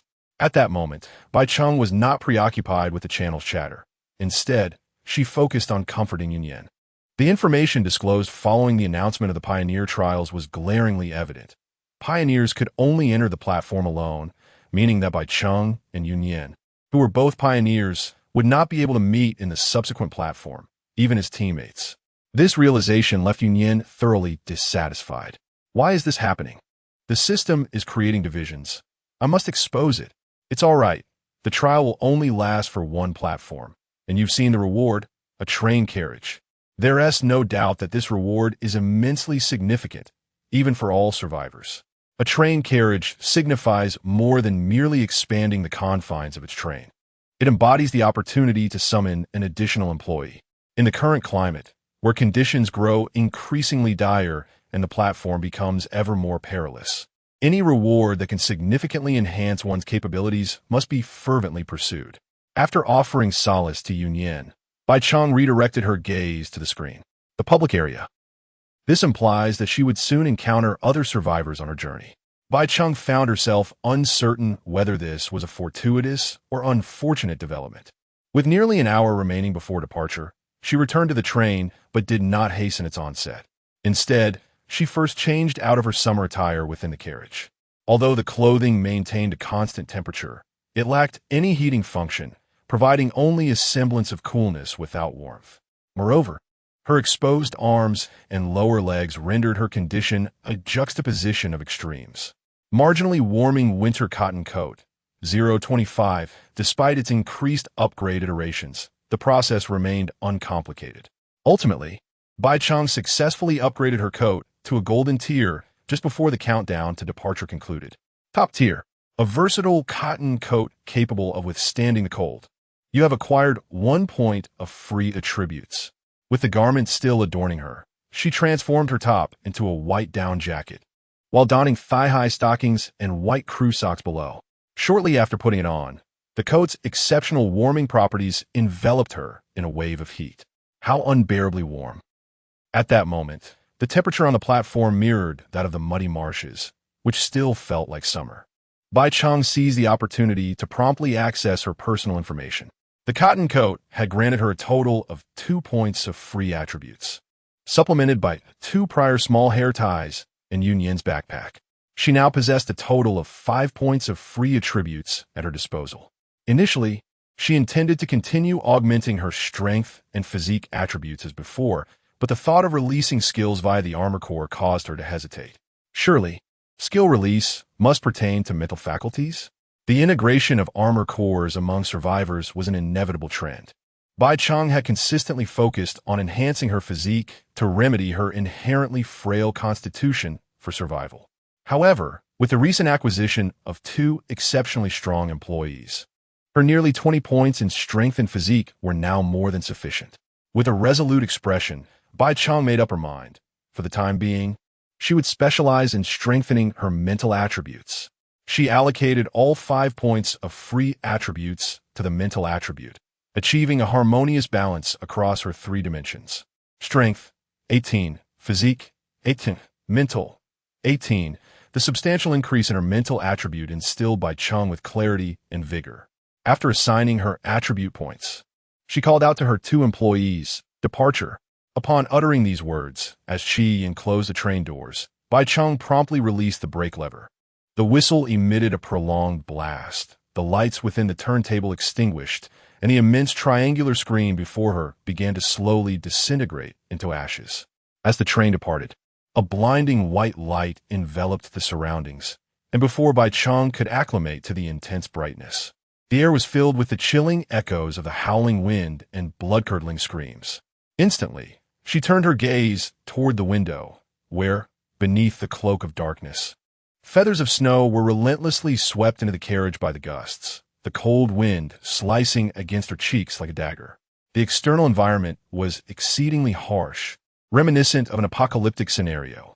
The train, too, seemed to be hindered by the tempest, its speed unable to increase, as though it were grappling with some unknown and formidable force. Concurrently, a warning blared on the screen. Warning, your train is encountering an invasion of frigid air. Chapter 57. Is it closed or open? Current erosion progress. 2, 4, 6. Tip. As the erosion progresses, the fuel consumption of the train will increase exponentially. When the erosion reaches 100, all equipment on the train may be damaged. Flames can effectively dispel the cold. You might consider employing the steam engine to combat the frigid temperatures. Upon reading the sudden notification, Bai Cheng was taken aback. Her gaze lingered on the progress bar, which visibly surged by 2 increments. In but a fleeting moment of distraction, the progress bar had already climbed to 18. At that juncture, Bai Cheng noticed that the entire surface of the train had become encrusted with frost, and the intangible resistance of movement was intensifying. The cold was infiltrating the entire train, causing the temperature within the carriage to plummet to freezing levels. The once placid flames within the boiler were now boiling fervently. Upon closer inspection, she realized the fuel was depleting at an alarming rate. Boiler fuel, 45-100 quadruple combustion loss. The chill of the snowy mountains seemed akin to the obstructive dead trees in the muddy marshes. Bai Cheng came to this realization, for she could conceive of no other explanation. Most critically, she was utterly bewildered regarding how to alleviate the encroaching cold. If she continued to ponder and waste time, the erosion progress would likely reach 50. Without hesitation, Bai Cheng decisively pulled the brake lever. Given the blanket of snow surrounding her, the train's braking distance was extended. Yet as the train gradually came to a halt, Bai Cheng fixed her eyes on the screen, finally exhaling in relief, only to be struck by a renewed wave of anxiety. Boiler fuel, 43,100, double combustion loss. This time, contrary to previous experiences where fuel consumption ceased upon the train stop, it continued to burn, now at double the rate. Bai Cheng was bewildered. What on earth was happening? It was already a considerable loss for the fuel to deplete while the train was stationary. Yet now she was informed that it was burning at double the rate.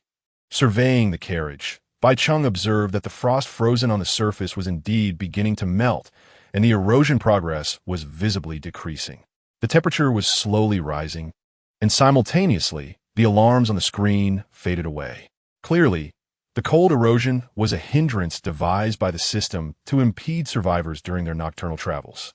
However, compared to the previous two instances, this one was decidedly more insidious. Bai Cheng furrowed her brow. If not advancing also resulted in fuel depletion, how long would it take to reach the next station? Her gaze fell upon the detection console. Current area, frigid snow mountain, silent night. Current status, cold invasion, 14. Distance to the next station, 2999, 4 kilometers, 3,000 kilometers. The additional distance of 1,000 kilometers to the third station was initially acceptable to Bai Cheng, but now, with the insidious attribute of cold invasion imposed upon her, the fuel she required would undoubtedly multiply. Her gaze swept outside the window, where a tempest of snow and wind raged, akin to a natural disaster. The challenge did not merely lie in consuming more fuel. Rather, it was the severe scarcity of resources in the frigid snow mountain, where she had yet to spot even a single tree. Surely, she could not rely solely on trading for charcoal fuel throughout this entire journey. Yet, after much contemplation, she found no better alternative. Although she herself was unperturbed by the cold, and even Qi Yin and Zi Yuan remained unaffected, the train was an entirely different matter. The fuel was still depleting, and while the stored charcoal would undoubtedly last through the night, Bai Cheng was now pondering whether she should procure a substantial amount of charcoal. At that moment, Yun Yin unexpectedly sent a message. "Xiao Cheng, guess what my random blueprint yielded?" Upon seeing the other party's beaming expression, seemingly unbothered by the cold invasion, Bai Cheng promptly replied, "What? I obtained a stove that can withstand the cold invasion." Before Bai Cheng could express her astonishment, she immediately received an email. Attached within was the very stove she had just mentioned. Were items crafted from blueprints not eligible for trade? Bai Cheng's expression shifted from surprise to shock. Nian Yin's gifted replicas are unaffected. This meant that Yun Yin could indeed begin mass-producing blueprint structures for sale after acquiring the first blueprint, even if her talent were exposed. It was likely that others would remain oblivious. But what did she do instead? She chose to sell the original flavor? The mere thought of this made Bai Cheng clench her fists in frustration, embodying the essence of disappointment. How could she be so astute at times and so foolish at others? Bai Cheng felt speechless, determined to teach her a lesson the next time they met. Knowing that Yun Yin had a stove, Bai Cheng felt no psychological burden in deciding to claim it. Yet, despite its name as a stove, its actual form was far from what Bai Cheng had envisioned. It was a modestly sized square device, with iron pipes arranged in a crisscross pattern on top, and a compartment at the bottom for adding fuel. Name: cold-repelling stove. Description: the heat emitted can eliminate the cold within a 3-meter radius and reduce the load on the steam engine boiler. But be aware that the substantial cold accumulated from the train's movement will still render it ineffective. Evaluation: does the train also require warmth? Bai Cheng merely glanced at the information before promptly retrieving her notebook to designate the cold-repelling stove as an upgrade item. Want to consume my resources? Not a chance. Cold-repelling stove, 0100. Upon learning of its upgrade method, Bai Cheng's lips curled into a smile, a mischievous glint in her eyes. Absorb cold? I shall let you absorb to your heart's content. Upon finishing her words, she promptly turned and re-engaged the control lever to start the train. A chill began to invade once more, and the boiler's combustion efficiency doubled anew. However, all this transformed into oblivion as Bai Cheng activated the place at the front of the train. Following closely, a torrent of cold air surged through the windows, ultimately flooding into the furnace. Even before the train had reached its maximum speed, the suddenly emanated a flash of green light. Shortly thereafter, a golden gleam signified its successful ascension to the pinnacle of its power. Was this sufficient for an upgrade? This method of enhancement proved remarkably effortless for Bai Cheng. Pinnacle. Fusion type infinite. You have gained 1 point of free attributes. Name. Fusion type infinite. Quality. Legendary. Description. The output terminal connects to the train circuitry, capable of radiating warmth throughout the entire train. It may also be placed independently, with a radius of 10 meters. Evaluation. Now the train truly fears not the cold. Typically, ordinary items do not bind automatically upon reaching their peak level, a fact Bai Cheng had already confirmed when elevating to purple. Without hesitation, she promptly gifted this supreme furnace to Yunyan. Meanwhile, due to her prolonged silence, the latter began to express dissatisfaction. "Oh dear, Xiao Cheng, you are truly a heartless woman. Do you have any idea how much effort it took to damage it? You didn't even offer a single compliment. I feel so pitiful, sob. Yet in the next moment, a barrage of exclamation marks flooded her screen. OMG, Xiao Cheng, you better tell me what this is. It's activated? Chapter 58. Mutual Assistance and Complementary Strengths. Bai Cheng rolled her eyes in exasperation and requested another furnace.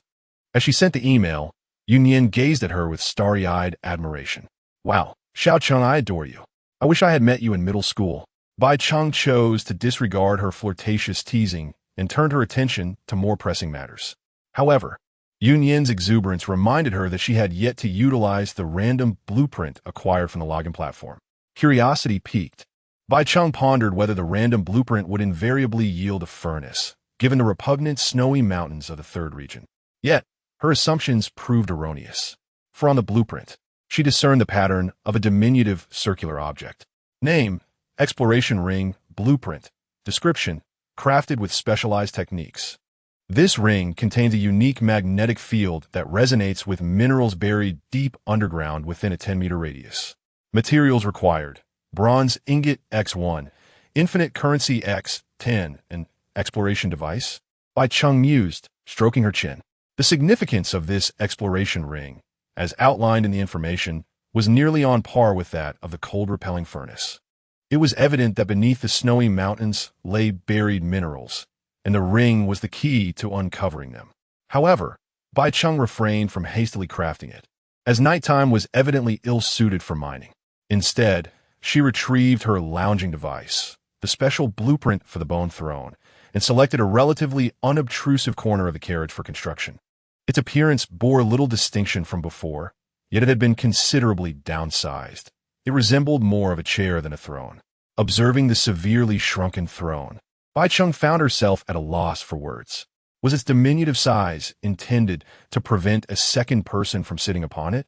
With a resigned sigh, she lamented the loss of what was once a blue-quality structure.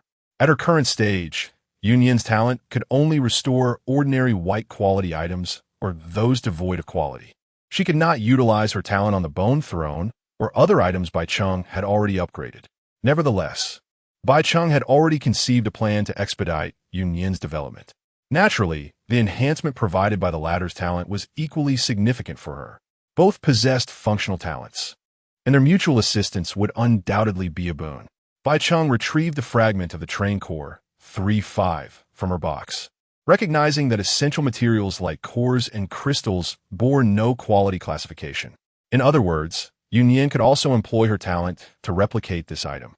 Although Bai Cheng had previously obtained 2 fragments of the train core, which had automatically fused together, it remained incomplete. She realized that there was no need for her to deliberately destroy it. Simply handing it to Yunyan would trigger the activation of her talent. Bai, Nian, how long do you think it will take to restore the train core? I cannot provide a specific time frame, but I tried it once, and I believe it will take at least 4 hours. Bai, do not push yourself too hard. Take care of your health. Understood. The restoration of Yu's abilities requires both physical strength and energy. She cannot function like a machine, tirelessly recovering without rest. Bai Cheng then turned her gaze to her armor core. She looked at Qi Yin and inquired, "Can it be destroyed?"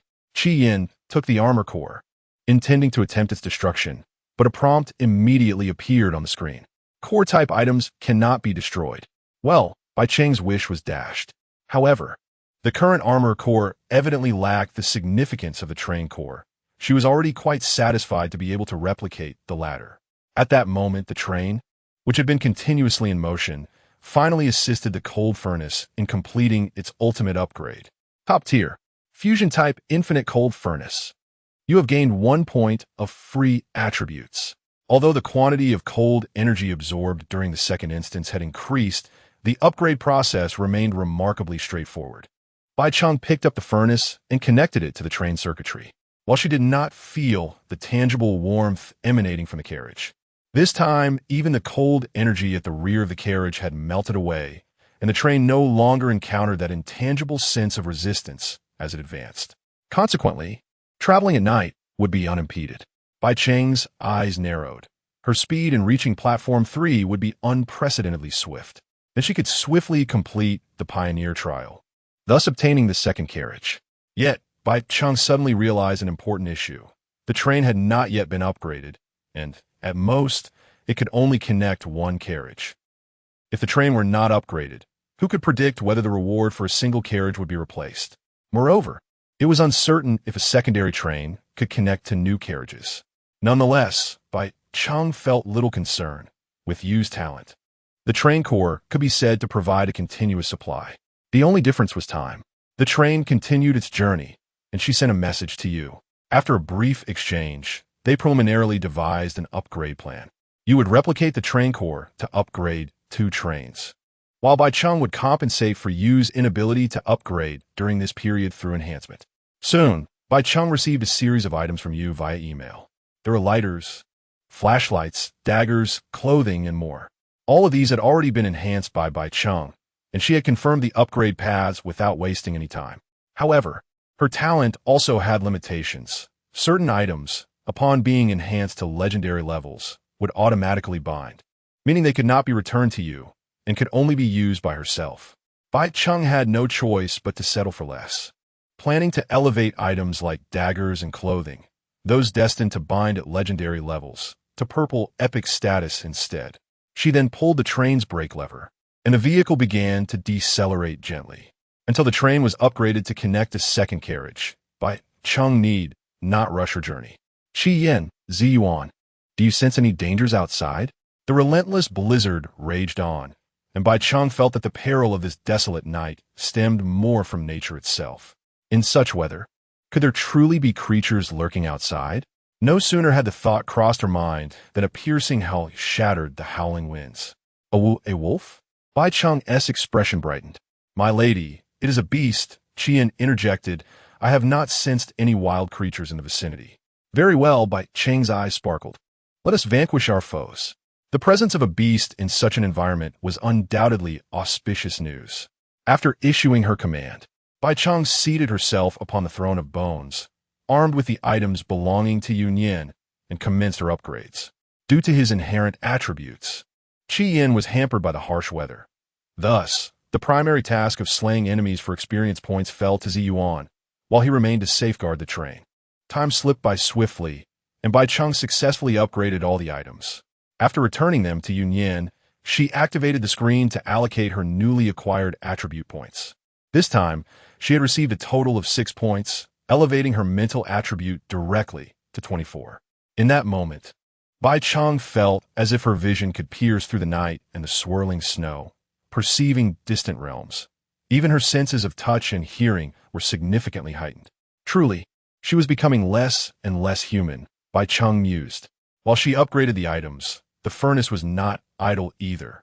The 150 pieces of copper and tin or obtained from the platform had now been fully smelted. Just as Bai Cheng intended to inspect the new items she was about to unlock, a message from Yu Yin arrived fortuitously at that very moment. Inside was a complete train core. Upon seeing this, Bai Cheng immediately broke into a smile. Excellent, we can upgrade the train. Chapter 59. The effects of encroaching cold. The core of the train currently serves 2 primary functions.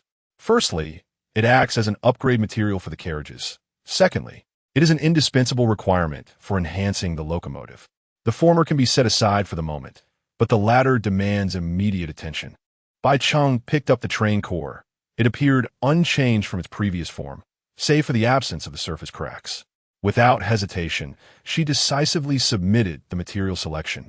Even without confirming the upgrade prompt, after Bai Cheng submitted this crucial resource, a brilliant white light suddenly enveloped the entire train. The illumination emanating from all directions completely surrounded her, and the train, which had been standing still, began to vibrate gently. The upgrade process was swift, almost instantaneous. Bai Cheng immediately focused her gaze, eager to observe the transformation of the train. The rust that had marred the iron walls of the surrounding carriages had completely vanished, leaving the surface smooth and pristine. The locomotive itself had been adorned with additional armor, effectively safeguarding the wheels and windows, and, at the very front, a V-shaped snowplow had emerged, rendering it more akin to a snow-clearing vehicle. Undoubtedly, the entire train had become significantly sturdier. If a second-tier train were to return to traverse the muddy swamps of the desolate night, Bai Cheng was certain it could easily demolish any obstructing dead trees. However, what delighted her most was not merely the superficial enhancements following the upgrade. It was the astonishing fact that the LV-2 train had actually widened. Indeed, gazing at the now more spacious aisle, Bai Cheng's face lit up with joy. The increased interior space would allow her to accommodate more constructions. Upon rough estimation, the width of the carriage now measured approximately 3.5 meters, achieving the standard width of a conventional train carriage, while its length remained unchanged at around 5 meters. Although neither the locomotive nor the carriage had lengthened, the additional width provided ample space for her needs. This was splendid news. The remaining blueprints could finally be realized. Furthermore, through this elevation of a locomotive's level, Bai Cheng surmised that if she desired even greater space, she would need to specifically enhance the level of the carriages.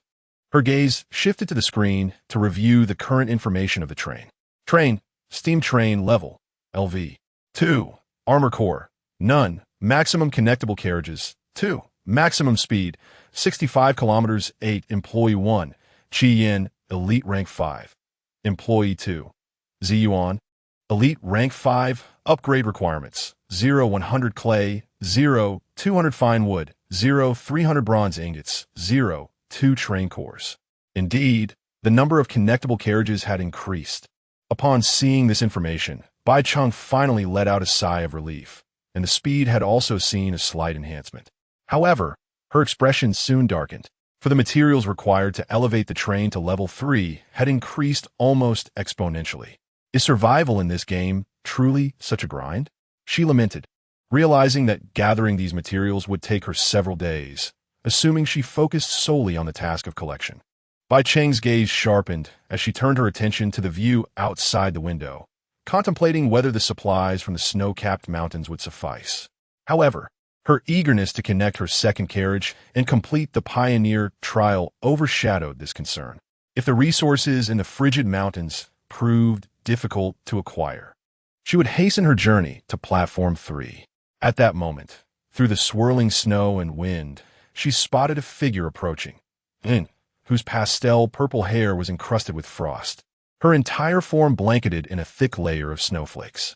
As Ziyuan ascended the train, the snow clinging to her feet began to melt, revealing her rosy, slightly purplish skin. Bai Cheng was taken aback, noticing the varying degrees of frostbite adorning Ziyuan's skin. "Ziyuan, are you not dressed warmly enough?" Bai Cheng exclaimed in disbelief.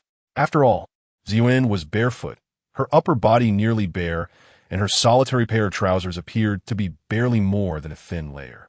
Without hesitation, Bai Cheng removed her own cotton coat and approached him, draping it over her shoulders with concern. "I shall request a pair of shoes from Yin Yin." Ziyuan felt a warmth in her heart at this gesture, yet she quickly replied, "Miss, there is no need to trouble yourself. This is merely the effect of the cold." "The cold?"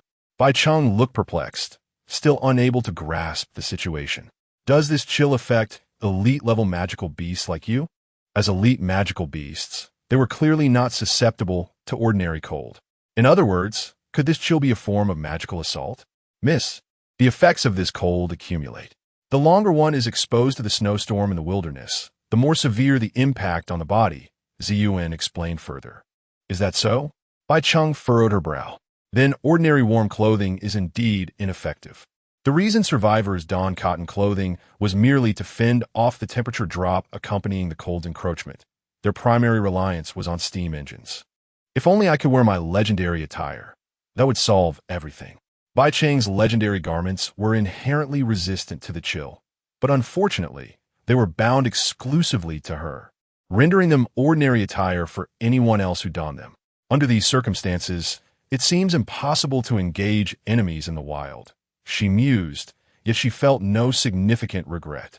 Her inability to confront foes meant that other survivors would also be hindered from nighttime activities, stalling everyone's progress while she remained far ahead. Moreover, the safety of her team was paramount. They could not afford injuries over such trivial matters. Miss, Qian is not affected by the cold, Ziyuan interjected. At that moment, Qian, who had been patrolling the area around the train, perked up his ears and promptly returned. Bai Cheng was taken aback by this revelation. Isn't his attributes supposed to be countered by this weather?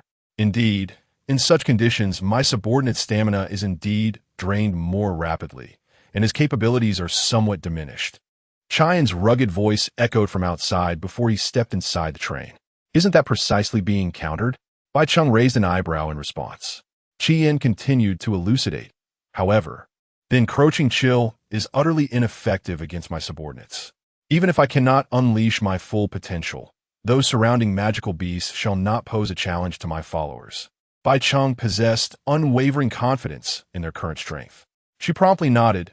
Very well, Owen, you shall rest well, while Qian will take care of the magical beasts nearby. Yes, Miss, Qian responded, then turned to plunge into the swirling winds and snow. At that moment, the sky began to brighten slightly, as the pervasive darkness of the world was dispelled, revealing a newfound luminosity. Bai Cheng had initially embarked on her exploration during the night, and both she and her companion had been occupied for quite some time after departing from the station. Unbeknownst to them, dawn had gradually approached. Bai Cheng cast her gaze out the window, her brow furrowing in concern. The tranquil night had vanished, yet the relentless tempest of wind and snow continued to rage unabated. Chapter 60. The loot quest. Has the encroaching chill not yet subsided? Bai Cheng was taken aback. Typically, all anomalies during the quiet hours of dawn would dissipate entirely. Yet, the tempest outside showed no sign of abating. Instead, it intensified with a ferocity that was alarming. What on earth is happening? Bai Cheng grimaced, firmly convinced that the invasive cold had begun alongside the unusual weather. This indicated that, even in daylight, the chilling influence remained unabated. Must it be so repulsive? As the sun fully rose, Bai Cheng peered out the window, gaining a clearer view of the surrounding, frigid mountains. Towering, snow-clad peaks loomed ominously, shrouding the sky and blocking out the sun, while the train tracks wound serpentine at their base. The blizzard that enveloped the sky obscured most of her vision, casting everything into a white haze. Scanning her surroundings, Bai Cheng discerned no signs of vegetation or life. Instead, an eerie silence prevailed. The mountainous terrain was far more desolate than she had anticipated. Not a single tree in sight. Bai Cheng frowned, pondering how they would procure fuel for the train. She suddenly recalled the words of the infinite marauder before his demise. Indeed, the journey was growing increasingly arduous. Realizing that there was little to salvage even in daylight, Bai Cheng felt a renewed determination to hasten her journey. Perhaps the next terrain would prove more favorable? However, with Qian yet to return, departure was not an option. She sent a message to Yunyan. There's a severe scarcity of resources here, and the blizzard persists even in daylight. I plan to press onward with all my strength. After all, there is little to cultivate here. To her surprise, Yunyan responded with a flurry of question marks. You? Huh? It's not snowing here. The weather is quite pleasant. Bai Cheng was momentarily stunned, glancing between the window and her screen. She was well aware that Yunyan was not jesting. So it's targeted at me? It dawned on her that the daytime blizzard might be random, though its impact on the mountains remained uncertain. Upon further inquiries, Bai Cheng discovered that the situation continued to be as dire as ever. Yawn covering her mouth, Bai Cheng stifled a yawn. Her eyelids were beginning to droop. Having gone without rest all night, fatigue was creeping in. Still, she mustered her strength to examine the items unlocked during the Bronze Age. 2 copper ingots and 1 tin ingot. After a flurry of activity at the workbench, 1 bronze ingot was produced. From the total of 150 copper and tin ores obtained, she could only forge 50 bronze ingots. The very moment she crafted the bronze ingot, a notification appeared on her screen announcing her new acquisitions. Bronze ingot 1. Congratulations! You have unlocked the bronze axe, bronze pickaxe, bronze armor set, wolf head cloak, loot altar, bronze chest. The items were nearly indistinguishable from those unlocked during the Iron Age, yet several new artifacts, previously unseen by Bai Cheng, caught her attention as she began to examine them one by one. Name: bronze armor set, included equipment, bronze helmet, bronze armor, bronze greaves, bronze sword, and bronze shield. Description: provides effective protection, endowing you with a certain degree of combat capability. Materials required for crafting: each bronze ingot's tin evaluation, but what if the enemy is a beast? Bai Cheng decisively clicked to close the window, for this item was undoubtedly of no utility to her. I have employees. Why should I engage in battle personally? Name: wolf head cloak. Quality: fine. Description: a cloak crafted from the fur of frostwolf, adorned with a striking wolf's head, capable of effectively warding off the cold and providing a measure of protection. Materials required for crafting: frostwolf, leather for evaluation. If you wish to avoid freezing to death, consider embarking on an adventure. This item was equally useless to Bai Cheng, as her current attire already sufficed to fend off the encroaching chill. Stroking her chin, she realized that these items appeared to hold little value for her. Whether tools or equipment, she could enhance them through her own resources, achieving even superior results. Rather than constructing these bronze implements, it would be far wiser to allocate these scarce resources solely for upgrading purposes. The enhancement of the train evidently took precedence over all else. As for tools, mere functionality sufficed. Bai Cheng then turned her gaze to the last unknown item she had unlocked, honestly harboring little expectation regarding the altar's purpose. Name: loot altar. Quality: fine. Description: do you seek extraordinary power? Then fulfill the tasks of the altar. Materials required for construction: bronze ingots 30. Magic crystal 1. Evaluation: true danger and opportunity coexist. What does this mean? Bai Cheng found herself slightly perplexed. However, interpreting it at face value, it seemed that the altar would assign her tasks, and by completing them, she could grow stronger. This appeared to be more efficient than simply slaying beasts for experience points. She speculated. Yet, the requirement of a magic crystal for construction made her wince slightly. Name: magic crystal. Description: a crystal that can only be dropped by beasts of ordinary level or higher. Upon use, it directly grants 100 experience points. This represented a significant sum of experience. While Qi Yin and Zi Yuan toiled to defeat foes, Bai Cheng could only acquire a mere point of experience, which was equivalent to vanquishing 100 beasts. Additionally, she currently possessed only 3 magic crystals. Her original plan was to utilize them all at once when either of her employees or she herself was on the brink of leveling up, enabling a swift ascent to the next tier. Please do not disappoint me. Bai Cheng took a deep breath and opted to proceed with the construction. The expanded train carriage posed no concern regarding space for this new edifice. Nevertheless, Bai Cheng chose to position it in the right rear corner of the front compartment. In the next moment, a black circular structure materialized abruptly. Its size was not as grand as she had envisioned, resembling merely that of a box. The smooth, circular surface is adorned with intricate patterns, where black, enigmatic liquid flows through deep grooves. Although Bai Cheng could not comprehend it fully, she immediately noticed 2 irregular indentations on the altar, seemingly designed to hold something. Before she could examine it closely, the patterns coalesced into a line of black text. Name: Spoils Altar. Current spoils: 02. Route guidance: Frozen Cave, 300 kilometers away. Prerequisites: none.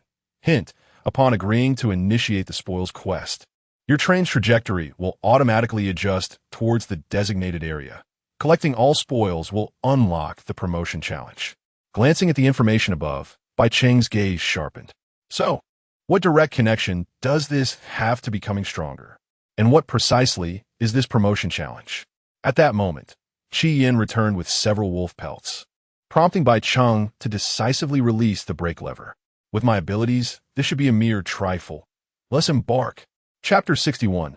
Where is my cloak?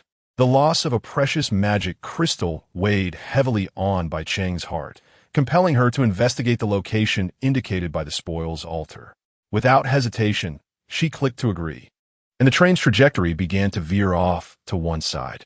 Bai Cheng glanced at her watch. The train, which had been heading northeast, was now directed due north. Beneath the screen lay a green employee card, its surface already covered with kill information. Bai Cheng shifted her gaze, puzzled, toward Qi Yin, who promptly elucidated miss. The only beasts roaming the ridge are those magic wolves. My subordinates have not encountered any other monsters. She nodded, not overly concerned, and proceeded to craft the magic wolf pelts that Qi Yin had brought back into wolf head cloaks. With a total of 20 pelts, she successfully fashioned 5 cloaks. Each cloak was predominantly white, smooth to the touch, and featured a wolf's head with exposed fangs on the shoulder, its upper jaw clasped firmly at that spot, projecting an air of majesty. Quite impressive, Bai Cheng mused as she gestured casually. Soon, she began the process of upgrading one of the cloaks. Although cloaks could be classified as equipment, they were essentially garments, meaning that even upon upgrading to legendary quality, they would still bind to her. However, the advantage was that even the most basic cloak could withstand a significant amount of cold, and after enhancement, it would be more than sufficient. In no time, the wolf head cloak in her hands emanated a purple light, signaling the completion of the upgrade. Bai Cheng, lacking substantial interest in the item, transferred it directly to Yunyin without even checking the details. Choosing to cancel the upgrade before reaching the top tier would be considered an exchange. Last night, while assisting Yunyin in upgrading items, Bai Cheng had already hit the purple tier, and attempting to upgrade the cloak today would trigger a 24-hour cooldown. During this time, she would be unable to use the Cheng book. Yet, she was indifferent. As long as she could assist Yunyin, that was sufficient. Bai Cheng then picked up another cloak to give to Zi Yuan, mitigating the effects of the cold on her. The remaining 3 cloaks were designated for trade. Trader, Pioneer Bai Cheng. Trade item, Wolf Head Cloak 1. 3 remaining, click for details. Requirement, Blue Employee Card 2 in Bai Cheng's view. She was not the sole individual to encounter the relentless raiders in the muddy marshes. Other equally capable pioneers may have already obtained blue employee cards. Bai Cheng had always believed that enhanced versions of employees, such as corpse ghouls and specters, fell significantly short of the true blue employees.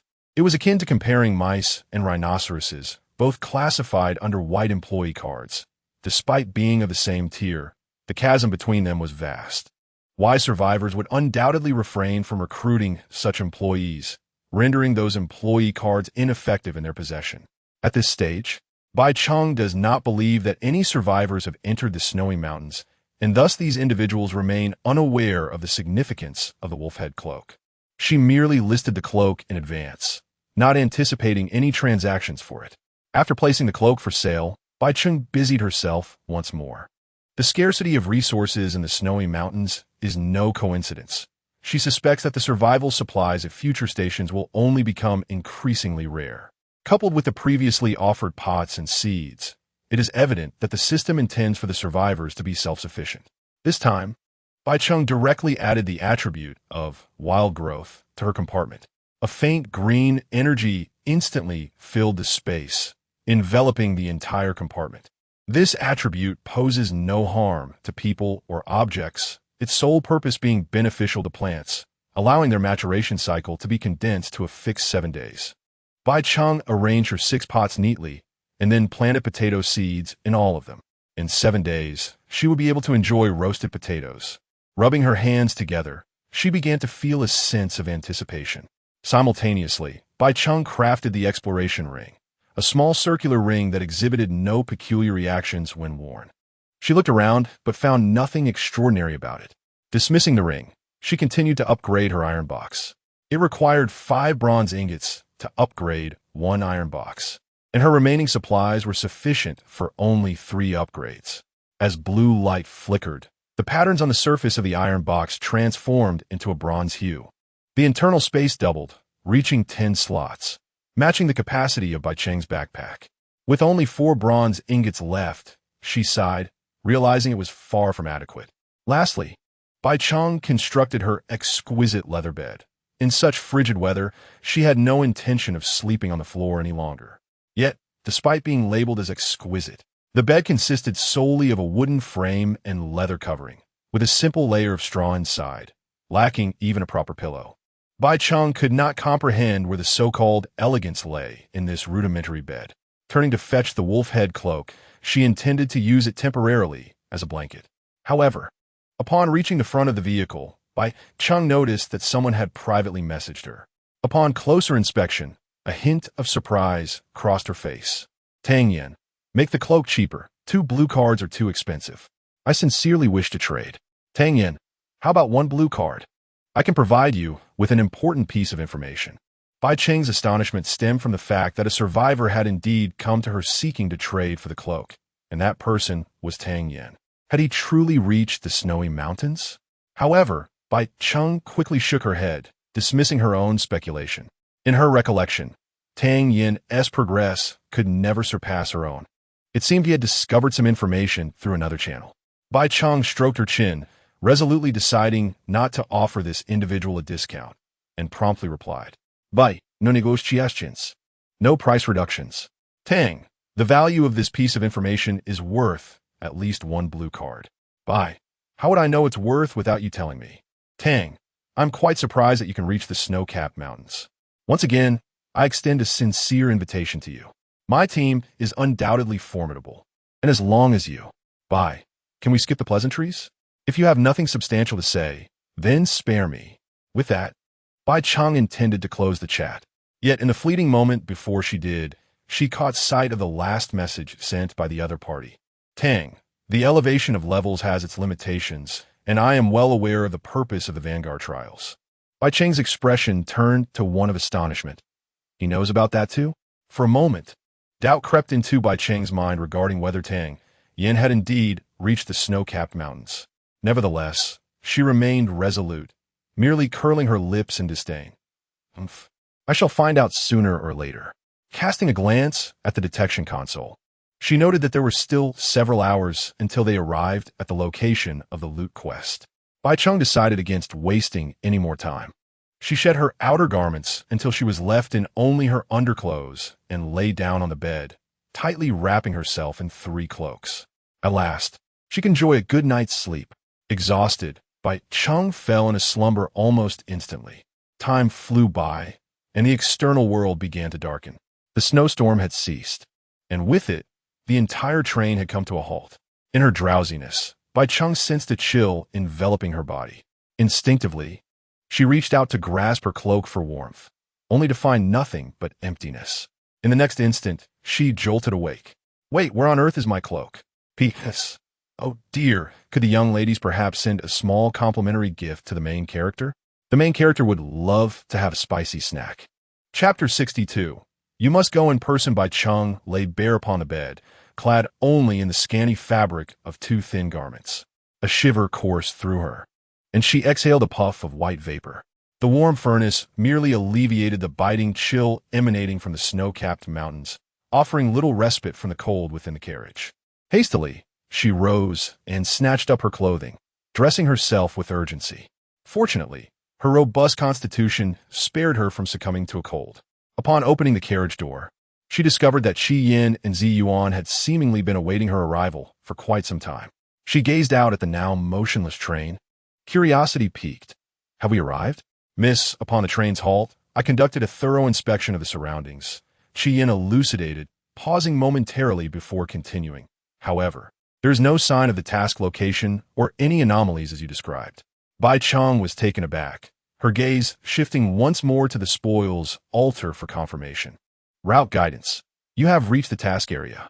Turning her attention to the outside, she beheld the encircling mountains, a blanket of white covering the landscape, corroborating Qi Yan's assertion that there was indeed nothing to be found. Damn it! What a wretched situation! She exclaimed in frustration. It was evident that this task location required her to embark on a search of her own, with the altar merely providing a vague indication of its whereabouts.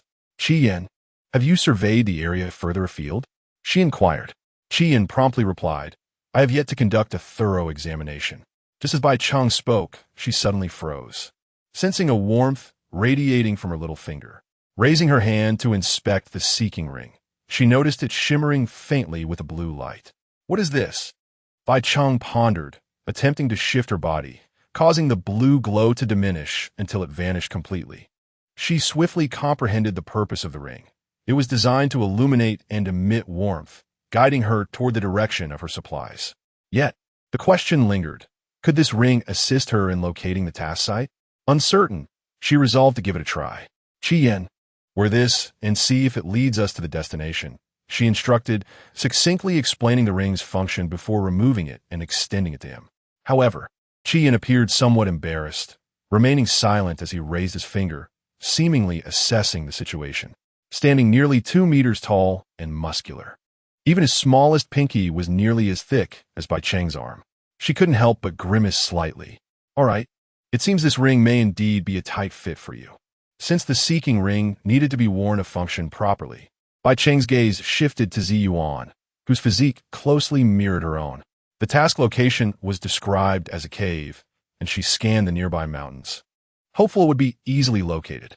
Miss, I will find it as swiftly as possible, Ziyuan pledged, thumping her chest with determination.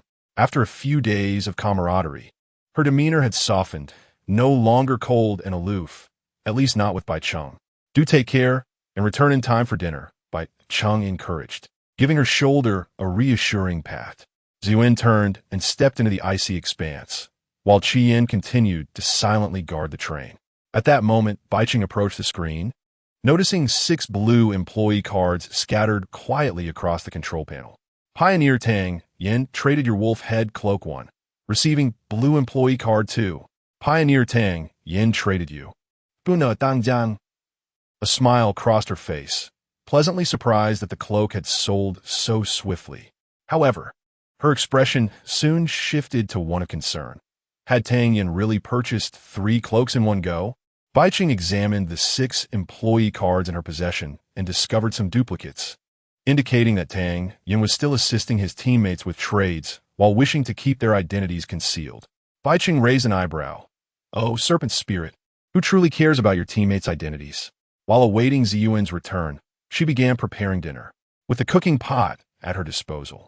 Bai Cheng could now prepare a warm stew instead of resorting to the 2 splitting grilled meat. Meanwhile, on the other side, within the platform of the ancient snow-capped castle, for trains gradually arrived. Tang Yin was the first to enter the hall, and upon hearing the successive sounds of doors opening beside him, he immediately cautioned. There's a wraith in the first-floor hall. Everyone must refrain from emitting any light. A voice, tinged with skepticism, arose from the darkness. A wraith? What's that? Can't we just confront it with our numbers? This prompted a wave of dissatisfaction within Tang Yin, although he had never before heard the voice. The tone of questioning instantly revealed its owner to him. Xiaoran, if you wish to perish, I won't stop you, he retorted bluntly, fully aware that, even combined, they would stand no chance against the wraith. As the guardian of Platform 2, a nearly invincible entity, there were indeed significant constraints. Yet, Tang Yin happened to know all its lethal rules. At that moment, 2 soft little hands grasped his arms from either side, and a pair of sweet voices chimed in his ears. Brother Tang, let us hurry, don't mind him. Yeah, it's terrifying here, Brother Tang. You must protect us. Their words lightened Tang Yin's mood. Soon, the quartet, accompanied by several employees, ascended to the 2nd floor. Unnoticed by anyone as Tang Yin quietly picked up a hammer from the ground while slipping past the wraith in the shadows. As the wall sconces flickered to life, the dim yellow light dispelled some of the darkness, revealing the varying expressions of the 4: nervousness, vigilance, joy, and more. It was at this moment that Tang Yin paused, suddenly realizing something. He looked at the charming sisters beside him, as well as the inquisitive Xiaoran, and exclaimed in surprise, Where's Lin Qiu? Didn't she enter the station? Xiao Ran, upon hearing this, turned back with a mocking smile. Huh. She hasn't tricked you, has she? Is this the teammate you so confidently sought? Tang Yin furrowed his brow in silence, though the truth was glaringly evident. The two sisters beside him, noticing his troubled expression, shot a disapproving look at Xiao Ran before offering their reassurances. Brother Tang, look at that fellow with his plump visage and large ears. He is clearly not a person of good character. Indeed, Brother Tang, do not be angered. With us by your side, what further need do we have of her? Tang Yin clenched his fists tightly, unable to contain his wrath. Having just gifted her the wolf head cloak, she dares to toy with me. In that moment, his eyes blazed with fury, but moments later, he suddenly let out a cold laugh. The pioneers will inevitably cross paths. When that time comes, I shall slay you. Only Xiao Ran looked on in confusion. The wolf head cloak? What is that? The lower platform is the snow mountain. However, before her sister could finish her words, she was met with a fierce glare, prompting her to promptly fall silent. For both of them had also received the wolf head cloak gifted by Tang Yin, and Xiao Ran remained blissfully ignorant of this fact. As nearly an hour passed, Bai Cheng had prepared a delicious pot of stewed meat. By this time, the sky had completely darkened, and the wind and snow once again raged fiercely. Zi Yuan, with her feet treading upon the snow, emerged through the howling wind, her silhouette materializing in the darkness. Before she could board the train, Bai Cheng joyfully inquired upon seeing her. Zi Yuan, what is the situation? Miss, the entrance is sealed. You must go in person. Chapter 63. The first departure from the train by Cheng was momentarily taken aback. Although she comprehended Zi Yuan's words, she had never anticipated that this quest for spoils would necessitate her departure from a train. The cave entrance bore a seal, suggesting that only the survivors could unlock it. She furrowed her brow, casting her gaze towards the ominous, darkened snow-capped mountains outside. While the train's safety was assured, and Bai Cheng was unperturbed by the encroaching chill, it was noteworthy that since her arrival in this train-bound world, she had never truly left her train. Of course, wandering around the train did not constitute a departure. During the interval in which Ziyuan ventured to locate the quest site and returned, Bai Cheng surmised that the cave's position was, in fact, not close to the train. Nonetheless, she hesitated not for a moment. Given the circumstances, what was there to retreat from? Even if the night grew increasingly perilous. Where exactly is the cave? How far is it from the train? Bai Cheng inquired promptly. Ziyuan glanced back at the shadowy peaks of the snow-covered mountains, estimating a general direction, and elucidated, Miss. The cave is located at the highest ridge of the mountain at 11 o'clock. However, the terrain is steep, and one may encounter magical beasts along the way. I recommend that you travel during the day. The primary concern was the obstruction of vision at night, compounded by the need to climb, making the threat of magical beasts considerably less daunting. Yet, Bai Cheng disregarded Ziyuan's counsel. She did not wish to waste an entire night idling at the train. Shaking her head in refusal, she declared, You guard the train. I shall have Qi Yin carry me. Both Ziyuan and Qi Yin were momentarily stunned. Indeed, this was a prudent solution. Qi Yin then transformed into his true form, a majestic lion, his limbs and tail ablaze with crimson flames, melting the surrounding snow and radiating waves of heat. Ziyuan returned the exploratory ring to Bai Cheng, though her gaze occasionally darted towards the interior of the train, as if she had something unspoken. What is it? Bai Cheng asked. Miss, it smells delightful. May Ziyuan have just a little bite? Just a morsel. Bai Cheng, initially perplexed, waved her hand dismissively. Go ahead, I prepared enough for two. As for why it was for two, Qi Yin could suffice with raw provisions alone. Before embarking, Bai Cheng ensured she was well equipped. She donned her backpack, flashlight, along with the fabled blade of demise and the blade of severance. Were it not for the fact that these legendary weapons were bound to her and could not be entrusted to others, many of her troubles would have been effortlessly resolved. Qi Yin lowered himself outside the door, and Bai Cheng leapt onto his back. His broad, furry back was warm, the fiery mane sending waves of heat through her attire. Yet she felt no discomfort. Instead, it was quite pleasant. Gripping Qi Yin's mane tightly, she commanded, Let us depart. With that, Qi Yin surged forward, his powerful limbs propelling them swiftly into the encroaching darkness. The scenery on either side blurred past, leaving only the howling wind resonating in her ears.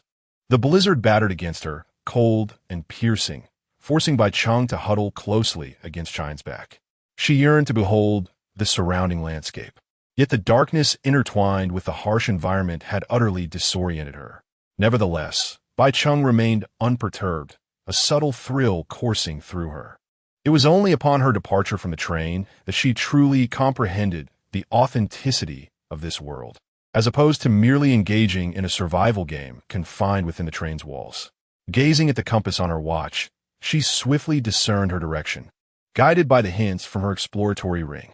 Towering snow-capped mountains loomed above, blanketed in snow and scattered stones, their steepness formidable.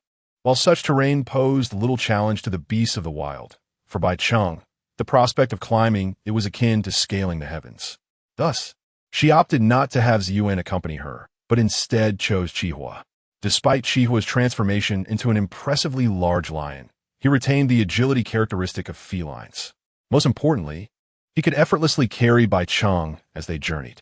Upon reaching the base of the snow mountain, Qihua scarcely paused. His massive form leapt gracefully, navigating the ridges with ease, and within mere breaths, they arrived before a cavernous entrance. Bai Cheng switched on her flashlight, leaping down from Qihua's back. The beam illuminated a vast circular opening, nearly 3 meters in diameter, its apex adorned with a vividly sculpted ice-blue dragon's head. Flanking the entrance were 4 ice spikes, wide at the top and tapering downwards, resembling the fangs of the ice dragon as it bared its teeth. Was this the fabled frozen cave? Bai Cheng's curiosity piqued. She scrutinized the entrance. However, the moment the flashlight's beam touched the threshold, it was consumed by darkness, revealing nothing but an impenetrable void within. Qihua, now in human form, stepped forward to investigate. Yet moments later, a frown creased his brow. "Miss, this entrance is indeed beyond our reach, and I sense no unusual presence within." As he spoke, he extended his hand forward as a demonstration, but before his arm could approach the opening, it met an invisible barrier. Bai Cheng's gaze sharpened, and she nodded. So this was what they referred to as a seal. However, she felt a greater intrigue about how to unravel this seal. Was it reliant on the train conductor's certification from the system? She slowly advanced, raising her arm to touch the opening, anticipating some form of prompt to emerge. Yet, not only did no prompt appear, but her probing steps also yielded no sign of anomaly. The only constant was the exploratory ring on her hand, emitting a piercing blue light in the enveloping darkness, its warmth intensifying. Continuing her approach, she found herself nearly half immersed in the cave's depths, engulfed by the shadows. Yet still, she did not encounter the barrier. "Where's the seal?" She mused aloud, and just as the words left her lips, she was abruptly consumed, vanishing entirely from the mouth of the cave. Qihua, witnessing this, was struck with alarm. "Miss!" Without hesitation, he plunged into the entrance, this time unimpeded. Chapter 64. The frozen cavern. The interior of the cavern was far more expansive than one might have anticipated, illuminated not by complete darkness. At this moment, Bai Cheng stood at the entrance, facing a corridor that extended inward, where a frigid breeze gusted in, stirring the crystalline snowflakes on the ground into a mist that enveloped the entire floor. Behind her, a glaring white light illuminated a small area beneath her feet, while at the corridor's end flickered an intermittent orange-yellow glow. Bai Cheng paused, turning cautiously to glance behind her. She soon realized that the source of the white light was not an object, but rather the entrance of the cavern, akin to sunlight cascading from outside. Yet, it was undeniably nighttime beyond the cave's mouth. Bai Cheng felt perplexed. Was it a mandatory exit cue set by the system? As she pondered this, the entrance suddenly flickered, and the figure of Qi Yin swiftly entered. Noting the lack of immediate danger in their surroundings, he breathed a sigh of relief. "Miss, are you all right?" "I am fine." Bai Cheng's gaze returned to the corridor's end, where the firelight beckoned. Qi Yin took a step forward. "Miss, please stay behind me." The corridor was wide, yet elongated, winding rather than straight. Before long, they rounded a curved bend and beheld the glowing source. It was 2 metallic wall sconces embedded within the icy layers. emitting black smoke and a foul stench from an unknown fuel. The wind at the entrance caused the flames to dance and flicker. Before them stood an arched red wooden door. Gazing at the weathered door, Bai Cheng was suddenly struck by an uncanny sense that pushing it open would lead to a boss battle. And since it was a trophy, it must surely yield rewards upon defeat, she mused, stroking her chin. If only it were that simple. Miss, there's a strange aura emanating from this door, making it impossible for me to sense what lies beyond, Chi Yin remarked, furrowing his brow. Clearly, such doors were constructed by intelligent beings, and it was well known that individual members of monster hordes typically possessed relatively weak strength. Bai Cheng's expression darkened instantly. Let us smash it. This time, Chi Yin showed no restraint. He raised his right fist, gathering power before unleashing a tremendous force. A swirling vortex of crimson flames surged forward. The roaring inferno nearly filled the entire corridor, swiftly engulfing everything in its path, including the obstructive wooden door, which disintegrated into ashes in an instant. Boom! The flames erupted, echoing within the hollow rock walls, revealing what appeared to be a large, open chamber beyond the door. Bai Cheng, standing behind Chi Yin, shielded her face from the heat wave, her eyes narrowing. They should all be dead by now, right? Even in the frigid mountains, she doubted any beast could rival Chi Yin at this stage. Yet, the tension remained. Were they still on guard? How bold! A hoarse voice suddenly reverberated through the air. Immediately, several blue fireballs surged from the darkness, hurtling directly toward the two of them. With meticulous preparation, Chi Yin shattered the fireball before him with a single punch. Such a degree of assault posed no threat to him, and his massive form shielded Bai Cheng from harm. However, upon sensing the aura emanating from their opponent, Chi Yin expressed his surprise. Miss, this creature bears the scent of a human. Eliminate it. Indeed, with a surge of energy, Chi Yin darted forward. If it was indeed human, then it could only be an infinite plunderer, a race Bai Cheng had long since lost interest in. Soon, the dull thud of combat reached her ears, prompting her to frown and advance. The space beyond the door was not only expansive but also interconnected, leading to unknown destinations. At that moment, Bai Cheng beheld Chi Yin engaged in a fierce struggle against a hunched figure clad in a crimson robe. Most of the adversary's features were obscured, yet the exposed limbs revealed a coat of white fur. Despite its hunched stature, the figure towered over 2 meters, even surpassing Chi Yin in height. Each strike unleashed claw marks in the air, as if rending the very fabric of space, igniting blue flames. Yet, in terms of strength, it was evidently no match for Chi Yin, being repelled with nearly every clash. The resplendent crimson flames swiftly consumed the blue fire, cornering the creature within moments. Its voice rasped with astonishment. Chi Yin, the fire lion? Wasn't your clan annihilated? It suddenly lifted its head, and Bai Cheng's pupils constricted in realization. This was no mere human. It possessed the visage of a wolf. Yet Chi Yin paid no heed to its words, launching another punch intended to obliterate the foe. In that instant, the wolf-like creature transformed into a swirling vortex of darkness, fleeing into a side corridor. Chi Yin intended to pursue, but a rustling sound halted him, revealing a pack of wolves formed from black mud surging toward him from the passage. With a resounding roar, Chi Yin's lion-like bellow reverberated, causing the approaching black wolves to disintegrate into scattered black mud. Chi Yin, what are those creatures? Bai Cheng inquired, curiosity piqued by the sight of a beast that could engage Chi Yin for such an extended period. Miss, the creature bears both human and some form of wolf-like essence. Chi Yin replied, furrowing his brow. I am uncertain of its true nature. You do not know? Bai Cheng's confusion deepened. Could this be the boss set by the system behind the door? Miss, it is an elite-level beast. After speaking, Chi Yin stood at the passageway from which the creature had just fled, keenly assessing the surroundings. Ahead lay a dead end. It could not escape. An elite level, you say? Bai Cheng decisively chose to pursue alongside Chi Yin. Despite her lack of understanding regarding the solitary yet extraordinarily powerful nature of the wolf, she was primarily astounded by its humanoid form, intelligence, and ability to wield fire. Too many questions lingered in her mind. Together, Bai Cheng and Chi Yin plunged into the corridor, chasing after their elusive quarry, and at the end of the artificially constructed narrow passage, they emerged into an exceedingly spacious hall. At that moment, the werewolf stood at the center, as if he had been awaiting this encounter for an eternity. Beneath his feet lay an irregular mound of stone, rising prominently. He towered above, his crimson eyes fixed intently upon the intruders, Bai Cheng and Qi Yan. Without uttering a word, he silently withdrew a crystal and let fall. The instant the crystal made contact with a massive stone, the entire space erupted into a violent tremor. Chapter 65, The Harvest Immortal. The werewolf leapt with agility, landing behind him, while the colossal boulder before him began to tremble violently. It appeared to be drawn by an unseen force, the stones levitating and rearranging themselves until they coalesced into an immense stone golem. With a thunderous crash, the golem unleashed a powerful punch that reverberated throughout the space. Subsequently, countless sharp spikes, formed of rock, launched a relentless assault in a 360-degree arc upon all creatures within the hall.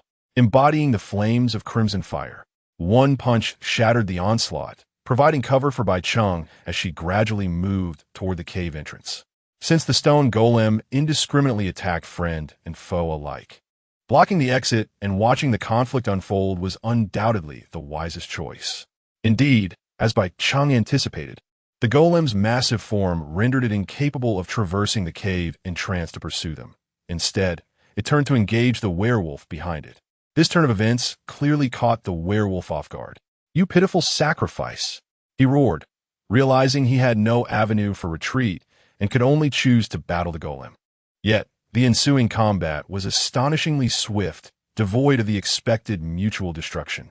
The werewolf moved like a wraith, deftly directing flames towards the golem's forehead, compelling it to raise its sturdy arm in defense. Seizing this moment, the werewolf utilized the golem's arm as a springboard, leaping upward to strike at its head center. In the next instant, the golem disintegrated with a resounding crash, sending a cloud of dust swirling throughout the confined space. "Is it over?" Bai Cheng pondered in astonishment. But the billowing dust that surged towards the cave entrance quickly obscured her vision. A foul odor wafted towards her, and before Bai Cheng could react, the crimson flames before her erupted, launching a thick jet of fire. With a thud, the werewolf, now shrouded in black mist, reappeared and collapsed heavily to the ground. Crimson advanced with deliberate steps, sweeping his hand to disperse the dust within the cave.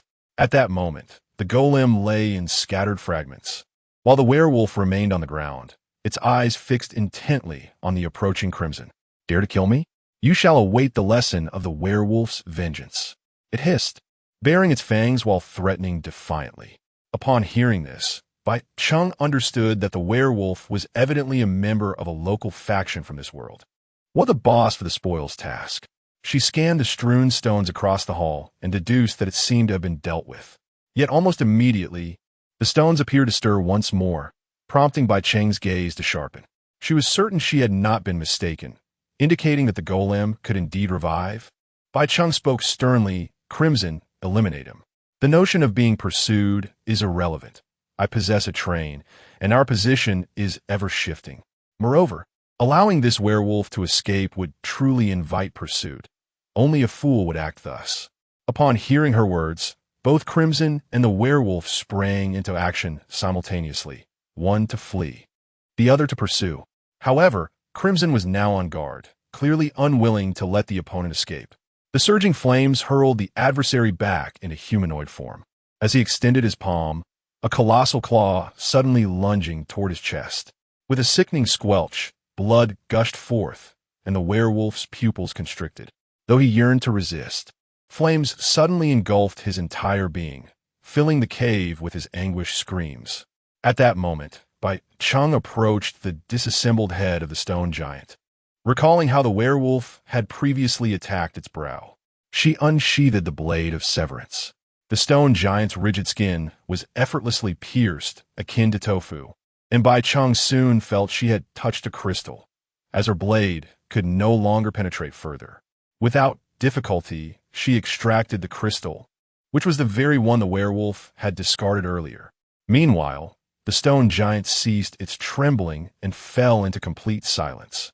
Furrowing her brow, Bai Cheng rose. Thus, what was the prize? Miss, that creature possesses something, Chi was suddenly interjected.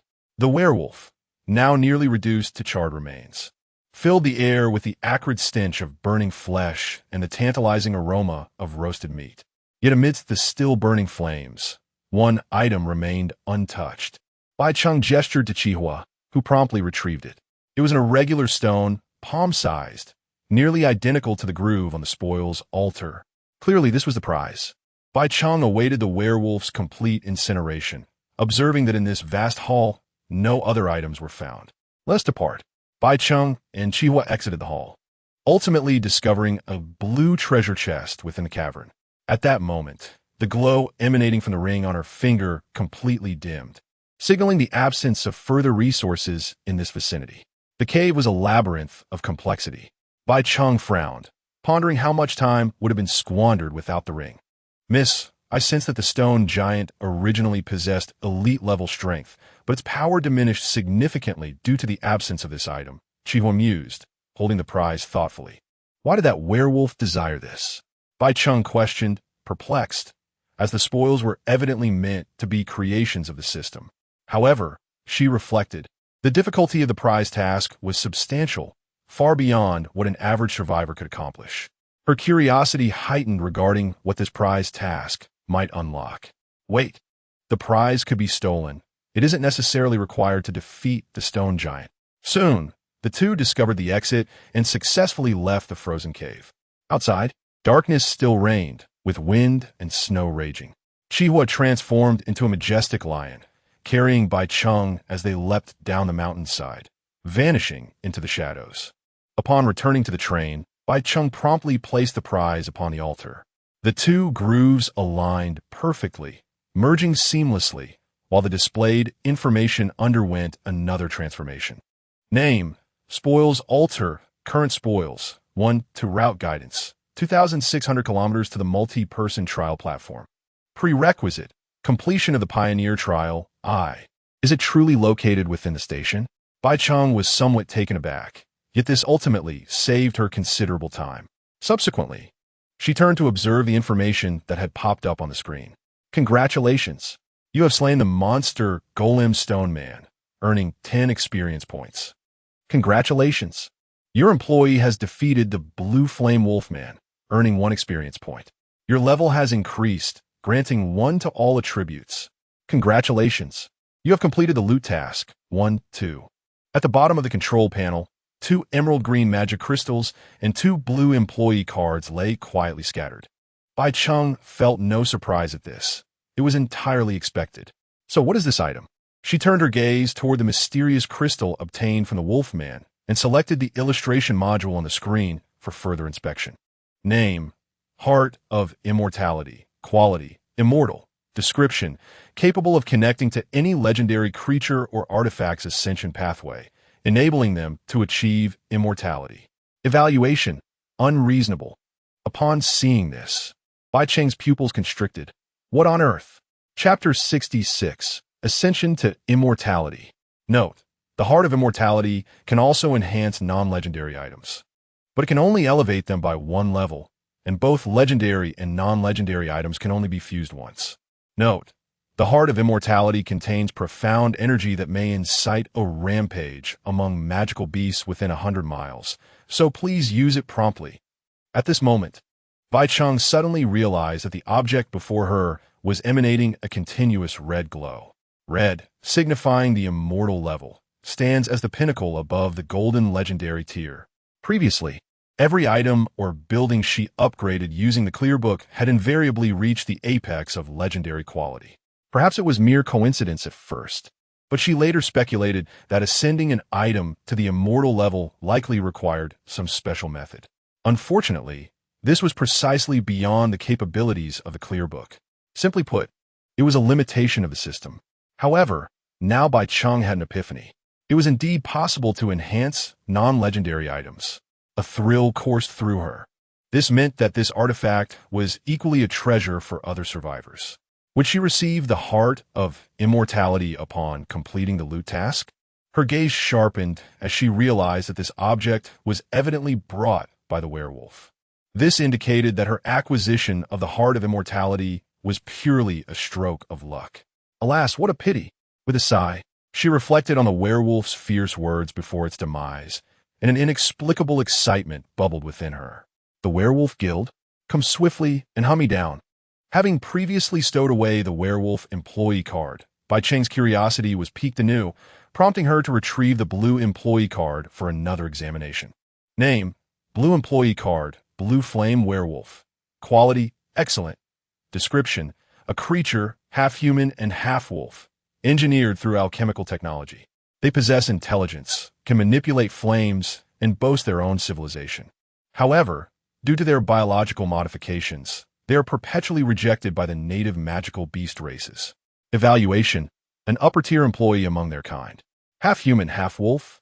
Bai Cheng was momentarily taken aback, realizing that in this harsh world of survival, the relentless raiders could still be regarded as subjects for research. Beside her, the Crimson Flame seemed to recall certain memories and spoke. Miss, most of these hybrid beings originate from weaker races, possessing no standing whatsoever. The path of survival for the weak? Bai Cheng pondered, concluding that this creature's presence in the frozen cave likely indicated a need for loot to enhance itself or its kin. That seems plausible. The Crimson Flame nodded in agreement. Yet, Bai Cheng felt a sense of gratitude towards the werewolf. Without it, she would not soon possess her first immortal item. Do you know where such beings typically reside? And, seated cross-legged in front of the cooking pot, lifted a ladle to scoop up some broth, preparing to taste it. Upon hearing Bai Cheng's inquiry, she curiously turned back, her oil-stained lips eagerly explaining. Miss, this can be loosely categorized as a biological entity. Yet the amalgamation is so chaotic that it renders any determination of its predominant traits impossible. Indeed, as Qi Yin concurred, when it comes to werewolves, one cannot ascertain whether their behaviors are more aligned with those of a wolf pack or humanity. Perhaps they embody both. Very well, Bai Cheng shrugged, hoping that the individual would hasten to deliver her package. The Heart of Immortality is indeed a coveted treasure, and the train is rife with legendary items. However, she can only promote one, thus necessitating a careful selection. Bai Cheng remains uncertain about the nature of the fateful weapon. Presently, the most cost-effective option is to facilitate the breakthrough of her subordinates. As for whether it should be Qi Yin or Zi Yuan, Bai Cheng has never shown bias. Qi Yin, you are my first recruited employee, so you shall be the first to undergo this breakthrough. After stating this, she turned her gaze towards Zi Yuan, who promptly interjected, Miss, I have no objections. Good, Bai Cheng nodded, subsequently entrusting the Heart of Immortality to Qi Yin. The train doors sealed shut, the whistle echoed, and the locomotive commenced its gradual journey through the icy expanse, accelerating steadily. Qi Yin began to absorb the Heart of Immortality, while Zi Yuan took charge of operating the train. This time, it was Bai Cheng who found herself relishing a hearty meal before the cooking pot. The absorption process was swift, coinciding with the duration of her meal. In the blink of an eye, an overwhelming surge of power emanated from Qi Yin, rippling through the train. Wherever it passed, countless snowflakes transformed into raindrops mid-air, only to evaporate and produce billowing white mist, while the thick layers of accumulated snow melted away, revealing the long-buried permafrost. Yet, the train continued its journey, the entire event fleeting. Qi Yin immediately reined in his aura, but even so, merely standing within the carriage had already raised the interior temperature by several degrees. Bai Cheng turned to observe, yet she did not perceive any significant transformation in Qi Yin compared to before. Curiosity piqued, she inquired, How do you feel? Qi Yin, brimming with vitality and barely concealing his excitement, replied, Miss, compared to my previous state, it feels as if an ant is shaking a tree. Bai Cheng was momentarily taken aback, and Zi Yuan's attention was equally captivated. So powerful, Bai Cheng promptly rose to check Qi Yin's information on the screen, with Zi Yuan also leaning in with curiosity. Employee, Qi Yin race, Qi Yin Magic Lion, level, Elite level 9, 100, note, temporary breakthrough not possible. The employee's level cap is determined by your current level restrictions. Excess experience will be temporarily stored. Quality, Immortal, Trait 1. Hellfire. Qi Yin can wield the power of hellfire to incinerate all. Trait 2. King of Beasts. The Qi Yin magic lion can command all beasts to obey and enhance their combat capabilities with hellfire. Trait 3. Racial Unique. Possesses the ability to transform into various forms, with the strongest orc state increasing all attributes by 20. Trait 4. Elementalization. Qi Yin transforms into hellfire itself, rendering all physical attacks ineffective. Bai Cheng was momentarily taken aback. This is simply the epitome of a supermodel. It would be fair to declare my victory outright. The enhancement of the immortal Crimson Flame's attributes can be described as a comprehensive reinforcement, undoubtedly overshadowing even legendary levels. Furthermore, the rank has ascended to Elite Level 9, achieving the pinnacle of the current stage. At this moment, Zi Yuan's delicate face was also filled with astonishment, struggling to comprehend why such attributes would simultaneously manifest in a single creature. "Miss," Zi Yuan implored, her eyes gleaming with yearning, "I too wish to ascend." Bai Cheng could only offer a resigned comfort. "Next time, I promise, next time." Chapter 67. The approaching train, distance to the next station, 1,266 kilometers. A rhythmic clattering echoed through the snow-capped mountains. Nestled at the foot of the mountains, the area was relatively spacious. After the flames had consumed the surface, the accumulated snow had melted, revealing a layer of thawed permafrost beneath. With each strike of the bronze pickaxe, the ground gradually sank, pulling the figure above down as well.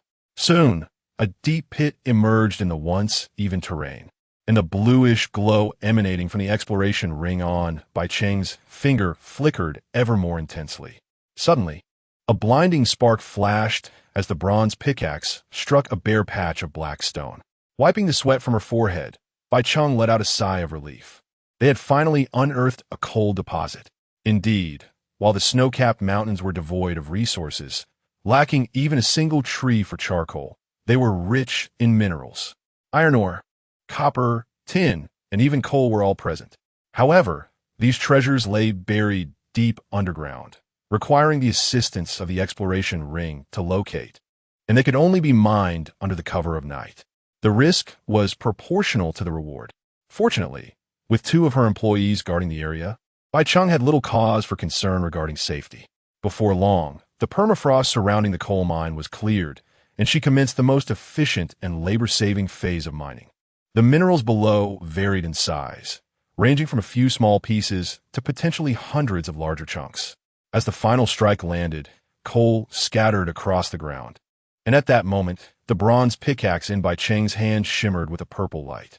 Silver pickaxe, 0100. Bai Cheng did not bother to collect the coal from the pit. Instead, she climbed back to the surface. With one hand grasping the pickaxe and the other raised to scrutinize the exploration ring on her finger, she noted that the ring no longer emitted light in any direction. It appeared that the nearby resources had been exhausted. She plopped down beside the train door to rest, while Ji Yuan kindly massaged her shoulders. Qi Yin naturally intended to retrieve the coal from the pit, but the opening was a bit small. Frowning, he inquired, "How about you go down and collect it?" Ji Yuan? "No." Ji Yuan promptly declined. Let the capable bear the burden. Ever since Qi Yan's breakthrough, Ji Yuan had found various excuses to refuse him, assigning all physical labor to him. However, she was not idle. Aside from her duty to protect Bai Cheng, she had increasingly taken on the role of a devoted maid. At this moment, it had been 2 days and nights since Qi Yin ascended to immortality. During this time, Bai Cheng had been focused on their journey, hardly pausing except to mine. The charcoal once stored in the carriage was nearly depleted, but they had successfully replenished their coal supply, alleviating any concerns about fuel. Bai Cheng had also amassed a considerable collection of various minerals. All the boxes within the carriage had been upgraded to bronze, and her storage capacity had reached 2,000 units. Most of the materials required for the train's upgrade had already been submitted. Upgrade requirements: 100 clay, 200 fine wood, 200 300 bronze ingots, 2 train core. Initially, I assumed clay to be a high-grade material, yet it can be effortlessly gathered from the surface of the frozen earth in the snow-capped mountains without the need for excavation. In stark contrast, find what is utterly unattainable in this frigid landscape, while bronze ingots remain laboriously scarce. However, Bai Cheng refrains from rushing into trading, for she still lacks a significant amount of resources to upgrade the train. As for the train core, due to Yunyan's concurrent development demands, she cannot afford to spend her days duplicating such items. Currently, she can guarantee the production of only one train core per day, a portion of which she must utilize herself. Consequently, the average yield of train cores reaching Bai Cheng is one every 2 days. With the bronze ingots entirely submitted, the primary inventory within the train's compartments consists predominantly of coal. Naturally, Bai Cheng does not overlook the opportunity to gather some iron ore as well. In this frigid mountain range, it seems perplexing that, despite the advent of the Bronze Age, iron ore continues to emerge. Bai Cheng finds this particularly dubious, thus she fills a box with it just in case. Before long, Qian completes the collection of 50 pieces of coal from the pit. The train doors close once more, and after a brief blast of the whistle, the trio resumes their journey, leaving behind a few uneven patches of ground gradually concealed by snow and wind. Bai Cheng diligently observes the channel's chat each day, keeping abreast of the latest advancements among the survivors. Witnessing the increasing influx of pioneers into the snow-covered mountains, she feels no surprise. Meanwhile, the screen scrolls with advertisements from Yunyan promoting cotton-padded jackets priced at 100 infinite coins at the station. Exorbitant indeed. Here, it is not 99 nor 88, but merely 66. Supplies are limited, prices are favorable. First come, first served. 3, 2, 1, click the link. Indeed, Yunyan stands poised to amass considerable wealth through these jackets. Presently, the two have nearly completed their development in this snowy expanse, while other survivors continue to fumble about.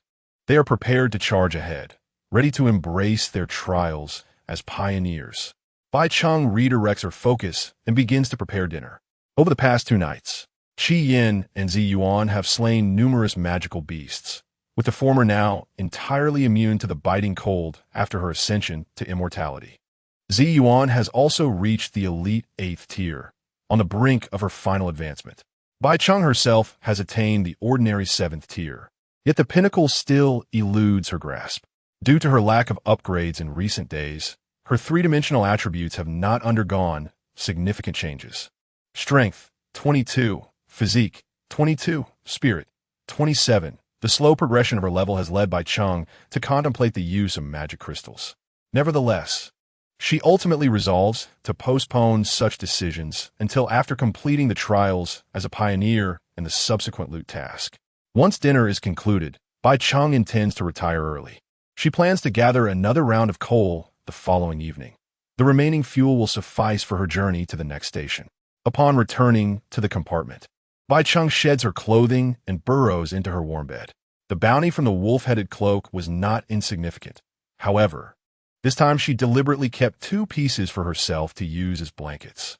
Yet, before Bai Cheng could drift into slumber, she heard the alarm emanating from the detection station at the front of the carriage, instantly awakening her senses. Was a train approaching? Was it the infinite pillagers or survivors? Bai Cheng vividly remembered that the frigid snow mountains were a public area. Perhaps it was due to her premature arrival, or simply a stroke of bad luck. But she had yet to encounter another train. With swift dexterity, Bai Cheng donned her clothing and hurried to the front to investigate. Outside, the howling wind and snow raged, rendering visibility nearly non-existent, compelling her gaze to settle on the detection station. At that moment, a flickering light positioned at the 8 o'clock direction on the map maintained a parallel course with her train, not exhibiting the reckless aggression of the previous infinite pillagers. Bai Cheng's focus remained fixated on the screen, and soon her pupils constricted. Her train was currently traveling at full speed, yet the light at 8 o'clock was approaching with a slightly greater velocity, steadily closing the distance towards her train. It appeared to be the infinite pillagers, without a doubt. A smirk played on Bai Cheng's lips. It was as if provisions were being delivered right to her doorstep. However, she had no means to control the train, and the adversary's approach was maddeningly slow. Bai Cheng resolved not to linger any longer and turned to Qi Yin, entrusting the matter to him. "It's up to you," she commanded. "Yes, Mississippi." Yet, As dawn broke and the stillness of the night receded, the opposing train remained at least 3 kilometers away.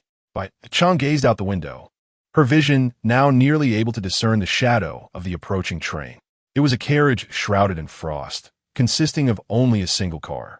At that moment, a figure on the corridor outside the front of the train was also looking in Bai Cheng's direction. Chapter 68, Bai Cheng. A long-awaited name. Is this fellow not afraid of the cold? This was the first thought that crossed Bai Cheng's mind upon seeing the stranger. The train sped along, frigid winds whipping against her face and an icy chill permeating the air. A normal person would likely succumb to frostbite after just a few minutes outside the train. Hadn't she noticed that even Ziyuan had abandoned her perch atop the carriage? Was this individual truly human? Bai Cheng raised an eyebrow, straining to discern the figure's condition. However, the distance was too great, and with the snow-capped mountains stretching endlessly, she could only make out a vague silhouette.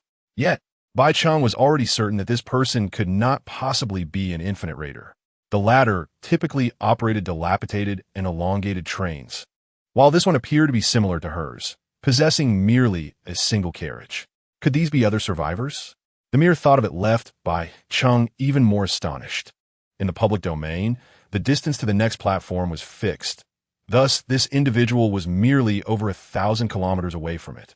Was their progress not astonishingly swift? Nevertheless, this marked Bai Cheng's first encounter with other survivors in the wilderness, yet she felt no joy, only caution. It was no longer the first day for anyone in this world. Would the stranger come bounding over to reminisce and discuss their extraordinary journeys? That seemed utterly absurd. At that moment, Bai Cheng had already shifted her gaze, her attention drawn to the flickering map on the detection console.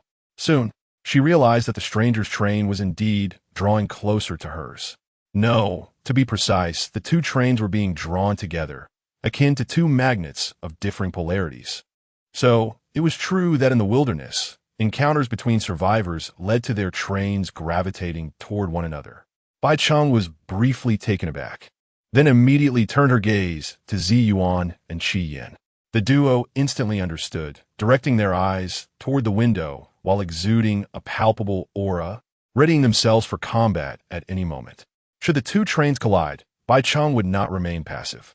And if the stranger harbored ill intentions, she would not hesitate to retaliate. Yet, if the demeanor of the other party was amicable and communication was desired, Bai Cheng would not mind engaging in a dialogue. After all, she was hardly a bloodthirsty demon, indiscriminately slaying anyone in sight. Most importantly, there existed no substantial conflicts of interest among the survivors. Before long, daylight broke completely, and the blizzard subsided. The train, rare for its circumstances, traversed a notably flat stretch of track, the imposing snow-capped peaks receding into the distance, leaving only a vast expanse of white ahead. At this juncture, the distance between the two approaching trains had dwindled to less than a kilometer. Bai Cheng peered through the window, her view becoming increasingly clear. Standing on the external corridor at the front of the train was a tall maiden, her short, azure hair framing an exquisitely beautiful face that bore an icy demeanor. She stood resolutely, radiating an aura that repelled any intruders. Indeed, this was not mere figurative language. Bai Cheng's pupils constricted as she beheld the chilling white mist that perpetually swirled around the girl. This indicated that the temperature surrounding her was even lower than that of the snow-capped mountains. The employees of that individual were likely still within the carriage, suggesting that this was her innate talent. Bai Cheng raised an eyebrow. This was the only plausible explanation she could conjure. Moreover, the vehicle was encrusted with frost, including its wheels and tracks, resembling a train from a snowy realm, seemingly having traversed for many years. Yet, paradoxically, the train appeared astonishingly new. At that moment, the young girl also noticed Bai Cheng, her previously impassive countenance, now revealing a hint of surprise. Perhaps she was taken aback by Cheng's identity as a survivor, or perhaps for another reason. Regardless, as the two trains drew closer, neither party made a move. Finally, when the trains reached a sufficiently proximate distance, the force of attraction dissipated. The vehicles ceased their advance, now maintaining a distance of approximately 10 meters, moving along parallel tracks. However, It was evident that the other train's speed surpassed Bai Cheng's. She had deliberately slowed her pace. At that juncture, a figure clad in black robes leaped from the opposing train, advancing towards Bai Cheng's carriage. This sudden development heightened the tension among the three individuals. Qi Yin was the first to react, promptly opening the train door. Zi Yuan seized the opportunity, gripping the doorframe and swiftly ascending to the roof, adopting a crouched position, ready to draw her blade. Meanwhile, Qi Yin prepared to charge out of the carriage, but Bai Cheng hastily interjected, "Wait." Qi Yan halted, and Zi Yuan paused her actions atop the train. Bai Cheng had noticed the girl in the distance, signaling a 6 with her fingers, placing it near her lips.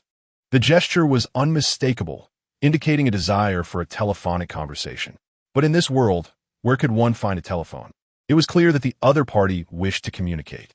Sure enough, as the figure in black robes, an employee of the opposing train, soared above Bai Cheng's carriage, it suddenly spoke. Its voice was ethereal and melodious, indistinguishable in gender, yet remarkably articulate. "Madam, my master wishes to make your acquaintance. If you agree, please halt your train." Outside, the cold wind howled.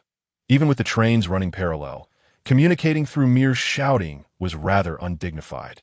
After delivering this message, the shadowy figure glanced nervously at Zi Yuan, as if fearful of something, and hastily retreated. Upon hearing this, Bai Cheng raised an eyebrow slightly. She certainly had no qualms about engaging in conversation or even forging a friendship. After all, even in close proximity, she had no reason to worry about her safety. With this thought in mind, Bai Cheng stepped forward and pulled the brake lever. She did not check whether the other party would stop, for if they intended to shake her off out of fear, it mattered little. Qi Yin, resembling a lion in full sprint, was far swifter than the train. However, once the vehicle came to a halt, Bai Cheng was unexpectedly surprised to find that the other train had indeed stopped. Surely, their employees understood the disparity in strength? It seemed the other party genuinely desired to communicate. Bai Cheng disembarked first, her gaze directed towards the train ahead, ensconced in frost. Qi Yin and Zi Yuan stood vigilantly on either side of her, displaying no sign of relaxation. The young girl leaped gracefully from the train, her features discernible from a distance of several meters. Approaching alone, without even a companion, she spoke, "Bai Cheng, I have long admired your reputation." Bai Cheng, taken aback by the cool timbre of the voice, was certain she had never encountered this girl before, let alone known her. "Have I gained such notoriety on the channel?" She chuckled, raising her hands in a gesture of bemusement. The girl continued forward until she stood directly before Bai Cheng, then politely extended her right hand. "Greetings. I am Lung Ningxue, an awakened with combat prowess." Chapter 69. A most peculiar individual. Lung Ningxue stood before Bai Cheng, dressed in short sleeves, seemingly impervious to the cold. Bai Cheng was momentarily taken aback. She had indeed encountered the name before in the trading halls, yet her impression of the individual was limited to the label of pioneer. However, it became evident that Lung Ningxue's progress was nearly on par with her own, clearly placing her among the elite few. This realization prompted Bai Cheng to regard her with newfound respect. She extended her hand politely for a handshake, only to find that the alabaster, slender palm was chillingly cold, lacking the warmth expected of a living being. "You mentioned you are an awakened talent in combat?" Bai Cheng inquired, a hint of confusion in her tone. Lung Ningxue nodded, her gaze unwavering. Upon confirming that, Bai Cheng seemed genuinely unaware of such information. She succinctly explained, talents are generally categorized into combat and non-combat types. Those with combat talents possess considerable fighting prowess from the outset, though their assistance in survival is minimal. As she spoke, Lung Ningxue moved her fingers, conjuring an icy crystal that emanated a frigid aura from her palm. Bai Cheng's eyes widened in astonishment. "Wait, are you all serious? If survivors possess combat abilities from the beginning, I can scarcely fathom how low the survival challenges must be. Such a talent exists?" she exclaimed, thoroughly taken aback. Yet, Lung Ningxue shook her head. Combat talents typically come with significant side effects. Though she did not elaborate on what those side effects entailed, her expression suggested it was a matter she found difficult to articulate. "Just as I surmised, your talent must be related to your employees, correct?" Lung Ningxue continued. As an awakened talent in combat, she possessed a heightened sensitivity to danger and malice, allowing her to discern the formidable strength of Bai Cheng's two employees. It was evident they could not have been recruited during the initial phase. Bai Cheng did not deny her observation, acknowledging that Lung Ningxue had not concealed her own talent. That's about right. She offered a vague response, finally grasping why Lung Ningxue regarded her with such astonishment.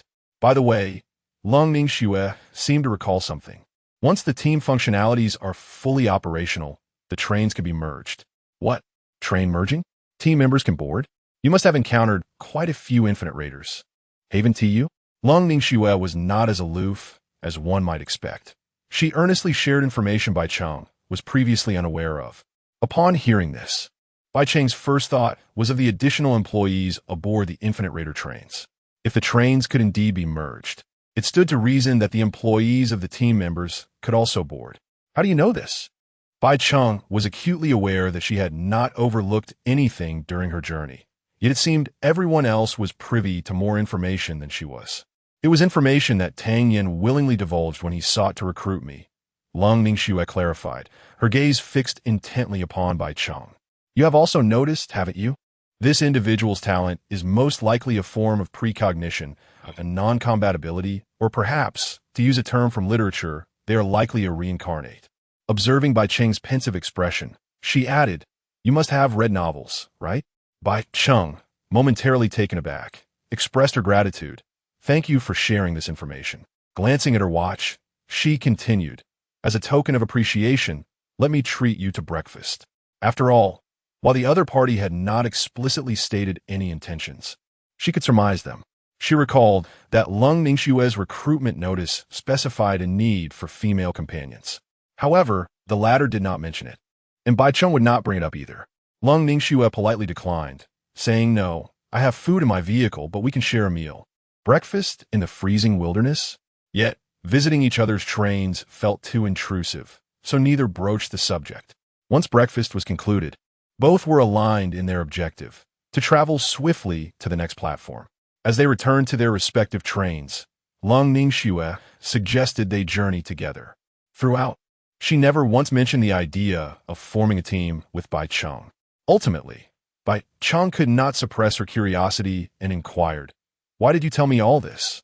As Lung Ningxue stepped through the train door, she turned back and smiled for the first time to make a friend. With that, she entered the train, and shortly after, the vehicle was set in motion. Bai Cheng remained momentarily stunned, raising an eyebrow and muttering to herself, what an odd individual. She then turned to Qi Yin and Zi Yuan, instructing, let's be on our way. Due to Lung Ningxue's deliberate control of their speed, the two trains traveled side by side throughout the day. This arrangement persisted, with the addition of Bai Cheng as a friend, even sharing meals and refueling along the way. Nevertheless, having company rendered the solitary life on the train less tedious. The other party exhibited no ulterior motives, appearing genuinely interested in befriending Bai Cheng. Later that night, the two were just 100 kilometers from Platform 3.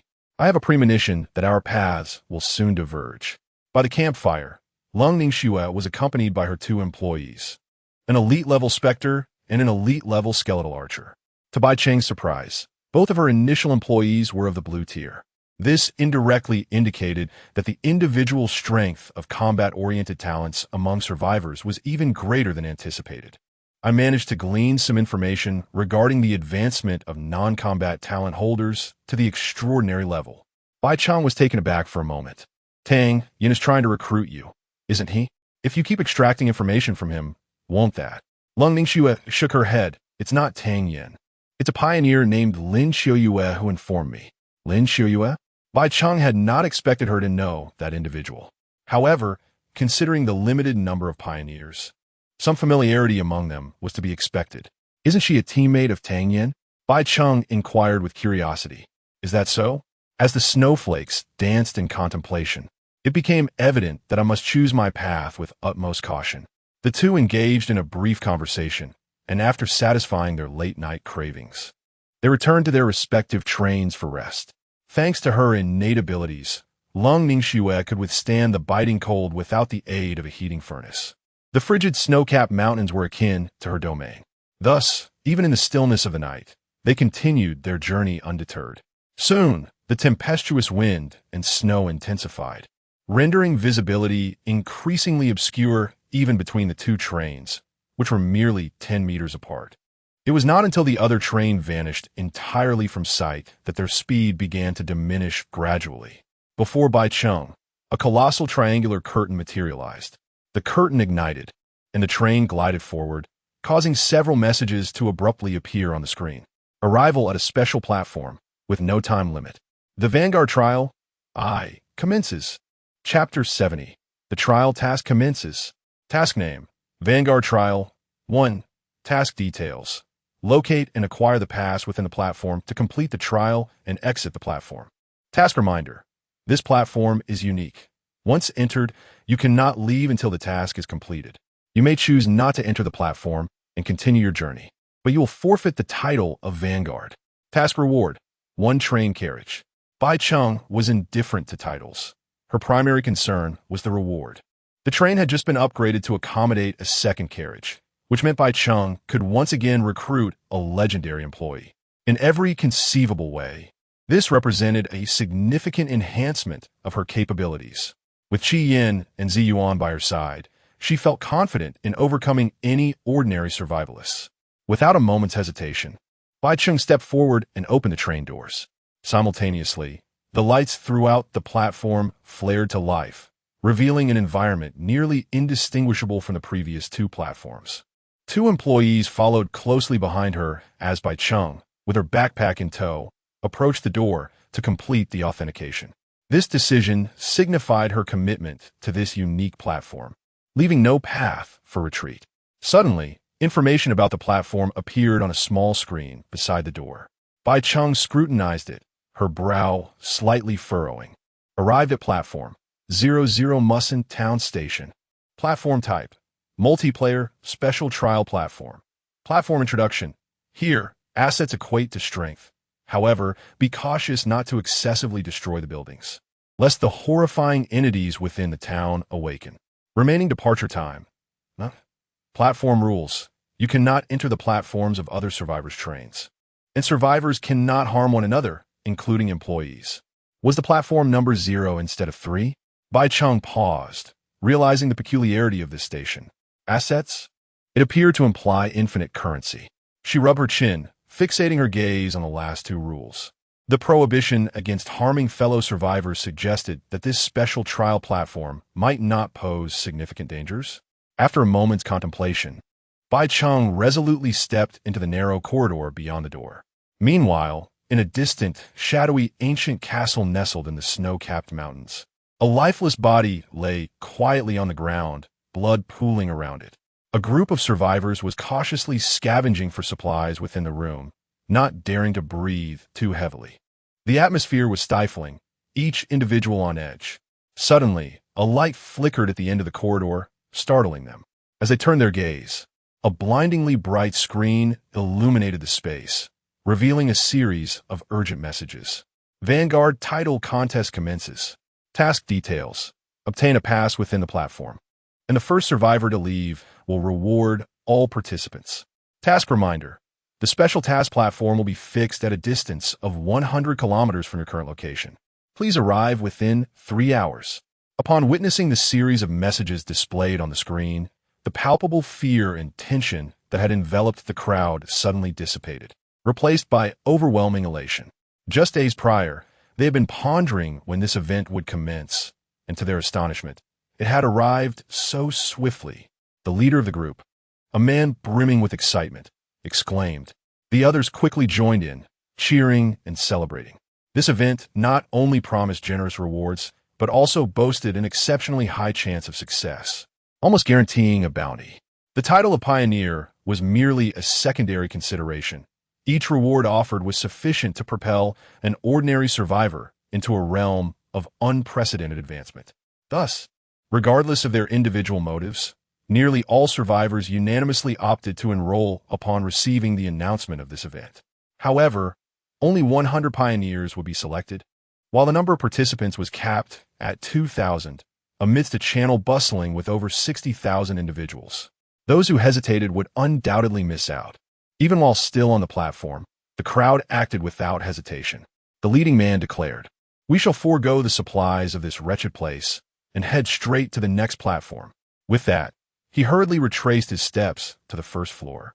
But one individual in the throng promptly interjected. "Wengu, what if we arrive and exceed the quota? Wouldn't that be a waste of a platform's resources?" The man named Wengu shot him a glare, retorting, "Do you need to remind me? So hurry up and make the most of our time." Indeed, all trains traveled at the same pace, and many others were already en route, leaving them with little advantage. Yet, could they truly abandon the prospect of such abundant resources? Wengu could only hope that the other survivors had already turned in for the night. "Wengu, you misunderstand. What I mean is that traveling as a group or as an individual bears no difference. So we could allow one person to depart while the rest continue to gather supplies." Upon hearing this, Wengu paused, realizing the validity of the suggestion. "You're right. Thus, you shall take charge of this task. We will ensure you have some supplies." Meanwhile, within the peculiar platform, Bai Cheng stood frozen in place, gazing at her surroundings.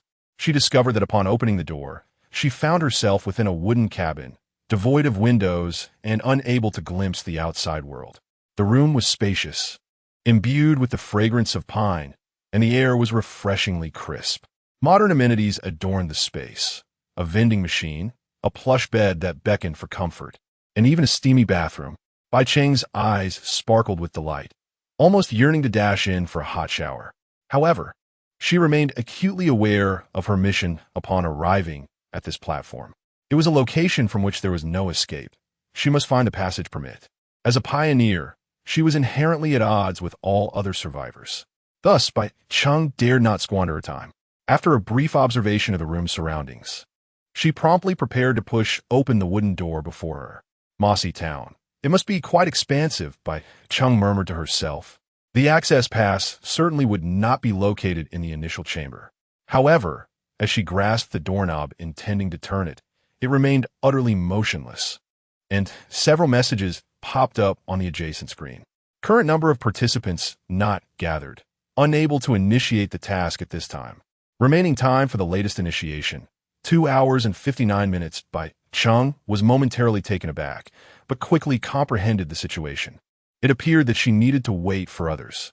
Indeed, the progress of the pioneers must inevitably surpass that of ordinary survivors.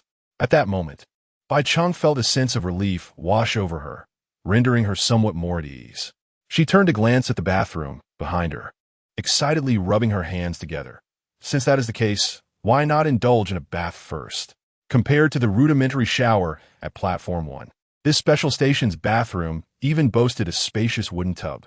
In a few swift motions, Bai Cheng shed her garments entirely, resting her head upon her hands as she reclined in the tub, her feet playfully dangling over the edge, exuding an air of contentment.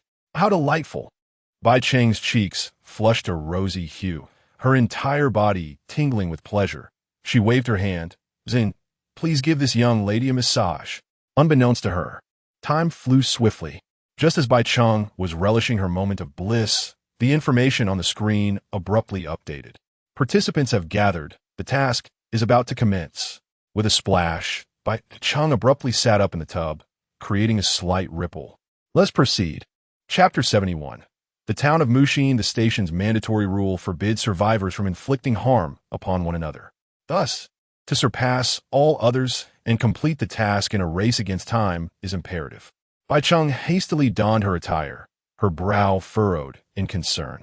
This predicament implied that the formidable advantage provided by her 2 employees might prove futile within this station. Aside from this, what did Bai Cheng possess? She considered herself no different from the average survivor. Yet, she did not succumb to despair entirely. Surely, the special station initiated by the Pioneer Trial could not solely rely on luck for success. She refused to believe that. As Bai Cheng turned the doorknob once more, the wooden door creaked open. Just as she prepared to step outside, a voice from behind interrupted her. "Miss, the information on the screen has changed." Bai Cheng paused momentarily, then swiftly turned to gaze at the screen beside her. Mushin Town is a tribe inhabited by tree men who shun all foreign beings. Should they detect an intruder, they will pursue relentlessly. Would you like to purchase a treeman mask? 10 infinite coins per mask.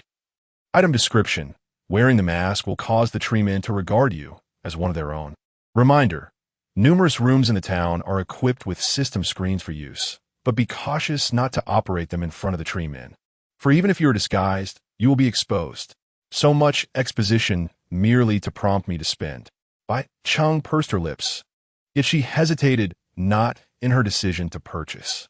After all, the strength and numbers of the tree men remained an enigma. She was acutely aware of the prowess possessed by Qi Yin and Ziyuan, but did not harbor the arrogance to consider them invincible. At the very least, she ought to secure a pass before activating her "I don't eat beef" mode.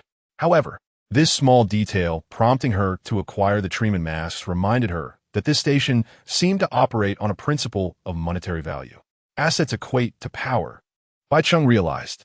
She purchased 3 masks, finding it hard to believe that the interlaced pieces of desiccated resin could be deemed merchandise.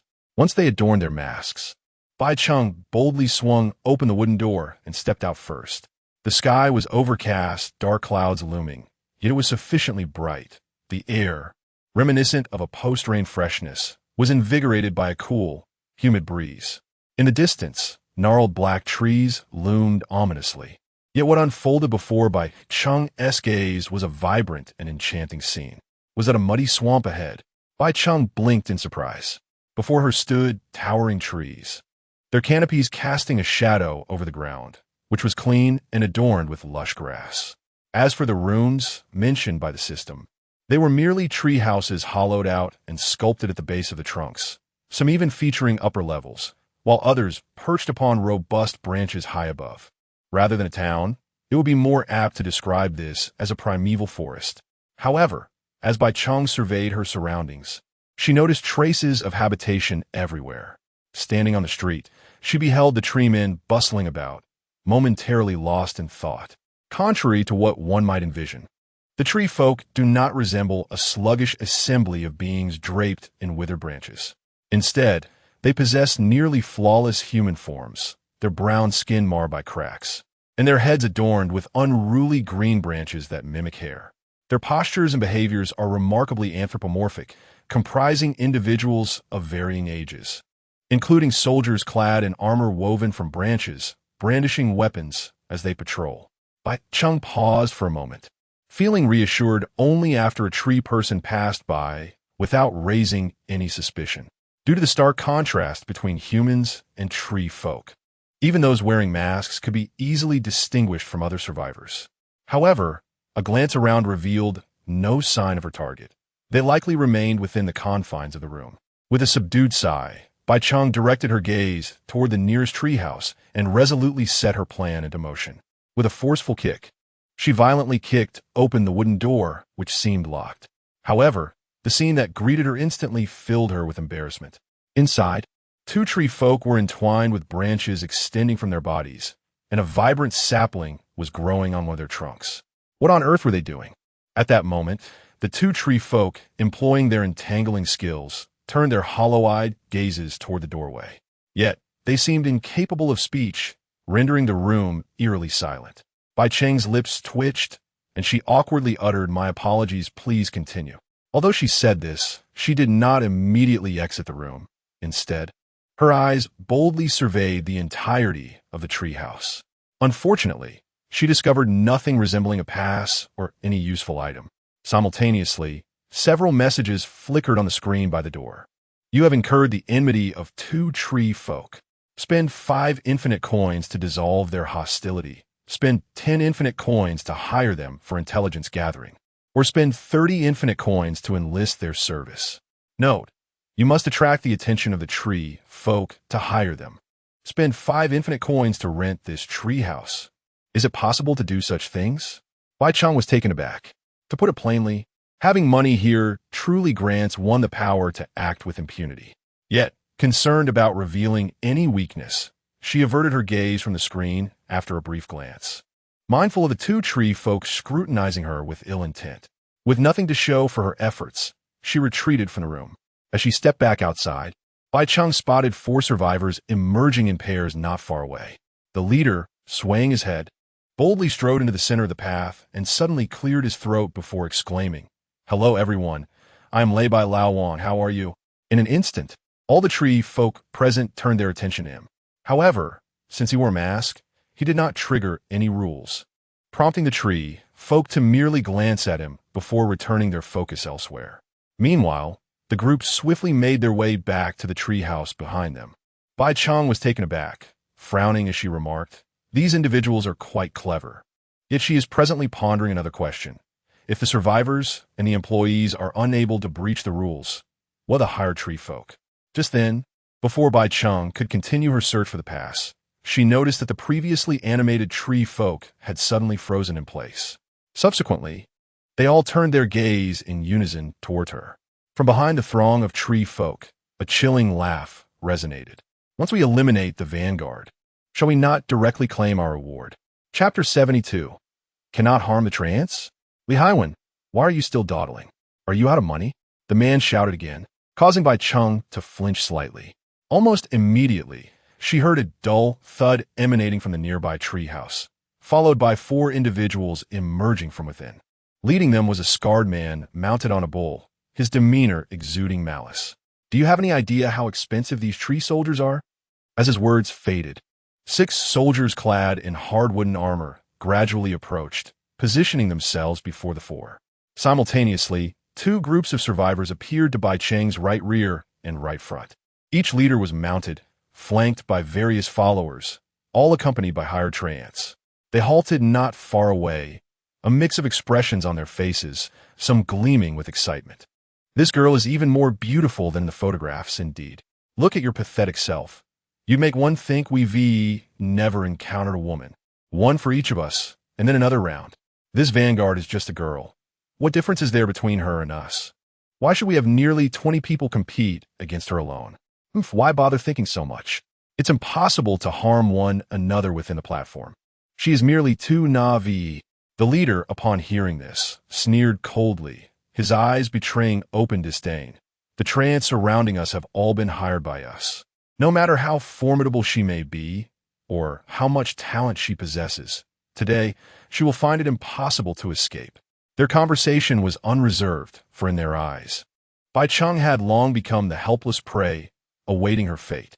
Thus, they refrained from immediate action, their aggressive gazes fixated on Bai Cheng, seemingly waiting for her to plead for mercy.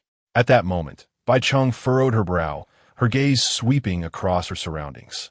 A total of 19 survivors, 13 men and 6 women, were present, all eyes fixed upon her with smug satisfaction. The hired treants formed a subtle encirclement, trapping her in the not-so-spacious street center. It was evident that these survivors had recognized Bai Cheng as the vanguard from the outset. So, they did not immediately appear in the town to hire treants to deal with me? Bai Cheng's expression darkened. But how did they gather together? And how did they recognize me? Despite her doubts, Bai Cheng remained unconcerned.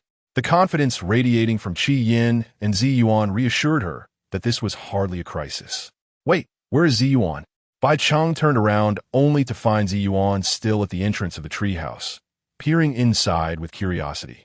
She was certainly discerning enough to understand the gravity of the situation and wouldn't adopt a frivolous attitude, which indicated, "Zi Yuan, what do you see inside?" Bai Cheng disregarded the encircling treants and inquired, "Miss, there's a message from the train conductor named Lung Ningxue directed towards you," Zi Yuan explained without turning her head. Yet, she seemed concerned that the 2 tree men in the treehouse might notice her glance at the screen and thus expose her presence. After a hasty look, she retreated her head, only to engage in a playful tug-of-war with the tree men. Bai Cheng's lips twitched. Surely this was even stranger. However, Lung Ningxue should also be within the platform at this moment. How could she possibly have the time to send herself a message? Bai Cheng raised an eyebrow, filled with perplexity. Subsequently, she chose to disregard the encirclement of the tree men and return to the wooden cabin behind her. This action momentarily left all the survivors astonished. "Wengo, what is this girl doing in the treehouse?" One person smirked, a wicked smile creeping across his face. "Is she frightened and seeking mercy? Voluntarily going to her room to undress?" Ha ha ha. This remark elicited laughter from the crowd, further igniting the excitement of some individuals. The platform had no exit. She could not escape. Surround her. for teams of survivors promptly issued commands to their hired tree men. These tree men were nearly all the ones visible in the vicinity. Thus the crowd felt no concern that Bai Cheng might summon reinforcements. In short, she was doomed. Meanwhile, Bai Cheng stood inside the wooden cabin, examining the message from Lung Ningxue, her brow slightly furrowed. Lung, Bai Cheng, I have learned an important piece of news. All the survivors' trains are stationed together. Lung, moreover, do not harm those tree men until you find a pass. Otherwise, if the town erupts in chaos, the pass will disappear. No wonder these survivors could unite so swiftly. Bai Cheng suddenly realized that their trains were indeed parked together. Moreover, Lung Ningxue had provided her with a crucial piece of information. Harming the tree men was forbidden.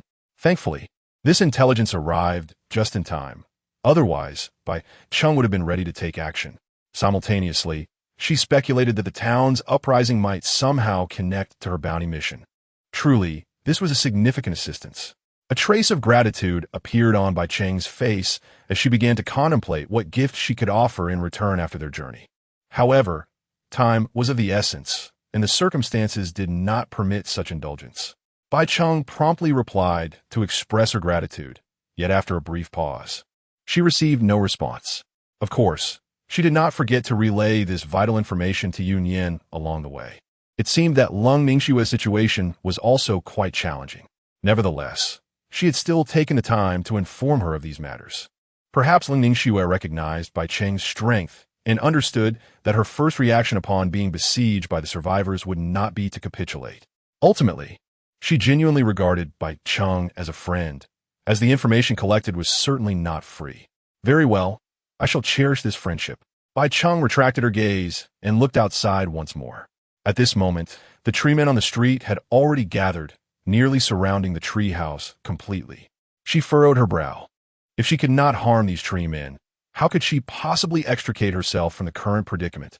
At that moment, a survivor positioned behind the group of tree men, seemingly the leader of these individuals, spoke up. Bai Cheng, abandon your resistance. There are no rules governing the employment of tree men. I am offering you a chance. If you strip naked and present yourself, surrendering all your supplies, we guarantee you an experience beyond your wildest dreams. Ha ha. Upon hearing these words, Bai Cheng's expression darkened, clearly incensed. Zi Yuan and Qi Yin were equally furious, eager to take action, but she restrained them. Does this scoundrel know me? The mention of her name caught Bai Cheng by surprise. Had this group already discerned the information of the vanguard upon arriving at the landing platform? Yet, such a possibility seemed remote. Bai Cheng leaned more towards the notion that they had gathered intelligence beforehand.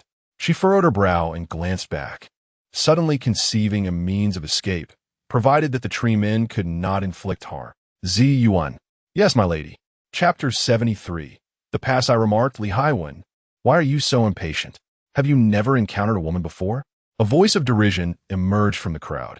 At this moment, the tree people had completely encircled the tree house before us, leaving Bai Cheng with seemingly no avenue of escape.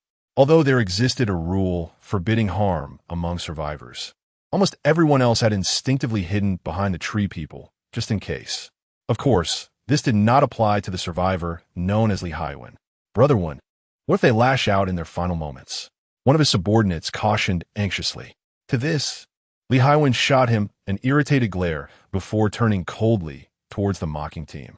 I've encountered more women than you can count, he retorted, with a sudden shift in tone. He added, but a beauty like this is first come, first served, ha ha ha.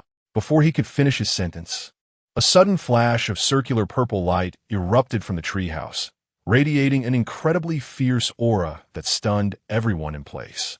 A resonating hum seemed to reverberate through the very air around them.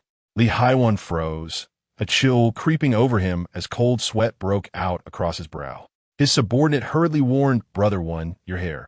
Instinctively, Li Haiwen reached for his head, only to find it completely bare, his scalp smooth and exposed.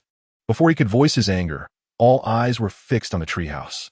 The stout trunk, which would require 10 men to encircle, bore a smooth, fine line about 2 meters high, appearing as if it had been carved with precision. It slanted across the entirety of the trunk, and a collective expression of astonishment overtook the crowd, for they recognized this as the very seam from which the purple light had emanated. "It can't be," one person muttered, somewhat dazed.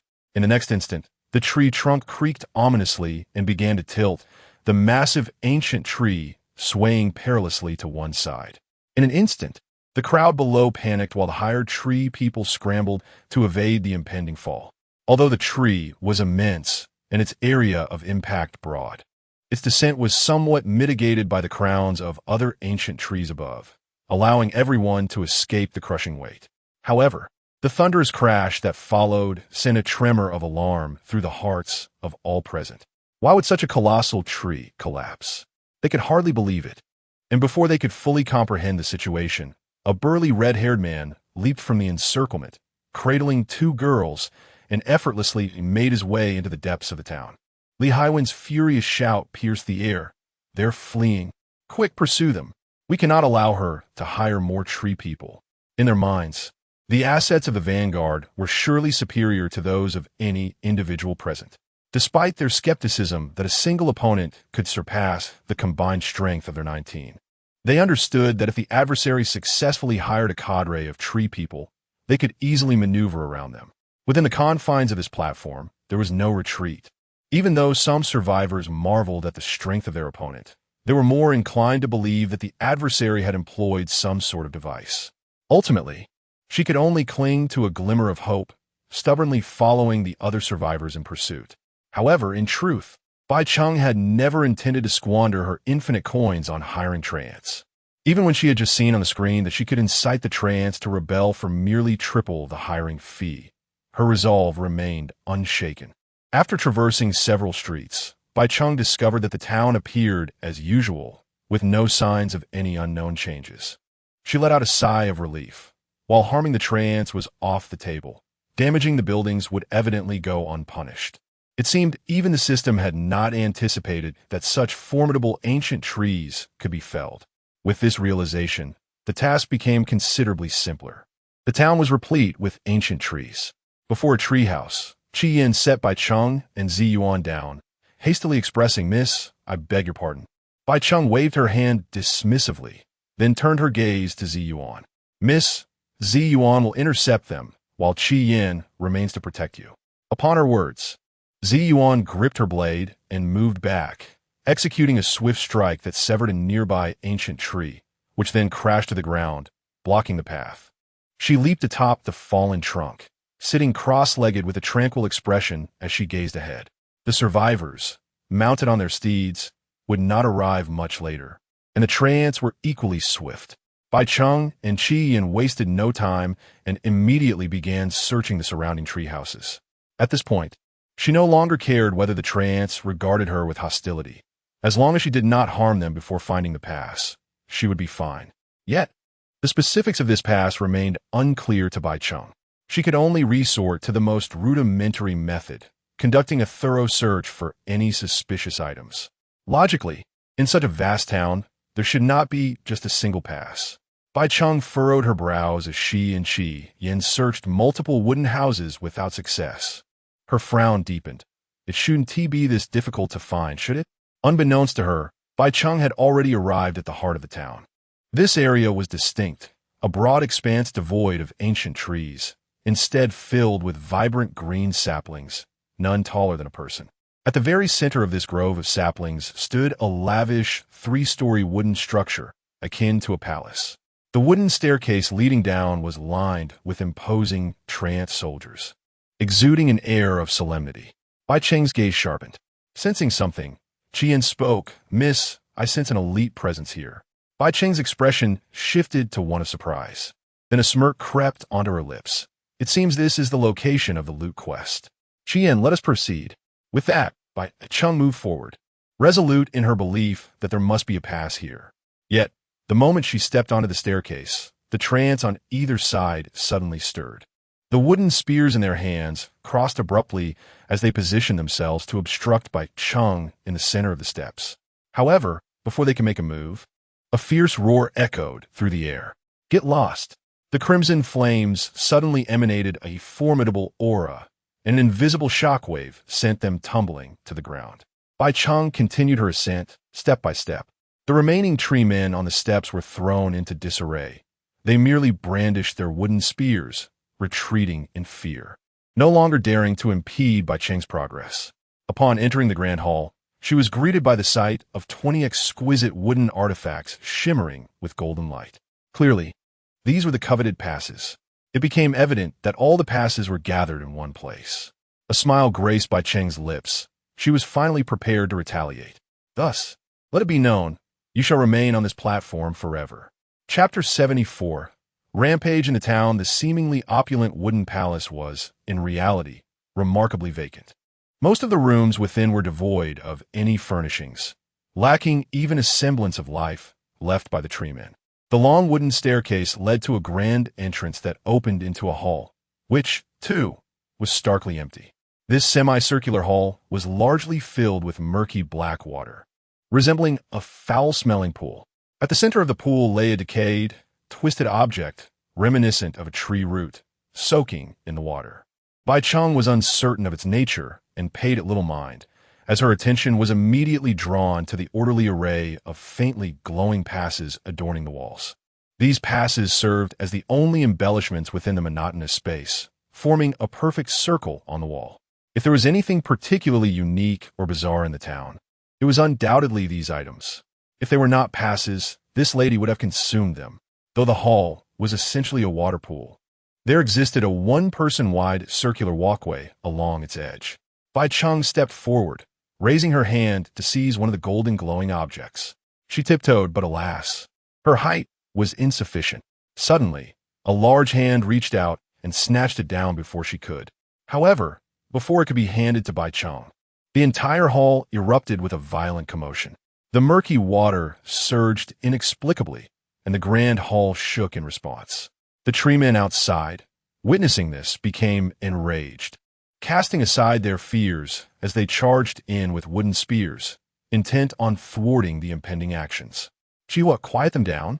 Bai Cheng glanced back, her voice cold and commanding. At this moment, she had already secured a pass and had no further need to appease the treemen or the group of survivors intent on her demise. I do not consume beef. With a roar, searing flames erupted from the entrance of the hall, engulfing the treemen and sending them flying dozens of meters away. The hellish fire consumed them like maggots devouring flesh, reducing them to ashes in an instant. Simultaneously, Bai Cheng's concealed identity was unveiled, as all the treemen in the town seemed to sense something amiss, turning in unison towards the center of the town. Yet, she paid them no heed, even welcoming their approach with open arms. Inside the hall, Bai Cheng toyed with the pass she held. It was a palm-sized, totem-like object carved from an unknown blackwood, emanating a soft golden glow. Unfortunately, there was no screen within the hall, preventing her from examining the pass's information. Nevertheless, she was certain it was a legendary item. 20 passes meant 20 legendary items. She had no reason to relinquish them to others. Just as she contemplated claiming all the passes, she caught a glimpse of the peculiar phenomenon within the hall gradually dissipating. Yet, in the next moment, the pass closest to her suddenly fell of its own accord. Immediately thereafter, the phenomenon re-emerged, even more violently than before. At this moment, Qian returned to the hall, his gaze immediately fixated on the desiccated tree at the center of the pool. Frowning, he remarked, "Miss, that elite-level creature is indeed it. But these permits appear to be sealed. I can sense it is on the verge of breaking free." Bai Cheng was momentarily taken aback, quickly grasping the situation. Following the acquisition of the permits, the countdown to this creature's awakening had already commenced. Although there were a total of 20 permits in the hall, they were undeniably insufficient for everyone to safely depart from the platform. After all, the last few survivors to retrieve the permits would inevitably face attacks.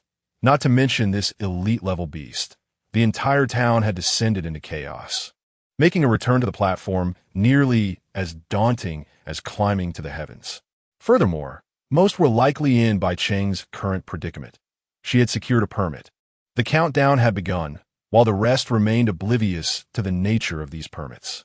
She anticipated the task at this multi-person platform to be so arduous. And Bai Cheng furrowed her brow. Compared to the previous two platforms, this one was bound to incur casualties, even for the majority of the vanguards. It posed a considerable danger. Of course, this did not include Bai Cheng.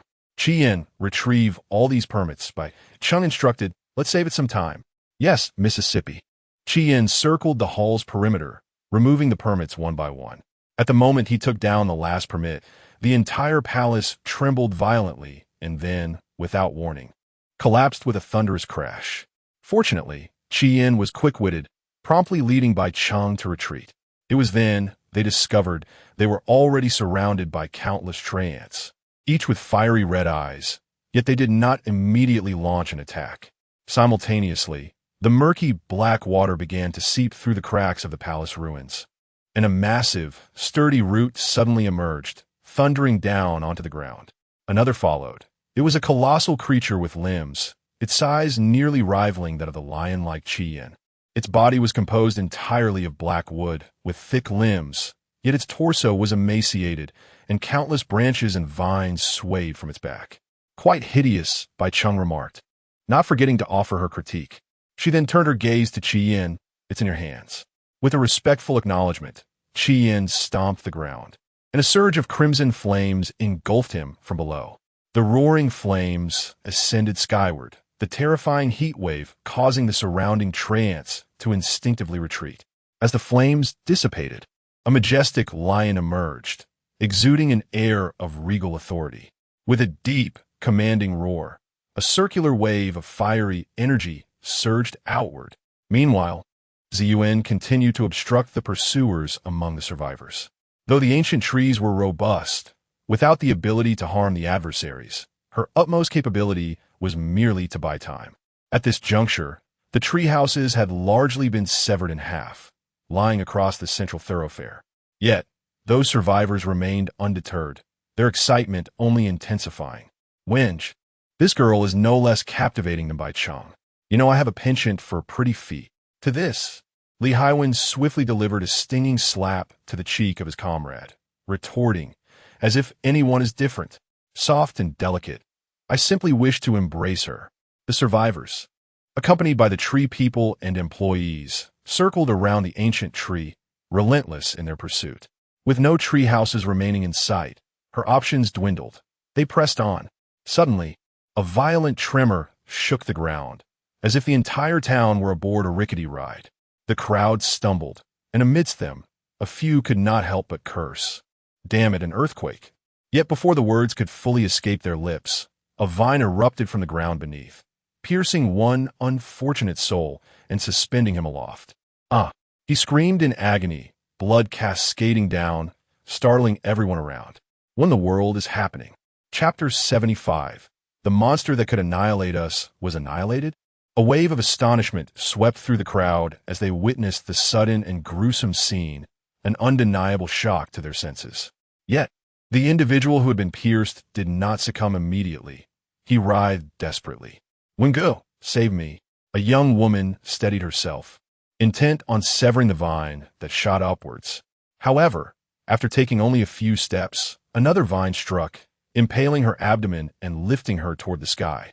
Red and yellow droplets rained down like a tempest, leaving her no time to scream in agony. Panic engulfed everyone, their vigilance heightened as they scanned their surroundings, fearful of becoming the next target. Fortunately, the leaders among them possessed a degree of mental fortitude, promptly issuing commands to the treants. Yet the treants, with their eyes glowing a fierce crimson, seemed to sense something and charged heedlessly into the depths of the town. Their orders fell upon deaf ears. What on earth is happening? Confusion and astonishment gripped the crowd, and some even began to exhibit signs of terror. A few timid souls, witnessing the chaos, prepared to flee the scene, oblivious to the unfolding events. But the turmoil was far from over. A scarlet energy ring materialized, swiftly approaching the gathered individuals. They intended to mount their steeds and pursue the unfolding situation, yet their mounts, as if driven mad, began to thrash wildly. In the blink of an eye, they mutated, sprouting spikes, and their limbs ignited in crimson flames. These primal beasts seemed to respond to some call, casting their riders aside as they charged deeper into the town. Those caught off guard found themselves impaled by the bony spikes that erupted from their mounts, hellfire consuming their bodies. My backside, it's on fire. The survivors were not only bewildered, but also plunged into utter chaos. The tremors did not cease, and the ever-looming vines posed a lethal threat. In their desperate plight for survival, no one dared to pursue Bai Cheng. The unfortunate soul engulfed in flames was reduced to ashes in mere moments, sending a chilling shockwave through the crowd. All of this was witnessed clearly by Xin, perched upon a nearby tree trunk. That was the power of the crimson flames. Had this town gone berserk? Before she could finish her thoughts, she sensed an unfamiliar elite presence nearby. Frowning, she leapt toward the town's center. Meanwhile, the throngs of survivors began to scatter in panic, yet they lacked the necessary permits to escape the platform. Blindly fleeing would only lead to demise. At that moment, Li Haiwen suddenly realized the connection between their mounts, the treants, and the retreating Ziyuan. It must be Bai Cheng's doing. We can only escape this platform by locating her. This revelation jolted the survivors from their stupor, prompting them to hasten toward the heart of the town. Only 2 members remained, hanging limply from the vines, desperately raising their arms. Brother one, save me. Meanwhile, a fierce battle was on the verge of erupting in the heart of the town. Though it was termed a battle, the tree monster was utterly overwhelmed by the formidable Red Flame, receiving a relentless beating. Moreover, Red Flame had ascended to the pinnacle of elite rank, far beyond the reach of ordinary elite foes. Nevertheless, even a first-tier elite tree monster posed a nightmarish challenge for most survivors. It was intended to drive the survivors into a frantic escape. The creature extended several vines from its back in a desperate assault, but before they could touch Red Flame, they were incinerated by the searing heat radiating from his very being. Yet, he refrained from launching an offensive, instead lowering his posture and unleashing hellfire to incinerate the surrounding treemen. At this moment, they were entirely ensnared in a deadly embrace, and the treemen, undaunted by death, compelled Red Flame to safeguard Bai Cheng's safety. The surroundings had transformed into an inferno, leaving only a small safe zone at the center. Bai Cheng swiftly mounted Red Flame's back, finally free from any reservations. The flames surged as spirals of fire erupted like cannon blasts in all directions. Red Flame leapt high into the air, his blazing claws striking down upon the colossal tree monster before him. A thunderous boom echoed, branches splintered, and sparks flew. With the momentum gained, Red Flame landed securely outside the encirclement, yet his voice, hoarse and laden with confusion, spoke, "Miss, that creature is feeble. But there is something peculiar about it." As for what was strange, he could not articulate. In that moment, the tree monster, having sustained tremendous force, had its limbs abruptly severed, crashing down to the ground. Simultaneously, the hellfire still clinging to its back began to rage uncontrollably. At this rate, it would be long before it was reduced to ashes. However, in the next instant, an unforeseen event occurred that startled both Bai Cheng and Red Flame. The tree monster began to absorb the residual black water from the ground. Despite the hellfire remaining unextinguished, its spreading was abruptly halted. Meanwhile, several towering ancient trees nearby were ensnared by numerous vines, rapidly withering under the strain. Bai Cheng suddenly realized this creature was siphoning the energy of the entire town. She glanced back just in time to see Ziyuan arriving. A mere glance was enough for Ziyuan to grasp the dire situation. With a swift motion, she drew her blade, executing a series of slashes that severed the surrounding ancient trees at their trunks. Naturally, the roots extending from the ground met the same fate, all cleaved in twain by her strike. At that moment, the beasts reinforced by Red Flame as hellfire rushed forth, heedless of their lives, plunging into the throng of treemen. And then, boom, Bai Cheng was taken aback. They had self-destructed? How was I unaware that Red Flame possessed such an ability? The scattered remains, drenched in hellfire, ignited vast swathes of treemen around them. The flames spread rapidly, crackling and roaring, soon engulfing the town itself. As a multitude of survivors arrived, they were once again obstructed by flames. Wengu, it was that creature that attacked us. And what of that lion? Wait, riding on its back is Bai Cheng. Upon hearing this, the group turned to gaze, momentarily frozen in place. It was at that moment they began to grasp the gravity of the situation. The response from the tree monster was interrupted, and in that instant, the blazing flames seized the opportunity. Columns of fire erupted from the inferno, ultimately converging in the sky to form a colossal flaming lion, which suddenly lunged toward the ground. A thunderous roar echoed. The terrifying crimson flames soared skyward, and the ground trembled from the impact. A scorching wave swept through, an invisible force radiating outward, and once the flames subsided, only ashes remained. The vine monster, which had effortlessly annihilated them, had been vanquished in an instant. The group's pupils constricted, astonished once more. At that moment, the massive lion turned slowly, and Bai Cheng, seated upon its back, wore a faint smile. The survivors felt a chilling sensation coursing through them, their hairs standing on end, cold sweat streaming down. Wengu, should we not flee? However, just as they turned back, standing atop a tall tree trunk was in, arms crossed, wearing an expression of calm. Chapter 76. Release, everyone.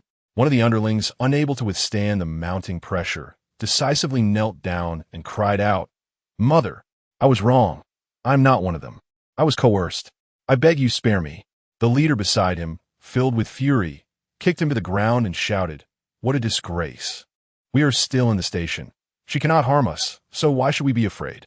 The underling was momentarily taken aback, his tears and snot drying up as realization dawned upon him. Yes, why should we be afraid of her? With renewed bravado, he stood up, pointing at Bai Cheng defiantly. "Come over here." However, in the next instant, a flame suddenly erupted before him, swiftly expanding and encircling the 16 survivors present. The lioness approached with measured strides, a wave of scorching heat washing over the crowd. Bai Cheng looked down upon them, a cold smirk gracing her lips. "Is it really too easy to kill you all, just like this?"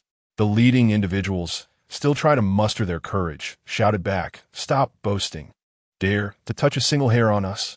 Do you dare to defy the Station S rules?" Bai Cheng paid them no heed. Instead, she leisurely removed the half-mask crafted from tree roots adorning her face and carelessly tossed it aside. Then, she took out all the passes from her backpack, flaunting them before the crowd, as if to showcase her superiority. "Surely, you do not wish to remain here forever?" She smiled. At that moment, an eerie silence enveloped the survivors. She possesses all the passes? This meant that the only way for them to leave the station now depended on her benevolence. Even though they had failed their mission, at least they could still escape, couldn't they? Confusion spread among them, leaving them at a loss. The underling who had just been so brazenly defiant once again crumpled to his knees.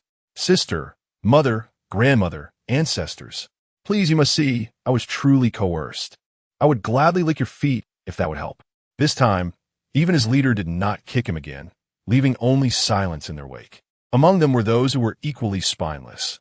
They had merely come seeking rewards and never expected to risk their lives. They too crumbled, immediately begging for mercy on their knees.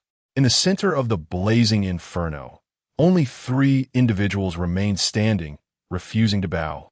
Yet, Bai Cheng remained indifferent to it all, continuing her soliloquy with a voice as gentle as if she were an outsider. "How peculiar. Your task was to gather information about me. Yet how did you know it was me from the very beginning?"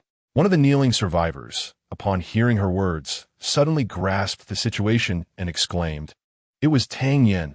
He sold us the information." Beside him, another survivor regretted not reacting sooner, but quickly seized the opportunity to add, "Yes. He also informed us that hiring the tree people to deal with the vanguard would be the fastest way to clear the challenge." Bai Cheng paused, clearly taken aback by this revelation. That guy, Tang Yen? But how could he possibly know that the individuals these survivors would encounter were me? Clearly, even if cold condensation snow suspected him to be a reincarnator, it would be improbable for him to ascertain such details. Bai Cheng, filled with questions, chose not to dwell on them. Instead, she casually tossed down 2 passes. The passes landed directly before 2 kneeling survivors, causing their pupils to constrict and their faces to illuminate with joy. "Sister Xie, you are the greatest benefactor in this world." Meanwhile, the others witnessing this scene were momentarily stunned and instinctively rushed forward to seize the passes. However, in the next instant, a sudden blaze erupted, halting them in their tracks. Simultaneously, a pathway opened amidst the flames, allowing the two survivors holding the passes to escape unscathed. It seemed that curiosity had dissipated. Bai Cheng bit her finger, deep in contemplation. Below, the survivors were equally astonished. They had never anticipated that pleading for mercy would prove effective. In an instant, they began to bow fervently, hastily sharing all the information they possessed. They spoke of their current journey, the progress they had made, and how Tang Yen had commenced selling intelligence, among other details. Yet, Bai Cheng found little interest in their words, having already been privy to such knowledge. Observing her indifference, the survivors dared not cease their chatter, instead continuing to divulge everything they could muster. Eventually, one individual even recounted their methods for addressing physiological needs, the color of their undergarments, and their strategies for prolonged endeavors. Bai Cheng's lips twitched in bemusement. She was left speechless. However, one survivor's account regarding their mission information caused her to pause. It was then that she realized the simplicity of their tasks and the substantial rewards on offer. Bai Cheng, somewhat displeased, pouted. How can this system exhibit such favoritism? She discarded another pass, which the survivor eagerly grasped, leaving in a state of ecstatic delight. The remaining individuals, witnessing this, became increasingly animated, yet they found themselves at a loss for words, resorting instead to earnestly pleading for mercy. Bai Cheng, feeling overwhelmed, waved her hand dismissively and replied nonchalantly, I am not a tyrant. Since you have genuinely repented, I shall grant you leniency this time. With that, she tossed down the remaining passes, eliciting heartfelt gratitude from the few who remained, who then hastily departed. At this point, only 3 individuals remained, steadfastly refusing to kneel, seemingly the leaders of the group. Once all the subordinates had retreated, Li Haiwen promptly knelt before Bai Cheng, exclaiming, Miss, I am willing to offer all my supplies. Please grant me mercy. The other 2 quickly followed suit, echoing his plea. We feel the same. Oh dear, we are all unfortunate souls, aren't we? I understand you are merely fulfilling your tasks. I will forgive you this time. Bai Cheng's voice was gentle and laced with mirth, devoid of any trace of anger. Before the 3 could respond, she swiftly added, Your supplies must be on the vehicle, so I will allow you to return to the train. You may trade your supplies with me later. Kneeling on the ground, Li Haiwen gazed at the pass that had fallen before him, his face alight with unrestrained joy, which was swiftly followed by a contraction of his pupils. Could it be that he was truly granted this? This girl was utterly foolish. If he were to encapsulate his thoughts in 2 words, they would be naively foolish. Who on earth would provide you with supplies upon returning to the train? Youth indeed breeds such naivete. With a countenance brimming with elation, Li Haiwen hastily assured, Rest easy, miss. I am a man of my word and will certainly deliver on my promises. With that, he seized the pass and dashed towards the platform, the other 2 trailing closely behind, eager to avoid lingering here for even a moment longer. Bai Cheng observed their departing figures, a faint smile lingering on her lips, seemingly indifferent to the unfolding events. It appeared she had forgotten that only by being the first to leave the platform could she secure her reward and complete the trial. Unbeknownst to her, the purple kite that was meant to perch upon the branch had long since vanished. Chapter 77. An abundance of supplies. Congratulations on completing the Pioneer trial. Rewards have been issued. Please select a connecting carriage immediately. Initially, Bai Cheng should have felt elated about this reward. Yet upon learning of the bountiful rewards given to the survivors for their tasks, a twinge of jealousy crept into her heart. Why were their rewards so exceptional? At this moment, Bai Cheng and Shi Yin had returned to the train. Since there were no specified departure times for this platform, she found herself unhurried. Most importantly, Bai Cheng had accumulated an impressive amount of resources this time. She needed to organize them thoroughly while waiting for Zi Yuan to return to the train. The message on the screen automatically transitioned to the My Train module, revealing a schematic of the entire train. There were options to connect the newly acquired carriage either between the front and the first carriage or at the rear of the train. However, with only 2 carriages available, Bai Cheng had little choice. Ultimately, she decided to attach the new carriage to the end of her train. Bai Cheng glanced at the information once more. The 2 carriages were identical in size, dimensions, and even the materials required for upgrades. Now, there was ample space. Bai Cheng felt a surge of happiness. She could finally bid farewell to cramped living conditions. Additionally, she was on the verge of acquiring another legendary employee. Instead of upgrading her employee card immediately, Bai Cheng retrieved the spoils from the vanquished evil ancient tree. She had already checked the information. This creature bore that name, and its loot was identical to that of the previous Golem Stone Man, a rather unremarkable blue employee card. More than this, Bai Cheng was intrigued by what would transpire upon completing her loot task. This time, the spoils consisted of an irregularly shaped piece of black wood, lacking any distinctive features. It fit perfectly into the last vacant slot on the altar. Once she placed it atop, the entire surface of the altar began to rotate abruptly, emanating a unique energy. This energy coalesced into a slender beam of light that shot upwards, piercing through the carriage and even transcending the entire platform, as if reaching towards the heavens.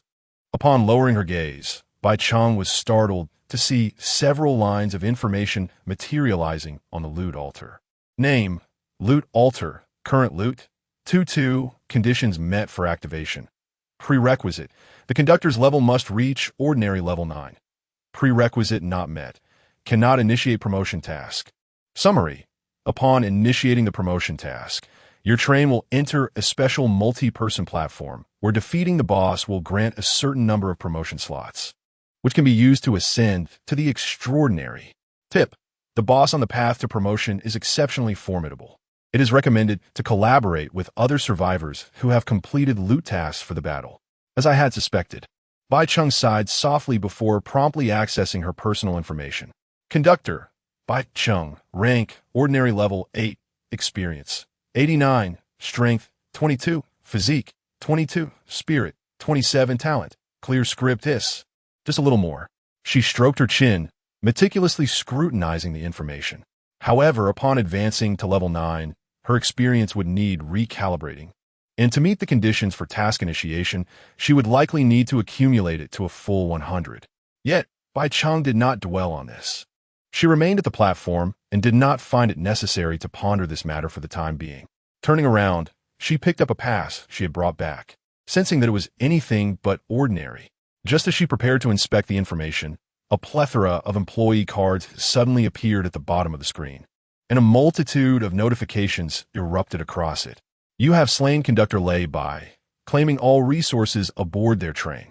You have slain Conductor Li Hai 1, gaining 14 fixed reward for slaying conductors, 16 train cores. Ridiculous. These individuals intended to kill Bai Cheng. How could she possibly allow them to return unscathed? Did they truly think her fool? Sending Ziyuan to handle, it was merely her way of avoiding the unpleasant scene that would dampen her spirits. Simultaneously, as Bai Cheng beheld the images on the screen, her pupils constricted, nearly gasping in astonishment. Frog fun? Train cores. So many. But she quickly came to a grim realization, her gaze darkening as she recognized a harsh truth. The sole method of obtaining train cores was through slaying the infinite plunderers. Yet, they were numerous and each had subordinates. Even if one took the risk to slay them, they would only acquire a shard of a train core. It was essential to note that the group had long since surpassed the novice phase, and this item was undoubtedly a critical resource for all survivors seeking to progress. However, prior to this moment, even Bai Cheng had not discovered a secondary method to obtain such a vital resource.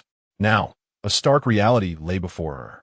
The only way to easily secure a complete train core was by eliminating other survivors. This system, Bai Cheng's voice grew somber. Was it not inciting everyone to turn against one another? Yet, upon seeing the quantities displayed on the screen, she sighed once more.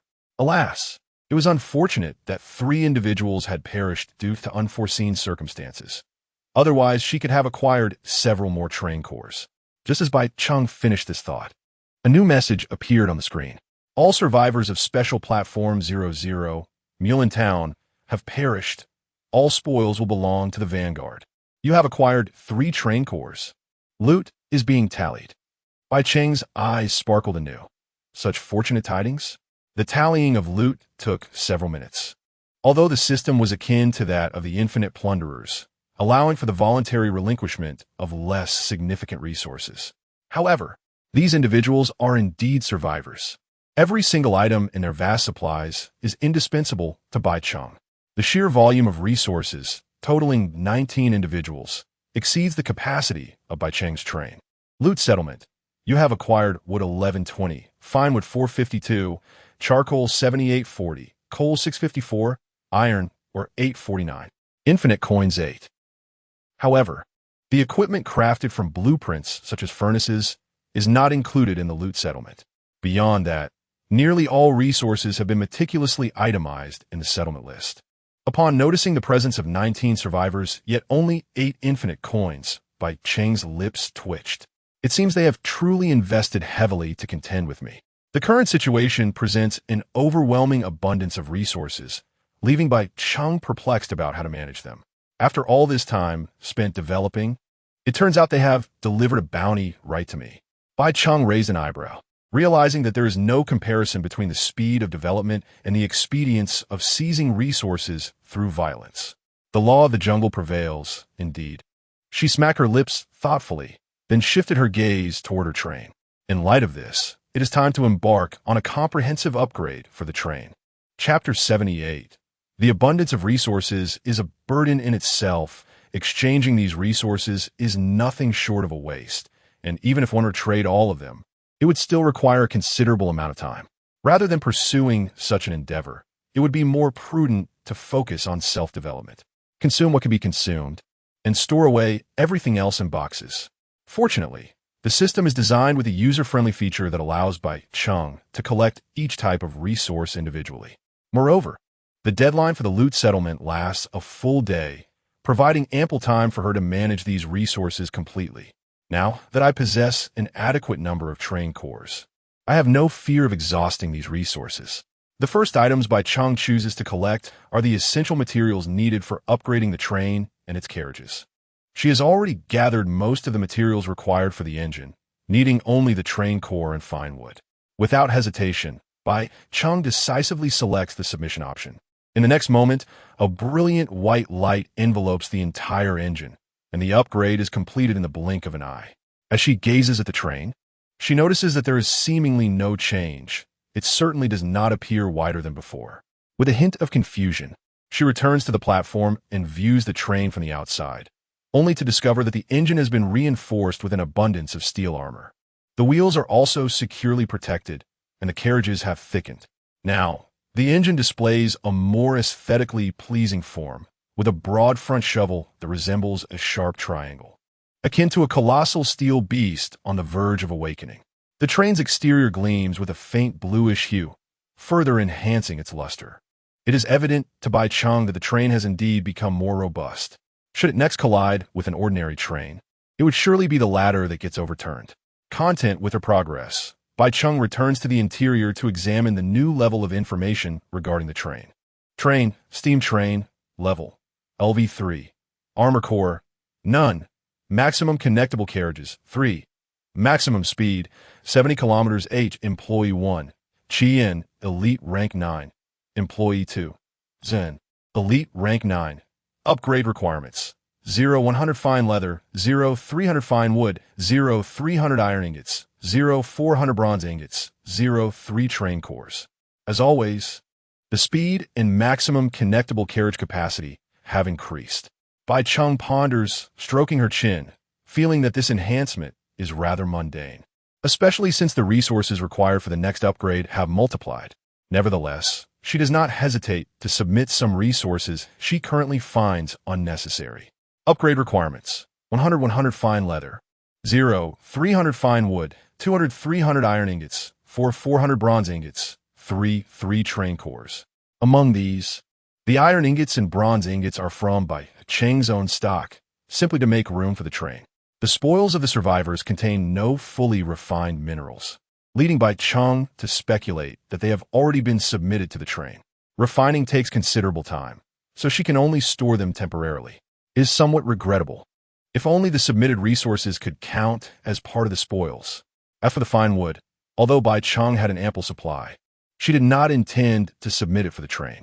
Since the upgrade of the carriage also required fine wood, she resolved to enhance her two carriages first.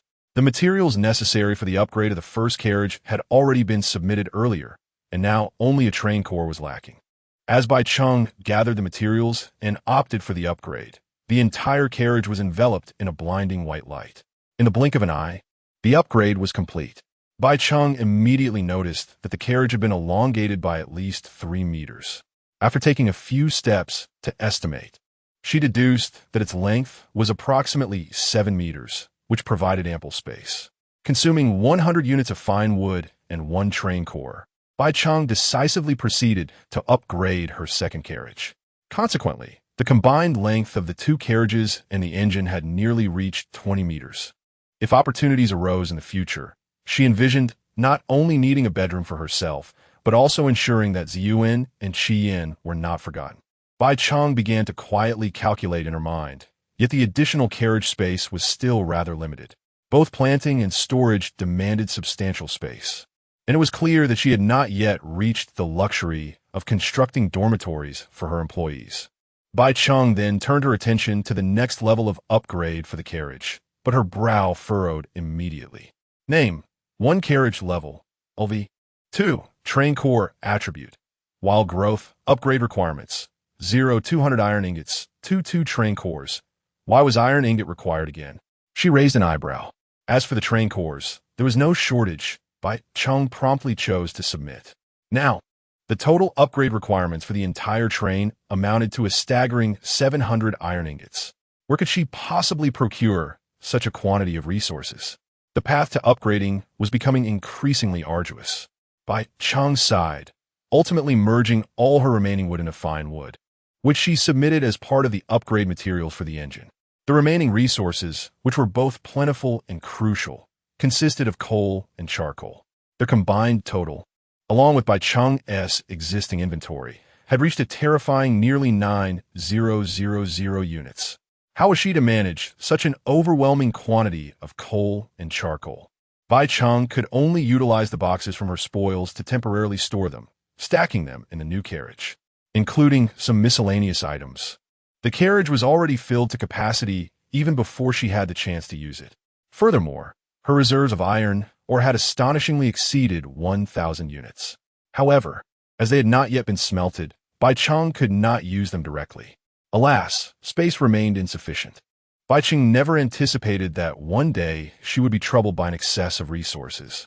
She summoned Cheng Shu and took several novice backpacks retained by the survivors, intending to utilize them as materials for her upcoming upgrades. At the very least, this would alleviate her spatial constraints somewhat. Yet, before Bai Cheng could commence the upgrades, her peripheral vision caught sight of a barefooted figure clad in purple, slowly approaching with a blade from the depths of the corridor. Ziyuan had returned. In that moment, she remained as serene as ever, yet a strong scent of blood emanated from her, the residual killing intent still palpable. It is evident that she has taken many lives. Miss Ziyuan has dealt with them all. With that, she placed all the passes that Bai Cheng had previously distributed onto the table in a hasty manner. Subsequently, Ziyuan tilted her head and smiled, as if seeking praise. Bai Cheng set down her backpack without hesitation and embraced her warmly, gently patting her back. "All right, our Ziyuan is the best," she exclaimed with a playful grin. Ziyuan's cheeks flushed with delight, her joy reminiscent of a child. Meanwhile, at the doorway, Qiyin firmly closed the train's entrance. It was time to depart from the platform. Bai Cheng immediately turned her gaze towards the front of the train. Ziyuan was to rest, while Qiyin promptly prepared to take the helm, and with a wave of her hand, Bai Cheng issued the command. Let us proceed. Chapter 79, Pursuit on the Other Side. Amidst the frigid peaks of the snow-capped mountains, several trains stood still in the vast expanse of ice and snow. They were scattered around a small ice field, with a colossal triangular screen at the center, silently towering above. The howling wind and biting cold had already encased the survivors' trains in layers of frost. Once comrades of those who had entered the town of Mussen, they found themselves stranded outside the platform due to overcrowding. The reason they chose to remain here was primarily due to the presence of 4 teams that had successfully entered the platform, united by the urgency of their mission. However, what would become of them once they departed the platform? The leader of this group understood as did the others. Their lingering presence was merely a desire to claim a share of the spoils. Thus, there was no communication among them, especially given the harsh conditions. Each individual huddled within their respective train, casting occasional glances outside, while desperately searching the trading post for warm clothing. Damn this wretched weather. One man cursed, huddled tightly against the boiler. Although he was shielded from the worst of the cold, the chilling drafts that seeped through the train left him shivering, his body turning an alarming shade of purple. I should have bought a jacket at the Snow Mountain Castle. Another grumbled incessantly. At that moment, the three of them were crammed into the cramped space of the train's front, striving to conserve fuel against the encroaching cold. I wonder how Wengu and the others are faring on the platform. Is this pioneer really so difficult to deal with? I think I heard Wengu mention that the pioneer they faced was a beauty. He must be having quite the time. Another chimed in, though his eyes betrayed a sense of envy for what he could not partake in. Suddenly, a deep whistle resonated across the snowfield. A train shattered the encasing ice around it and slowly began to glide away into the distance. Another one gone. If this continues, one man began, hesitating as he proposed, we might freeze to death here. The other man began to waver at this remark, and they both turned to the last member of their trio. The third man was fixated on the screen of their train, his gaze locked onto a trading order. The Pioneer Union is selling cotton jackets. Priced at 80, the trio was momentarily taken aback, then burst forth in indignation. Isn't that outrageous? She won't negotiate, one man frowned. How much do you all have left?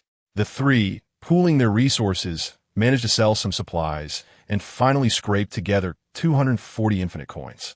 With the acquisition of the cotton jackets, they abandoned their plans to leave and resolved to wait for Wengu and his companions to return. However, what transpired next was utterly unforeseen by them or anyone present. The enormous triangular screen in the distance suddenly ignited, quickly transforming into ashes that dissipated into the ether. They had anticipated the conclusion of their mission, expecting a train to emerge from the remnants. But in the blink of an eye, all that remained was a vast expanse of emptiness. The group stood momentarily paralyzed. What was happening? One individual's gaze fell upon the detection platform, and he was taken aback. The guiding information at the lower station had materialized, and alarmingly, a signal from another train had unexpectedly appeared within a 10-kilometer radius. The gravity of the situation seemed to dawn on the three. Could it be that Wengu and his companions? Nonsense, how could that be? Another quickly interjected. Enough chatter, let's pursue them directly. With that, the other two returned to their respective trains, preparing for departure. If they could seize their adversary's resources, the rewards would be substantial enough to sustain them in the snowy mountains. As for Wengu and the others' fate, along with any thoughts of vengeance, their primary concern was their own survival. Among the remaining survivors present, some reacted quickly and opted to flee, while others made the same choice as their peers. Yet, as everyone set their trains in motion, another train suddenly appeared on the map of the detection platform. Two trains, one heading east and the other west, flickered on the screen, as if responding to one another across the distance. Half an hour earlier, as the enormous triangular screen before Bai Cheng suddenly turned to ashes, the interior of the station was engulfed in a brilliant white light. The train emitted a low hum, and the surrounding scenery underwent a bewildering transformation. Coldness, snow, and fierce winds assailed them once more, with the landscape remaining an expanse of white. Bai Cheng gazed out the window, momentarily taken aback. Oh, we haven't changed to rain this time? However, she suddenly recalled that the station's name often foreshadowed the forthcoming landscape, and this station was called Mulantown. The name alone offered no useful insights. Wait, I remember seeing barren trees in the distance when I first arrived at the station, and the station itself seemed to be situated in a muddy swamp.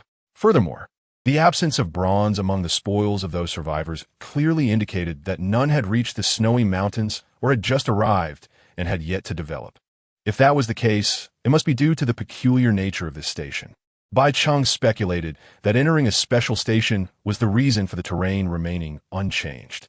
She then turned her gaze back to the detection platform.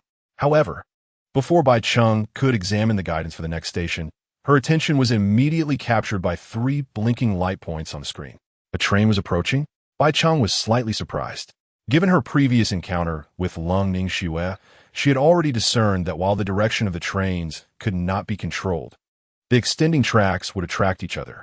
As the light points on the screen slowly drew closer to her position, Bai Cheng quickly deduced that 3 survivors were pursuing her, as they had no means to control the direction of their trains. Could my train be moving too swiftly? Bai Cheng pondered, her gaze sharpening as she stroked her chin, for she had just undergone an upgrade. Yet, if they had come with good intentions to deliver something, how could she refuse?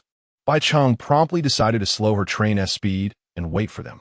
Yet she had not diverted her gaze from the detection platform, when suddenly 5 luminous points appeared to the west of her position. 1 point led the way, followed closely by 4 others, clearly engaged in a similar pursuit. Oh, are there really so many people? Bai Cheng contemplated reducing the train's speed, when coincidentally, she received a message from Lung Ningxue. Lung, exercise caution when departing. Other survivors are lying in wait. Bai Cheng was momentarily taken aback upon reading this, and promptly turned her attention back to the detection platform. She then replied, "Is it you being pursued by 4 individuals at my 8 o'clock position? Lung, and are you the one being chased from the east? What a coincidence." The 2 had nearly entered the platform at the same time, and it was astonishing that they were also departing in unison. "Bai, shall we meet up ahead?" She had queries to pose to Lung Ningxue and wished to offer her a token of gratitude as a reminder. Lung, all right. Chapter 80. What are they babbling about? An update for you, Ellen, is truly exceptional. Thus, Bai Cheng relinquished any notion of slowing down and continued to advance forward. Meanwhile, the train of Lung Ningxue, seemingly due to its inherent capabilities, was the swiftest among the ensemble. She led the charge, with Bai Cheng closely trailing behind. While not far in the rear, 7 other survivors' trains pursued relentlessly. In this manner, a total of 9 trains traversed the frigid expanse of the snow-laden mountains, gradually converging towards a singular point. Having previously experienced a gathering with Lung Ningxue, Bai Cheng estimated that this convergence would occur in approximately an hour. Both of their trains surpassed the speed of the survivors, and Bai Cheng, concerned that this group might abandon their pursuit, felt compelled to issue a reminder to her companion.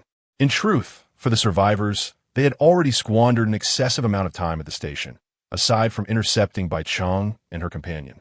There were hardly any alternatives left. The 2 trains at the forefront began to decelerate gradually as the blizzard outside subsided and the sky commenced to brighten. At this juncture, Bai Cheng could discern Lung Ningxue standing on the front walkway of her train. They exchanged a knowing glance, a silent understanding passing between them. Seizing this fleeting moment, Bai Cheng continued her actions of upgrading her backpack. Soon, a flash of golden light signified the completion of her novice backpack's enhancement. Upon inspecting its functions, she found it to be identical in capacity to her previous one, albeit in a new hue. The blue was rather fitting, she mused. Bai Cheng allocated additional attribute points to herself, and, upon glancing outside, noted that the distance between the 9 trains had significantly diminished. In truth, she could have commanded Ziyuan and Qi Yin to eliminate the survivors during their transit. However, Bai Cheng believed it inappropriate to display such overt prowess in the presence of friends. Ultimately, she was concerned that such actions might frighten away those pursuing Lung Ningxue. After all, she had received her delivery. She couldn't neglect her friends, could she? With a screech, the wheels ground against the tracks, sparks flying as the 2 leading trains began to slow down. The abrupt deceleration, compounded by the brakes being fully engaged, resulted in the subsequent trains of survivors overtaking them in quick succession. In that instant, every survivor on board was taken aback by the sight before them. They were bewildered by the intentions of the 2 vanguards. Yet, it was undeniably a prime opportunity to encircle the duo. Only when they noticed that the 2 trains behind had seemingly come to a complete standstill did they grasp the situation, prompting them to simultaneously reduce their speed. However, at that moment, Bai Cheng paid no heed to their plans. She flung open the train door and leaped down. The thick layer of snow enveloped her feet, emitting a crunching sound as she trudged through it. As she rounded the front of the train, she discovered that Lung Ningxue had also disembarked, standing in place. The cold wind ruffled her blue short hair, a faint smile gracing her icy visage. After a brief silence, she spoke. "Long time no see." Bai Cheng curled her lip in response, thinking to herself, "It has only been a few hours." Is that so? Lung Ningxue pondered thoughtfully. Do not wear such a serious expression. Upon their reunion, the rapport between the two naturally deepened, dissolving the subtle barriers that had previously existed between them. Thank you, Ningxue. Bai Cheng initiated the conversation. Had it not been for your timely advice back then, was it perilous? Ningxue blinked. No, I was on the verge of unleashing a massacre, Bai Cheng replied earnestly. Where did you acquire all this information? At the mention of this, Ningxue furrowed her brow, gazing intently at her companion. She did not conceal the truth. Tang Yin is selling intelligence. I procure the news from him. But before Bai Cheng could respond, she swiftly shifted her focus. Moreover, I have uncovered a crucial piece of information. What is it? Tang Yin, despite being a pioneer, would not easily divulge information about other pioneers when selling intelligence, likely to avoid offending anyone. Ningxue raised her gaze seriously to Bai Cheng. Yet according to my knowledge, you're the first. Huh? This revelation left Bai Cheng momentarily stunned. Are you suggesting that he would not disclose details about other pioneers, but chose to reveal mine? Ningxue nodded. It could also be a coincidence. Perhaps the survivors standing with you are his acquaintances. Although even she found this speculation hard to believe. Bai Cheng's eyes darkened. Their interactions had been minimal. Surely, he wouldn't hold a grudge over haggling prices? That would be excessively petty. By the way, Bai Cheng, I have also caught wind of a rumor. Lin Qiuyue reportedly betrayed Tang Yin. I hear she has joined her team? Bai Cheng appeared even more bewildered. Seeing her confusion, Ningxue surmised. Perhaps this is the reason. Would you like me to mediate? Bai Cheng's gaze sharpened as she waved her hand dismissively. Given Ningxue's close association with Tang Yin, Bai Cheng could ascertain a general understanding of his character through her description: self-righteous, arrogant, and biased, all labels that aligned with Bai Cheng's own impressions. This might not merely be a misunderstanding. If he were prophetic, wouldn't he be aware of his own abilities? Thus, it was more likely jealousy at play. He'd better pray he does not encounter me at the platform. The animosity is already established, and I will not bow down. She then turned to Ningxue, reminding her, in any case, do not get too close to that fellow. Ningxue nodded. He has been attempting to draw me in, but I maintain this relationship solely to extract information. Forming a team with him is out of the question. Disliking him might be a personal issue, but if everyone detests him, then it is undoubtedly his problem. No, I can never be at fault. Bai Cheng prepared to express her gratitude and retrieved her newly upgraded spatial backpack to present to Ningxue. Yet, just as she extended the gift, a group of survivors, braving the snowstorm, approached from a distance. Behind each of them trailed one or two employees, some wielding weapons, creating quite a formidable presence. To my surprise, these two young women were acquainted. I wondered why they had parked together. Such audacity. Were they planning to confront us here? Or had they conspired earlier that whoever claimed the kill would take the spoils, dividing the remaining resources equally? As I observed the group drawing nearer, Lung Ningxue furrowed her brow, losing her earlier nonchalance. She summoned her two employees and then turned to Bai Cheng. In the snow-capped mountains, my abilities will be significantly enhanced. I will freeze them, allowing our employees to swiftly eliminate them. There is no need for such complexity, Bai Cheng interjected, fixing her gaze ahead. With the murmurs of the survivors reached our ears. At that moment, Lung Ningxue cast a puzzled glance. What are they babbling about? Qi Yin Ziyuan?